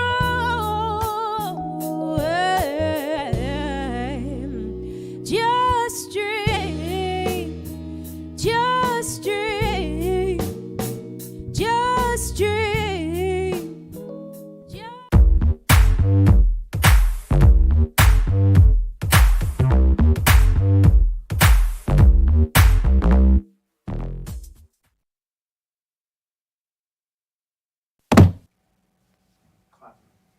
Ready? Wait till that Okay.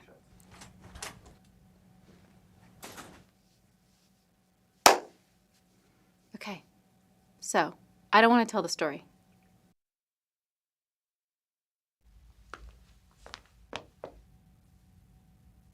So, this Mandy telling the story thing isn't working.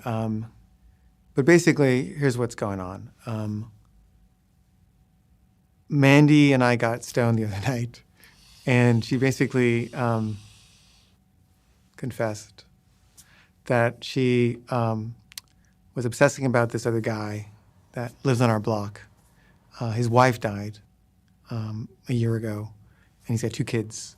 And Mandy's mother died and committed suicide. And Mandy feels like, I think, protective towards the children, motherless children. She feels she wants to, help them. But anyway, she started obsessing about this guy and thinking like maybe this guy is the guy that will make her happy. And she's very frustrated with me. She's frustrated about the show. I work too much. I'm not family-ish enough. I'm threatening our livelihood. She's got a lot of complaints. But so she made a rendezvous to meet this guy, a secret rendezvous, and she was going to maybe commit adultery. And she told me this like the night before she was going to do it, and only because she was stoned. And I was like, oh, shit. And, you know, I've been complaining about the relationship for a long time and saying maybe we should have an open marriage or something. And, you know, I'm not satisfied. And then she was saying, and she kept saying, you know, maybe we should. And that's when I got suspicious. I was like, why do you keep saying this? Are you, is something going on? And that's when she admitted. But our relationship is in trouble. This has never happened before, where she's been on the verge of committing adultery behind my back. And she met with the guy the next day, and he told her he's not interested in having an affair with someone who's married, so she'd have to break up with me first. So I think she's thinking about doing that. But she's also ambivalent, as am I. So I'm not sure what's going to happen. But things have gotten bad-ish. So the other night, Mandy and I got stoned, and we had this conversation, and Mandy said to me, the reason why I am obsessing about, like, leaving you, basically, and having, like, other relationships is because I feel like I can't tell you anything without it going in the show. I mean, I feel like I can't be intimate with you. the show is who I am. I mean, it's like a perfect expression of me. You're asking me not to be me. Well, you're gonna have to choose between the show or our family, because if you continue to put everything I tell you into the show, I can't be with you anymore. And basically, she gave me an ultimatum. You know, she was like, either you take me out of the show or we break up. And I thought about it, and I thought, you know what? I don't know what life is for. All I know is that I feel compelled to be honest about these things. And the idea of not being able to do that feels like death. And I'd rather break up our family and be a divorced dad than not be able to express myself fully and honestly. I know it sounds crazy to a lot of people, almost everybody, but that's just who I am, and I will go down wherever that takes me. And I had some real clarity about it. And then my sister came to visit. My sister and I are not, we're very different. And she doesn't really get me or what I do. She doesn't like my films or anything. I mean, no one in my family likes my films. For all you people out there, never ever agree to do a film with my brother, Kaveh Zahidi. But she was like, why would you do this? Why would you do the one thing that's going to destroy your family when there's all kinds of other stuff you can put in the show? Because this is the stuff that feels truest. It's the stuff that feels most alive. They've given you carte blanche. You can do whatever you want. Why would you do the one thing that's going to destroy your family and break up the parents of your children? It's just stupid. And I was like, she has a point, I guess. So I was like, okay, fine. I won't put it in the show. Instead, I'll make the show about something else. Season 2 will be totally different. And I told Mandy, okay, fine. I'll take you out of the show. And then a few days later, Mandy comes home and tells me that she wants to break up. And she's crying. And I was kind of stunned and kind of upset. But I was like, okay, I guess. I don't know. I've been trying to make these changes. I agreed to not work on weekends. I agreed to take her out of the show, and she still wants to break up. So I guess I waited too long or something. And during the day, I'm sort of thinking, what am I going to do? She wants me to move out. And we have no money. We are so broke. We can't pay our credit card bills. And we couldn't pay our mortgage payment this month. It's like, where am I going to live? She's like, why don't you live in our neighbor's basement? I was like, I don't live in the neighbor's basement. They haven't even said I could. what are you talking about? And I'm trying to think, what am I going to do? And I start trying to think of scenarios, and I'm thinking of all these women I'm attracted to that I could start maybe dating. And I'm like, oh, this isn't so bad. And I'd been really depressed. I started feeling a lot better. And I'd been reading books on depression, and I'd been exercising and getting sunlight and doing all these things. And I was like, I'm less depressed than I've been in weeks. And it's because she wants to break up with me. So like, this is why I've been depressed, because of my marriage. It's pretty simple, really. And then Mandy wanted to get stoned so we could talk about it some more and sort of be conscious. So we got stoned. And while we were stoned, she told me that she had actually made another secret rendezvous with this guy, and that she was in love with him, and that she wanted to have an affair, but he didn't want to have it unless she broke up with me. So she was breaking up with me so she could have an affair with this guy that she met 2 weeks ago. So anyway, she went away for a few days to think about it. And I'm thinking about it, but I'm kind of excited. Like a whole new life opens up, and I'm in a good mood, and I'm getting work done, and I'm feeling really productive, and things seem meaningful again. Things that seem meaningless, and now they seem meaningful. And then I got this email from this woman at Viceland.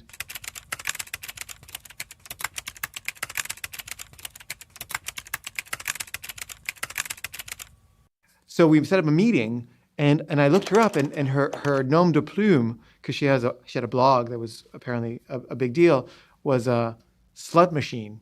And I don't know, those are great words together. Slut machine is like an oxymoron. It's great. Anyway, I was like starting to fantasize about her, and she writes a lot about her sexuality, and she seemed like, oh, this is like someone who's on my wavelength. Like maybe me and Slut Machine will get together, and this will be great.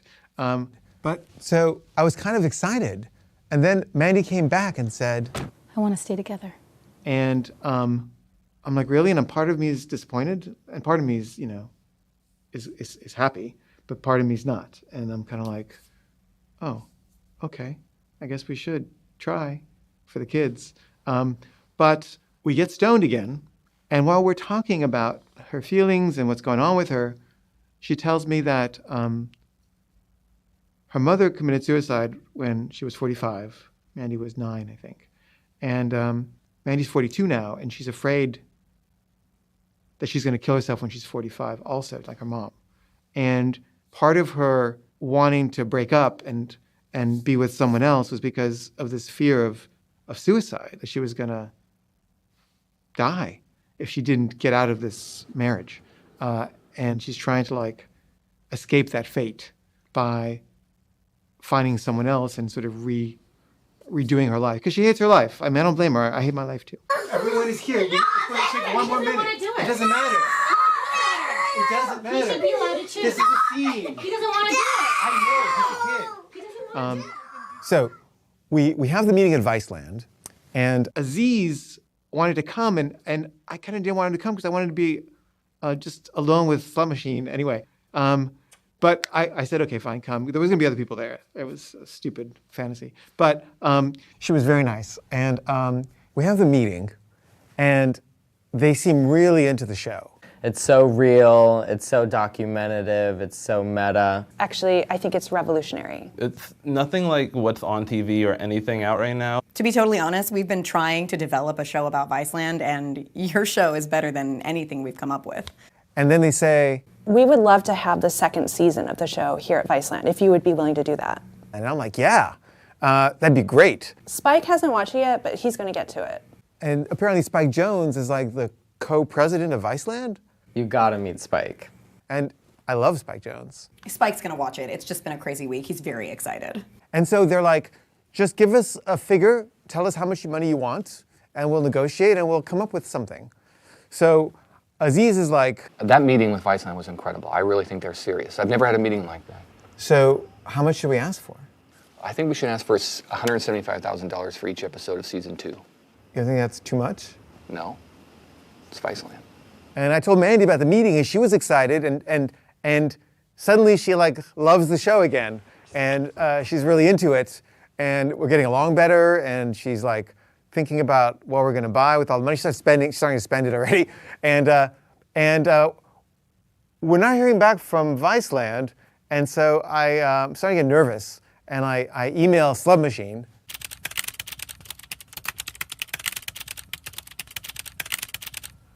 And she writes back right away, and she says,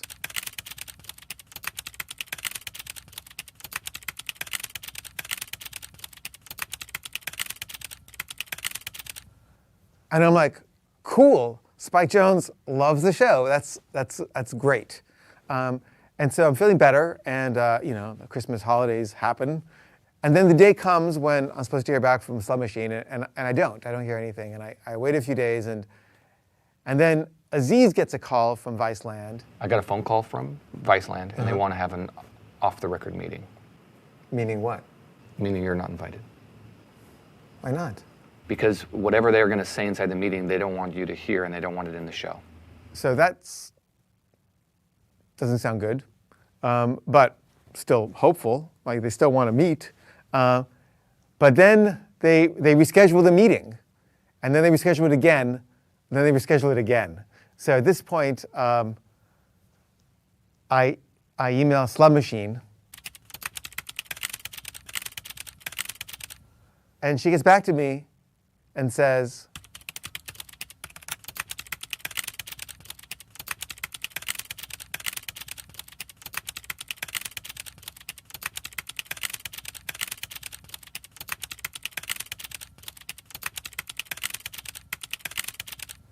so I don't know why they passed. Aziz said, Okay, apparently, Spike Jonze loves the show. He thinks you're a genius, but he doesn't want to meet with you. Why not? I mean, because he probably thinks you're going to make fun of him in the show. Oh. You can't smoke in front of the kids. Why are you asking like a question? Wait, your whole attitude right now has got to soften. Okay. Okay, because I feel like we're getting in a fight. Okay. So stop. Let me try it again. This is a fight, by the way. I don't want to be fighting while I'm acting fighting. Don't do it in front of the kids. Don't yell. Okay, don't Quiet stop. authority. Could you just say the lines that I wrote? No, because I Please? hate them. They're No, fine. they don't flow. Yes, they do. No.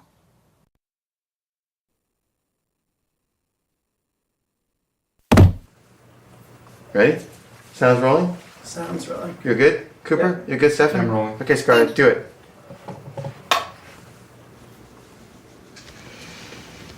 What's the matter? Hey.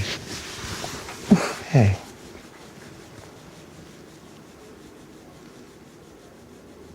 So, about a year ago, I was at the Sundance Film Festival with a short film I'd made called Bob Dylan Hates Me.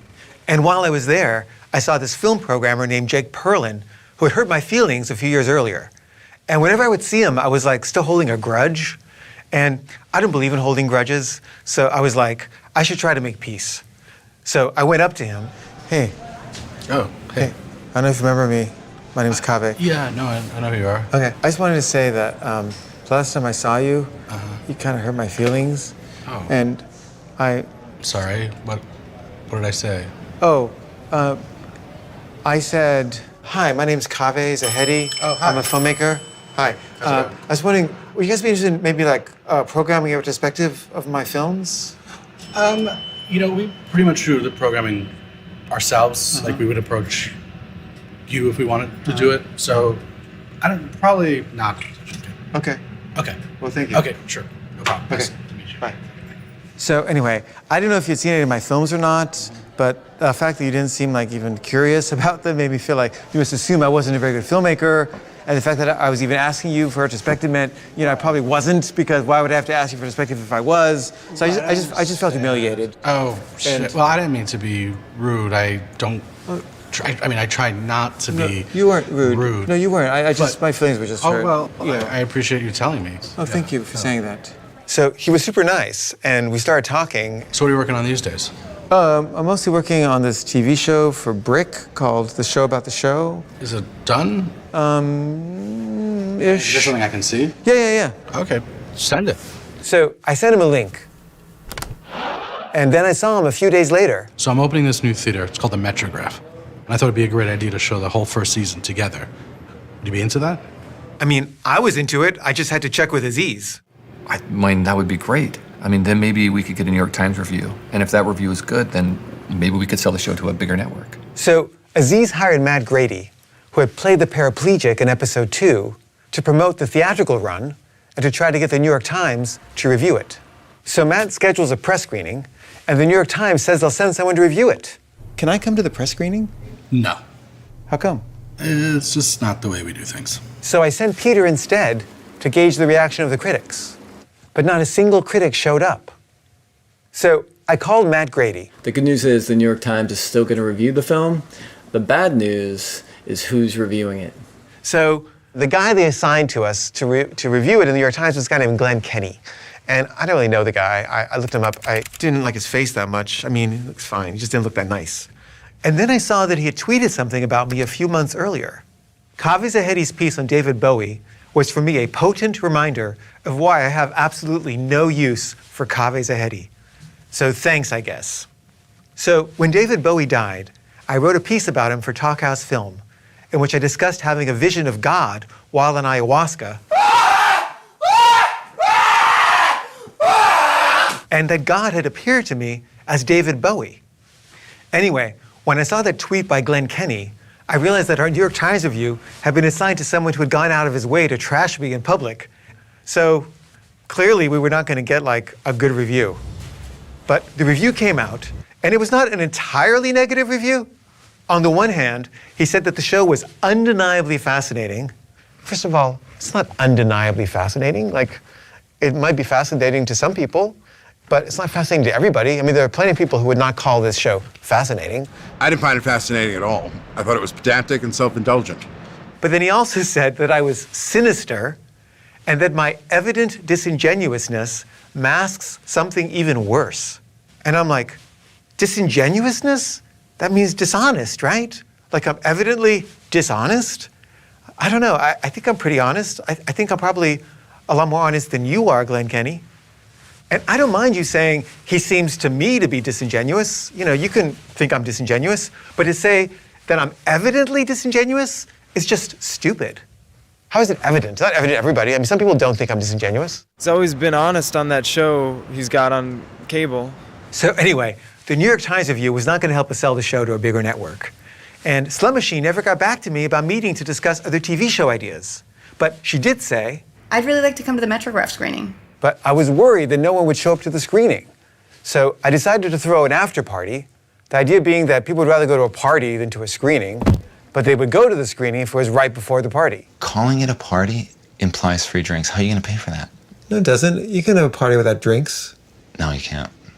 Well, what if I bring pot and then it'll be a pot party?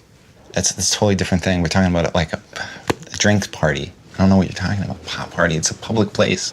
All I'm saying is that everybody will expect free drinks if you call it a party. So I asked Aziz if he would pay for drinks, and he said, no. So I decided to just call it a party anyway, and I invited Slut Machine. And then one night, Mandy told me, I have this really important PTA auction that I have to go to. Do you mind watching the kids? what's so important about it? I'm networking, and it's important. Okay. So the night of the PTA auction, Andy tells me she'll be home by 10 to put the kids to bed. And she's still at home by 11. Hey, Mandy, where are you? Scarlett misses you. Say hi to Mommy. Hi. So I start getting suspicious. And I was like, why isn't she answering my question? She's obviously with that guy. So she finally gets home, and she's like... Yeah, he was there. And she was kind of downplaying it, like it was just like random, but really, she later confessed that she wanted to go really badly because she knew he would be there. And this has been going on a bit. She keeps texting him and sort of seeing him and talking to him, and it doesn't tell me she's doing it. And, you know, the trust is just eroding. But she can't help herself. She's just afraid that if she tells me I want to see this guy, I'll somehow stop her. Like the truth will prevent her fantasy from happening. I understand that. That's why people lie. But it doesn't feel good. But so that had just happened, and I got this email from Ashley, and it was this video she had made. Hi, everybody. Does anyone have any questions for Kaveh? And it was a weird video. Am I bad because I think I'm bad, or am I good because I think I'm bad? And I wasn't sure what to think of it. Like, it seemed kind of like a Like maybe she was interested. When you thought about having sex with me, was it good or was it bad? Because when I thought about it, I didn't go through with it. And you know, I invited her to a test screening of episode 7, and Mandy was there. Oh, hey, Mandy. Oh, hey. Oh, you can't sit here. Oh, Sorry. okay. And you know, she went and sat somewhere else. And I said, nobody was sitting here. And I was just like, oh man, okay, and I gotta like either piss off Mandy or be mean to Ashley. So I guess I chose to not piss off Mandy, but I felt bad for Ashley. And I don't know if that's why she sent this video or not, or had anything to do with it. But she also saw episode 7, which you know kind of shows how screwed up things are with me and Mandy right now. So I think she probably felt like, okay, maybe he's available. Do you want to go dancing? And I am available-ish, but I'm not available yet. Would it be more weird if I came to the after party or didn't come? So I was like, I've got to show this to Mandy. Kaveh Zahidi is an awakened being who has shattered the bonds of ego. She is totally coming on to you. You think? Yes. I don't like her. Well, she's totally nice. No, she is trying to steal you. Well, you're flirting with other people. Would you have sex with her? Yeah, I'd have sex with her. Of course I'd have sex with her. Well, I don't want you to have sex with her. I mean, I wouldn't do it behind your back. I just mean, you know, in theory, I'd have sex with her. Well, you can have sex with Eleanor, but you can't have sex with Ashley. Really? Yeah, I like Eleanor. But so anyway, the night before the premiere, Mandy comes home and tells me, Can I talk to you for a minute? I'm like, oh, okay, what is it now? Probably in trouble. And then she starts crying. And I was going, what's going on? She said that she had sent a link to the show to the guy that she's got the crush on. And the guy was really upset. And they talked, and he basically accused her of like coming on to him just for the show, to get something good for the show, which is absurd. But he basically said, I don't want to have anything more to do with you. And Mandy was really upset and devastated. And she was crying, and she was basically crying on my shoulder about the guy that she's got the crush on who's like mad at her now because of my show. And I had all these mixed feelings. Like on the one hand, like, God, you've been doing this stuff behind my back. Like, how can I trust you? And then also like, oh, at least she's like talking to me. And the show has somehow like sabotaged their relationship, so that's good. So anyway, a few days before the premiere, I ran into Dustin at a party, and he seemed like he was mad at me about something. Yeah, no, you hurt my feelings. I'm sorry. How come? How come? So when I was at Sundance a few months ago, I was shooting a show about Sundance, and Dustin was there because he had a film, and he was really busy. And I kept saying, Dustin, please, could you please act while you're here doing your thing? And he was kind of like, didn't want to do it, but he agreed to it because he's nice. But I couldn't reach him, and he wasn't always getting back to me right away, so I kind of like said this thing that I kind of regret. It just really seems like it's just about ego, you know, like it's not about one's higher nature. So it wasn't fair, and I regretted it, but I left it in there. On the thing, you said that it was my, that the reason I was having a problem shooting was because of my ego, and then you said something like, oh man, when people have movies at Sundance, they get these big egos, and it had really nothing to do with my ego. You're right. I'm sorry. I feel bad. Is there anything I can do to make it up to you? I mean, no, it's fine, Kaveh. It's cool. And then right before the screening, he texts me. And I didn't have one. I didn't know he was coming or wanted to come. And I was like, oh man, I think I might have hurt his feelings. And Mandy said, yeah, I think you hurt his feelings, like twice. So I tried to get him a ticket, and I got him a ticket, and he came. And also, Slum Machine came with one of her colleagues from Viceland, and the actress playing Slum Machine also came. Hey, it's so nice to meet you in person. Yeah, it's really nice to meet you too. I hope I did an okay job playing you. Oh yeah, you were great. I'm just so glad you're thin. I was really worried you were gonna be fat. But the screening was great. People were laughing, and it was a really good vibe. And then there was a Q&A. Have you ever been punched in public? Because I have, and I'm just curious. And then at the party afterwards, I really wanted to talk to Slum Machine. But all these people kept coming up to me, and I kept losing sight of her. And also, Aziz was there, and he met Dustin for the first time. Dustin, it's Aziz. Oh, hey, man, nice to meet you. Yeah, nice to meet you too. And also, one of the guys in the show who was mad at me because of the thing he had said about somebody else, he was there. Well, he was in the theater, not there for my screening. He was just there. And he's been hostile to me ever since I put this thing in the show. If you're ever looking for a woman to do a sex scene in one of your movies, I know a woman, she's She's up for anything. And we used to be friends. It was like, it's crazy to me, but he doesn't want to talk to me anymore. And that hurts. And him and Dustin were talking because they're friends, and I was feeling kind of like left out, like I was the kid on the playground nobody wants to play with. And Dustin came over to me and he smiled at me, gave me a big hug. And I think he was saying, don't feel bad, I forgive you. And so I felt really grateful. But Dustin wants to quit. He wants to quit the show. He said, I'm quitting the show. This is my last time. I'm going to do it. And I was like, how come? I don't get anything from it. There's nothing inside. There's nothing. I'm playing a character, and there's nothing. I mean, like, what am I doing? I'm just saying lines. I'm like a robot. And I don't know how much of it was because he was mad at me and how much of it was because he just doesn't want to act anymore, but probably related. And he's so good in the show. Like, without him, the show would be so much less than it is. Sorry. And also, he's moving to Vienna to be with his girlfriend. His German girlfriend is moving to Vienna. And then Jason, the camera person, said, I want to quit the show. Because it doesn't pay very well, and he wants to work on his own films, which he should. I mean, he's a really good filmmaker. He should work on his own films. But what am I going to do? He's the only DP I really trust. Then Mandy says, Can I do it? because she wants to learn about photography. But Jason wasn't available, so I said, okay, you can shoot the Q&A tomorrow night. And she did a terrible job. It was totally crappy. Hello. But somebody asked me, how are you and Mandy doing? And Mandy was shooting it. So I asked her, can I tell them about today? Oh my God, just do it. So I told them, and then she was mad at me because I told them.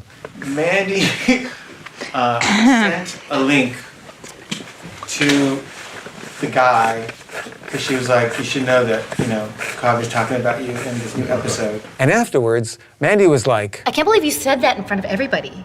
but you said it was okay. I said that under pressure. You put me on the spot. It wasn't a real question. Yes, it was. You could have said no. No, I couldn't. I felt bad saying no in front of all those people. And you should have known that my yes meant no.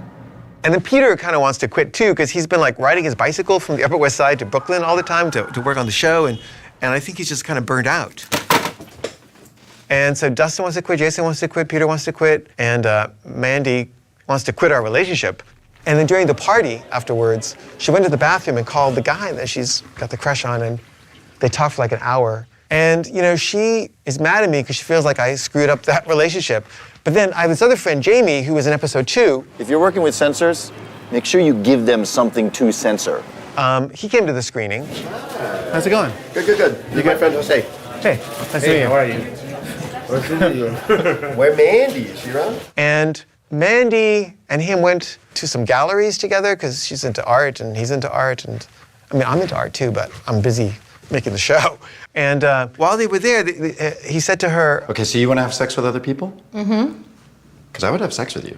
You would? I would, yeah, I totally would. But I feel like I don't want to do it behind Kave's back. Mm-hmm. But I had an idea. What if we have sex and you tell him he can put it in the show, right? And then he gets something good for the show, and we get what we want, and he gets something he wants, and everybody's happy. So she tells me this, and then she says, Don't you think that's a really interesting idea? kind of, but do you really want to do that? Are you attracted to Jamie? And she changed the subject. So I asked her again, and she changed the subject again. So I asked her again, and then she finally was like, I mean, I'm interested in Jamie and others, I know, you're attracted to everyone except me, basically. Yeah. Which I understand, I guess. And part of me is sympathetic, and I'm like, well, maybe she needs that, maybe it's just, I don't own her, but it also seems like it would probably end our relationship, wouldn't it? I mean, I think it would. I mean, I don't know that I can do that. And then I'm also like, it would be interesting in the show, wouldn't it? Just fuck her, Jamie. Okay. But it's so weird. What a weird thing to do. To agree to that for the show. I like the legs up. I like the legs up. I like the legs up. That's good. So I don't know what I think about any of this. I just know that she wants to. I don't really want her to, but I'm thinking about it. I wanted more intense, at the moment of orgasm kind of stuff. Ashley seems like she wants to. You're so cool. I think you're so fucking cool. You are so cool. But so anyway, during the party, I ran into Eleanor, and I told her about a conversation I'd had the night before. So Ralph, the guy who plays like the hate mail guy. I just want you to know that I fucking hate you. You know, he helps me edit, and he came over last night to help me edit. And we're trying to do this one shot. Then I'm thinking of all these women I'm attracted to that I could start maybe dating. Why don't you just put in a shot of Eleanor? I don't really think of her that way anymore. You know, like I'm attracted to her in a way, but I wouldn't think of her like I'm not. I shut that door. Well, who are you attracted to now? I would probably ask Ashley out. Don't go out with Ashley. Why not? Try and fix things with Mandy. I have been. She doesn't want to be together anymore. Well, maybe you should stop making this television show and work on your relationship. It's a good show. And then finally, I see Slum Machine and the Viceland guy buying drinks. So I go over to them. Kaveh! Hey. Congratulations. Thank you. It was so funny. Thank you. Yeah. So you guys okay with how I portrayed you in the show? I found it pretty funny. Yeah? She was cute. Yeah, she was. Yeah. Yeah. And you think Viceland will be okay with it? Oh, yeah. For sure. Yeah? Yeah. Oh, cool. And we're talking, and there's something about her voice that I find very touching, and I'm definitely attracted to her, but I can't tell if she's attracted to me or not. We should actually get together and have lunch and talk about some other show ideas that you had. Yeah, that'd be great. Yeah, really. We'll call you. Okay, cool. All right, great. Well, enjoy. And then after the party, I'm standing outside the theater with Jake and Mandy, and Ashley comes out. And she's like, Hey, Kaveh? oh, hey. Hey. How you doing? Hi, I'm good. Thank you for coming. Yeah, I mean, it was really great.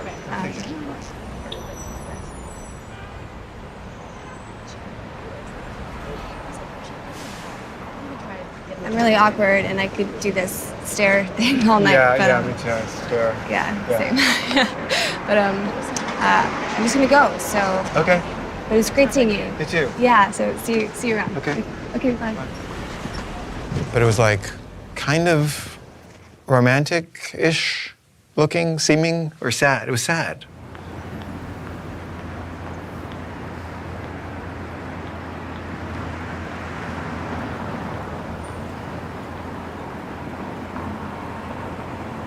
You should have known that my yes meant I don't want to no. say that. That's retarded. Mandy, that's what you said. You should have known that my yes meant no. No, that's like stupid. That's the whole point of the scene. I know, but what if I would feel bad saying no in front of all those people. This is the key thing. I know it's the key thing, but is there a You way to should get know. No. across without that stupid fucking line? No, the stupid fucking line is the point of the scene.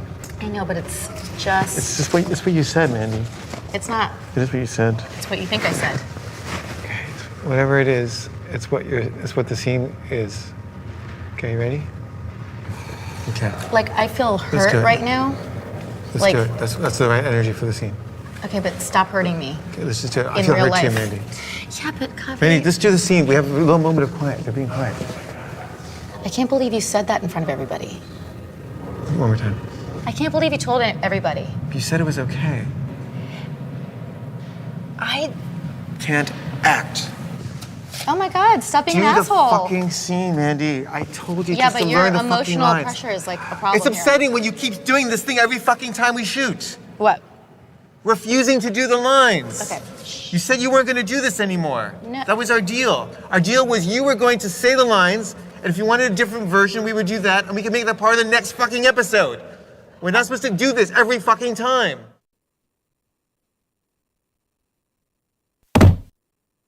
Okay, ready? Oh wait, I'm about to walk out of here and leave you people. I don't Good want to be idea. criticized. Good I don't give a shit. So you have to be nice to me. He has to be nice to me. He has to be nice to me. He can't be abusive to me in this situation. Are you filming this? Mandy, come on. Then we'll talk out here. I don't want to be talked to like that. Mandy. So despite our week-long run at the Metrograph Theater and our shitty New York Times review, all of the networks we approached passed on the show. So the network that I thought was most likely to pick up the show was Netflix, just because they have a lot of programming and a lot of it's shitty. Also, my friend Joe Swanberg has a show on Netflix called Easy. And he had written a piece for Talkhouse Films about how the show was his favorite thing of 2016. So if you want it to go up on Netflix, I will do everything in my power to help that happen. But they also rejected it. Nobody's gonna pick up your show because then you're gonna make fun of them in the show, and they don't want that. You're right. I'm fucked. So my only hope was to persuade Viceland to finance a different show. One idea is a show called Bin Laden's Porn. And you know, when Bin Laden was captured or killed, you know, they confiscated his hard drives, and there's a lot of porn on it. Oh. And I was thinking it'd be interesting to look at that porn and see what kind of porn he was watching. All right. What else? Another idea is called Little People Gone Wild. Okay. And it's about like teen dwarves who, like, this is true, they just, every year they have this Little People of America convention, and the teen dwarves like go crazy because they're sexually frustrated. Okay. And you want to hear another idea? Yeah, I think we should. The other one I'm doing right now is it's called A Class About the Class. It's a show I'm making with my class. Oh, okay. And every episode is about that class. It's also about you? Yeah, I'm the teacher. Okay, right. So I feel like the show about the class is the thing that Viceland would most be likely to get into. Okay. Yeah. So we're gonna have a screening at the end of the semester. It's not done yet. Oh, okay. But Oh, I would love to come see it. Can I come? yeah, of course. Oh, great. Then I'll be there. So I spent the rest of the semester working really hard to try to make the show as Vice-friendly as possible. Should I come by every week? But I also still have to finish episode 8 because I couldn't get any more money from Bric until I completed the next episode. But then during the making of episode 8, Mandy refused to shoot the scene of her calling the guy she had a crush on in the bathroom of the Metrograph. No, I'm not doing that. Why not? Because I don't want to hurt him any more than I already have. So the reason Mandy didn't want me to put that in is because she's still in love with him, basically, and doesn't want him to be mad at her any more than he already is. And like, for example, he was upset because we shot the scene of them on the bench, on the actual bench. And he said to her, "You showed him the bench? You showed him our bench?" So obviously, like, the guy was like invested in the relationship. Also, I asked her if she could show me the text they had shared, because supposedly we were like working on our relationship and trying to heal. And she like said, Not right now. I'll show them to you later. and then she actually deleted all the texts. Why did you do that? I wanted to protect him. But what about me? What about my feelings? Like, why are you prioritizing his feelings over mine? Well, I guess because she's in love with him. But so anyway, we get into this huge fight. You care more about the show than you do about my feelings. No, I care more about the show than about your ego and its feelings. So anyway, we go to couples therapy to talk about this conflict we're having, and Mandy announces, I want to break up and I want Kaveh to move out.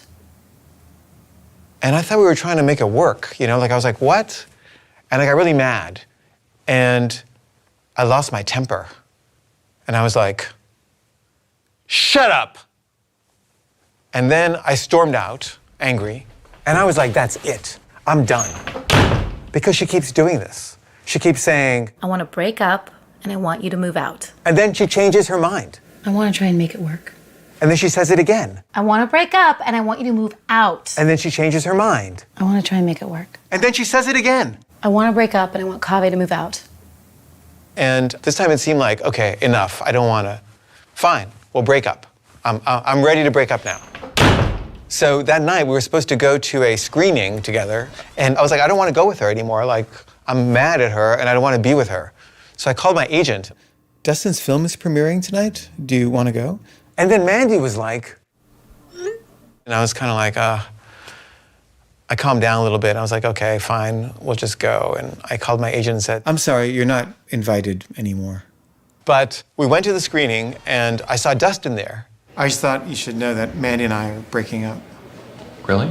Yeah, I mean, it's like the end? I think so. Oh, man. Sorry. And then Dustin saw Mandy and he went over to her and he said, Kaveh said you guys are breaking up. What? Yeah. No, not yet. I mean, we're talking about things. Like, no decision has been made. But he says like over is. Oh my it's God. Not? Okay. and so then I see this actress who has a show on Vice, and her pseudonym is Slut Ever. And I actually had contacted her about playing Slut Machine. I just thought of her because Slut Machine, Slut Ever, you know, it was like the obvious thing.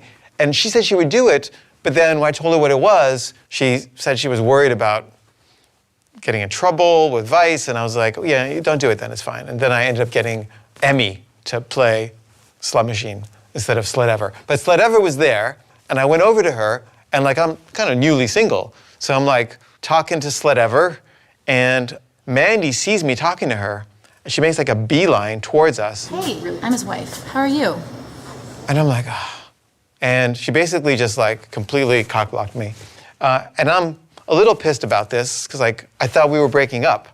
And she's like, No, I didn't say that. yes, you did. No, I mean, I think I still want to try and make it work. And I'm like, okay. So we're trying to make it work. And then a few days later, she says, I want to break up and I want you to move out. and this time I had had it. And so I emailed Ashley.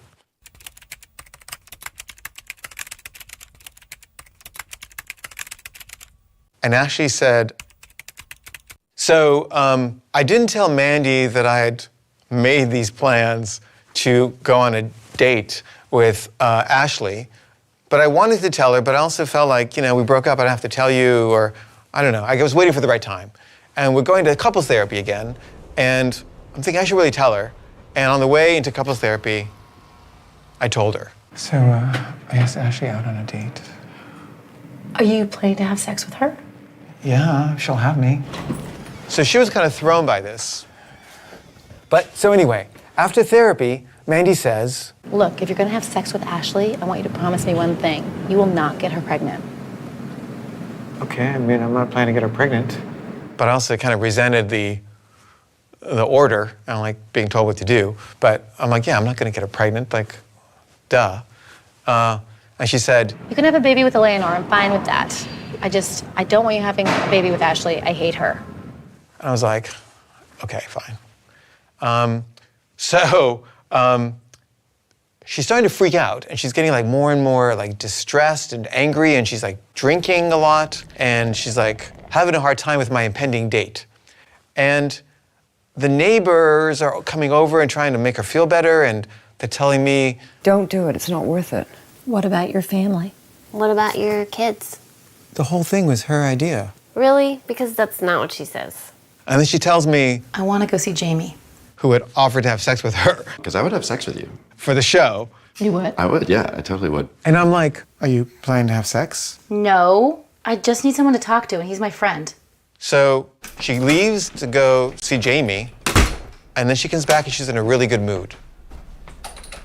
And I say, what happened? We just got stoned and went to the park. It was great. There was an amazing view.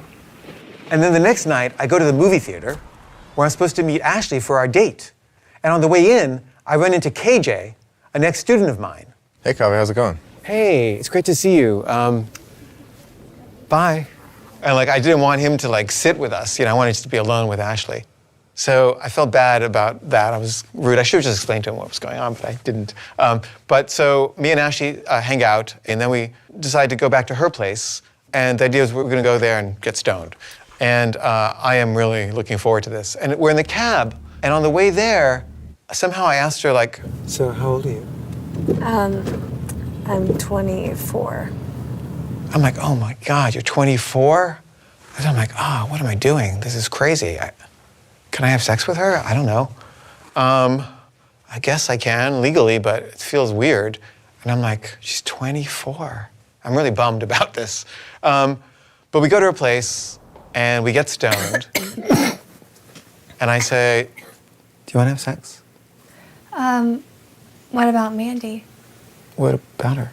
I don't want her to feel bad, and then, you know, if she feels bad, then it's just going to be bad between us. But we're breaking up. Right, but she's still going to feel bad, right? No. Probably. So I'm like, okay, fine. So we don't have sex. We just hang out. And at one point, I think I touched her arm. Is it okay if I touch you? Yeah. Oh, good. And then I took my hand off after a few seconds. And so I'm starting to fall in love with her. Like, I know I'm stoned, but like I can see her in this whole new way. Like, you know, I always thought of her kind of like a kook. But now I'm seeing like all these other sides, like, and she's like super smart, and she's funny, and she's touching, and she's like complicated, you know? And I'm like, her face is like morphing, like 24 times a second. And I'm just seeing all these parts of her, and my mind is like blown away. And I'm like, wow, can't believe I found you. And basically, I'm in love. But I don't want to kiss you goodnight. Okay. So then we kind of like hugged awkwardly, and then she kind of hurried back into the house. So I go home, and Mandy is like, Well, how was it? it was great. I really like her. Did you have sex? No. She didn't want to because of you. She didn't want you to feel bad. Oh, well, that speaks well of her. I know, she's a really nice person. So I can't stop thinking about Ashley, but she's about to leave for Georgia for a month to help her parents move out of their house, which has just been foreclosed on.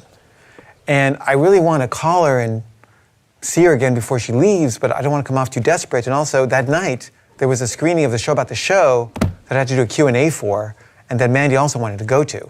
And then during the Q&A, someone asked what Mandy thought of the show. And so I asked her if she wanted to answer the question herself, and she did. So she came up and did the Q&A with me, and she actually got really, really into it, and she actually wouldn't stop talking. And afterwards, she said that she had never been able to watch the show and really appreciate it before because she's in it, and it brings up feelings for her. But this time, she was able to, and she really, really liked it. Kaveh, I love the show. I really want to keep doing it with you. So I was like, great. And we're kind of getting along, and we've been getting along better ever since she went over to Jamie's. And then she says, Hey, I'm having fun here and I don't want to leave yet. Do you think I could go home and relieve the babysitter? yeah, sure. So I went home, relieved the babysitter. Thanks. And then Mandy gets home at like 2 in the morning. And I'm like, where were you? I ended up going to Jamie's. Were you guys like being physical? It's none of your business. So I'm like, why would she say, It's none of your business. if she wasn't being physical? She would just say, No, of course not. But so I'm like thinking, this does not compute. And then a few days later, we get stoned together, and that's when she finally admits it. Yes. I've been having sex with Jamie.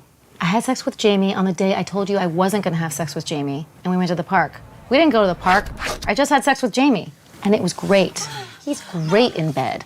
I'm really into him, and I'm in love. Well, I'm glad you're in love. I'm glad you had a great time.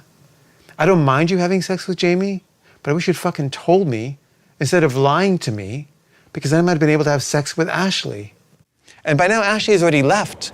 And I'm like, you fucked over my night, my chances. You fucked them over.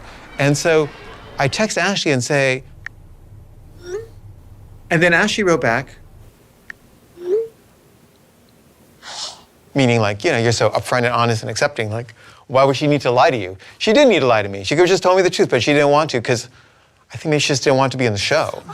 But anyway, Mandy texts Jamie to tell him that I know now that they had sex. And Jamie writes back and says, we got to stop doing this. I feel terrible. Kaveh's going to hate me. He's my friend, and I've cheated on him. And Mandy starts freaking out. Don't worry. If you want, I'll text him and tell him that it's totally okay with me. You would? Yeah, sure.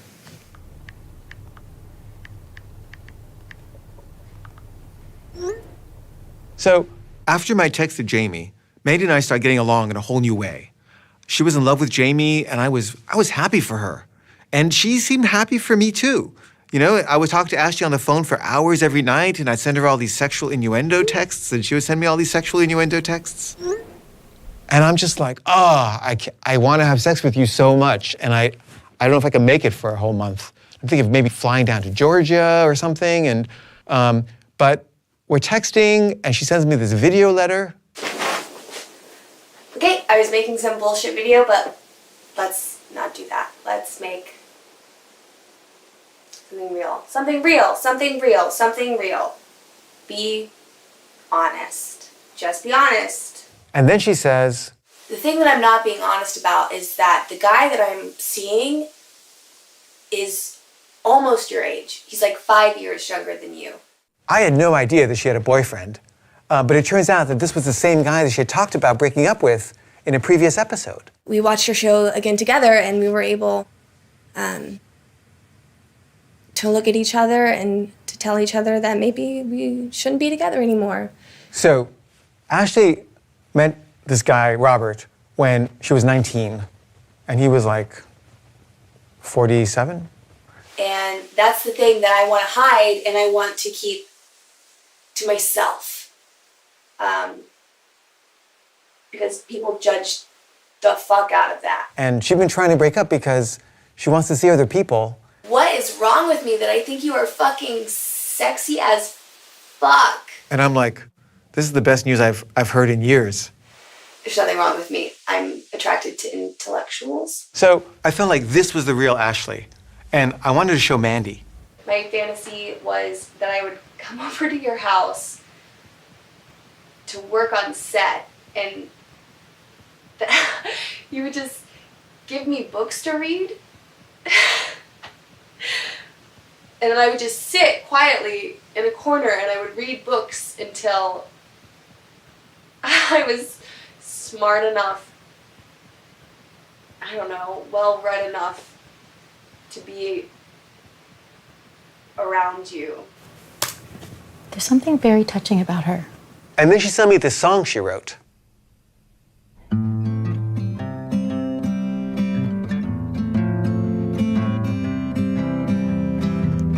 The whole world is coming to an end. Oh well, I guess I better find a couple of friends, 'cause So I'm listening to the song and I'm like, wow, she's really good. Like, she's a real artist.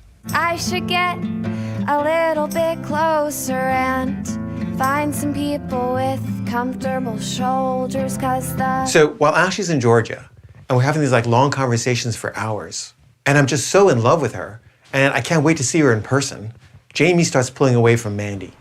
And Mandy starts getting really, really jealous of my relationship with Ashley.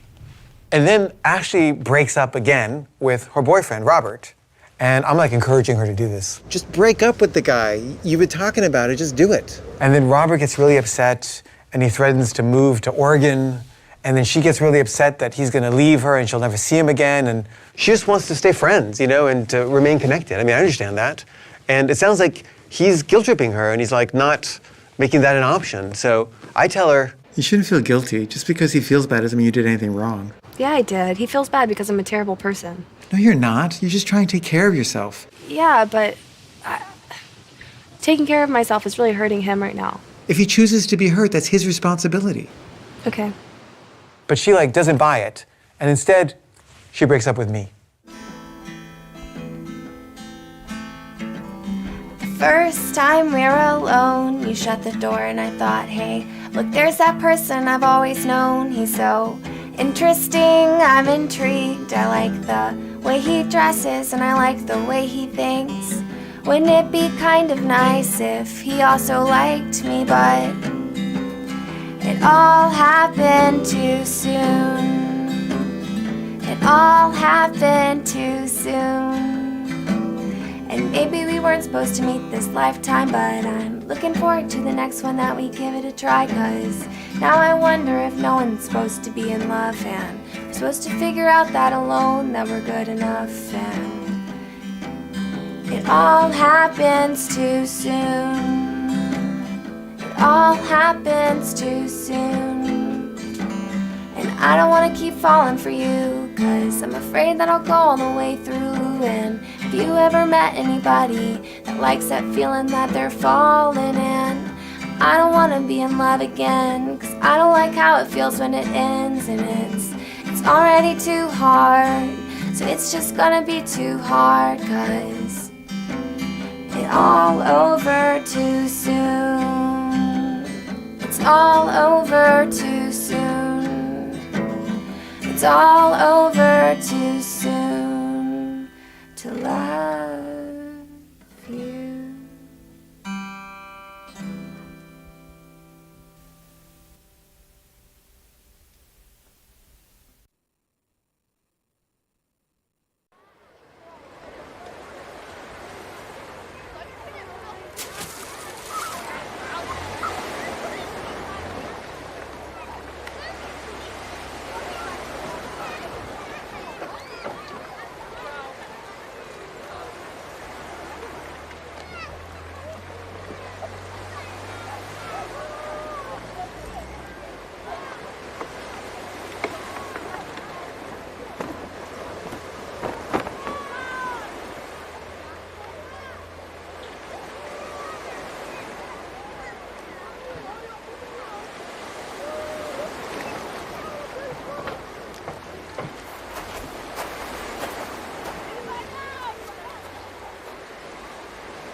for a blink moment in time. People are aware of what they're feeling every day.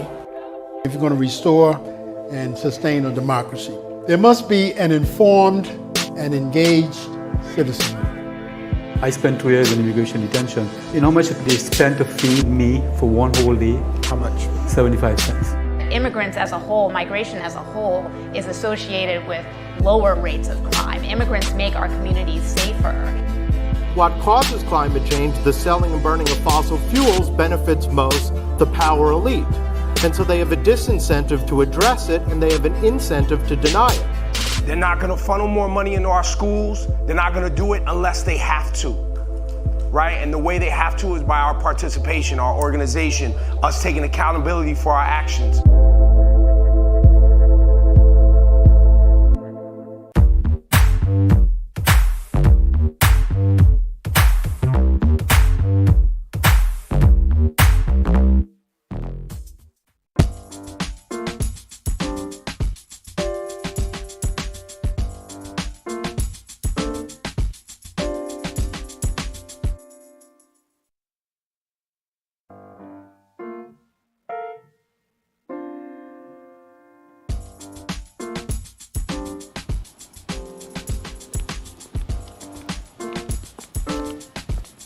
Yes, they do. All the time. People love to celebrate. Yeah, people like to celebrate. Well, I guess depressed people don't. Really? Depressed people. That's your model? No, okay. What if they're busy? I mean, we can't just... How would you feel? How would I feel if I just made 1.4 fucking million goddamn dollars? I tell you how I feel. I feel pretty shit-ass good. That's how I feel. Lisa, cursing. Remember what Barb says? Yeah, it oppresses people. And about that teasing. You're right. I'm sorry. Let's go. We are still doing this? Yep. Okay.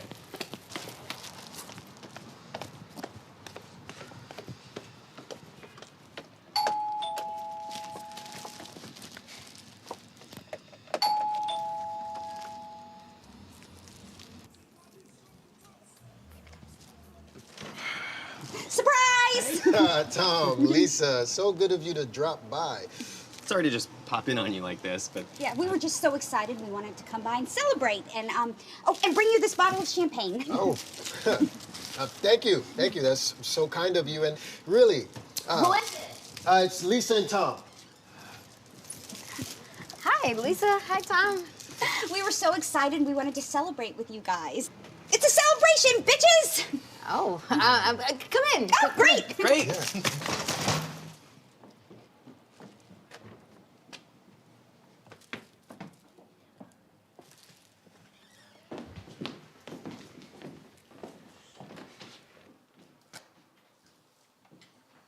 Can I get you something to drink? Anything. Is that rosé? I'd love one of those. Sure. Tom? You watching the game? I'll just get two. Said you were too busy for the preseason games. I am. I'm so busy. We promised the parents that we would host for the weekend from Noah's school. Cool. Is Eddie coming? It's a shame the kids aren't here. Today would be a great day for a play date. What? Oh, play date. Sure. Eddie. Oh, yeah. Eddie and a couple of parents from Noah's school. Cheers!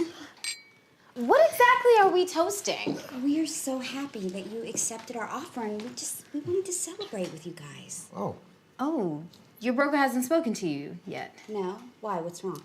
We got another offer. What? How can that be? You accepted our offer.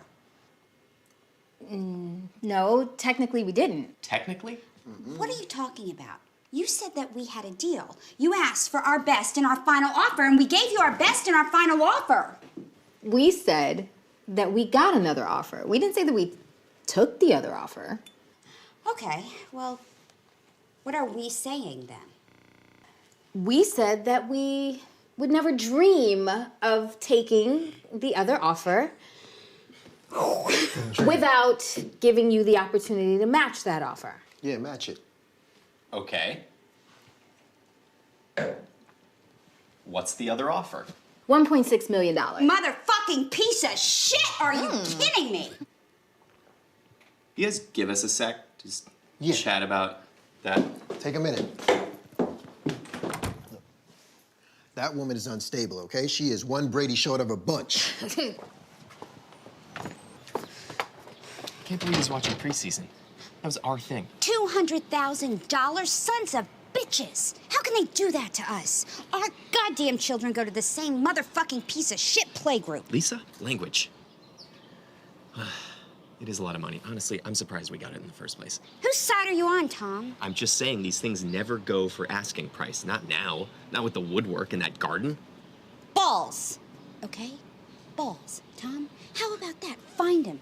How about that pair of shit-stained, useless balls that you once had? Think you can find them? Lisa, this is not about my balls. This is about not ruining a friendship and not ruining our kids' friendship. Who gives a flying fuck about April's friendship? She is 5 years old. Do you remember who your best friend was when you were 5 years old? Exactly. She will not remember this relationship. What she will remember is growing up in a beautiful pre-war home with a handsome living room and old world fucking charm. Yeah, 5-year-olds really love crown molding. April loves crown molding. Justin Gittins, best friend when I was 5. Tried to steal my Sega Genesis. Let's go. Guys, I'm sorry about before. The truth is, we can't match that offer. But we're hoping that you will still consider our offer. You guys are gonna make so much money on this place anyway, and we've been friends for a really long time, and you can't put a dollar amount on the fact that you would be selling this place to a friend. And you can still come over here for play dates. Lisa, sweetheart, let's cut the bullshit. You've been scoping this place out since the first time you laid eyes on it. What? Yeah. This place is a dream come true. This place is huge. You could do so much with this space. You must be so happy here. When's the last time you replaced the water heater? Is this original molding? Any termite damage? So do you own the place or do your parents? Have you guys ever thought about moving to Westchester? So it's fully paid off. I hear it's beautiful there. The market is so crazy right now. Ever thought of selling? How would you feel about us submitting an offer on this place? You know, now that it's for sale.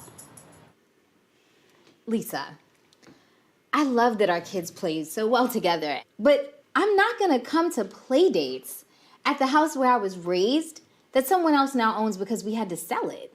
Let's look at the first world nature of the problem here, okay? We have too many bidders, and you're gonna have to buy some other $1 million home. But we're all right. Does that sound right to you? Sure. The only question now is, are we okay? And that just depends on the words that come out of your mouth next. What? So we're good. Yes. We're good. Good. Guys, I'm sorry. Sorry that my grandfather didn't leave me $1 million brownstone in a great neighborhood. And people tell me to check my privilege. You know what? Once again. Let's go. And you're spoiling your daughter. What? Oh, and I invited all the fellas over that weren't given a high five on every down. Okay. Have fun with Eddie. Yeah, Eddie. I guess you have to talk to him about his divorce now. Whatever.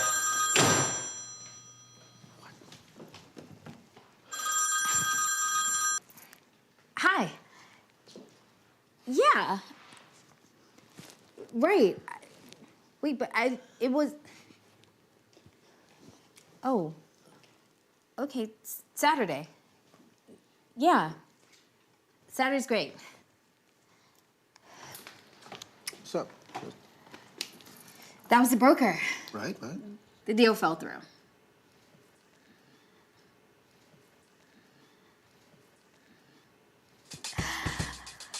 Oh my God. All right. Let's call him back. Let's call Tom and Lisa back. Over your No. divorced ass body.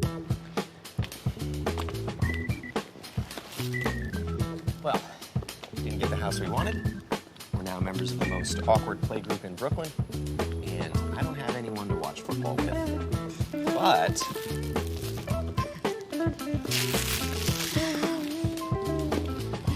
Fuck that fucking house. yeah, fucking original goddamn holding. Fucking Eddie. Fucking Eddie. Piece of shit garden.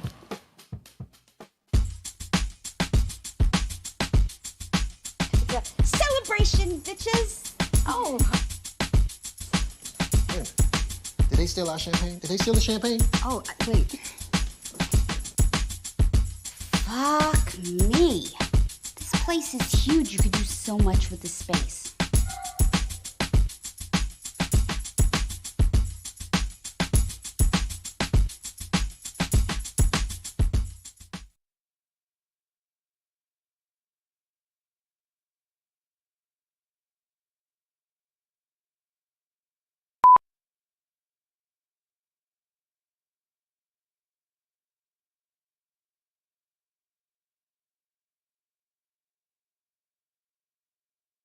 Welcome to the open house. I like to go jogging at 4 a.m. with my headphones on. Is the neighborhood safe enough for that? You want me to leave? I'll grab my stuff and I'll go. Thank you. Can you call me an Uber though? An Uber XL specifically? The less I know about how you feel about the election, patriotism, Black Lives Matter. The police though? Yes. It's not a bit, you know. What's the worst that can happen? It's a celebration, bitches! Oh, come in. Don't you think it's kind of weird how everybody's talking about Ebola a couple of years ago, and then all of a sudden, nobody's talking about Ebola? Stay woke. What's a 2520? Well, Y is the 25th letter of the alphabet. T is the 20th. Y, T, YD. Cool.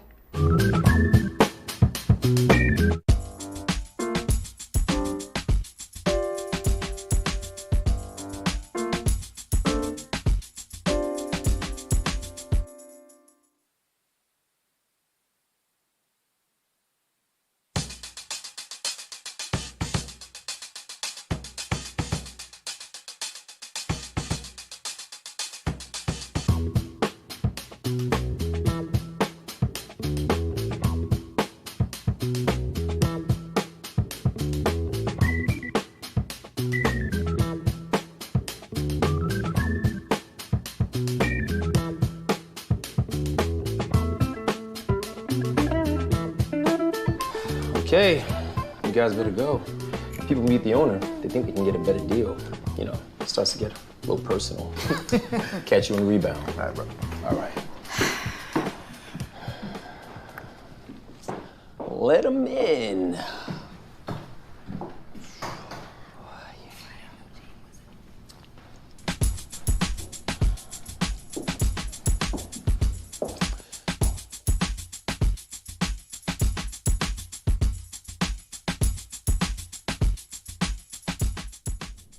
Hi, I'm Jason.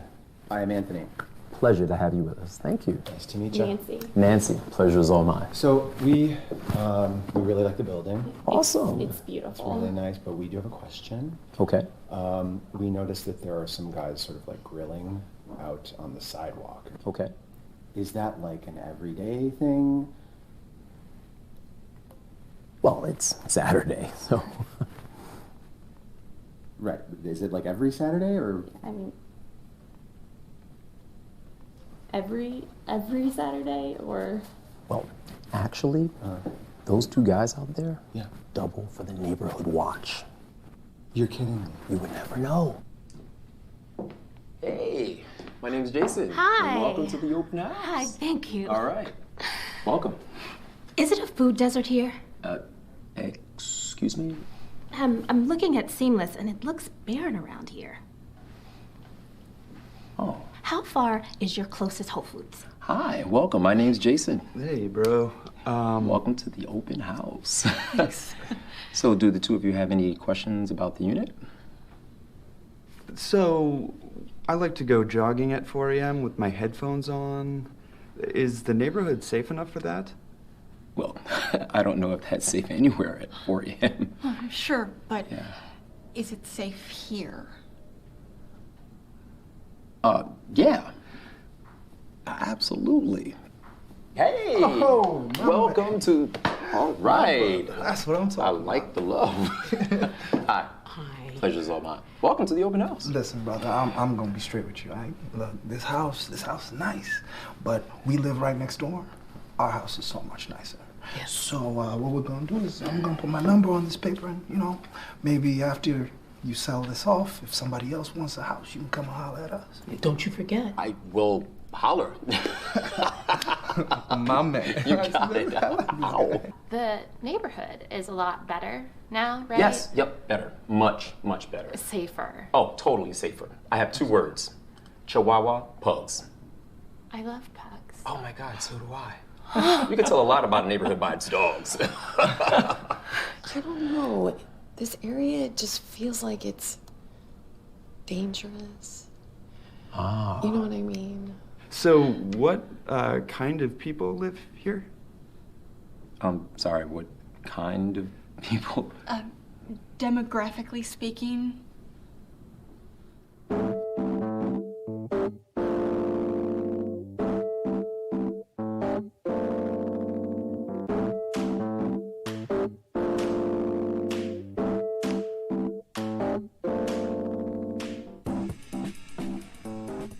Hi. Well, I trust you enjoyed everything.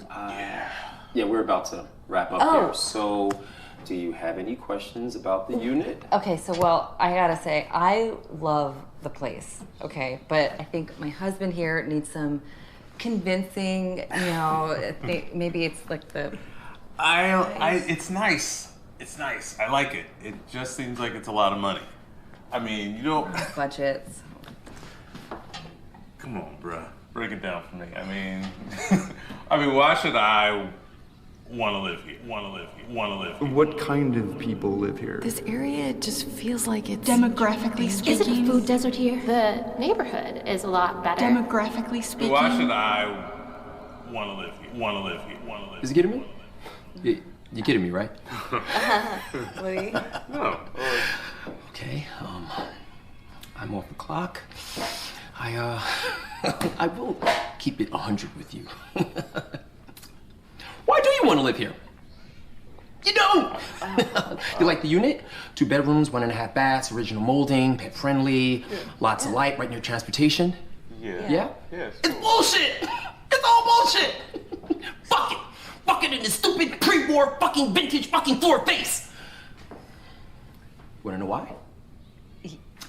Because of the super duper nice price that your husband here was trying to act like he wasn't pre-ejaculating to.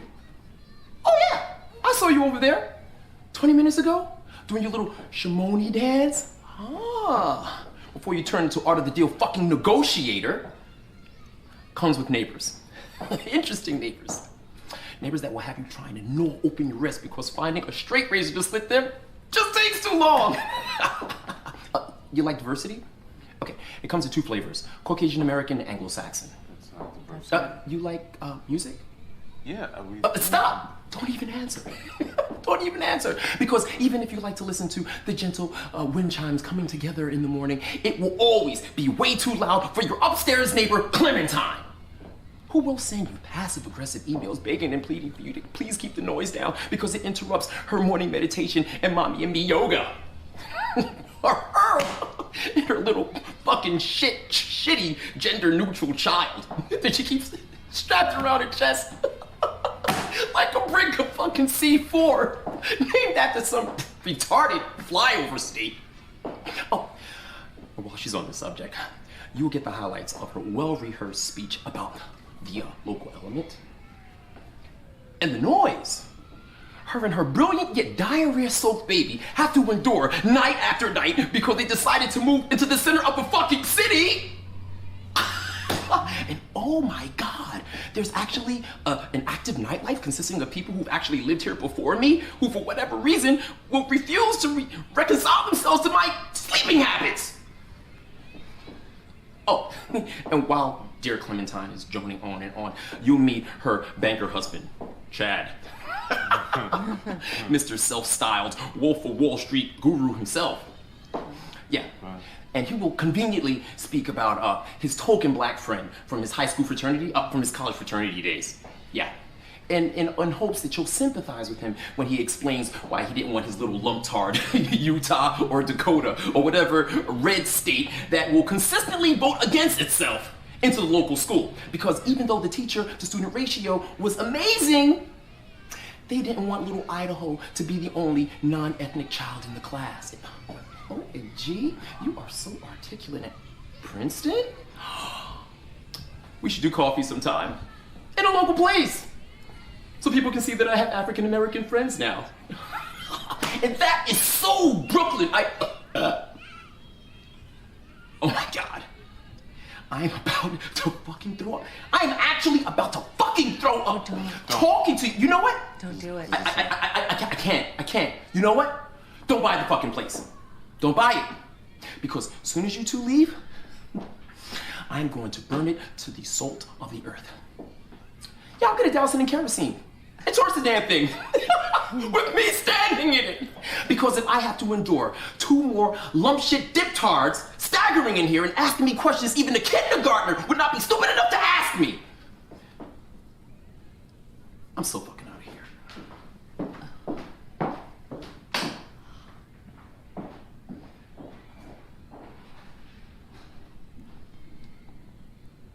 Really nice hardwood floors, though. Yeah, I know. It's sweet. Yeah. It's very cool.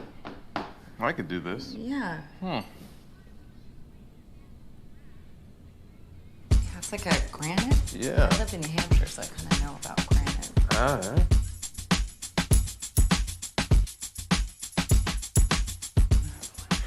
Yeah, well, I mean, if you need anything in addition, just let me know. No, it's good. It's good. Just, watch out for the... Yeah. You know what we mean. You know what we mean. Yeah. You take care now. Thank you. Yes, right. All right. Yeah.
We made some kimchi and we couldn't possibly eat it all, so I thought maybe if you wanted some.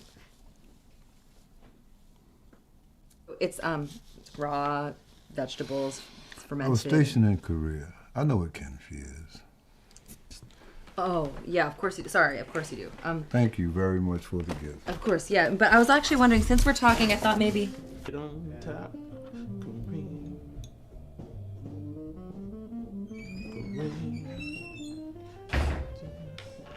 How'd it go? Exactly how you said it was gonna go. What? Your kimchi didn't work its magic? People like my kimchi. No. What? Why do you think this is funny right now? It's not funny. It's not gonna be funny when I call the police, so. What? No. What? No. Yes. No police. No police. Because we're not gonna be those assholes. No. Remember last year, the Cinco de Mayo, the party went real late and our neighbors called the cop? Remember that? This is different. No, this is different. This is, Cinco de Mayo is one day out of a whole year, okay, to celebrate a beautiful culture, right? Right? This is every night. They're playing every night. And they promised they'd stop at 11 p.m. Okay, the police though? Yes. Isn't that a bit... Of course, why not? What's the worst that could happen?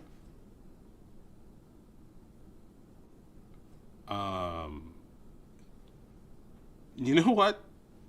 I'm gonna go down with you. Okay? I'm gonna go downstairs with you and we're gonna handle that. No cops. Really? All right, I'm gonna go down with you. I'm gonna put that down, Yes, put this you are. down. Put that All down. right, and we're gonna just do this, okay? I'm gonna be Mr. You're gonna be a man? Upstanding. I am a man. I'm always a man. Right. You Except know when I'm you're a little man. baby boy, which But you you are like it when often. I'm a baby boy, though. Well, yeah. And then Come I on. hit Are you you gonna with come, that or man are you just stuff. not gonna? Baby. You know, no, I'm not a baby right now. I'm in man mode. Putting on my man jacket, my man hat.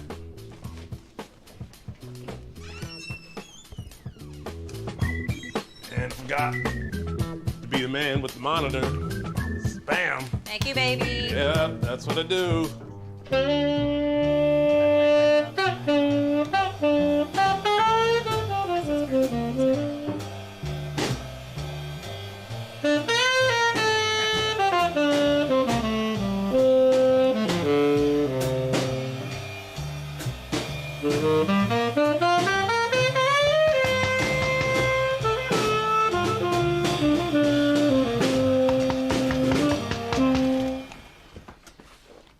Hey, Mr. Riley. What's up, man? Yeah, it's I know it's late. It's after 11 p.m. and I don't want the music to wake the kids up. You know what I mean? You know what I'm saying? Who's watching the boys now? Oh, we have a video monitor, so Yeah. we can do this. Come in.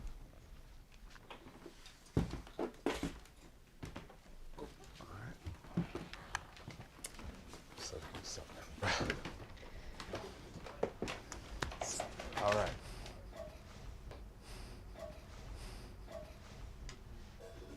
Okay. I'm sorry, man. I'm just trying to. Just got kids, you know, upstairs, and I want to wake them up.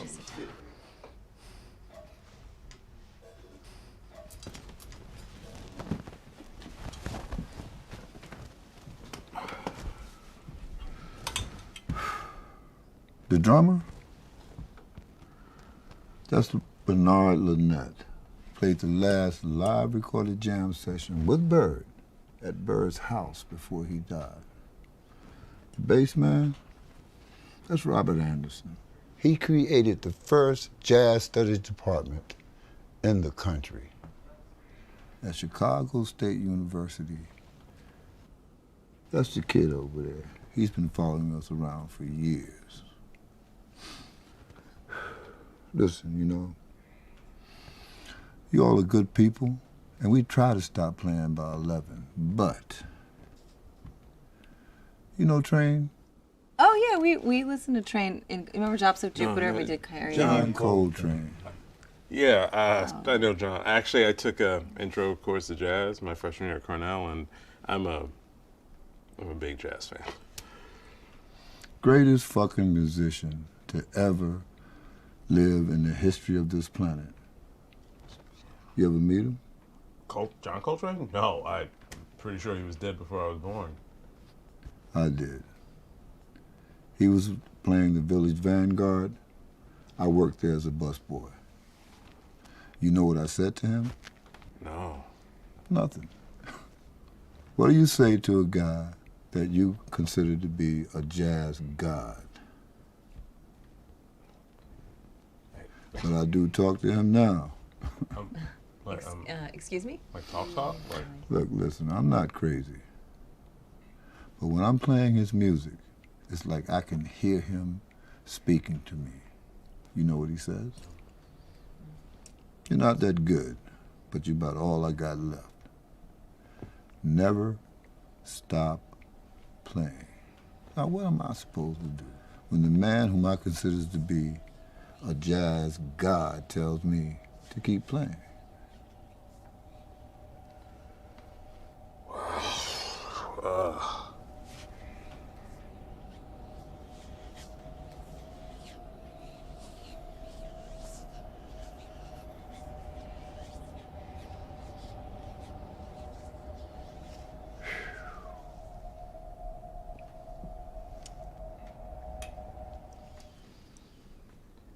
You know what? When you put it like that, there's Just forget we came down here. I'm sorry about this. Yeah, we'll just show ourselves out. Yeah. You guys sound great. Keep playing, baby. Yeah. Thank you. All right. Salty peanuts, Okay, guys, sweet. right? Sweetheart. Salty. Come on, Okay. let's go.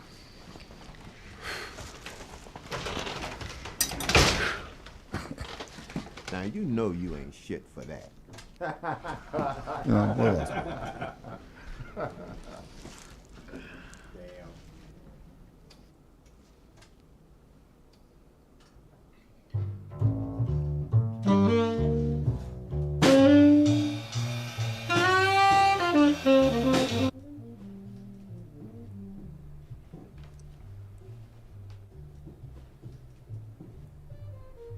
That was some deep shit. Yeah. Crazy.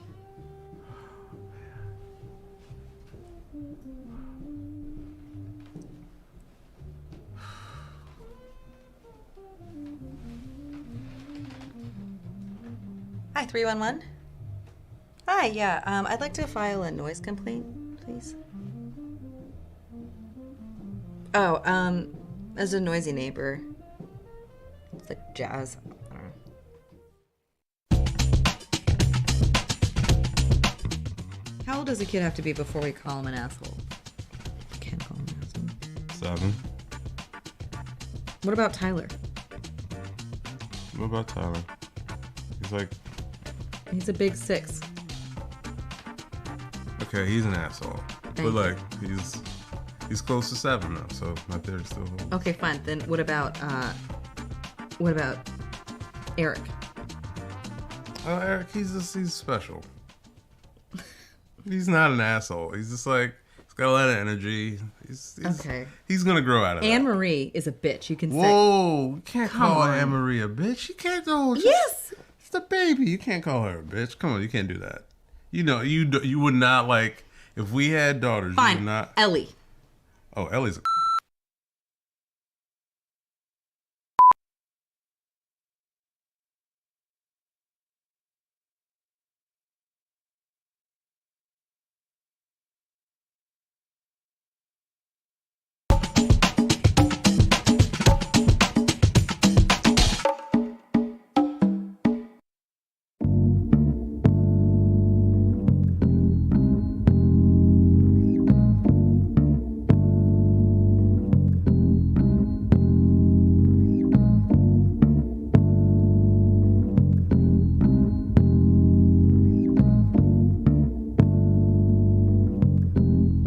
Welcome, Mr. and Mrs. Honore. So good to see you again. Hey, Dr. P. Hi, nice to see you too. Oh, Teacher Amy is ready for you. Okay. Of course. Who's not ready to talk about DeAndre? Oh, come on. Wait till you see our new greenhouse. Come on. Color for the day's yellow. Here you go, Teacher Amy. Hey. So nice to see you again. Same How here. are you? Hi, Teacher Amy. Hi, Really so nice to see you you. both. Let's take a seat. Absolutely. Okay. I just want to start by saying DeAndre is an absolute delight. He is a smart, thoughtful, rambunctious ball of energy. He's a great dancer. Dancer. Yo, during our Friday dance parties, he's a regular Justin Timberlake. He's like, That's enough. That's enough. it's crazy. That's enough. Okay. All right now. It's so fun. It's crazy.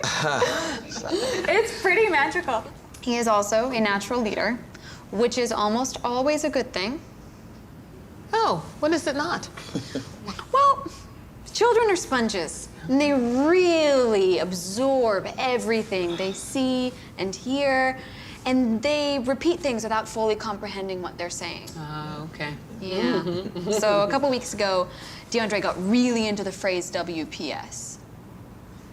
Really? Yeah. Like, I don't want kale for lunch, that's WPS, or I don't want to play Duck Duck Goose, that's WPS. Yeah. Or You know, we get it. yeah.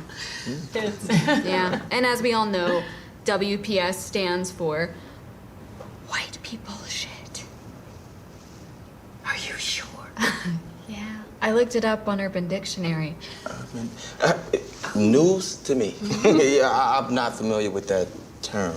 Yeah. Okay. So now every time we have a healthy lunch or we play a collective group game, suddenly I have 15 6-year-olds all saying, WPS, WPS, WPS. Yeah, but you people do like to eat a lot of kale. Would it kill y'all to serve some mustard greens every now and then? Well, it's the school dietitian. Really works. You know what? We'll Yeah. talk to DeAndre. Won't happen again. Thank you. So last week I had the students draw their neighborhoods. This one's DeAndre's. He got the brownstone, the street, and What the are car. these yellow things? Those are crackers. Crackers. Yeah. DeAndre told me his daddy says the neighborhood is being taken over by crackers. My neighbor likes to feed the birds, and he's always littering the block with breadcrumbs and crackers and littering all on the street. You know what? It's an eyesore. That's all I'm saying. Sure. He also drew this. These are pigs in police uniform beating a brown person in the head with a nightstick. Oh, goodness.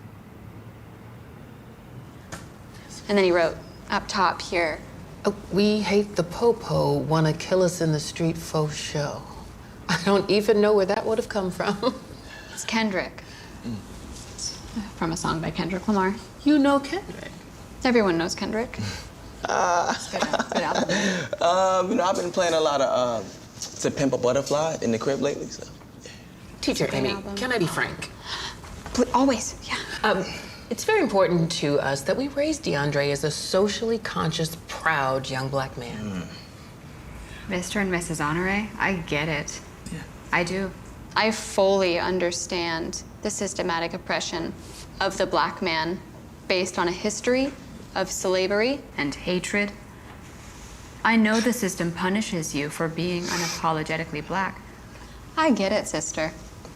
Sister. I mean that in the feminist sense, not in the African American woman sense.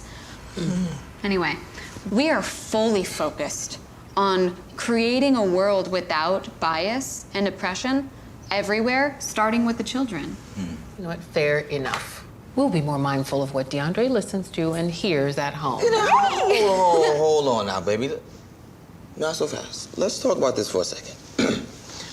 I'm gonna be real honest with you, Miss Teacher Amy. That all sounds great, but that's not exactly what I'm teaching my son at home.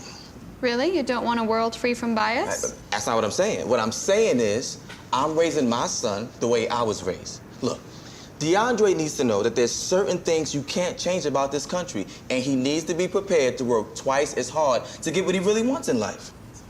Oh, I see. Teacher Amy, you should know that my husband has had real reservations about sending DeAndre to private school. I didn't need any fancy private school to make it, and I'm real strong in my blackness.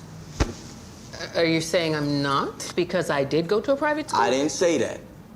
It's different, Dawn. You're a woman. Whoa, and what is that supposed to mean? Excuse me. It's just different for women in these type of environment, okay? Sorry, you think that's made it easier? You think It's not about that. What I'm hearing is that you all want to see DeAndre dancing more and talking about race less. Now that's a problem Can I steal Mr. Honore for just a quick sec? No, we were just... Steal, borrow, pilfer, whatever. Please, take him.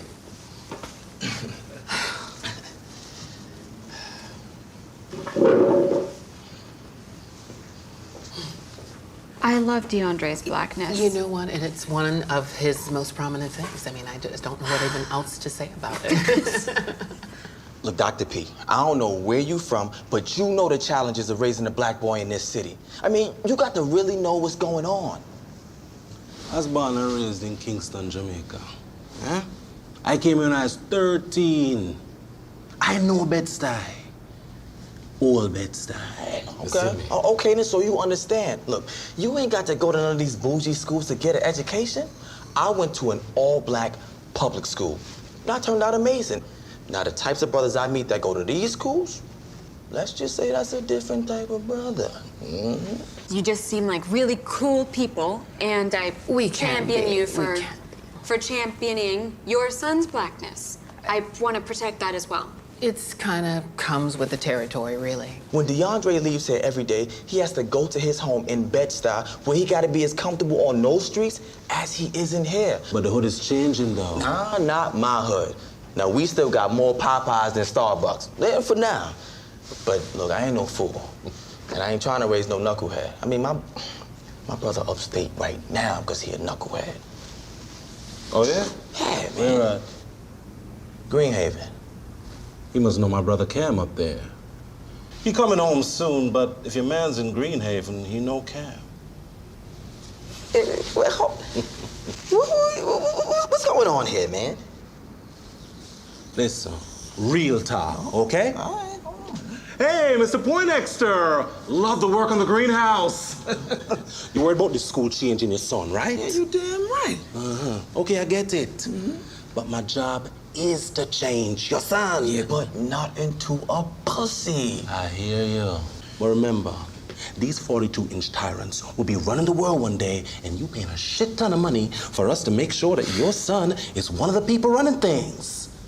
If you want him to understand the streets, that's cool. But that's your job. Got it? Yeah. I'm good. And for what it's worth, DeAndre's a good kid. He gonna be all right. Thanks, man. One love.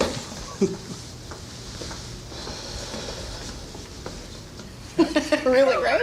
And look, and remember Mr. Ross? Do I remember Mr. Ross? Come on! Hey, how's it going in here? Oh, it's great. It's great. How about you two?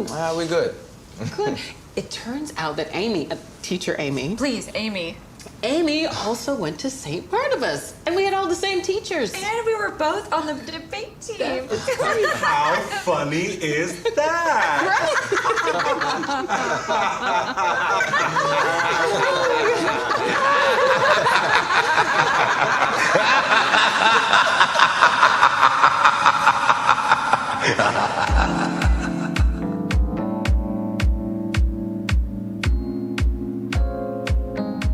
Now, the types of brothers I meet that go to these schools, let's just say that's a different type of brother. I understand you. You worried about your son being one of these Tiger Woods, Don Lemon, Brian Gumble type of brother. Exactly. Yeah, once you start talking to people, it's all the similarities, you know, Yes. they just start popping up. Yes. I have a lot in common with a lot of people. Yeah.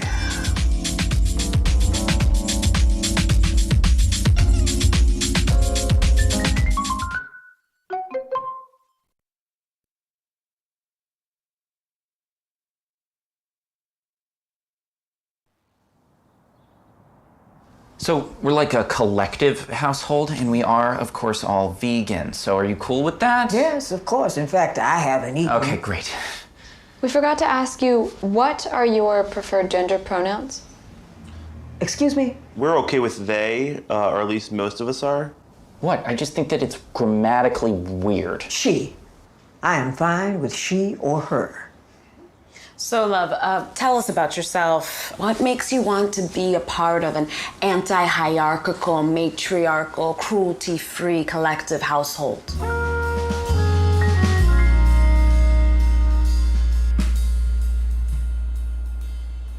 Well, I am an actor and a singer, and I've lived in New York for over 40 years.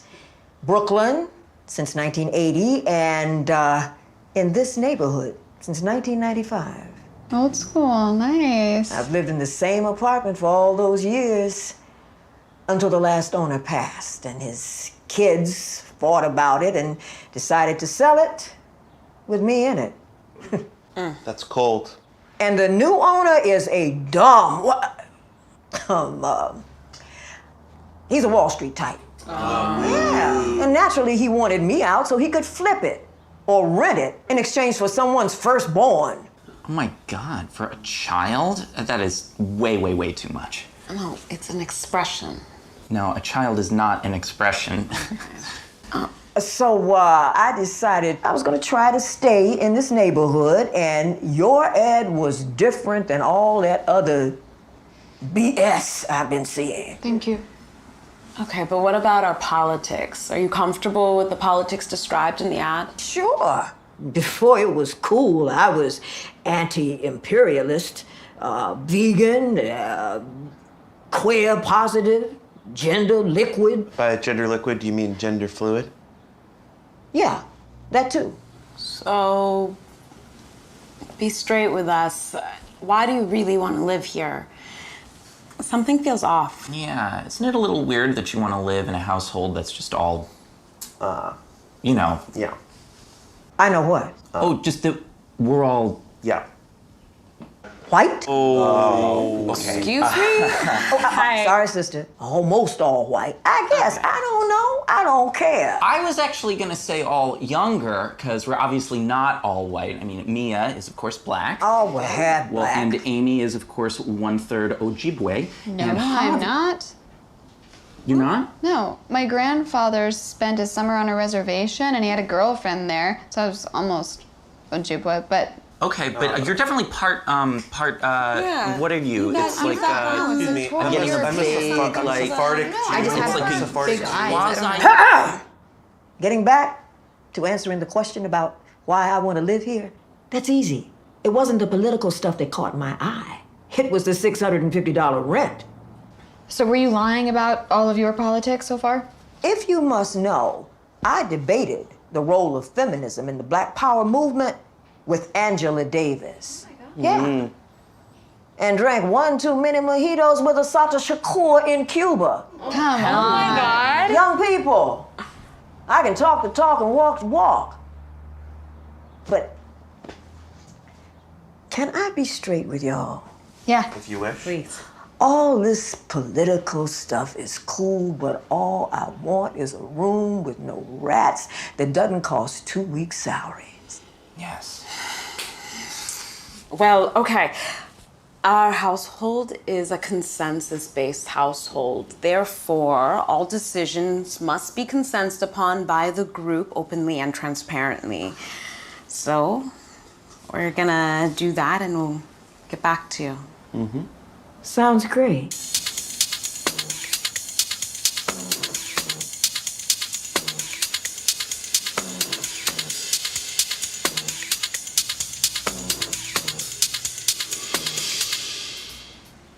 Guys, she's everything, right? Yes, she's woke as fuck. I'm just gonna say it, I love her. You love? Decker, you said that about your last hookup, and you said that about the hookup 2 times before that. Yeah, but this is for real, though. I am stanning right now. I wonder if she's on Instagram. Stanning? A hybrid word combining stalker and fan, hailing back to Stan by Eminem. But, just to be clear, she is a bit, What? nice? Old, right? I said it. She's old. Maybe she wants, like, quiet hours after 10? What if she doesn't like us smoking weed? What if she doesn't like us hooking up? What if she's hooking up and we hear it? Do we get to hear what old people sex sounds like? Guys, I want to get us back on track.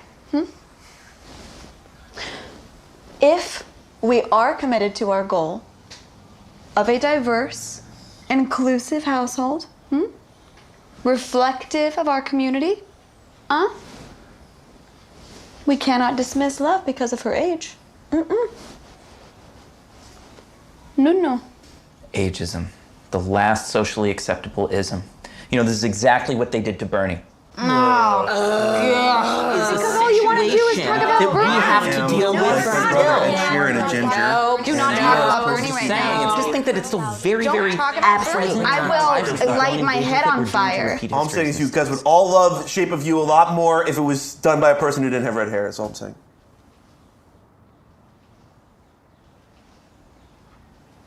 It's a good point, though. I say we do it. What do you think, love? You want to live with us? You know, I could have stepped out of the room while you had your little powwow. We're a transparent collective. There is such a thing as too much transparency.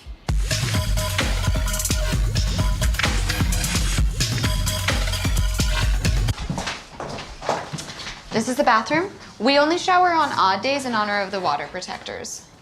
Hope you don't have an electric toothbrush. Oh. Okay. This is your room. The door doesn't close quite right, so we have a rotating schedule so you can let people know when you have company. Like hooking up, just to be clear. Yeah, like, you know, with other older people.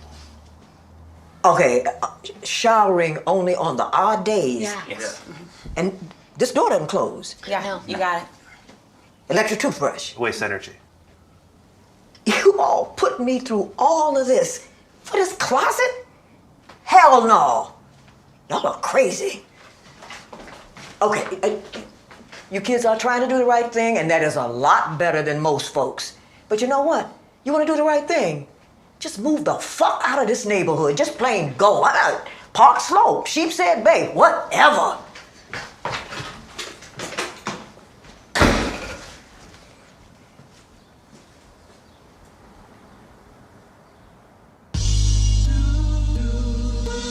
Now listen to the smooth sounds of Cooking Daddy's music. Young Ace. Skyzoo. I just really feel like being listened to right now is ultimately like its own form of validation, which at the same time is like making me listen. And that's so nice. Wow. I'm just pointing out there is such a phrase, redheaded stepchild, if you guys have ever heard of that. It's a derogatory term. Everybody gets so mad when I talk about Bernie. All I want to do is talk about Bernie. Side of me that's fighting for things that I never had. Never tired though my physical speaks differently. Optimistic though the opposition tries to get to me. I see a spirit that reminds me of innocence. My mind.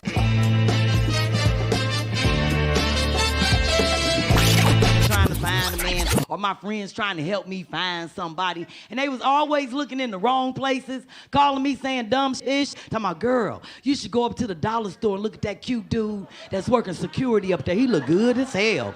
I'm thinking about saying something to him. I said, I ain't going up there looking at him. I ain't wasting my gas. She talking about, see, that's what's wrong with you. You don't know what his situation is. That could be his second job. He could really be trying to make an honest living. Woo, woo, woo. I said, I don't know what the hell wrong with him if he wouldn't lose his life over dollars-ish. He ain't got no self-esteem. I don't even know what the hell you gotta protect in the dollar store. How much do a person gotta steal out the dollar store for you to stop them? They gotta have like 10,000 pencils. You be like, nigga, I'll see you with the pills. You better put the pencils back. I don't even know what you talk about when the person come home from work. Babe, I saw a brother trying to put a broom down. I'm like, put the broom back, put the broom back. You ain't gonna fight nobody, help no dollar broom. They be calling me. My friends wonder why I smoke weed. Painful being single, ladies. I get it. I'm single and I'm lonely. I do like lonely girl stuff, like I don't pay my bills just so my phone could ring. Yeah, because they be calling you from long distance numbers, making you feel real special and whatnot. Like the other day, my phone rung. It was like, brrr, brrr. I'm like, who's calling me? Brrr, Iowa? He was like, hello, may I speak to Asia Bennett? I was like, this is she? He was like, my name is Dan. I'm calling to go out see a Macy's bill. I was like, stop right there, Dan. I may see the bill, but I'd rather see the Dan. How you doing, boo? Shoot. Join that website, OK Cupid. Yeah, I wasn't brave enough for Tinder. I don't know. I don't like that site because it feels like it's too close to home. Like it feels like the person is right behind you. You're like, don't swipe me. Where are you? But anyway, I wanted to share a few messages I've gotten on the site. I feel like it is my job as a citizen to share these. And if you're in a relationship right now, you can be like, oh, better get out. Market's hot. Everybody's on there. I want a piece of the pie. Okay, here's the first one. Hi! Hi, we should meet up. We are both Indian and live in NYC. That is a good reason to meet up. Whoa! Slow down with the charm, buddy. You're like a poet of census information. Getting me all cold and bothered. Mostly bothered. They got women doing so much stuff. Men are doing stuff too. I snoop. I go on lots of first dates. Meaning I don't get many seconds. But I snoop. I like to snoop. I go in the cabinet and I see the Just for Men. You know what that is? That's hair dye. He's bald. So what are you dyeing? About that time his robe comes open. You've had over 1 million downloads. You have gone platinum. He says, that is knowledge. That is a tree of knowledge with a low-hanging fruit. Eve would not have taken a bite of that apple. Wish would have been different.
Okay, it's sad because we have good. Stop directing me and let's just do it again. Roll it again. Give me a second to do it. How many times do you have to do this? Fuck you. Okay. I'm not gonna do it any more times. If you keep talking to me like this, that is the truth. So fucking take it down a notch and let's let it roll and stop interrupting everything with like, okay? You're being an asshole.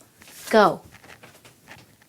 So, Mandy quit the show, and I've had to replace her with an actress named Lindsay Burge, who's going to be playing her. What's going to be confusing is that we've already shot half of the scenes for the next few episodes with Mandy. So it's going to switch back and forth between Mandy and Lindsay. So I'm sorry about that, but that's what's happening. So anyway, after Ashley broke up with me, I was heartbroken. And all I would do was like listen to this breakup song all day long. All happened too soon. It all happened too soon. I was really heartbroken because I felt like our relationship never had a chance to grow. And like, we could have had sex if Mandy had just told me the truth about her and Jamie.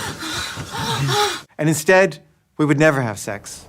And something really beautiful that could have been would never be.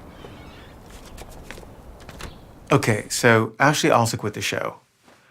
It's a long story, which I'll tell later, but I had to find an actress to replace her, and I found this actress that looks kind of like her, I thought, named Zia Anger.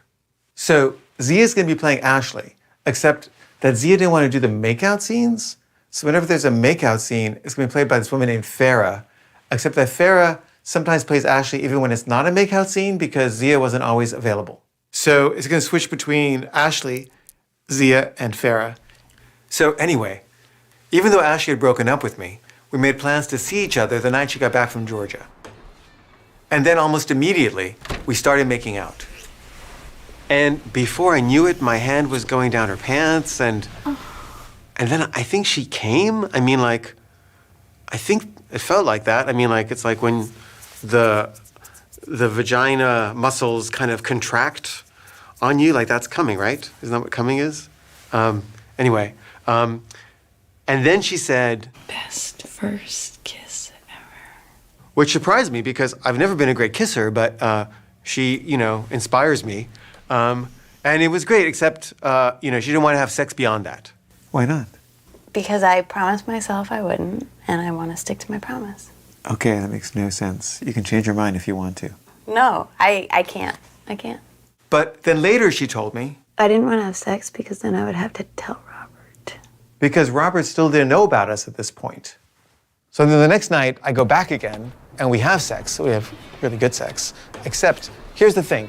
Before she got back from Georgia, Mandy wanted to have sex because Jamie wasn't having sex with her anymore. So what happened was that Mandy wanted Jamie to stop having sex with other people. And he was like, I just got out of a bad 10-year marriage. I'm not ready to have a relationship. So if you're thinking that, I think we should probably just be friends. So anyway, Mandy says to me, I'm really horny. Would you just have sex with me? I would, like out of charity, but I don't want Ashley to feel weird about it, and I don't want to fuck up my chances of having sex with her. So I asked Ashley, is it okay if I have sex with Mandy? I don't really want to or anything, but she wants me to, and, I just feel bad for her. Oh, yeah, you should totally have sex with her. She's your wife and she needs you. But, of course, when I'm having sex with Mandy, I'm, fantasizing about Ashley. And so then when I see Ashley and we're actually having sex and she's actually giving me a blowjob, I'm like, this is what I was fantasizing about. But for some reason, I'm having a hard time coming. And I'm like, and she's like trying and it's gonna take a long time and I'm starting to feel bad and like, I gotta just come. So I'm like, maybe if I fantasize about Ashley giving me head while she's giving me head, then I could come. So I kind of close my eyes and pretend she's giving me head, which she is. But somehow it's different in reality than in the fantasy, and that difference I was hoping would do it. But it didn't. So I didn't come, and which is okay, but I felt bad for Ashley because she tried really hard. So anyway, Ashley and I keep seeing each other, but she also still hasn't broken up with Robert and is basically alternating between seeing me one night and him the next night. So he'd be calling her every night. have to take this. And I'd hear him crying through the phone. And then when Ashley would come back, she'd be crying too. And there was nothing I could do about it. So that's happening. And then I get an email from the Slut Machine. And I'm like, is she inviting me because she likes me? Or why is she inviting me? I guess she wants to be friends? I don't know. But I couldn't decide if I should go or not. On the one hand, I was attracted to her, and I was hoping that this meant that she wanted to have sex. On the other hand, I didn't want to fuck up the Viceland deal. Plus, I was worried the Slut Machine wasn't going to show up to the class web show screening, and I thought that if I went to her birthday party, she'd be more likely to come. So I tell Ashley that I'm thinking of going to Slut Machine's birthday party, and I ask her if she's okay with that. Of course, you should totally go. Yeah, but like I'm attracted to her. What if something happens? That would be great. I don't want to be monogamous with you. Plus, I'm seeing Robert. So I'm like, great. But part of me is worried that she'll pull away if anything happens with Slut Machine. But I decide to risk it, and I go to the party. But on the way there, I'm like, I should call Ashley just to check in. What? So you sure you're okay? Yeah, I'm fine. But she didn't sound like she was fine. Just do it, okay? I want you to do it. Are you sure? Yeah. So anyway, I didn't really believe her, but you can't force someone to be honest when they don't want to be. So I decided to just take her at her word, and I went to the party. And Slut Machine is like on mushrooms, and I can't tell if she likes me or not. She's being pretty nice, but she's also a little bit absent, but maybe that's just because she's on mushrooms. So anyway, I kept trying to remind Slut Machine about the screening, but she was tripping. So I decided just to let it go, and I go to Ashley's, and we have sex. So anyway, the screening of the class web show was a few days away, and I invited Ashley to come. And then Mandy said she wanted to come too. But Mandy had been saying kind of mean things about Ashley. She obviously is into you because she just thinks she's going to be able to get famous. And I was telling Ashley what she was saying because I'm trying to be totally honest and transparent with everybody, including you. But so Ashley was like, I don't know if I want to go and have that negative, energy. well, you don't have to go if you don't want to, but if you want to, maybe you could. No, I don't want to go. And I wasn't sure what to do, but Ashley had written a song for the class web show. Higher education. Come down. And I thought it was really good, and I thought that maybe if I played for Mandy, Mandy would like it, and then maybe she'd be like nicer to Ashley, and then maybe Ashley would feel better and be willing to come to the screening. So a few days before the screening, I played Mandy the song that Ashley had written. Higher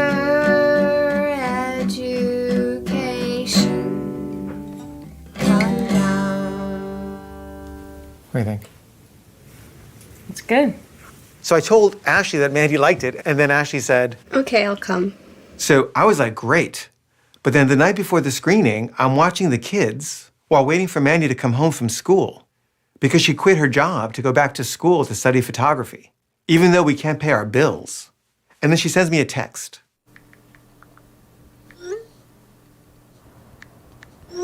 And then she tells me, I'm at Jason's getting stoned. I'm like, what? And then she's like, oh, now I'm at this bar with Matt Grady. And I'm like, what are you doing? And she said, so I'm upset by this because the class web show still isn't done, and I'm not gonna be able to get any work done on it until the kids go to bed, which they're not gonna do until Mandy gets home, which she does at 3 in the morning. So what happened was that Mandy had started seeing Jamie again, but she was hiding it from me because she didn't want me to put it in the show. And that night she had called Jamie and wanted to get together with him, but he told her that he was too tired and that he was going to bed. So she called Jason to see if he wanted a party, and he's like, sure. So she ended up doing ecstasy with him and his girlfriend. And then she found out that Jamie had spent the night actually partying with some other friends, and he was up all night, and she was really upset because why couldn't he party with her if he was gonna party? So anyway, because of Mandy's need to party, I wasn't able to finish the class web show in time, and I'm still working on it as the screening is about to start. And then Slut Machine arrives, so I go up to her and tell her that I've been seeing Ashley. You're dating a fan? Yeah, What's wrong with that? And she's like disapproving. And I felt bad because, I mean, what's wrong with a fan? It just means she likes my work. I love you. So anyway, Slow Machine also said, I mean, you and Mandy are never going to stay together in an open relationship. we're not?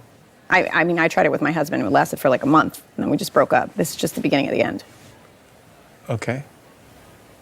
And then both Mandy and Ashley arrive, and I introduce the screening. Here we go. I'll turn the lights off first.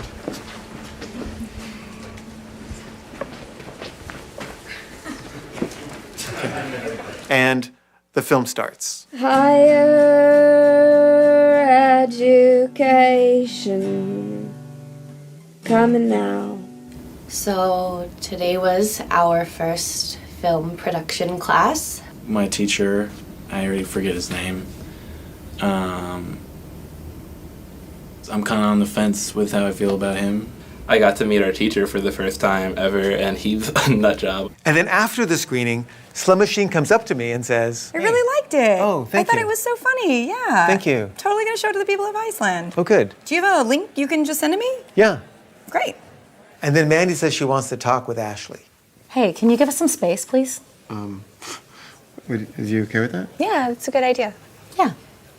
Okay. So, Mandy had just read a New York Times Magazine article on open marriages, which made a distinction between what it called primary relationships and secondary relationships. So when I come back, I hear Mandy telling Ashley, In this open marriage scenario, me and Kaveh are the primary couple, and you and Kaveh are the secondary couple. Okay. but I'm like, no, it's not true. My relationship with Ashley is primary, my relationship with you is secondary, Mandy, because I care more about her than about you right now, and fuck you. Like, this is your fucking fantasy. So after this berating by Mandy to Ashley, and Ashley's feeling really bad, Ashley and I go back to her place. And we get stoned, and we play music, and we read Finnegan's Wake, and I teach her to play the recorder, and we have sex. And then I tell her how Slum Machine reacted when I told her we were dating. And then she's like, you're dating a fan? And Ashley is clearly hurt by this. So I try to make her feel better. There's nothing wrong with being a fan. I mean, I'm a fan of your songs. You know, it's like an absurd dichotomy. It's just like super hierarchical. And then I'm like, we're all just different manifestations of God.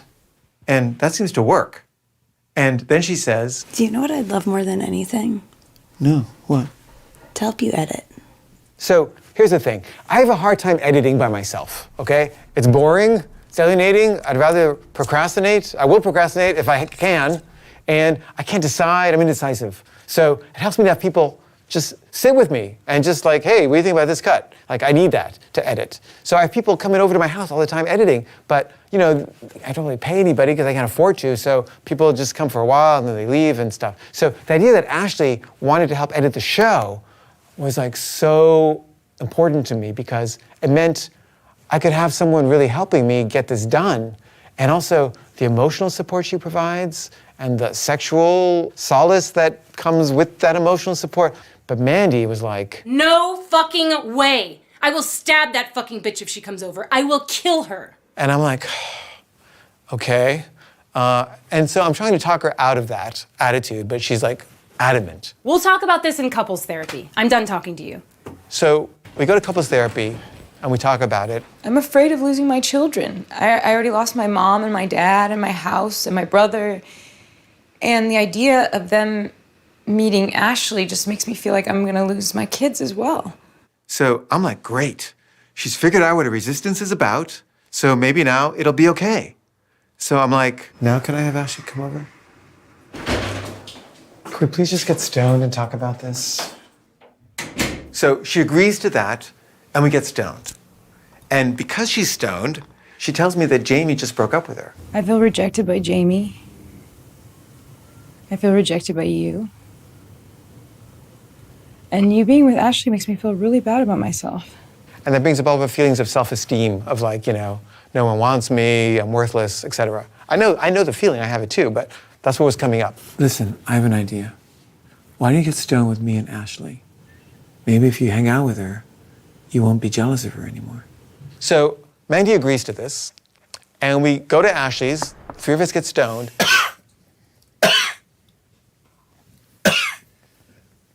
And they really get along. Like Mandy starts really liking Ashley. And at one point they start talking about how hard it is to get me to come. It's impossible. And does Mandy have any blowjob tips? And Mandy's like, Just practice. and I'm like, this would be good in the show. I can show you. And she was just kidding, but they're talking about this. And I'm kind of like, this is great for the show and also just for life. And then at one point they're talking about sex and Ashley says, There is nothing else like it. and Mandy's like, she's stoned. And she's like, That is so true. There's nothing else like it. That is so deep. and she was like really impressed with Ashley for saying that.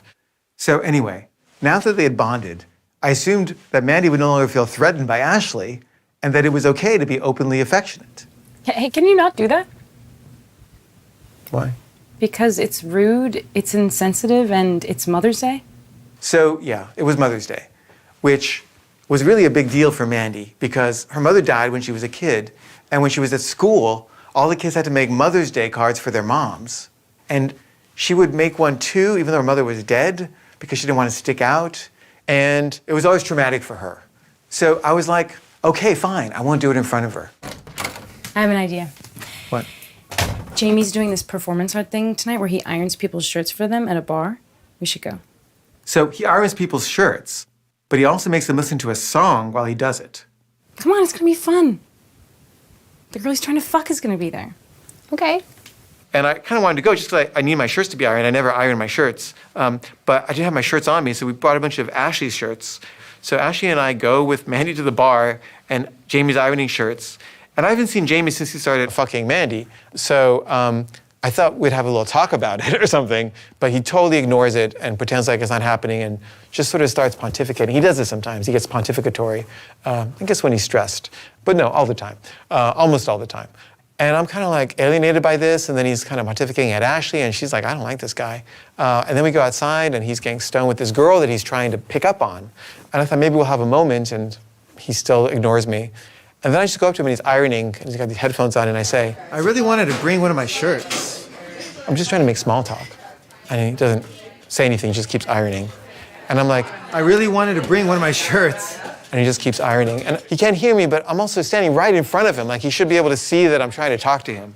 And I'm like, this is typical and symbolic of his attitude or his availability, so I give up. So, during the evening, Mandy befriends Jamie's other girlfriend, and they're like talking and laughing it up. And then Ashley is sitting there, and I'm like, this is truly strange. What is Mandy thinking here? And what is she doing? She's like trying to insinuate herself into everyone else's love life. You know, Jean Genet once said, I cannot stand the thought that other people make love without me. And like, that's what I was thinking. I was looking at her. And then Jamie taps me on the shoulder, hands me the headphones, and says, put these on and look at them. So I put on the headphones, I look at Mandy and his girlfriend, and he's right. It's amazing.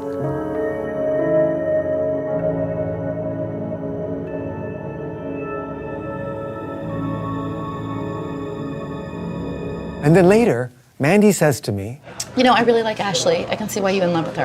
and I was like, oh, thank you. And I'm like so happy, everything is good. The two women in my life are getting along, and so Ashley's gonna be able to come over to the house. But no, Ashley still can't come over. Even though it'd make it easier for me to finish the show and collect the final installment of my Bric money so I can pay our bills. Also, Mandy doesn't want the kids to know that we've started seeing other people. So the only time I can really talk to Ashley is when I'm walking the dog. So the dog got walked a lot. Also, I was worried that Beckett already knew about Ashley because I had set up his computer with my Apple ID. And whenever I would send a text to Ashley, or she would send me a text, it would show up on his computer. So he was reading all these like texts that were all like, you know, sexual and romantic. And also, whenever I was texting her, like, and he was there, I would notice him sort of peeking over, like looking, and then when I would look at him, he would sort of turn away, like he wasn't doing that.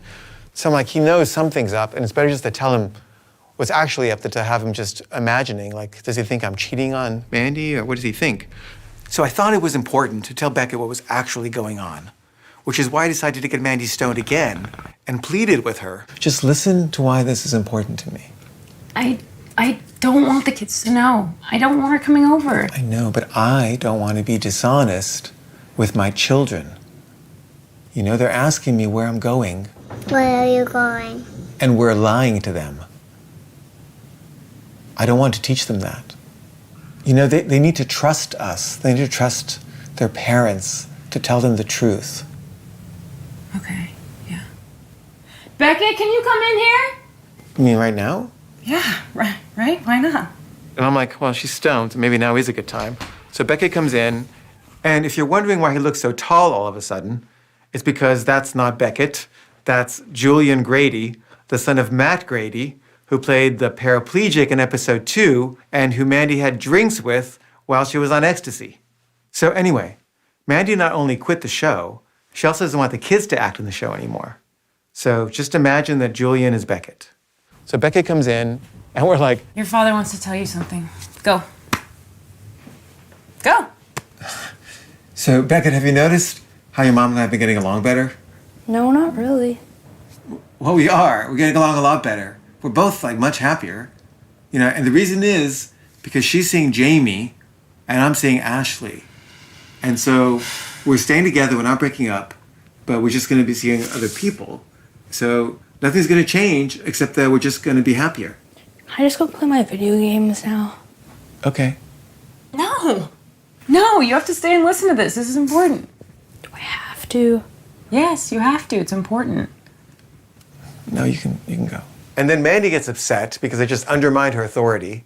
And we start arguing. And then Beckett says, Can I just go now? Sure, sweetie, you can go. What? And Mandy said she saw him crying. So I guess he was upset, but he didn't say anything about it. And I was like, how do I bring this up? So I kept trying to find ways to bring it up, but he didn't seem like he really wanted to hear it. And eventually I just gave up.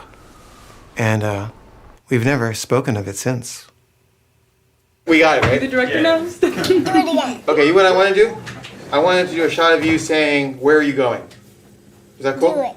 I'll tell you what, I'll do that if you do where are you going. First do it. Okay. Okay, wait a second. Don't go. Everybody ready? Is everyone shooting? Wait. Yeah, I'm good. Are we rolling? Yeah, we're rolling. Do I need a slate? No. Nope.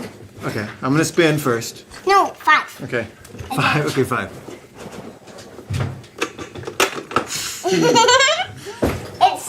It's on there. Is that me? Yeah. Oh my god, that's why it's wet on my back? Yeah. His back. So this one, Scarlett, I'm gonna put on my coat, and you're gonna say where you going, okay? Okay. You gotta stand up. Rolling. I need a slate. Okay. Can you clap? Good job. Now you're gonna look at me, and you're gonna ask me your question. Where are you going?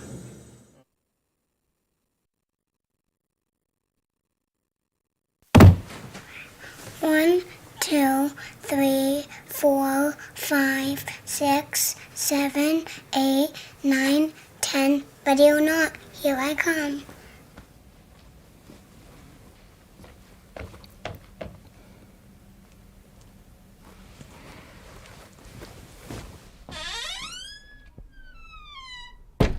So Ashley and I start meeting at my office every day during her lunch break, and we basically just make out.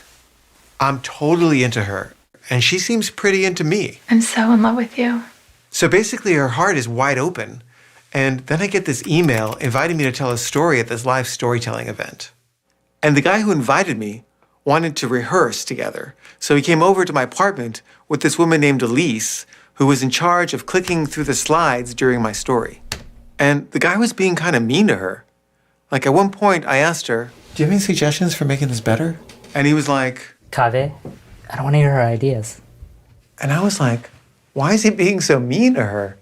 So I was trying to compensate by being like extra nice to her. And then she wrote me this really touching email. And I wasn't that wonderful. I was just not mean. But then I was like, does she like me? Is she attracted to me? I mean, it was a very intense email. So I'm thinking, Elise, if she's attracted to me, then maybe I'm attracted to her too. Plus, Ashley was always saying, I don't want to commit to anything. I want to see other people, and you should see other people too. and then I get another email from Elise. And Ashley's like, You should ask her out. I'm not going to ask her out, but I could use some help on the show. So Elise comes over, and she's super helpful. I mean, she's a sound designer, so she has really great sound ideas. I think you could have some sex sounds in the background. And at one point, I'm like, I'm really tempted to kiss her. But I don't know if she feels the same way. Plus, I didn't want to sacrifice her help on the show by freaking her out. But I tell Ashley, I was tempted to kiss her. And Ashley gives me this look. So I ask her why she's so upset, and she says, I'm not upset because you were tempted to kiss her. I'm upset because a woman that you were tempted to kiss was allowed into your house, and I'm not. So when Ashley had originally offered to help out on the show, I'd asked her what exactly she had in mind. And she had said, Craft services? So here's the thing. Her job was serving food at a post-production house to editors. So she always thought of herself as like beneath editors and didn't feel that she was worthy of helping me to edit.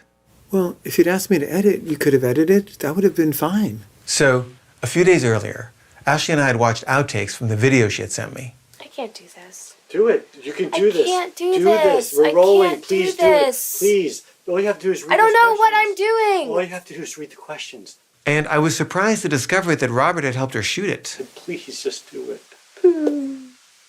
Okay, then don't do it. And I was kind of shocked by how mean she was being to him off camera. Okay, well, how the fuck am I gonna read them if I'm Are you kidding me? gonna put them down? Are you kidding me? And she was really embarrassed by it. Are you gonna love me less now? Well, if I love you less, that's okay, because I love you so much that loving you less is probably the right amount. But she was really hurt by that. I felt really bad. So I was like, of course I don't love you less. It makes me love you even more. But she didn't really buy it. So when I said, well, if you'd asked me to edit, you could have edited. That would have been fine. She went to a really dark place. I am so stupid. I'm just a stupid slut. What are you talking about? The only thing I'm good for is sex, and the only reason that you wanted to see me was to have sex with me, and I didn't have the confidence enough just to say. Could I help you edit?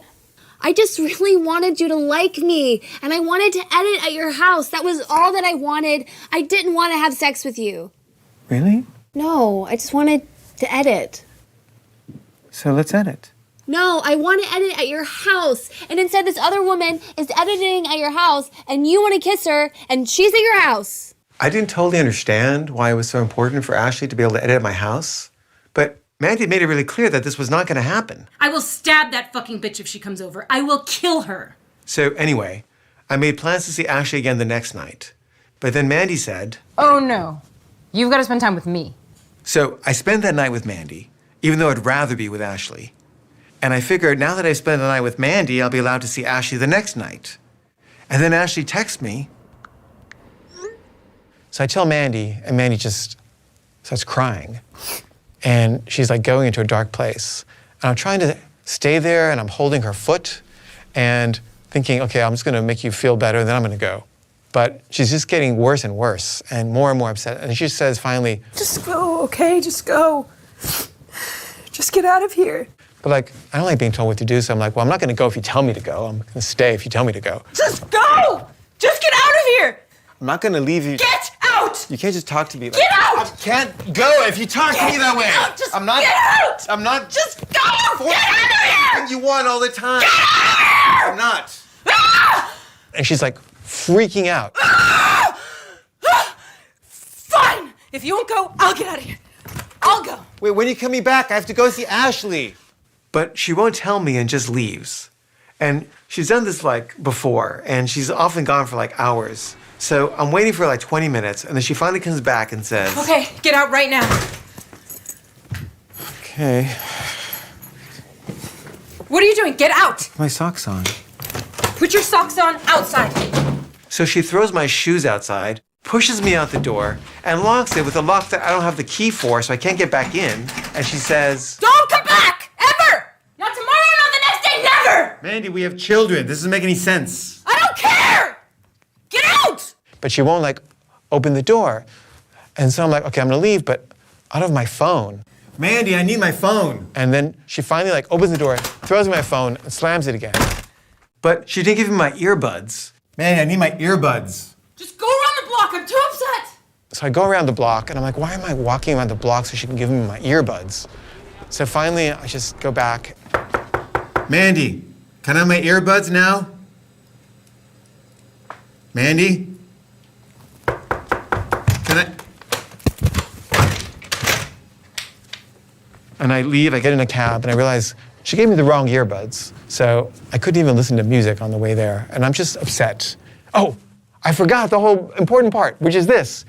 Before she throws me out, she grabs our guitar that I was just playing. I was playing Hallelujah by Leonard Cohen. Hallelujah, hallelujah. And she smashes it on the ground over and over again, like Pete Townsend from The Who. And it's her guitar, but it's like a really nice guitar, and she loves this guitar, and she breaks it into like 1,000 pieces. And also the kids are sleeping, and it's making like the loudest sound imaginable. And she's screaming. And I'm like, Mandy, you'll wake the kids up. She's like, I don't care. I don't care about anything anymore. and then she's just screaming, not even screaming at me, just screaming like this. And it's like 11 at night, and the neighbors, I can hear them all opening their doors, and they're coming down the stairs, and what's going on, and it sounds like someone's being murdered. I'm like, Mandy, stop screaming. Someone's gonna call the police. She's like, I don't care! I don't care! Ah! Ah! So that's when she throws me out, and I leave. And I go to Ashley's, and I'm really shaken. And Ashley is drunk and stoned, and I don't like drunk people. Because I always find that they're a little unavailable emotionally when they're drunk. They're like remote, and I just need people to be present for my feelings. So I'm kind of a little alienated, and I'm trying to tell her what happened, and she's kind of like far away and out of it. And then she tells me, Fuck this. This just isn't worth it. what are you talking about? It's just not worth it. It's too upsetting to Mandy. It's upsetting to Robert.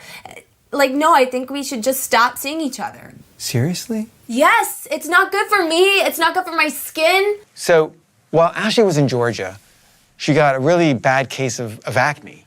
And she felt really, really bad about how she looked. And, you know, I don't care.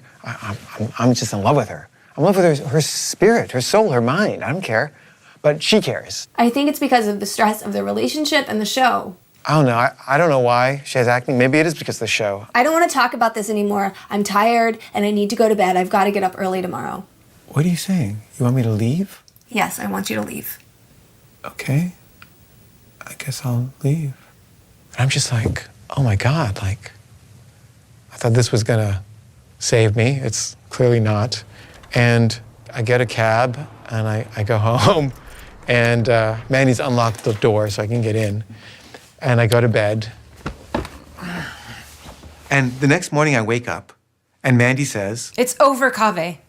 It's time to move out. The marriage is over. And I'm so mad. And there's my guitar sitting there that he's been playing, like he's like practicing songs to sing with Ashley. And I'm just like, you know what? Fuck you, guitar. And I took the guitar and I just fucking smashed it on the ground. I was like, phew, and it felt great. I was like, yeah. I hate that guitar. I've always hated that guitar. The frets were too big for my fingers. My parents got it for me in high school. And then he's using it to play his little love tunes for his new girlfriend. And I fucking hate you, guitar. And I just broke it to smithereens. And it felt right to do that for me. And I feel like I understood, like, I can't be pushed anymore on this. This is the end.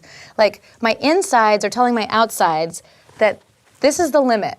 I cannot do this anymore. This is too painful.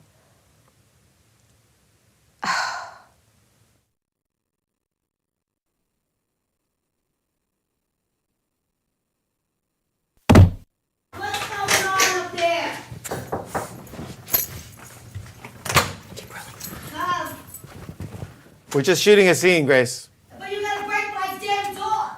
No, we're done now. That was the last one. This is why you can't stay. I understand. This is why. Do we get that? So, after Mandy said, The marriage is over. I called Ashley and asked her, Do you still want to break up? Yes. But I still needed help on the show. So I asked her, do you still want to edit together? Sure. So later that day, Ashley went to New Jersey for the weekend with Robert. And the plan was that she and I would edit together at my office when she got back. But while she's there, she starts texting me. So that was confusing. But she gets back from New Jersey, and we meet in my office, and before you know it, we're making out.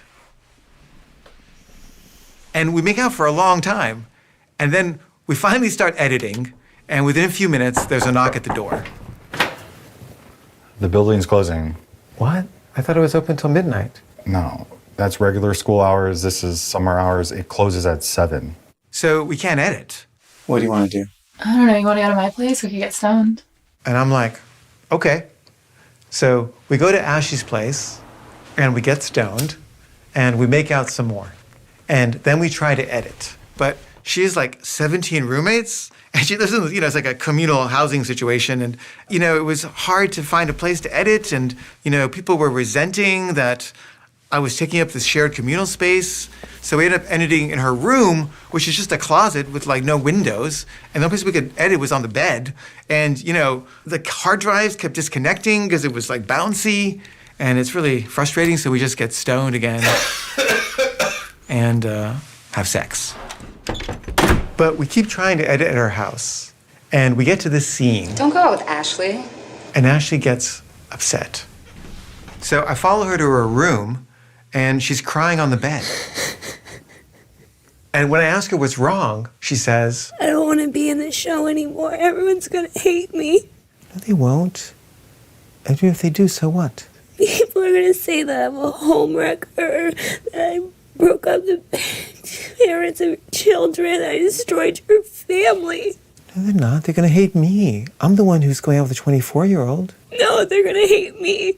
Well, they'll hate us both. But that didn't really make her feel better. So I tried giving her a massage, and that didn't really work either. Meanwhile, Mandy's in school 3 days a week. And I have to watch the kids while she's in school, so I'm not getting anything done. And I'm getting irritable with the kids, and I'm like yelling at them. And I'm like, if only Ashley could come over, she could be so helpful with the kids and with the editing, and I would get so much more done. Mandy, please. It would make things so much easier. We wouldn't have to pay a babysitter. No fucking way. You babysit the kids. So Mandy's making it impossible for me to finish the show, which means I can't pay our bills, so I'm getting really stressed out about money. Also, when I see Ashley, I can't see the kids.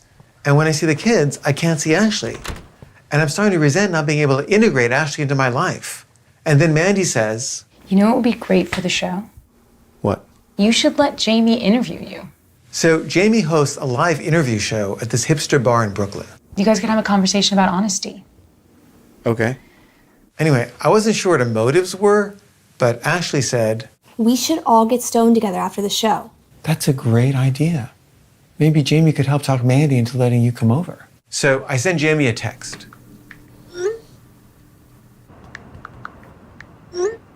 And also, Ashley really wanted Robert to come because she thought it would be healing. She'd been trying to get him to meet me ever since we started seeing each other. And his response was always, but Ashley was finally able to talk him into it. And so I meet him for the first time. You're really tall. Oh, not that tall, really. So here's the thing. Robert was the one who had introduced Ashley to my work. It's not that I'm only jealous of you being with her. I'm also jealous of her being with you because I love your work. Oh, and thank you. I've been a fan for a long time. Oh, thanks. So it was kind of weird to have her hanging out with you. And I'm like, where am I? I don't get to hang out either. Oh, It's like yeah. you guys are hanging out. I'm just out on the side. Like, what? I mean, Yeah. this is really strange. And I'm bizarre. sorry. It is what it is. So he's really sweet. And then we do the show, and Jamie's being kind of hostile. One of the questions I have about your show is that it imposes your ethic on other people in an almost imperial manner. And he's not really interviewing me so much as trying to prove that being honest is like unethical. You've said in a couple interviews that you think truth can create a lot of pain, right? And Mandy's there, and she's like loving it, and she's like egging him on. To be fair, she's a pretty long-suffering person at this point in terms of putting her life under your umbrella in terms of being in films, and I'm thinking going all the way back to, you know, In the Bathtub of the World and your marriage being on I'm a Sex Addict, and, you know, she's been there throughout and obviously has hit a point where she can no longer ascribe to what you want from her. But what he's not telling the audience is that he's sleeping with Mandy. So I tell them. And then she had sex with you. Right. And,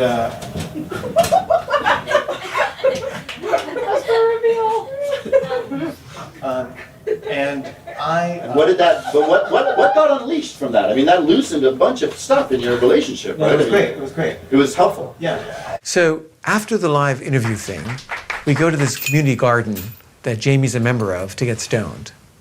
But Mandy has gotten really drunk. And when people are drunk, they're not nearly as peaceful and loving as when they're stoned. Plus, there was barely any pot, so no one got that high.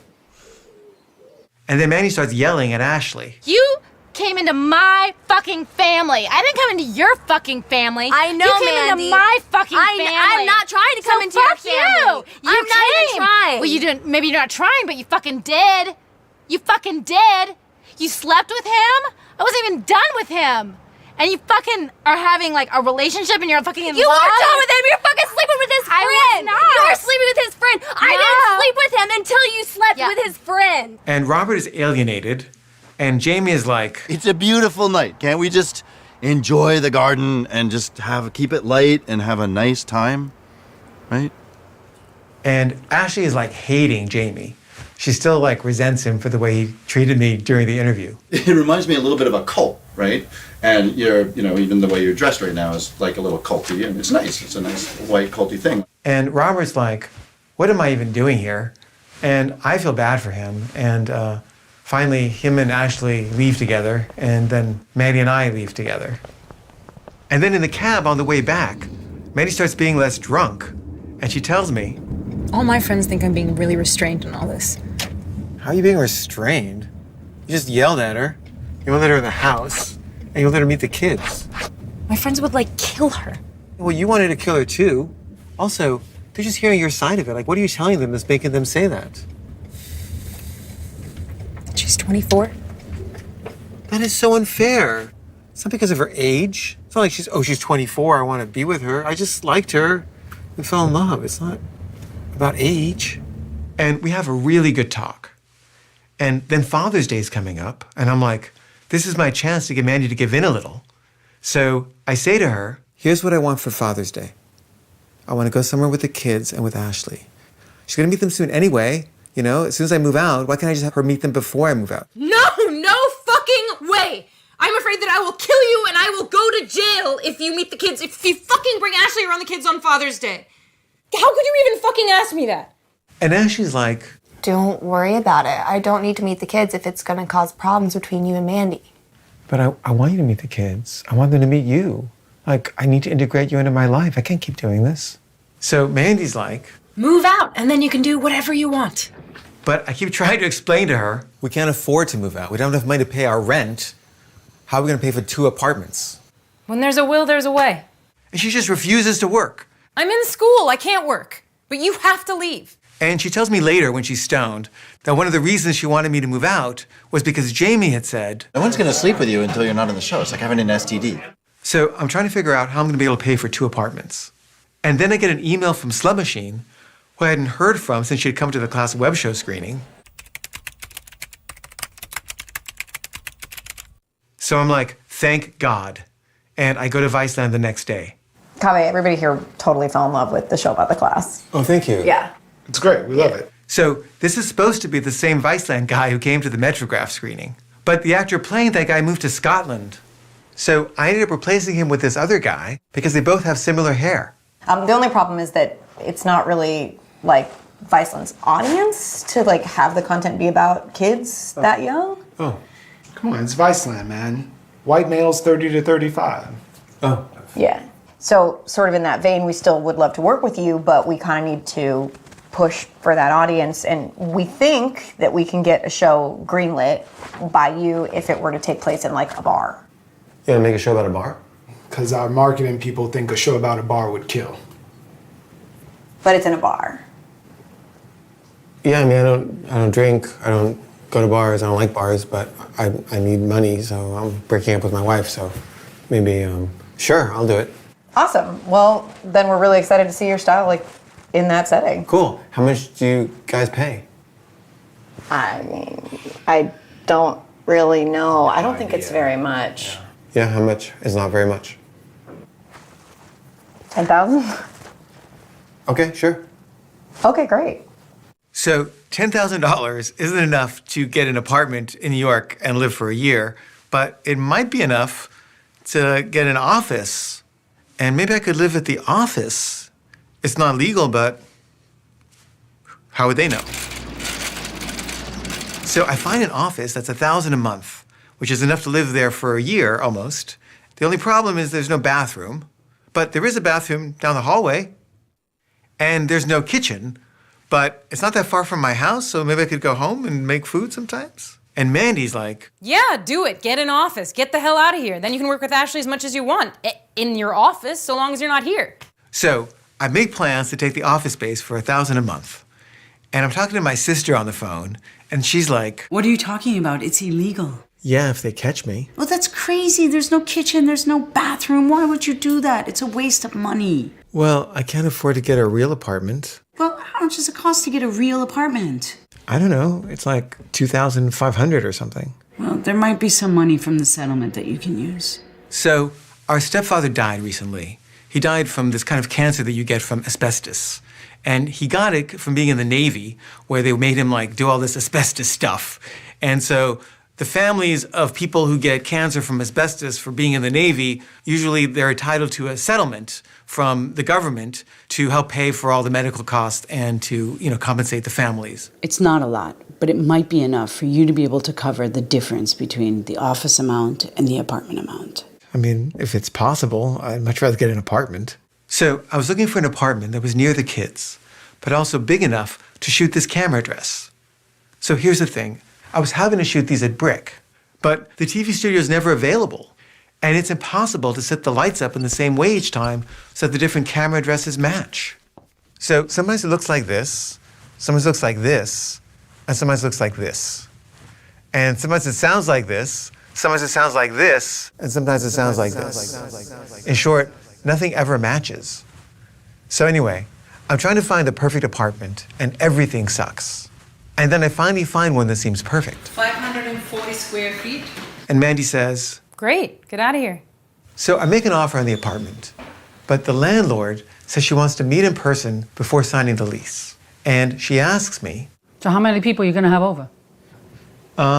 well, I have people who help me edit. Well, I want to meet anybody who comes over. I don't want people coming in and out of my house I don't know. So I thought that was weird, but I said, okay, and I signed the lease.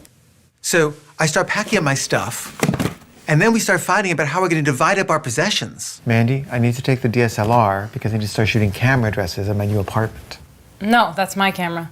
Mandy, it's our camera. You said we could share. I'm not giving up that camera. And we have this huge fight. She's refusing to give me the camera, and she also won't even let me take any dishes or silverware. And I'm like, how am I going to pay for 2 apartments and all new furniture and all new dishes and silverware? It's like, it's crazy. And then Peter is trying to save our marriage by doing this weird ritual. I'm gonna film you guys watching something I'm about to play, and then after it's over, I don't want you guys to say anything. And just let me do what I have to do, okay? And he films us watching the footage of our wedding. This is a series of I Remembers for Kave. I remember we met in Melinda Ring's movement workshop. During the break, you asked me what my favorite movies were. I said, Breaking the Waves. And you said, Breaking the Waves is the best movie ever made. And I love that you said that. I remember it felt like an organ had pulled out when you left me in Boston that first time. And then that next time, I was so glad that you missed your plane.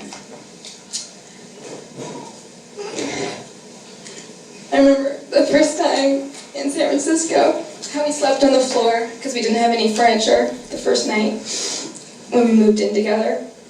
I remember looking out the window at you reading on the stoop in the sun, and you love sitting in the sun.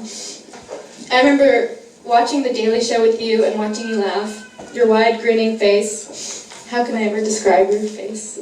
Your smiling face. I remember you told me as we stood in the corridor of my Boston apartment that God had sent you to me, and I still believe this.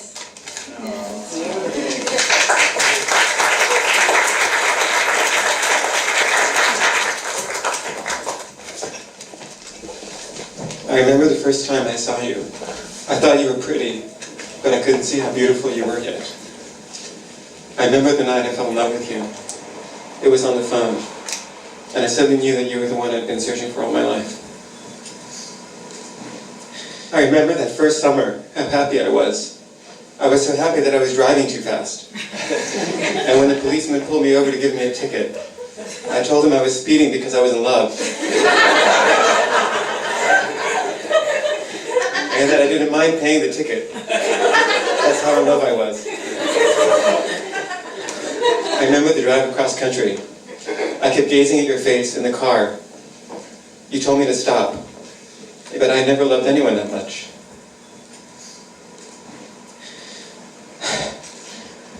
I remember our talk on the bench in Nashville and the promise that we made. Let's see this. I remember how you didn't want me to film you for my movie. And then how proud you were of your performance. I remember how you said you didn't feel ready to get married. And then one day, you were finally ready. I remember how much I love you. How much I've loved you. And how much I will always love you.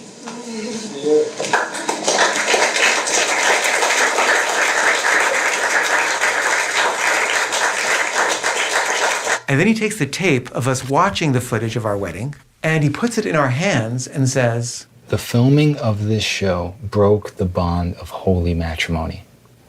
May the breaking of this tape restore that bond. And he breaks it. And Mandy and I are like, what the fuck was that? Like, it's not gonna save our marriage. And I'm thinking, why the fuck did he break the tape? I could have used that in the show.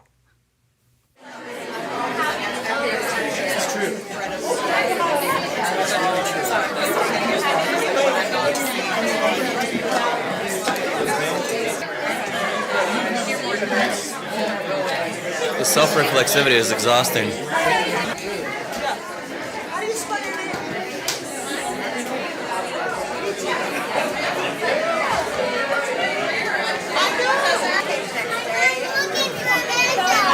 She's over there by Kabe.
That the MTA got that clock down there. What? To tell you the time the train leaving? Oh, they went in with that.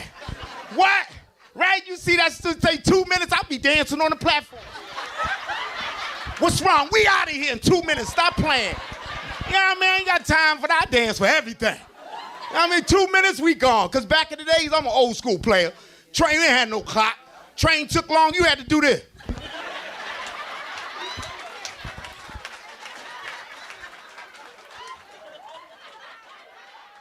You ever seen a professional train rider? Oh my God. I seen a professional one day. He was on a 3 train. I knew he was a professional because he'd been on the train 22, boom, doom, and he was asleep but knew it stopped. He was with his mouth open, boom, doom, boom, doom, boom, doom. That's a boom, doom.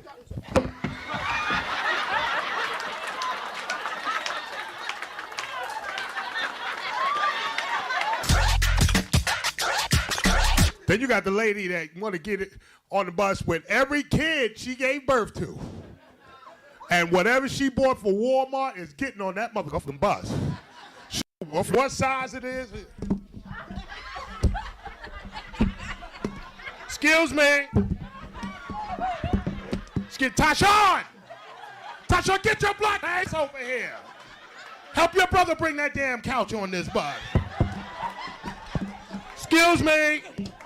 Everybody knees bleeding like a mother. Excuse me. Excuse me. Excuse me. Crazy in the back. Crazy in the back. Ah! Should have got that shit delivered. Ah! I be riding Uber Pool, like, and I'm not worried about anything else. I just wish they gave a description of the riders that you was riding with rather than a picture. Like, I want to see the person, you know, that I'm riding with. Like, imagine you was riding with a killer for $3.22. I mean, I'ma still ride with the killer. I just want to know. For $3.22, you can't beat that.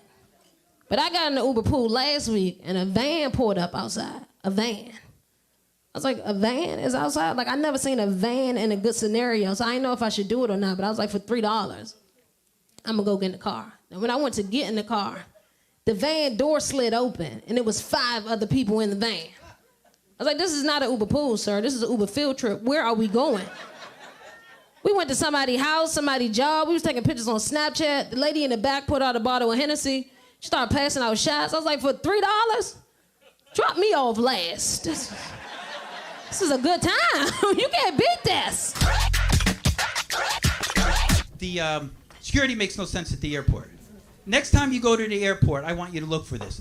As you're going through the TSA checkpoint, there's a sign there. This is what it says. No flammable liquids, firearms, or explosives. Beyond this point.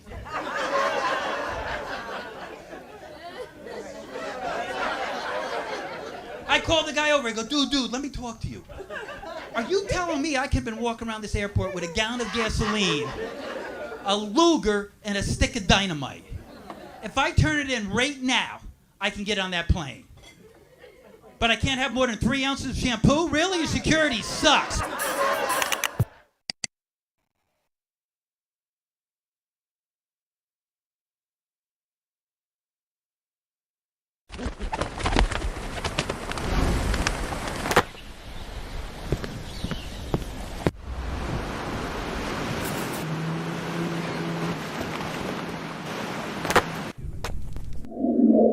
Dream of the things you'll never know. Oh,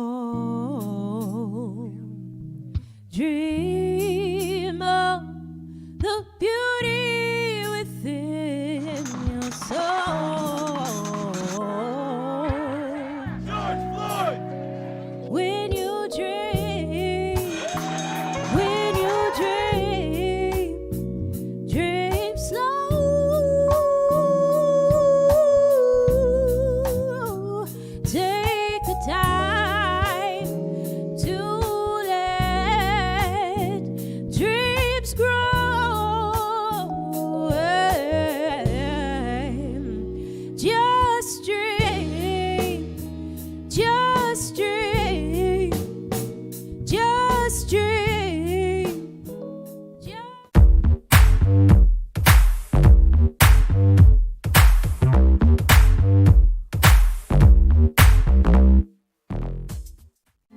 Deli Delight. Dosa Delight. Dosa Delight. In Jackson Heights, Queens, which is by capita one of the most diverse places on the whole entire planet. Because we're going to make a crab masala, like a dry fry. A dry fry. We're going to make a dry fry, but it may not be that dry in the end. Today on the show, we're cooking Southern Indian dry rubbed crab. Dry fry. Let me do it It again. rhymes. Today on the show, we're cooking Southern Indian dry fry crab and maybe some other various rices and sides. Do you speak any Indian languages? No, actually, because my parents speak English to each other because they grew up speaking two different languages. What languages do they speak? My mom speaks Kannada, which is from South India. Canada? Kannada. What is that, like an accent? No, Kannada. It's Kannada, and then my dad speaks Hindi, which is kind of North Indian, but it's also the national language. Do they have a little bit of rivalry between who's better, North or South? Oh yeah, definitely. Really?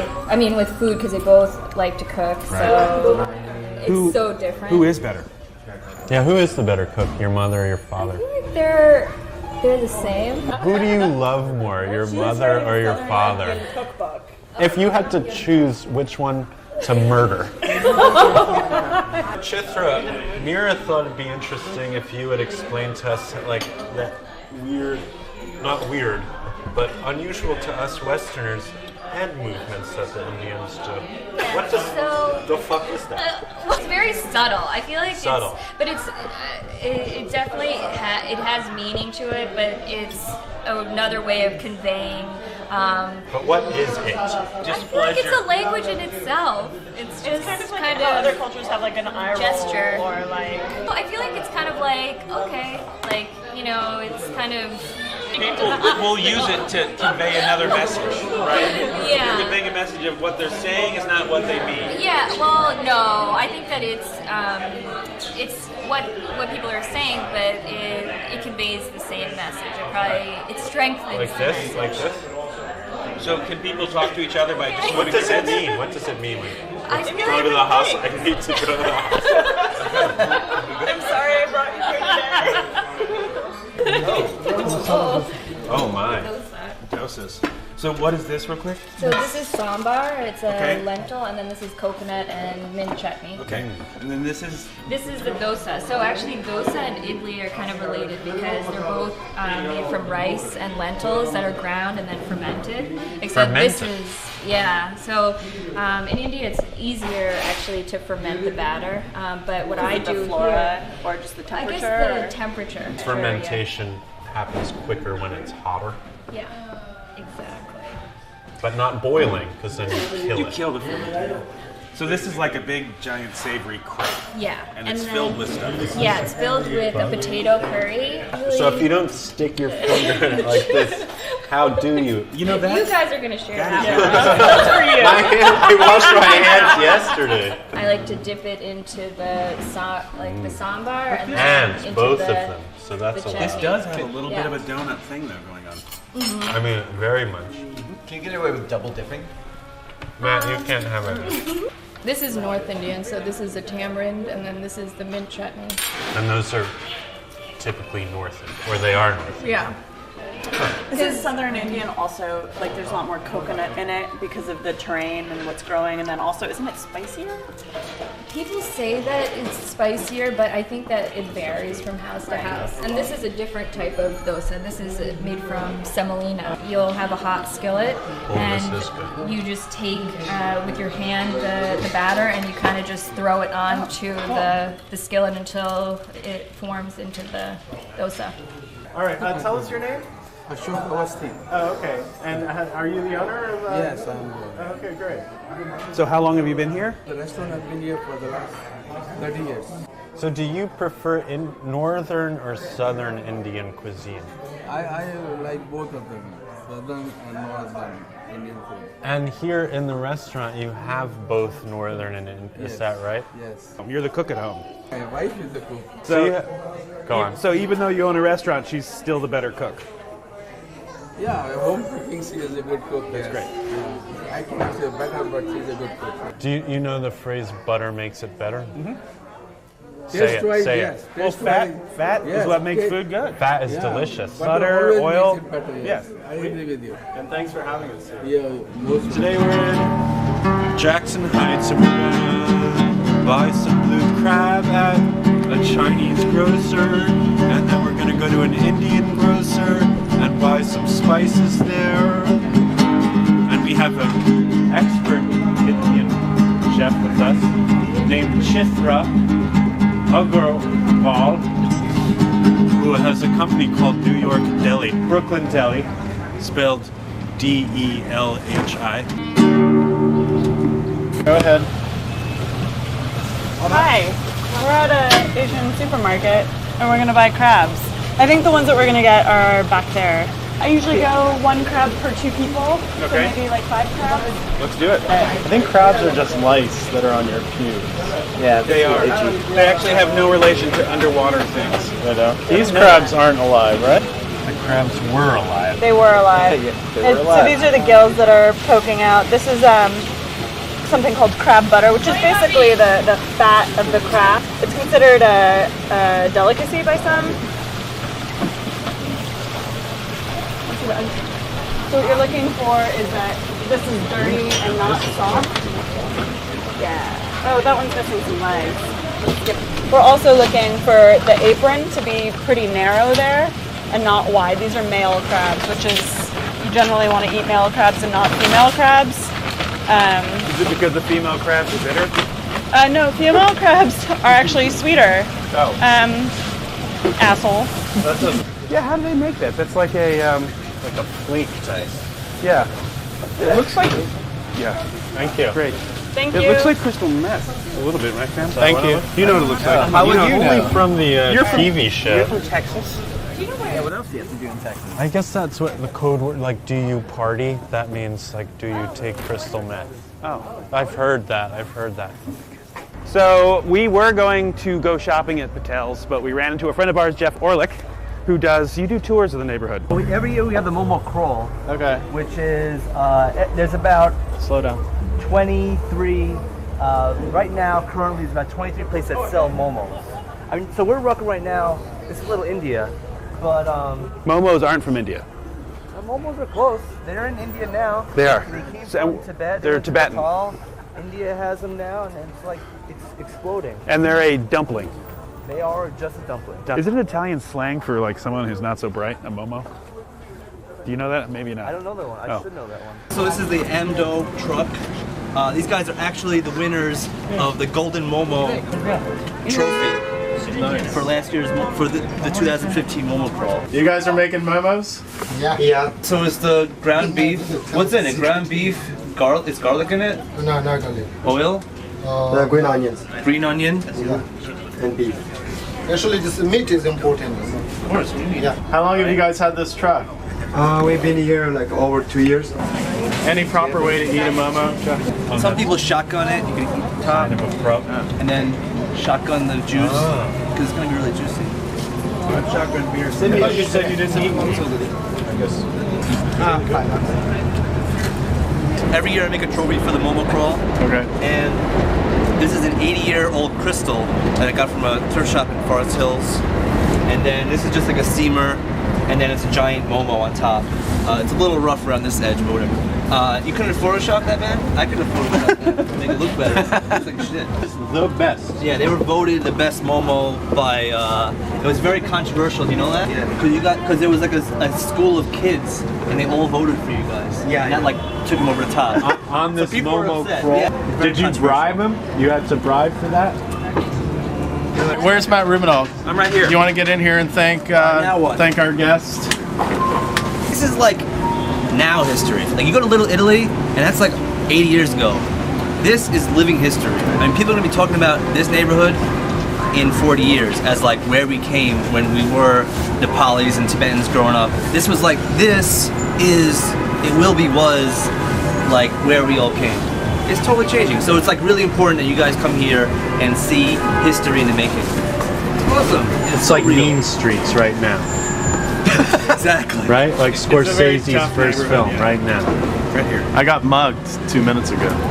Oh, so, yeah, do a little handshake. Thanks so much for showing us around. I think we're going to do some cot if you want to hang out. Oh, pod. I have no idea what kata is. It's like that. Oh, pod. Yeah. That's stimulant. No, they're all the same. I don't know. They're all crazy. If you could find someone to give you tobacco, it will be a stimulant, but they probably won't with all the white people around. So we're at Patel Brothers, and we're here to buy ingredients for what we're making tonight, which is masala crab. We're going to make some kind of rice, I think, and you had some ideas of good ideas. Like a yogurt rice. Like a yogurt rice. And so we're going to go in there and buy the ingredients then. All right, let's go inside. Patel Brothers is awesome. It's confusing, but it's great. Huge. Why is it confusing? I mean, a lot of this, I don't know a lot of this food, so. Coriander. I thought we got fresh turmeric. Cumin seeds and mustard seeds. And then we have fresh turmeric. Isn't it turmeric? I call it whatever it is. You can do whatever you want. Which I like because they sort of look like little maggots, but they're not. They're really tasty. And you grate these out fine. My husband actually makes popcorn and he flavors the butter with curry leaves, chili, asafoetida, and then black mustard seeds. And so that's how we make our popcorn. I make my popcorn just like that, except instead of all those spices, it's butter. Yeah. I don't know. How does it look on your head? Try that real quick. No, on your head, man. Oh, there's Jorge. Okay, go ahead, you guys. Nice. Terrible. You look like that one of the guys from the Death Star in the first. All right, wait. We've got peanut buja, we've got salted white pistachios, we've got dry samosas, we've got some original hot mix, and some dal mousse. So, I mean, how can we possibly go wrong? All right, we ain't gonna die. Let's start again. We are at Cafe 75. We're in Jackson Heights, Queens. Right under. We're under the F train, right? No, this is actually the 7 line. This is 7 line. This is Tony. Who are we talking to? Who's Tony? Tony's the owner of the bar. Actually, I'm the son of the owner. I was gonna say because have you been here? How long? My dad's been here 45 years. 45 years. 45 years. And so, wow. So that's doing pretty good. Yeah. Everything around you has changed. Yeah, this is the longest lasting bar in Jackson Heights. In 1920, it actually started out as an Irish pub. Right. And then went from there to the steakhouse, and then it turned into a Spanish bar. Everything started out as an Irish pub. Why is it called Cafe 75? Well, because back in the day in New York, there was a whole bunch of cafes. It started off from 1 to 99. No shit. So when he got the corporate name, they gave him Cafe 75. Because it's on 75th Street? 75th Street. Wow. He was saying if you really want to see this place crazy, come like late at night. Why did he say that? Well, we don't really get crazy here. Oh, no? Well, you wouldn't know. He's already out. He's always out by 5. He's home with the wife and the kids. He has a fantasy that it gets really crazy late at night. The way it is now is the way it is at night. You're from Colombia. Colombia. I'm from Colombia. I'm from Spain. Really? Because Tony tells me the most beautiful women come from Colombia. Is that true? That's true. I've never been to Colombia. You should go. I'm thinking about sort of going now because. Scene 18, Asperger's. Take 1. My name's Monahan. I'm a washed-up skateboarder. Okay. And I'm a filmmaker, which basically is Brooklynese for being unemployed. I love the arts. I have yes. Monica, Yes. do you want to date our producer? Who's your producer? Matt? I don't know if she can date him. I think Matt's already Well, dating. maybe Matt's dating someone? Yes. Who's Matt dating? I heard a rumor that Matt was. Well, I can't say out loud. So you've already dashed her dreams. There you go. Like, Just hand me my drink before I say this out loud. Do you think you would be interested in dating Matt? I don't know. That depends. I need a little more drinks for that. He's got a very successful production company. By successful, you mean he makes more than 0 per He has year. a car. That's true. I have a car in Brooklyn. Awesome. I think that's a good deal. That's one up. What's your favorite Indian food? You can be shitty with it. Do you make any? No, it's kind of really popular. I would say chicken tikka masala. But we hear That's that's American not even Indian food. An Indian dish. It's been enough for me, so I love it. Are you like a super hot thing? Huh? Food-wise. Oh. So how are you going to speak What so does everybody this speaks mean? English? You're doing it really bad. Could you explain a little bit of the head Can you perform it for us? We don't understand. We were talking, when people do that, what do they mean when they do that? They mean 'Cause yes, no, and in between. It's fine. I'll do it. So are they giving you a double meaning? It's okay. It can mean yes, no, in between, I'll and do it. maybe, and like get out of my face. It's like fuck you, yes, No, no. fuck you, but fuck off. Yeah. But it's fuck off. No, Yes. it's not. It's like, yeah, okay, that's fine. That's the head bob that we do. When you're eating lunch, the first conversation you have when you start lunch, what are we eating for dinner? That's the way it is in India. See, look at her face. She knows it's true. That's all that you talk about is food. It's not just dinner. Like, what are we doing for breakfast tomorrow and the day after and everything else? You don't like cows either. Why would I like them? Because you're Indian. I'm not supposed to like them. I'm supposed to hold them Worship sacred. Revere them. Yes, revere them, not... Do you hold them sacred, cows? Well, I really don't like the taste of beef, so that's actually convenient for me. Well, they milk cows, and you can worship and milk a cow, right? Yeah, I don't know how it would get milk. But you don't worship a cow, right? You just. What's the They're not sense? sacred. You keep them, you consider them sacred. And so, what does that mean? Like, You can't run over them, you can't shoot them, you can't eat them. People consider babies sacred here, and they don't eat them, usually. We don't consider babies sacred. I think what it means is we stay away from... Oh, Monica, there's a place in Greece. I think it's called Salonika. You like sex, but you prefer electronica. You know, like toys that buzz, right, Monahan? Our producer would like to see your vaginica. And then Monahan right here, oh yes, he is right here, and he would prefer it if I wasn't such a Monica. Yeah, that's true. What is that? I don't know. I'm kind of scared to ask You should take Oh, totally herbal. Organic. Does this have Ayurvedic properties?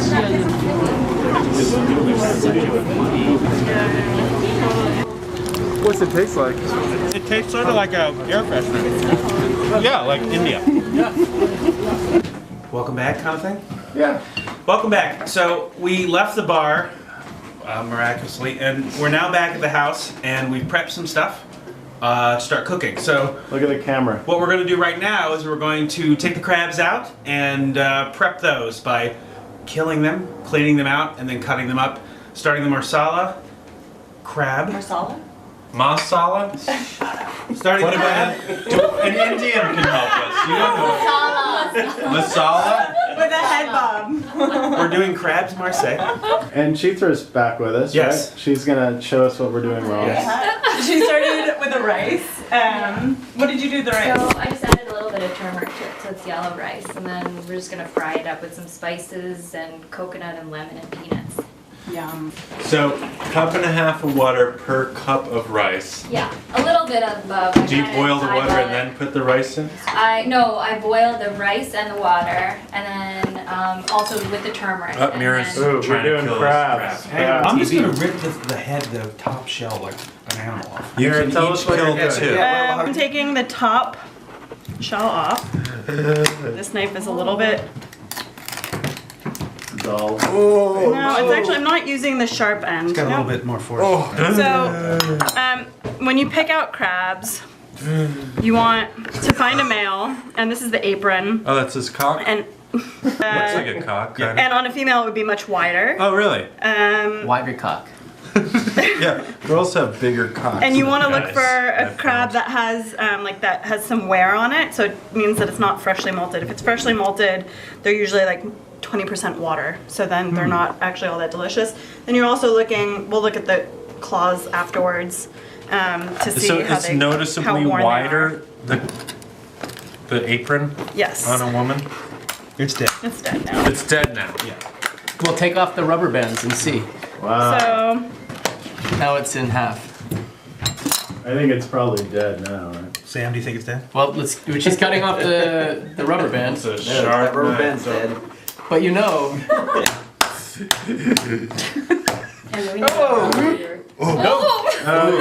You want an apron too. I should probably have it, or just stand back. It really is like Gallagher. Stand back, people. Look out. How will we eat it? With your teeth in your hands. So cracking it does a couple of things, right? Like we're opening it up. Crabs, you're dead. What's next? Don't be sad. But don't be sad. Your schmutz. Your schmutz is just your liver. And you really are a giver. And I wish I enjoyed eating you more, but you're too much work, so what the fuck? I'd rather eat a hot dog, but no one knows that, so thank you for dying for us. Who knows what you were in a past life? And what, right? Indians believe in past lives. Throw the rice into the pan. Throw it in. Yes. Can I use my hands? Yes. If you wash your hands. Yeah, I washed them. Thread that up your shirt first. Oh no, you got it. Okay, that's good. And then, Now it's starting to look like cuisine, no? yes. Like 10 minutes Exactly. cooking stuff down. You have chilies in there too? Yeah, there's a red chili, dried red chili. What kind of oil are you using and why? Okay, so That's we're a not, cooking question. This one is one that's here, vegetable oil. I usually use sunflower oil, but I don't use olive oil because olive oil, it doesn't pop the mustard seeds correctly. Like it's not as high heat of an oil. I'm adding a little bit of tomatoes to the hot thing while the spices temper. I added some hing powder to the oil when the oil was hot, and then I added tomatoes. I'm going to cook these down for a little bit, add the hot spices to it, and then add the rest of the spices, which include the garlic, the dry rub spices. Well, actually, I'm going to add the wet stuff first. I added some cumin and some coriander after I added the ginger and the garlic. And then I added the okra. I say cumin. You have a slight pronunciation. Is it right? Am I wrong? I don't know. I was raised with two parents that aren't American, so I'm probably not the best person to ask about that. Let's ask an Indian person. Dhania. Yes. Yeah, we're wrong. Or Dhania. Is it coriander or dhania? Dhania? Dhania. He's asked for cumin, not for coriander. Oh yeah, coriander or dhania. Like when I'm seeing the authentic. Monica, I think it's great when you yell out India. We did Indian food, right? It's Hindi, yeah. Yeah, so please continue to add to Can I this. cuss in Hindi too? Like, It's wonderful. Wait. What's a good cuss word in Hindi? I don't want to say it because people might recognize it, and I think Brooklyn is surrounded by Indians, and it just might be offensive. They won't watch this stupid No, shit. but Chitra should come more because she makes How do you people say? feel How do you? You're gonna say the most offensive thing. No, wait. How do you say? What's an offensive thing to say in like? I know in some cultures certain things are more offensive than others, but like how do you say like fuck you or go fuck yourself or something like quick and simple? Motherfucker.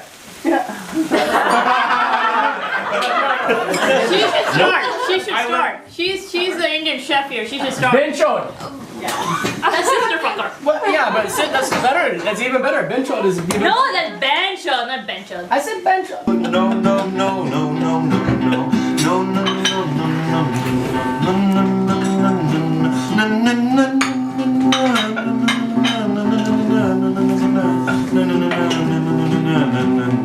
Now we're here,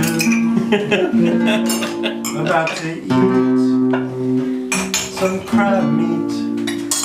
What a treat. So we finished masala crab, which is Dungeness crab cut up and then sauteed with Indian spices, which include cumin seed, chili peppers, curry leaf, tomato, shallots, ginger, garlic, and ginger. This is lemon peanut rice with coconut, flavored with black mustard seeds, curry leaves, red chili, and asafoetida are named. But it's named after you, isn't it? Yes, and it's called chitrana, which is usually an offering of prasad that at temples you're given this. It's sour rice. Sometimes it's sour from lemon, sometimes from tamarind, sometimes from green mango. So this is a lemon rice. Cool. And then we have a totally unconventional okra raita, which was sauteed with cumin and coriander and finished with a little bit of yogurt and coconut, fresh coconut. And then we have really simply sauteed amaranth leaf, which is basically onions, garlic, and ginger. Well, I'm curious with Chitra's achar, how we would use it in this dish. Oh, how we would How would we put it on our plate? I would probably have the rice with a little bit of the okra yogurt, and then just like a little spoonful Scoop of on the side. achar, and then mix it all up together. Oh, okay. Yeah. Watch and learn. There you go. If you can get in with a little bit of the sauce down here, this is like the good stuff right here that you can put over the rice and everything else. Why don't I just serve people? Serve people. Just jump in. But Matt is going to plate the food for everybody. Yes, he's so I'm plating wondering it. if I should put this like this so he can. Do whatever you want. You have to be sort of a barbarian to eat crackers. So you have to you can use some kind of, you can use a pincher to crack the thing, but most of them are pre-cracked. But if you just want to kind of crack them and you suck the meat out, that's basically what you're doing. I don't think I've ever eaten crab. Have you ever sucked hard? I suck hard every time I pick up the fucking guitar. Achar. Achar, not a chutney. Sometimes called Indian pickle. And we mix it up with everything. Sam, what do you think? I think crab's stupid. What do you want to bring to there? No, I don't eat the idea of crabs. I think it's just dumb. I like crab cakes. I don't like to try so hard. And the thing about Indian food is you eat it with hands. Yeah, you're not supposed to be eating with this. You're supposed to be. You gotta pick it up like this, and then you scoop it into your mouth. Yeah. These are like the little spoon, and then you use the thumb to push it into your mouth. Yeah, I'm gonna eat South Indian style, so there you go. You want me to say something to send us off, or somebody else? Yeah. What do you think, Sam? Give me a thing to say. I think you're gonna Blow it. do fabulous, whatever it is. Just look at one of the cameras when you do Can I say until next week? I don't know, we don't know yet. So it's really tenuous, right? No, you say until next time. Maybe never. Yeah. Until next time. Yes. Until next time. That was incredible. Send us out. Sam. I think crab is really an interesting animal, but a waste of time to eat unless it's in crab cake form, totally processed. On the other hand, I thought the chitrana rice was really delicious. I don't like that Mira feels like I shouldn't ask about how things are eaten, but I think that her raita was really delicious. Raita. Well, I don't think you should tell me how I should eat, or like if I'm allowed to ask like where to put the chutney, because I never eaten this. I'm interested. It's not chutney, it's raita. The fucking achar, which is really delicious. I love the achar. I love the raita. Wait. Raita. Raita. Let's Raita. start cussing now. Binchon. Binchon. And I love the amaranth, which is a beautiful vegetable. I don't know if we got enough. Do you like alcohol? I use alcohol. And so it's been a pleasure, and thank you everybody for coming, and we really appreciate you coming by. We hope you enjoy it. Look at our heads, Cameron. Is there a title for the show? Not yet. No. Thanks for joining our cooking show. And we hope to God we get to do this one more time, maybe a couple times. All right. And I hope we get a name sometime. What happened to Cookland? Oh, no, it's still Cookland. Someone told us it was too tweet. Maybe it should be Cookland-ish. You're in Brooklyn. Cookland-ish? Yeah. It should be Cookland-ish. If you're worried about twee. Yeah, twee. Yeah. Well, I was called twee recently. Yeah. By your The good idea is to call it Cookland-ish. No. Cookland-ish. Fuck I off. think My friend like,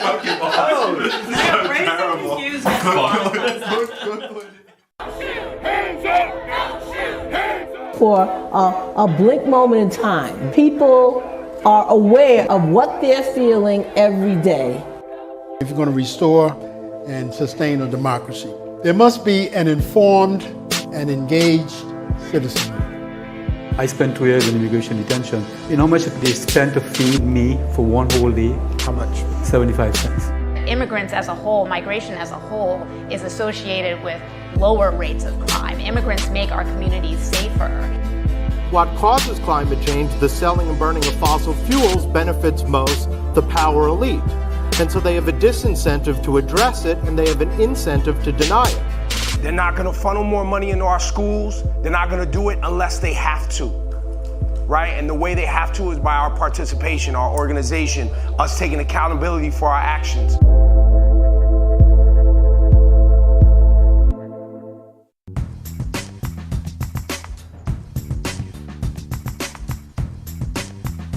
My name is Augusto, and I'm one of the chefs at Chavela Restaurant, and I'm here at my favorite supermarket, which is Brooklyn Fare. Let's find out what ingredients you have chosen for me today. So what we have today is chachito pepper, the shrimp, palladia onions, yuca, and cilantro. I already see the onions. Let's get started.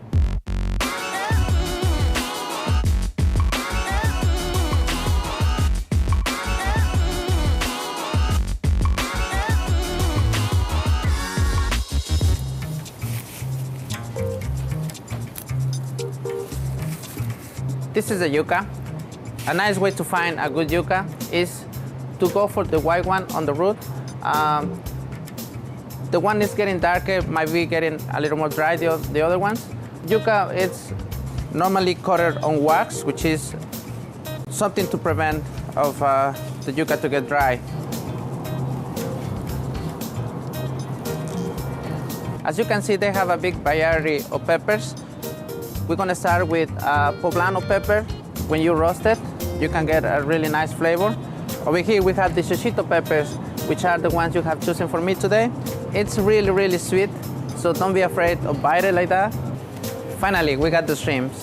One other thing about the Brooklyn Fare Market is that you always find good people willing to help you.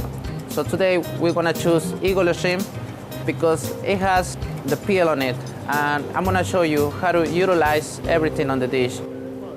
Thank you so much.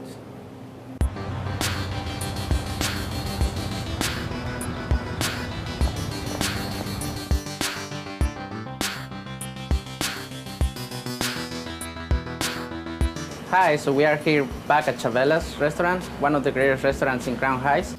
Our cuisine is focused more on the central and south of Mexico. We focus more on home cooking. That's why if you come, you might find our tacos a little different from the other places, but it's what we eat at home. The dish that I'm choosing to do with the ingredients that you give me, it's camarones al ajillo. It's one of our specialties here at Chavela's. And also will be doing chicken enchiladas mole. Okay, so I will be performing the two dishes at the same time, and I hope you liked it. We're gonna start by peeling the yuca, and we will go alongside, and then just go alongside with the mandolin. Okay, so now we have enough chips. I'm gonna send it to fry. Today I will be smoking onions, so you can see that our normal onions will become something more than onion. Keep your eyes always on the onion. So what I'm gonna do is I'm gonna lay the onion on these little racks. Okay, so now we're gonna use some walnut wood, a couple of pieces in here.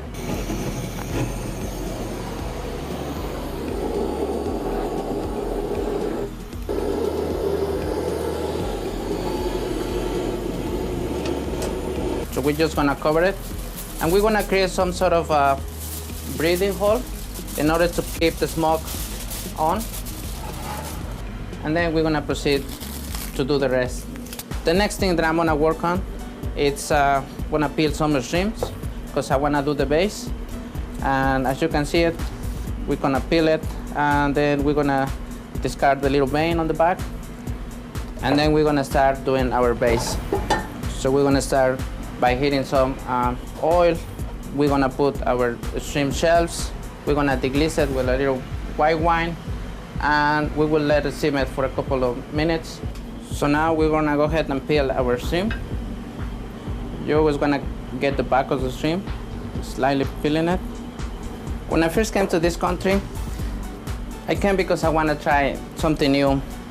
Back in the days, I was at the military school. I wanted to become a pilot.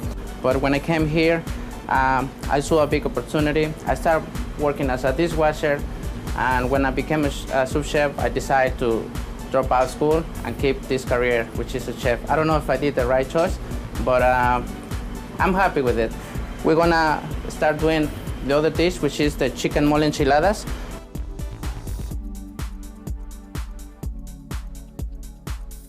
Mole, it's a little complicated to explain. There is thousands of moles, and the ingredients can go from 17 to 65. I divide the mole in two categories: dry ingredients and fresh ingredients. Our fresh ingredients will be jalapeno, onions, garlic, tomatoes, but also fresh plantains. So we're gonna go ahead and we're gonna start roasting our fresh ingredients. And for the breast, we're gonna slightly fry them. And then we were just gonna turn it into a mix. I left two of the ingredients out. One is piloncillo or panela, which is raw cane sugar, and we have Mexican chocolate. Okay. What I'm gonna do is I'm gonna wait until the very end, because if I put sugars now, they will stick to the bottom, and my mole will take the risk to get burned. We're gonna start working on the chicken enchiladas. For that, you already have our chicken breast. You don't wanna shred it all away. You wanna leave a little chunks, just to make sure that when you eat enchiladas, you still have some nice texture to it.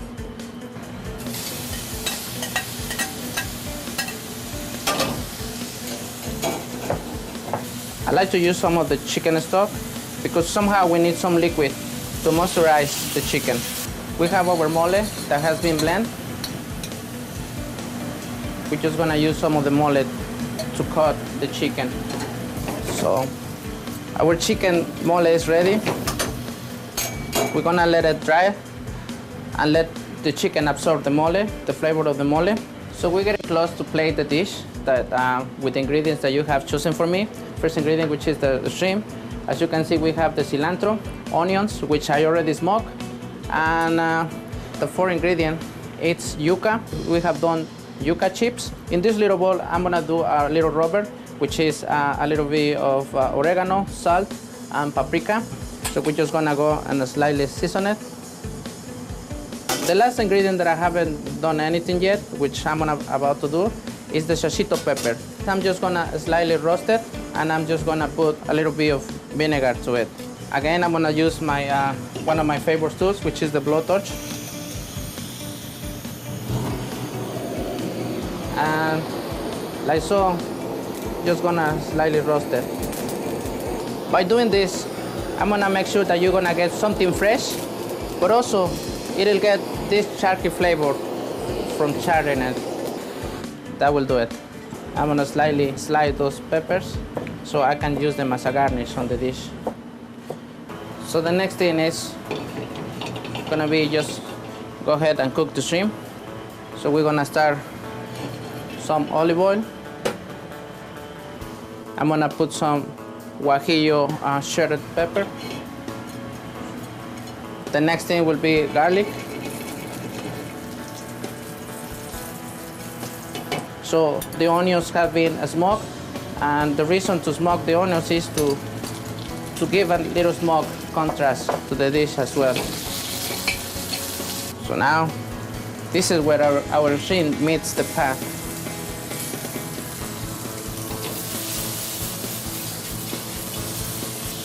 We are ready for the wine.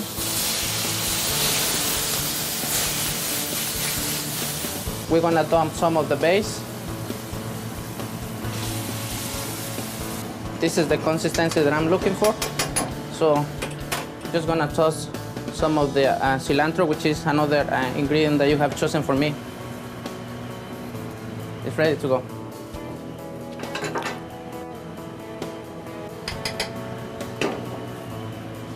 I want to toss some of my yuca in here.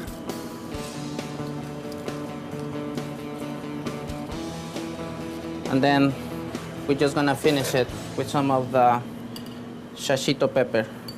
It'll give a nice freshness to the dish. Here is our first dish from the secret ingredients that you have chosen. So we're gonna start doing now the enchiladas, chicken enchiladas. Tortillas is a big thing in our culture. If you don't eat tortillas, you won't feel like satisfied. You won't feel like if you have eaten. My grandmother likes to eat taco with double tortillas. I don't like that, but I respect what she does. What I like to do is slightly fry the tortilla. Once the tortilla has been fried, we're gonna proceed to fill it. Start to rolling it. And there are our enchiladas. I'm gonna use one of our traditional plates, which is made out of the barro. I'm going to use mole to cut it. I like my enchiladas swimming in sauce, so I'm sure you like to.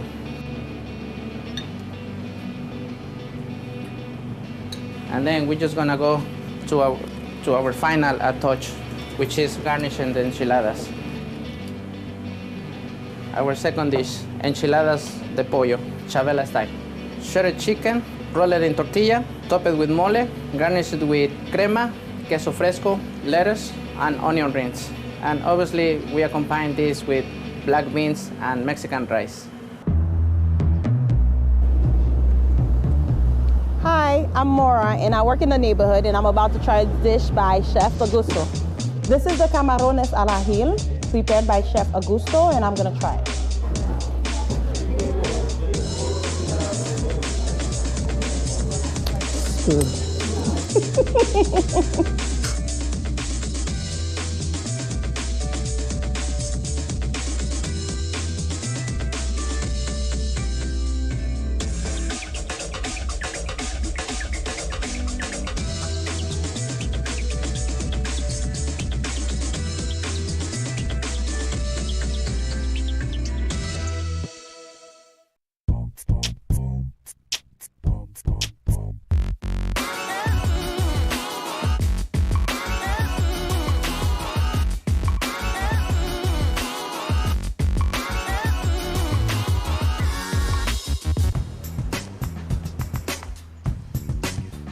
I'm Chef Ricardo from Laca Restaurant.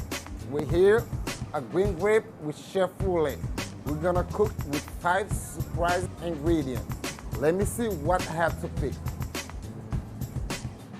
Thyme, mussels, peppers, spinach, and steak. I'm gonna show you guys one of our best Haitian cuisine that you've never had. This ingredient is gonna blow your mind.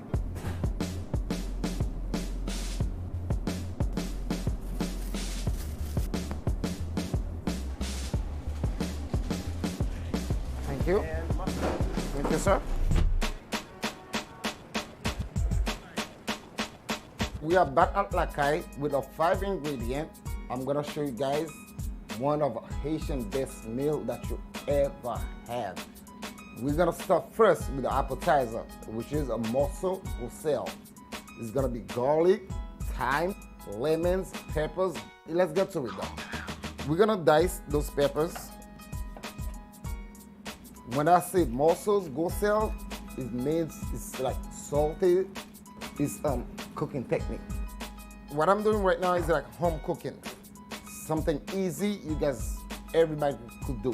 First, I'm gonna heat my pan, drizzle it with olive oil, 2 cloves of garlic,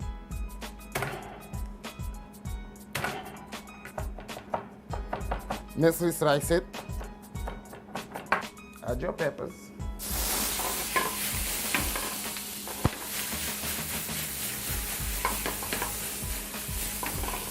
little bit of wine,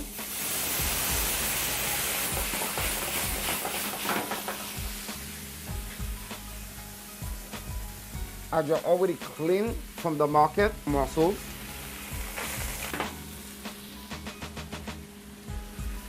Little bit of salt. Crushed black pepper. And every chef knows that. Steam it if you don't have a cover. Very simple second. 2 minutes, 3 minutes, that's all we need. Let it steam. It's gonna go with the mussel.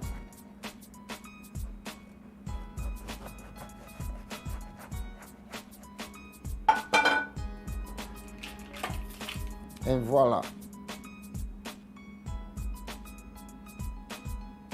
Mind blowing. You guys have no idea. Our second dish is gonna be a steak paysan, which is peppercorn steak. We have a Haitian version of it. You guys gonna be like, wow. First we have a prime cut New York strip that we bought earlier. Oh my God. Did you guys see the marble from that? Let's lubricate our pan. It's gonna be pans here. Lubricate our steak.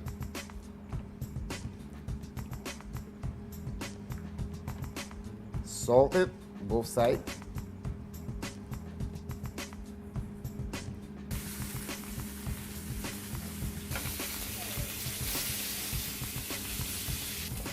We're gonna bed it with a bed of spinach.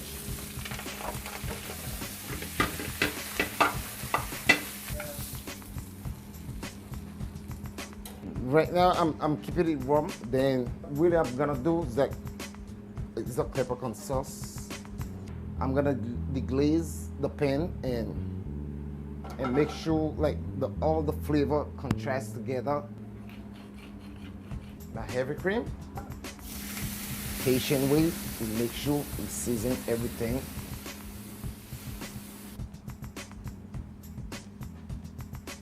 When you pan sear and deglaze, all the flavor contrasts. That's how you make the sauce.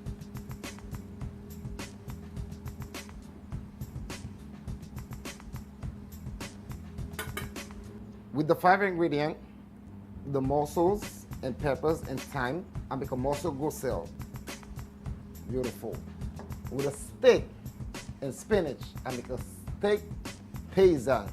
I use the spinach as a bed for it. You guys, oh my God. You have to taste it. Can you?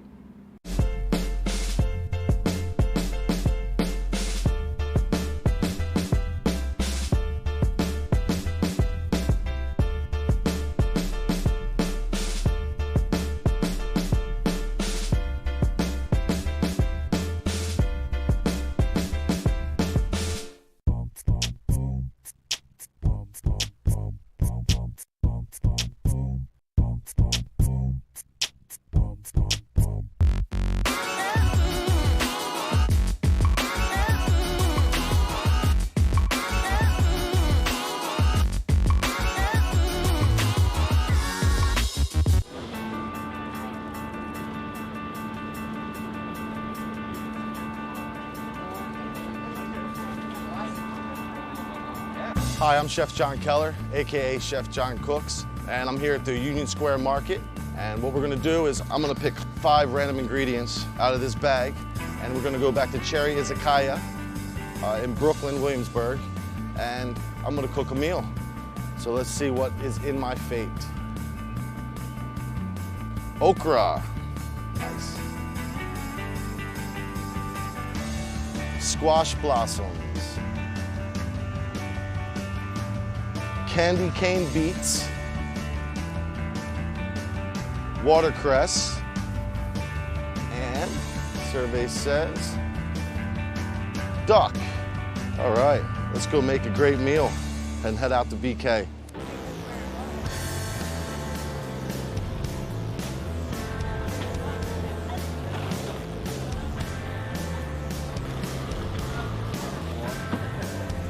I love it.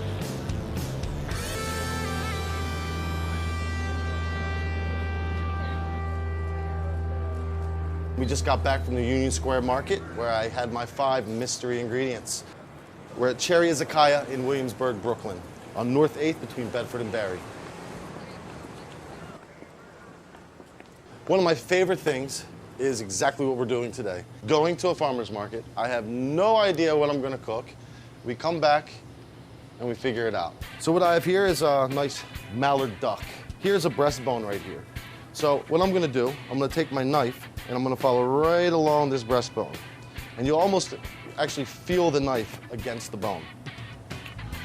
Then I just keep my knife flat, pressed against the bone, and I'm just gonna shave this down. That's what we're looking for. A nice clean breast. I'm gonna cook these a little bit later. I wanna get our roasted beets in the oven first. We have our beets, olive oil, salt, pepper. We're gonna seal them up in foil, and we're gonna pop them into a 400-degree oven. I'd say about 40 to 45 minutes, depending on how large your beets are, but I'll show you the simple test with a paring knife later on. This other beet here, I'm just gonna cut the end off, and I'm gonna peel them. And what I'm gonna do is, it's real simple. It's just like a quick pickle. And I'm gonna pickle it with, this is called anise hyssop. Cooking is something that's, I've always loved, I guess, even since when I was a kid. I started my career at Nobu back in the late 90s, like 1998. I had known it from Iron Chef back in the day, you know, the original Iron Chef. There was just something that spoke to me with the food that they were doing. Here we have our candy cane beets, and it's real simple. All I'm gonna do is I'm gonna take a little bit of sherry vinegar, a little salt and pepper, a touch of extra virgin olive oil. Now with duck, I kind of like the whole sweet and sour play. So I'm gonna add some organic honey to this. Mix that real good. I'm gonna let this just sit and let the vinegar and everything do its thing. It's just gonna be a really quick marinade to help penetrate the meat a bit. So it's like we're making a pesto as a marinade.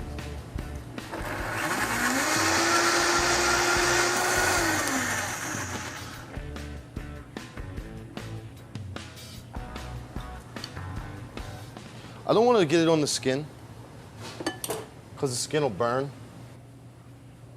So I figured out my second component of the dish. We're gonna do duck fat and okra. Doesn't that just sound wonderful? I'm gonna throw these into that pan and we're gonna start rendering the fat. The duck fat is gonna add flavor and the fat's gonna get nice and crispy. So it's also gonna add texture. And actually we should check on our beets right now. We should be close. So all I'm gonna do for these beets, look at that, went right in. They're good. We can set these aside and we'll peel those in a moment. Warm beets. You can almost see it, it's starting to get crispy. It's like duck bacon. So this is like, as opposed to oil, it's kind of like water almost. You see how like the texture of the oil has changed? So that's where I'm gonna go in with my duck breast. Because for me, what I'm looking for is basically two textures. I'm looking for the crispy skin, and then I want the meat. I'm just gonna barely flip it over and kiss the other side of the meat. We are just about there on our duck. In fact, we are there. And what I'm gonna do, I'm gonna drain off that fat. I'm gonna put in our okra here. Salt and pepper. Some of our beet greens. This is gonna be a side for our duck. I guess you could say it's like a fricassee of sorts. Yeah, baby. Look at that. This oil's smoking right now. All right, all I'm gonna do, one, I'm gonna tilt it. Done. So all I'm doing is just kissing this side of the breast. That's it. So we got our duck breast. We're about to pull this all together. I love these. They're squash blossoms or zucchini flowers. I do not do much to these. So you know zucchini and squash? This is what grows on top. These are the flowers. Take these right into the middle. Oh yeah. And now we'll complete our dish. So I have these duck breasts that I've been sitting there resting. It's gonna be nice and moist. We got that marinade that's penetrated the meat side. I'm just gonna drizzle these beets with a little olive oil. Just a touch. We put the duck right on top of our beets. Double action, double breasted. And then here comes our watercress. So we have this beautiful watercress. We're gonna take our pickled beets, and this is basically acting as our vinaigrette for our watercress. And here we go. Voila. We have our vinaigrette duck breast. We have our roasted candy cane beets. We have a salad made of watercress and pickled candy cane beets. And we have our squash blossoms. And of course, we have our coveted duck fat, okra, and beet green fricassee. Summertime from Union Square Market.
From New York, this is Democracy Now!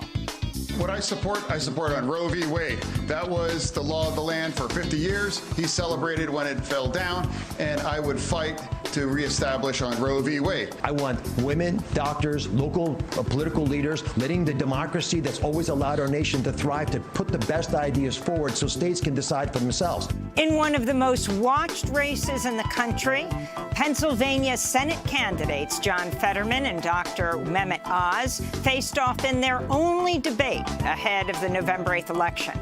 It came 5 months after Fetterman suffered a stroke. We'll speak to Will Bunch, the Pulitzer Prize-winning columnist with the Philadelphia Inquirer.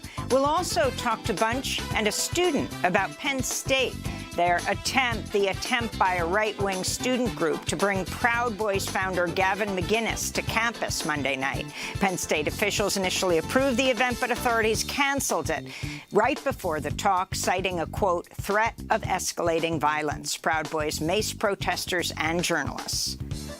It is canceled. The event is canceled. Thank you. Thank you.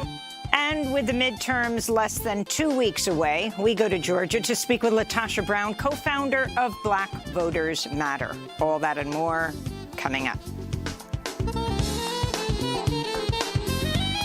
Welcome to Democracy Now!, democracynow.org, the War and Peace Report. I'm Amy Goodman. A Ukrainian official is warning Russian forces are preparing for, quote, the heaviest of battles in the strategic southern region of Kherson as Ukrainian troops continue their advance on the occupied area. Thousands of residents are still evacuating.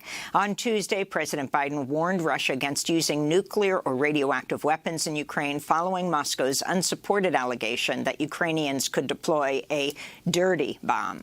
The U.S., along with Kyiv and European allies, have rejected Russia's accusation.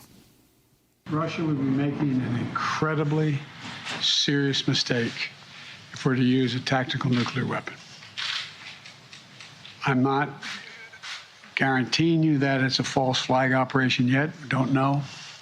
But it would be a serious, serious mistake. The White House said Tuesday they have no evidence Russia is preparing to use such weapons. Meanwhile, Ukraine's nuclear energy operator said Russian forces occupying the Zaporizhzhia nuclear plant could be, quote, preparing a terrorist act using nuclear materials and radioactive waste stored, unquote.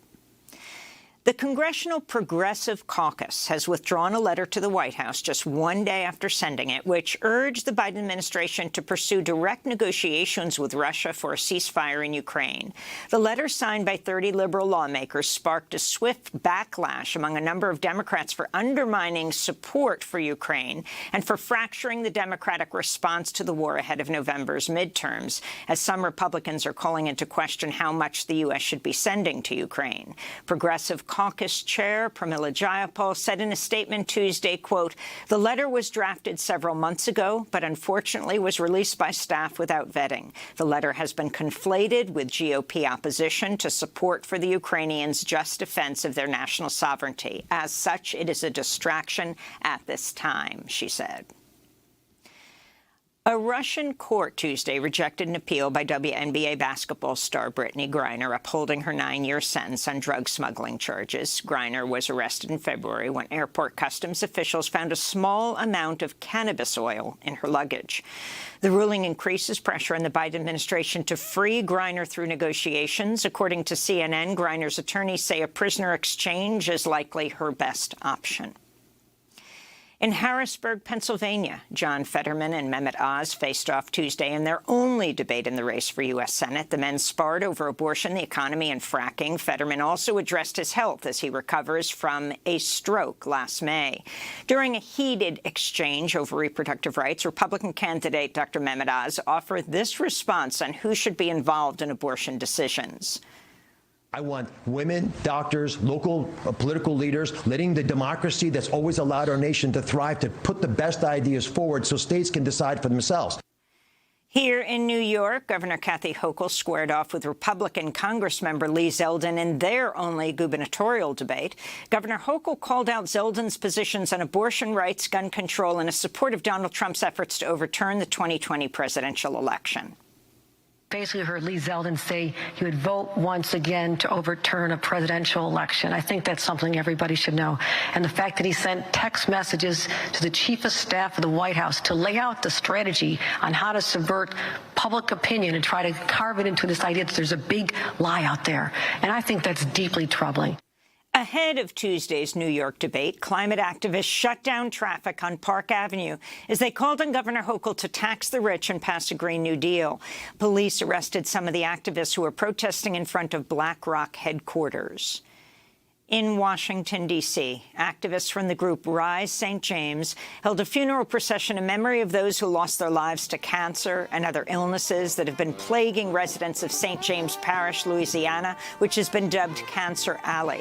The majority black area has been deemed a so-called sacrifice zone and counts some 200 petrochemical plants over an 80-mile stretch of the Mississippi River from Baton Rouge to New Orleans. This is activist and Goldman Prize winner Sharon Levine speaking in front of the White House yesterday. Cancer is taking over our lives in the river parishes, down Cancer Alley, and throughout the whole Gulf South. So we're asking President Biden to declare St. James Parish, Cancer Alley, to declare this an emergency. If he will not declare this an emergency, we are going to die. We are already dying. A new Greenpeace report finds only 5% of all plastic products are recycled in the United States, with the rest ending up in landfills. In fact, no plastic packaging in the U.S. meets the threshold to be called recyclable, according to one well-known standard. Greenpeace said, quote, "It's time to accept that plastic recycling is a failed concept." The group says more viable alternatives, such as reuse and refill systems, must be quickly scaled up, adding, quote, "Companies can no longer use recycling as a smokescreen to divert attention from the systemic changes that are needed," Greenpeace said. Adidas has ended its multi-million-dollar partnership with rapper Ye, more commonly known as Kanye West, amidst mounting fallout over his recent anti-Semitic comments. On a recent podcast, West boasted, quote, "I can say anti-Semitic things and Adidas can't drop me," unquote. Adidas has its own history with anti-Semitism. The company was founded by a member of the Nazi Party.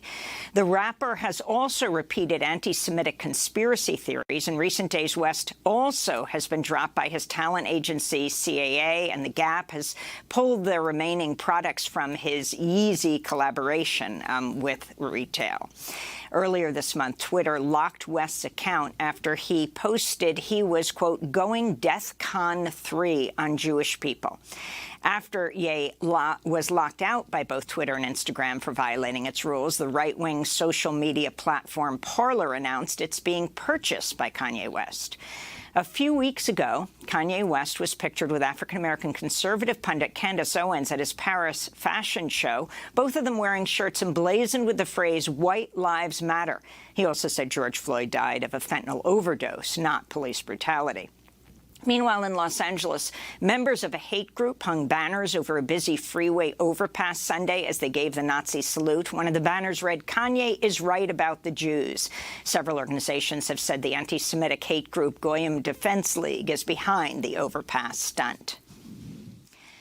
In Burma, the death toll from military air raids in the northern state of Kachin Sunday has risen to 80, while some 100 people were wounded. Sunday night's attack came as hundreds of people had gathered to attend a concert celebrating the founding of the Kachin Independence Organization. It's likely the deadliest aerial assault launched by Burma's military regime since it seized power in a February 2021 coup.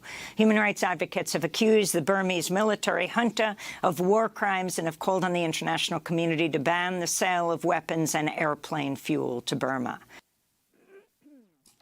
In Iran, university students in Tehran and across the country continue to defy heightened security and a bloody government crackdown on protests following the death of 22-year-old Mahsa Amini last month. Students refused to return to class after Iranian authorities alleged a university student in Tehran had died of suicide.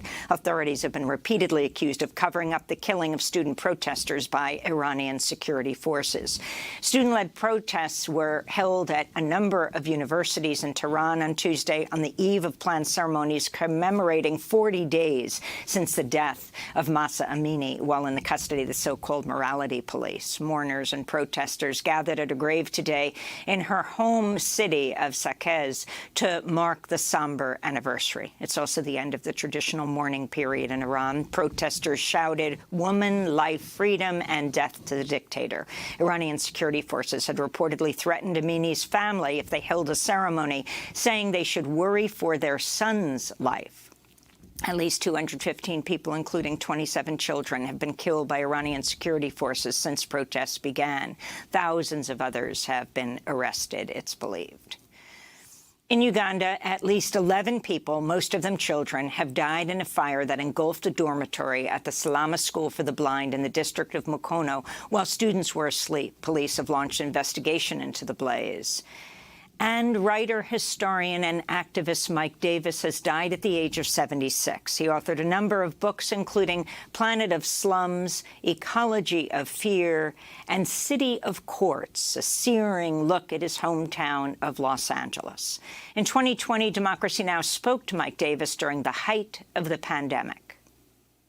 It's one thing that really had my eyes opened up by my two younger children who are still in high school, and by the students I've been teaching this year.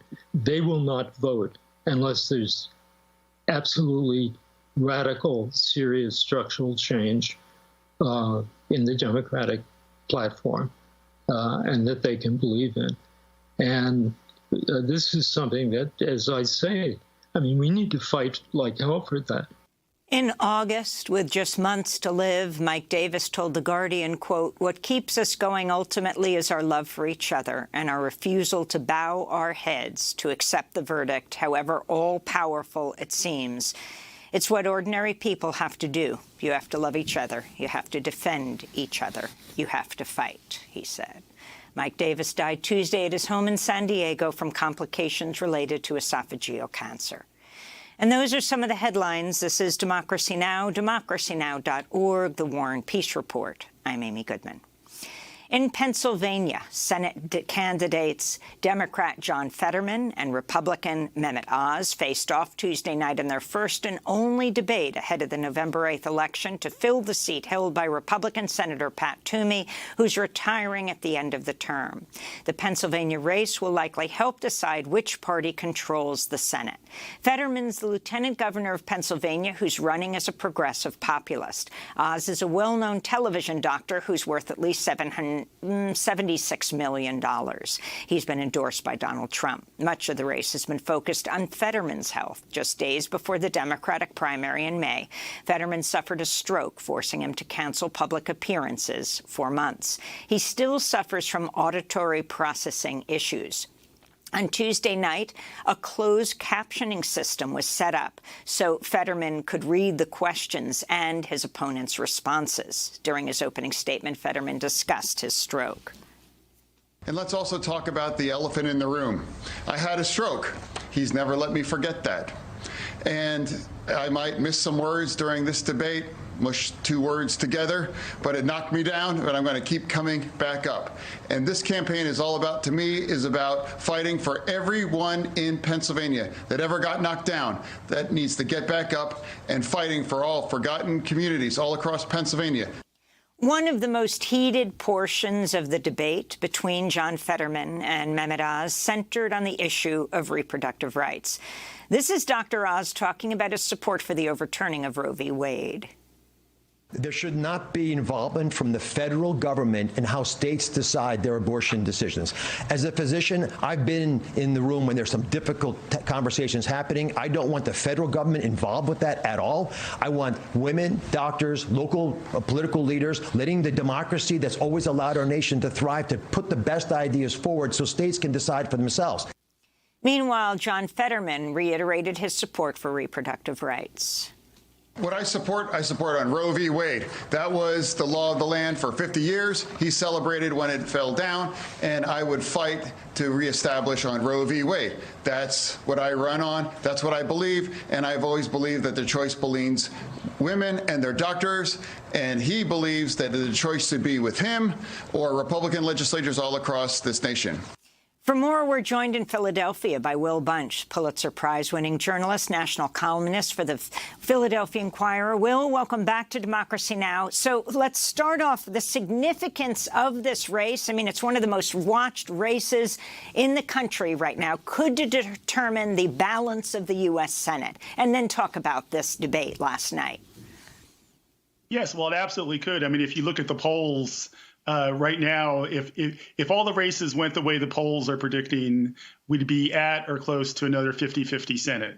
So one race could really decide whether it's 50-50 or 51-49. Either way, it could decide, who the next Senate Majority Leader is going to be, whether it's going to be Mitch McConnell or Chuck Schumer. So this race is absolutely important. The polls have shown it's been tightening. That Fetterman's led in most of the polls, but Oz is polled to within a virtual tie at this point. So last night was truly, in terms of Senate races, and I've been covering politics for 40 years, just one of the most make or break nights I've seen in my lifetime of covering politics. And talk about what happened last night. In the beginning, when John Fetterman addressed the issue of his stroke, very unusual as he read closed captioning so he could process the questions and Mehmet Oz's responses. Yes, I mean, so what Fetterman and his team did was, they tried to prepare the audience for the fact that he was going to struggle verbally on some of the answers. They prepared going into it. I think you played his clip at the beginning, where he said he might mush words together. He might struggle with some of the answers.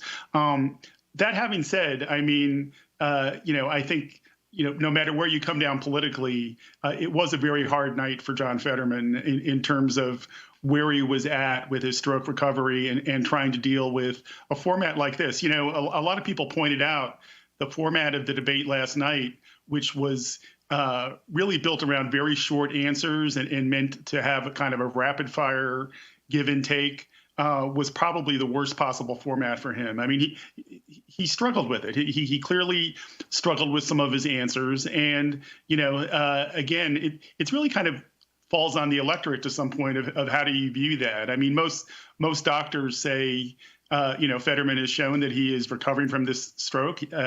He's at a stage of his recovery where he's not 100% recovered, but it's mainly, auditory processing issues. And the question is, whether, as far as that part of it is concerned, whether voters are going to, look at his heart problem or what's in Fetterman's heart, right? What his positions are on the issues and what he would do as a senator in terms of how he'd vote on things like reproductive rights or the minimum wage. Now, reproductive rights is a really interesting issue. We just played those clips. But for Dr. Mehmet Oz to say he doesn't want the feds involved with this decision, as if he was saying it should be a woman's personal decision. He did say it should be a decision between a woman, her doctor, and local political leaders.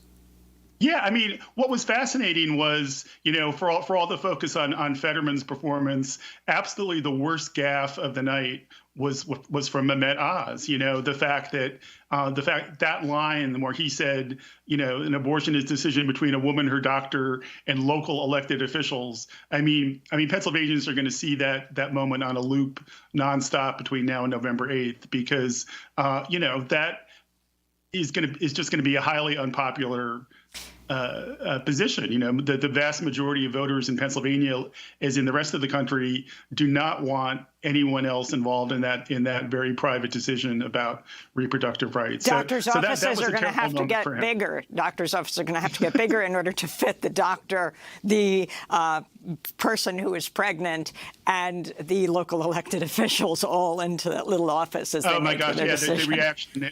Yeah, I mean, my Twitter feed was flooded with tweets from local elected officials saying, "Look, I'm the last person you want to hear from on this, and you definitely do not want me involved." Will, what about fracking? Mehmet Oz says that John Fetterman has switched his position on fracking. Used to be against it, now he says he's for it.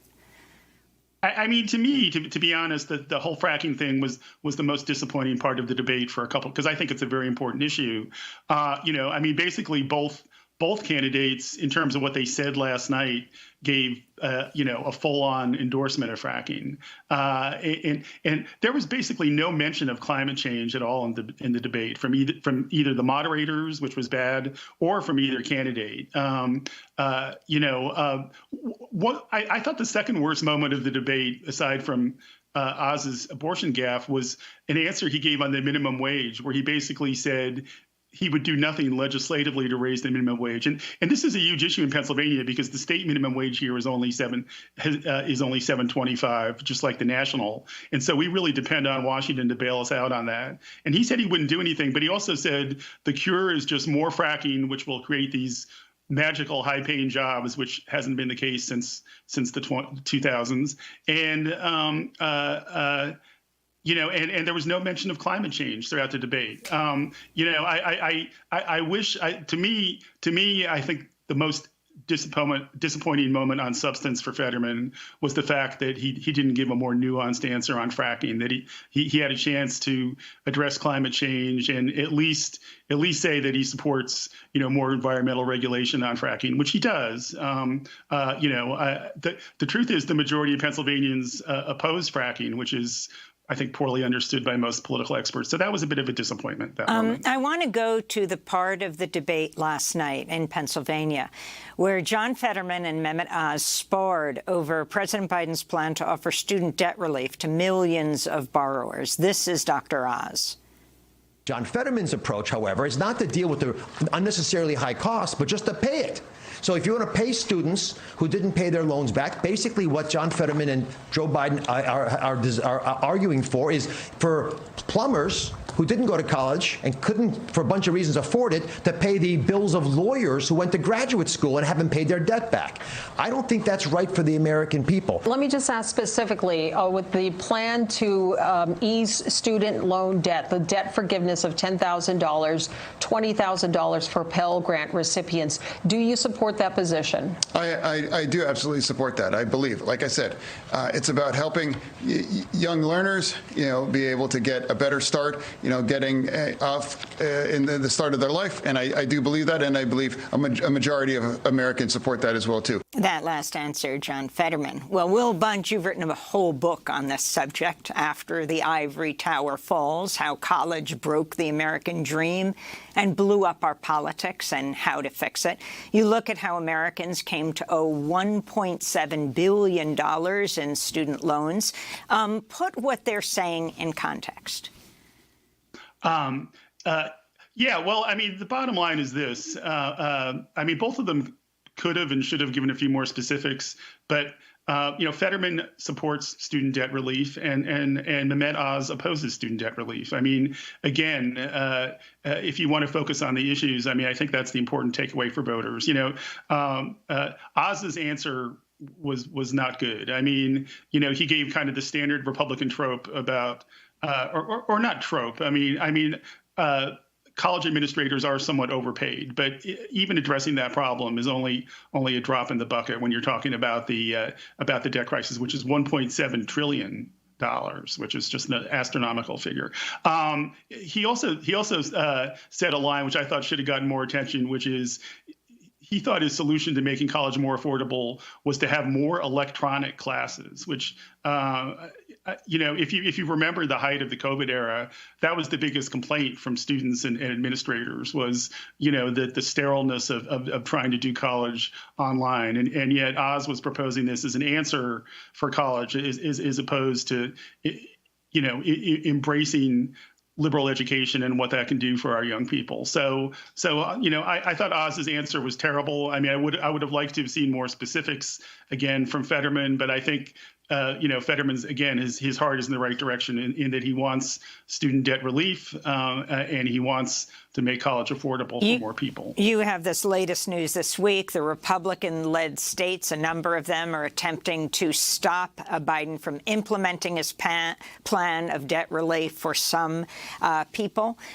You write in your book about the college problem, as you put it, or the college, non-college divide.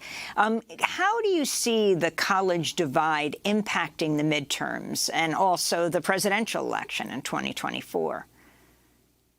I think it could have a big impact on the midterms. Explain what you mean. I think I think the hope is that young voters are paying attention to this and that they understand that one party is trying to block student debt relief, as you said. I mean, the Republicans not only think it's a bad idea, but now you have a number of Republican officials going into court and trying to block this plan that would be $10,000 or even $20,000 of debt relief for millions of young and middle-aged people. And President Biden and the Democrat, is the one who finally took some action for the first time in decades, really, for the first time since the Reagan era, to make higher education a public good, to admit that we all have a responsibility for making higher education affordable and an option for our young people. So I think voters should see a contrast, whether the Democrats can get that message out and to energize young voters who historically don't turn out in high rates in the midterms, to make them see that contrast and to get them to vote. The Republicans are trying to play on working class resentment. They're saying that, plumbers and taxi drivers and people without bachelor's degrees. And remember, 63% of Americans do not have a bachelor's degree. And they're trying to play on class resentments about debt relief to help them at the polls. But I think there's a real misunderstanding of who gets student loans. I mean, frankly, a lot of people who live in these red districts either are struggling with student loans or would like to have access to college that they're being denied right now. So I think on the Republican side, I think there's a fundamental misunderstanding of young people, the college situation and who's getting these loans. We're going to break. I also want to, as you corrected me, $1.7 trillion. That is the student debt issue in this country. We're talking to Will Bunch, Pulitzer Prize-winning journalist and national columnist for the Philadelphia Inquirer, his book After the Ivory Tower Fails. When we come back, Will's going to stay with us, but we're going to look at Penn State's cancellation of a student event featuring Gavin McInnes, founder of the far-right Proud Boys. Will be joined by one of the students who opposed him being able to speak. And then we're going to look at the governor's race that involves a candidate that chartered buses to go to the insurrection on January 6th. Stay with us.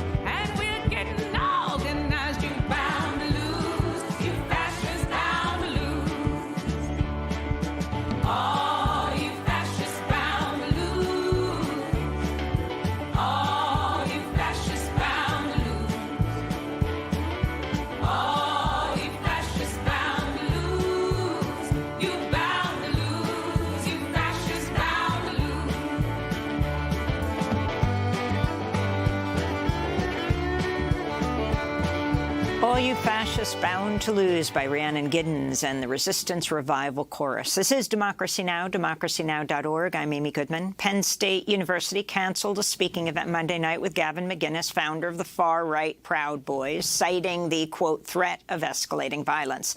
Indeed, the Proud Boys have a history of violence and are under an active federal investigation for their role in the January 6th attack on the Capitol. But for weeks, Penn State had cited free speech rights when it resisted calls from students, faculty, and community members to cancel the event sponsored by the student group Uncensored America, which encourages, quote, young Americans to fight for free speech in order to make American culture free and fun again, unquote. Alex Stein, who the group describes as a comedian, was set to host the event. His show is called Stand Back and Stand By, a reference to Trump's comment to the Proud Boys during a 2020 presidential debate. When Penn State abruptly canceled the talk just before it was supposed to start Monday night, protesters still showed up and were met by Proud Boys who maced them along with journalists as police looked on. Penn State officials accused the peaceful protesters of obstruction and censorship, but claimed to not support McInnes and Stein's views. For more, we go to Penn State in College Station to speak, State College, Pennsylvania, to speak with Sam Ajah, president of the Penn State College Democrats Club, which had long called for the talk to be canceled, saying fascism has no place here. Sam, thanks so much for being with us. Will Bunch, the Pulitzer Prize-winning Philadelphia Inquirer columnist, is still with us. Sam, talk about what happened in State College, at Penn State College, and why you oppose Gavin McInnes speaking Monday night. Yeah, good morning, everybody. Thank you for having me. So the event on Monday was supposed to be a scheduled comedy night for McInnes and Stein, and we all know or are very aware that he is that he founded the Proud Boys, and he's still actively involved with it. So I and a bunch of other student leaders called on the university to cancel the event and simply say, no, fascism doesn't have a place on our campus. But of course, like last year, they relented and said, no, we believe that these sentiments are bad, but due to these set of precedents from the Supreme Court, we have to have them here. But even though in 2017, I believe Richard Spencer was supposed to have an event here too, but they canceled it due to threats of violence, and that's basically where we were. I mean, it's interesting that Penn State's president, Neeli Bendapudi, is the first woman and first person of color to be president of Penn State. So talk about how things went down as the talk came closer on Monday and the pressure brought on the administration. And were you satisfied with its response? Yeah, sure. So leading up to the event, there was definitely a lot of momentum and tension building up. I think Students Against, I forget the name of the organization, but a very progressive organization on campus sent out a mass email to students calling on them to go to the protests and denounce these fascist talking heads. And then the school very much was very adamant about pushing back and saying we have to allow them to speak there, even though we don't agree with what they're saying, but please come to our university-sanctioned event. And definitely you can feel the tension going out throughout the school, back and forth, as Monday came. And as the event came, not as the event came, but when Monday came and the event started to get closer and closer, there were a lot of protesters very much there to show how much they disagreed with the whole situation. And I think as the day turned into night, we definitely saw Proud Boys patrolling campus far away from where the event was happening. There were amazing students. The police there were very much adamant about not doing anything. I know they attempted to do some crowd control with horses and state police in riot gear, and it was a very it's a very messy scene, so I can see easily why they would want to cancel that event. And I think me and a lot of other students were very much disappointed and disgusted with the university's response for pinning the response on students, even though we weren't walking around with cans of pepper spray and spraying Proud Boys. They were doing that to the students. The event was organized by the far-right student organization Uncensored America, which was founded 2 years ago by Sean Semenko, a radio host and field organizer for President Trump's 2020 campaign. He attended Penn State. Talk about this group and what they represent on campus. As you said, it's not the first time Penn State has hosted racist alt-right figures on campus, from Milo Yiannopoulos, the British alt-right political commentator, to, as you said, before that, Richard Spencer, which was canceled in 2017. Yeah, absolutely. To my knowledge, Mr. Semenko was the chair of the Bull Moose Party back when he was a student here, so he already was very entrenched in far-right politics, and I believe he graduated in 2020, and he came back to found Uncensored America and very much wanted to keep a presence here and help expand far-right extremism on campus. So this wouldn't be his first performance. I definitely don't expect it to be the last, but I think it's very interesting and very concerning that an unaffiliated student organization was allowed to have two fascists come and speak to us twice in a row. And I really do believe there needs to be more introspection and investigation into how these decisions are made and how people can outright lie and say, well, this leader of a neo-fascist group is definitely a good guy. He's cleaned up his act, even though if you just bother to do a Google search, you can see he's still very much entrenched in that atmosphere of that Proud Boys gang that he formed. And finally, Sam Aja, you're the president of the Penn State College Democrats Club. You're an African-American student. Why do you feel particularly threatened by groups like the Proud Boys? Yeah, I see Proud Boys as an overall threat to society, but me as a black and bisexual young man, I view them as a threat because when I hear them talk about how they treat minoritized communities, it's almost always with disdain and wanting to get us out from the rest of society. And as far as I'm concerned, I feel pretty comfortable coming to Penn State.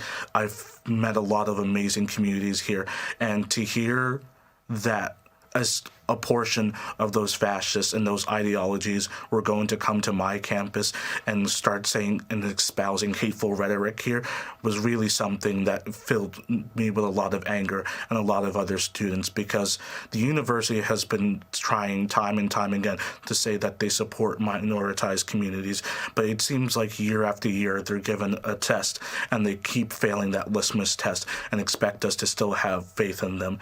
And as a student leader, I don't have the confidence to say I support them, nor do I believe they're here to be on our behalf in good faith. It's all about the optics and the PR of it all, which is really offensive because I'm a person, not a prop, and to continue to have to witness that and go through that is not only disgusting but dehumanizing in general. Well, Sam Aja, I want to thank you so much for being with us, president of the Penn State College Democrats Club, speaking to us from Penn State in State College, Pennsylvania.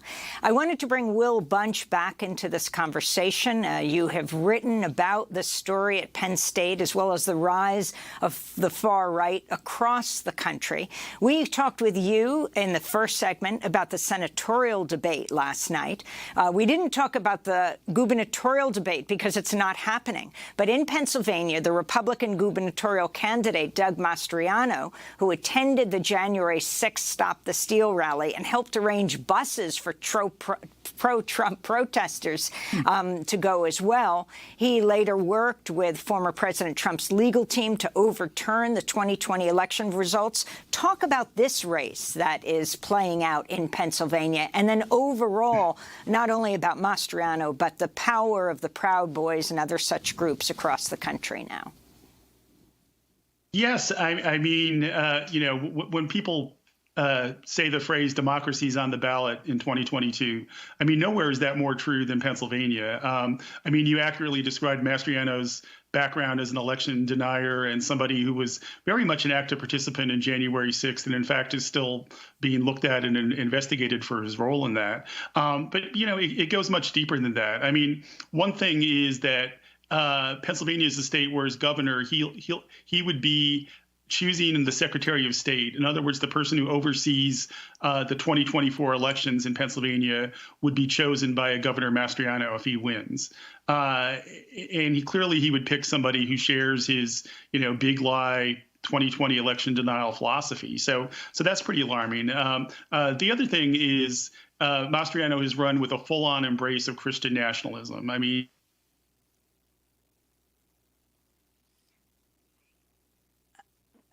looks like Will Bunch just froze. Will, are you back with us? Will is speaking to us from Philadelphia. Will, continue with what you were saying. You froze for a minute. Yeah, sorry about that. Yeah, you know, Michael Flynn and Roger Stone were here Friday night in Pennsylvania to campaign for Mastriano. So he hasn't moved to the middle in this general election campaign at all. I mean, he's embraced you know, his extremist roots, and he's hoping that a big turnout of people who share his Christian nationalist philosophy is going to be what gets him over the top on Election Day. I mean, well, as we as we fix your microphone, I want to bring up a final comment, and that is, or an issue, your recent column for the Philadelphia Inquirer, where you look at the right-wing political TV ads that ran repeatedly during the recent baseball playoffs, saying the games were marred by, quote, jarring interruptions from the most shockingly crude and arguably racist political ads since Willie Horton hit the small screen in 1988, unquote. The anti-immigration ads were sponsored by a new group that calls itself Citizens for Sanity, linked to the America First Legal Foundation, founded by former Trump advisor Stephen Miller. This is a part of the ad. Chaos, humanitarian disaster, hospitals overrun, schools overwhelmed, the safety net shredded, drug dealers and sex traffickers roaming free. A third world country? No.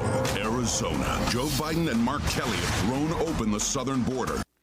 Citizens for Sanity has also funded billboards attacking Democrats nationwide in ads in newspapers. And there's some pushback. The group Every Town for Gun Safety ran this ad against Pennsylvania Republican gubernatorial candidate Doug Mastriano. The ad highlighting Mastriano's use of the right-wing social media platform Gab and its ties to the Pittsburgh Tree of Life synagogue shooter who killed 11 people.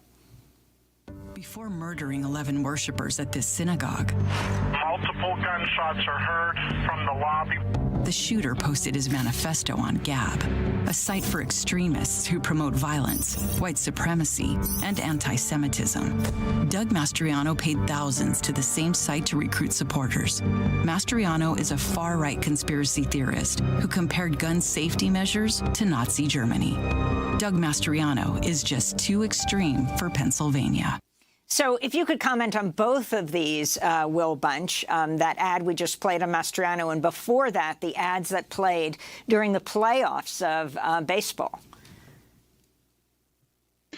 Yes, I mean, these ads have been very visible in Pennsylvania, and in fact, Citizens for Sanity unveiled a new crime ad that targets Philadelphia specifically, and it aired twice in the 10 minutes before the Fetterman-Oz debate last night. So they're highly visible. I mean, these ads are violent. They're racist. I mean, they make the infamous Willie Horton ad from 1988 seem just remarkably tame in comparison. And what's disturbing is I just don't see the Democrats doing much to counter this. To counter this message. I think the crime message is the reason that Oz has gotten back into the race. And in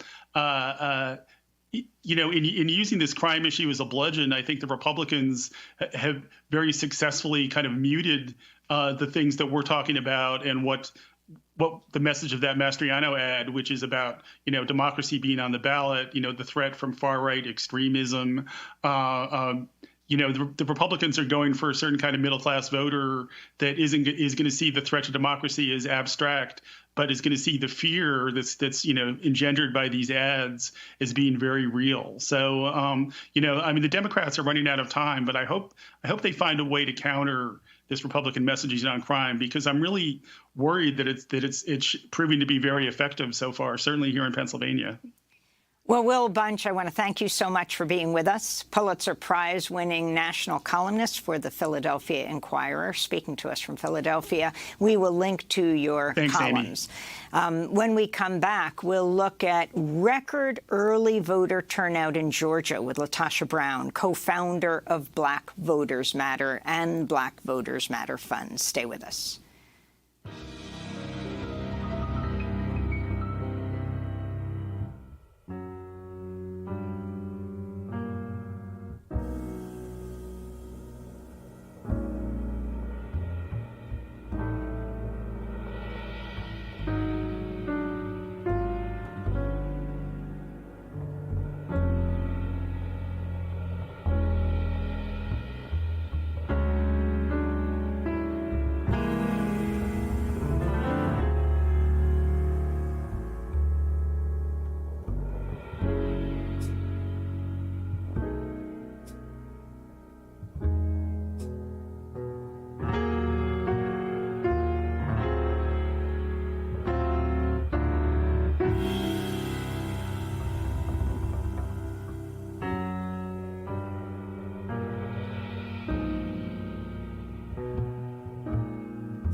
Lullaby in Black by Horace Tapsot. This is Democracy Now!, democracynow.org, The War and Peace Report. I'm Amy Goodman. Amidst a rise in white supremacy and increasing political division, we look now at how black voters continue to organize ahead of the November 8th midterm elections. The group Black Voters Matter is on a bus tour through 13 states. Tell the people where we at. We in Caddo Parish, Louisiana, a.k.a. Shreveport, in front of the early voting location downtown. And we are ushering people in to vote. This comes as new restrictions on voting rights in Republican-led states and confusion over the rights of formerly incarcerated people to vote, particularly in Florida, could lead to a decline in voter turnout. Last week, a court in Florida's Miami-Dade County dropped voter fraud charges against a man who was arrested in August by officers with Republican Governor Ron DeSantis' new Office of Election Crimes and Security. Robert Lee Wood had a felony conviction but was not aware he was not allowed to vote under Florida law. Separately, a judge in Texas dismissed a charge against Hervis Earl Rogers, who was on parole when he waited over 6 hours online to vote in the 2020 primaries in Houston. In Texas, casting a ballot while still serving a sentence, including parole, is punishable by up to 20 years in prison.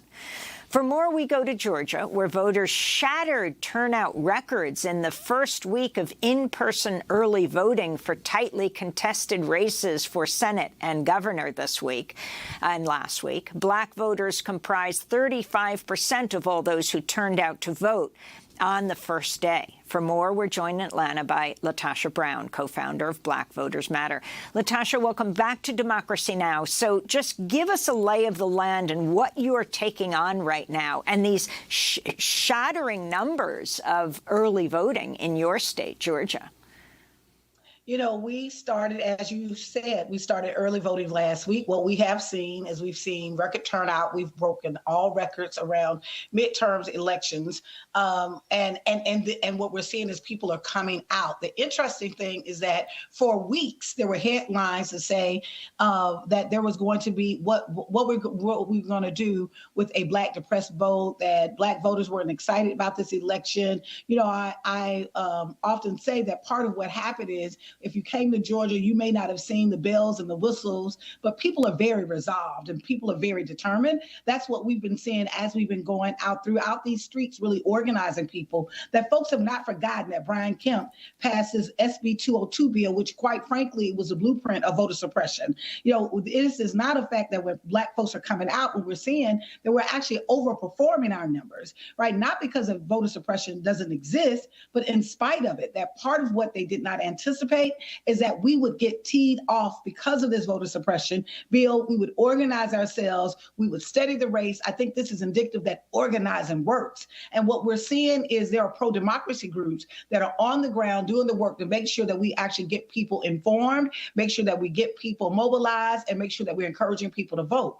And what happens, you know, it's this disappointing to hear that, oh, the Republicans are now using this narrative to say that, oh, voter suppression has not been a fact. See, look at the Black voters. This voter suppression is not a real thing. No, it is absolutely a real thing. What we've seen is that we've seen in counties just like Gwinnett County, which is the most populous county in the state of Georgia, have 60,000 challenges. How did those challenges come about? Because in the SB 202 bill that was passed in Georgia immediately after the 2020 election, in the legislative session, what it did is it gave any citizen has the right now to challenge the voting rights or the voting eligibility of another citizen, that with indiscriminately. And so what we've seen is we've seen bad actors and a small group of people who are attached to Trump to actually challenge over 60,000 voters for no other reason but say, oh, we don't think that they're eligible to vote. And so what that does is, while it can be determined if they're eligible to vote, they're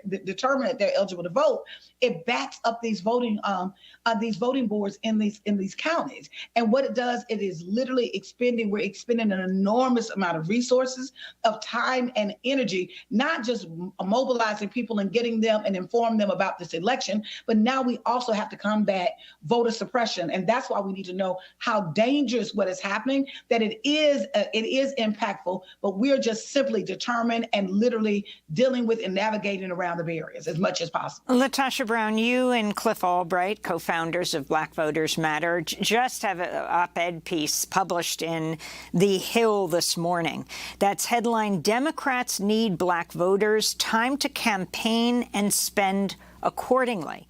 And you say also that it's time to challenge traditional funding models to reflect the new and diverse Democratic base and our priorities, you say. So you're taking on the Republicans, but also the Democrats. What do you want to see them doing? What we're saying is that there is an antiquated model that we've used, that there's this antiquated model that we've seen Democratic funders and the party use based on the infrastructure of a candidate or where the party may have a party apparatus. We're saying that that's not enough, that we're far beyond this notion of it's just a two-party fight. We're literally fighting for democracy. And there's been pro-democracy groups that have been on the ground. Literally, this isn't about whether the Democrats have power or just whether the Republicans have power, even though we know certainly it would be extremely dangerous for the Republicans to go into power. But this is really about the people having power. And if that is the case, we are the best defense against democracy. When you look at the wins of what happened in 2020, that wasn't a result of just the infrastructure by political candidates. That was driven mostly by third rail organizations, pro-democracy and social justice groups that knew what was at stake in that election. And we came together, formed this infrastructure and this ecosystem to push the vote out.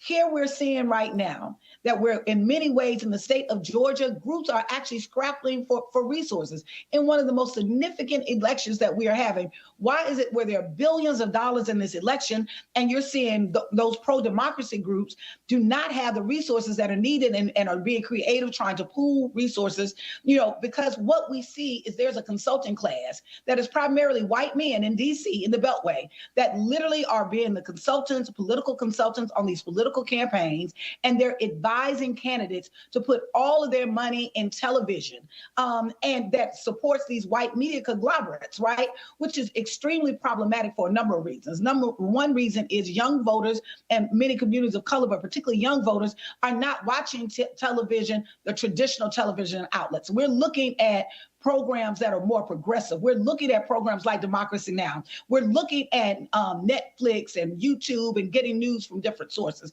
That's one. Secondly, this is not an air war. This is a ground war. Polls don't win elections. People do. And so if we are to really take serious this election, we have to literally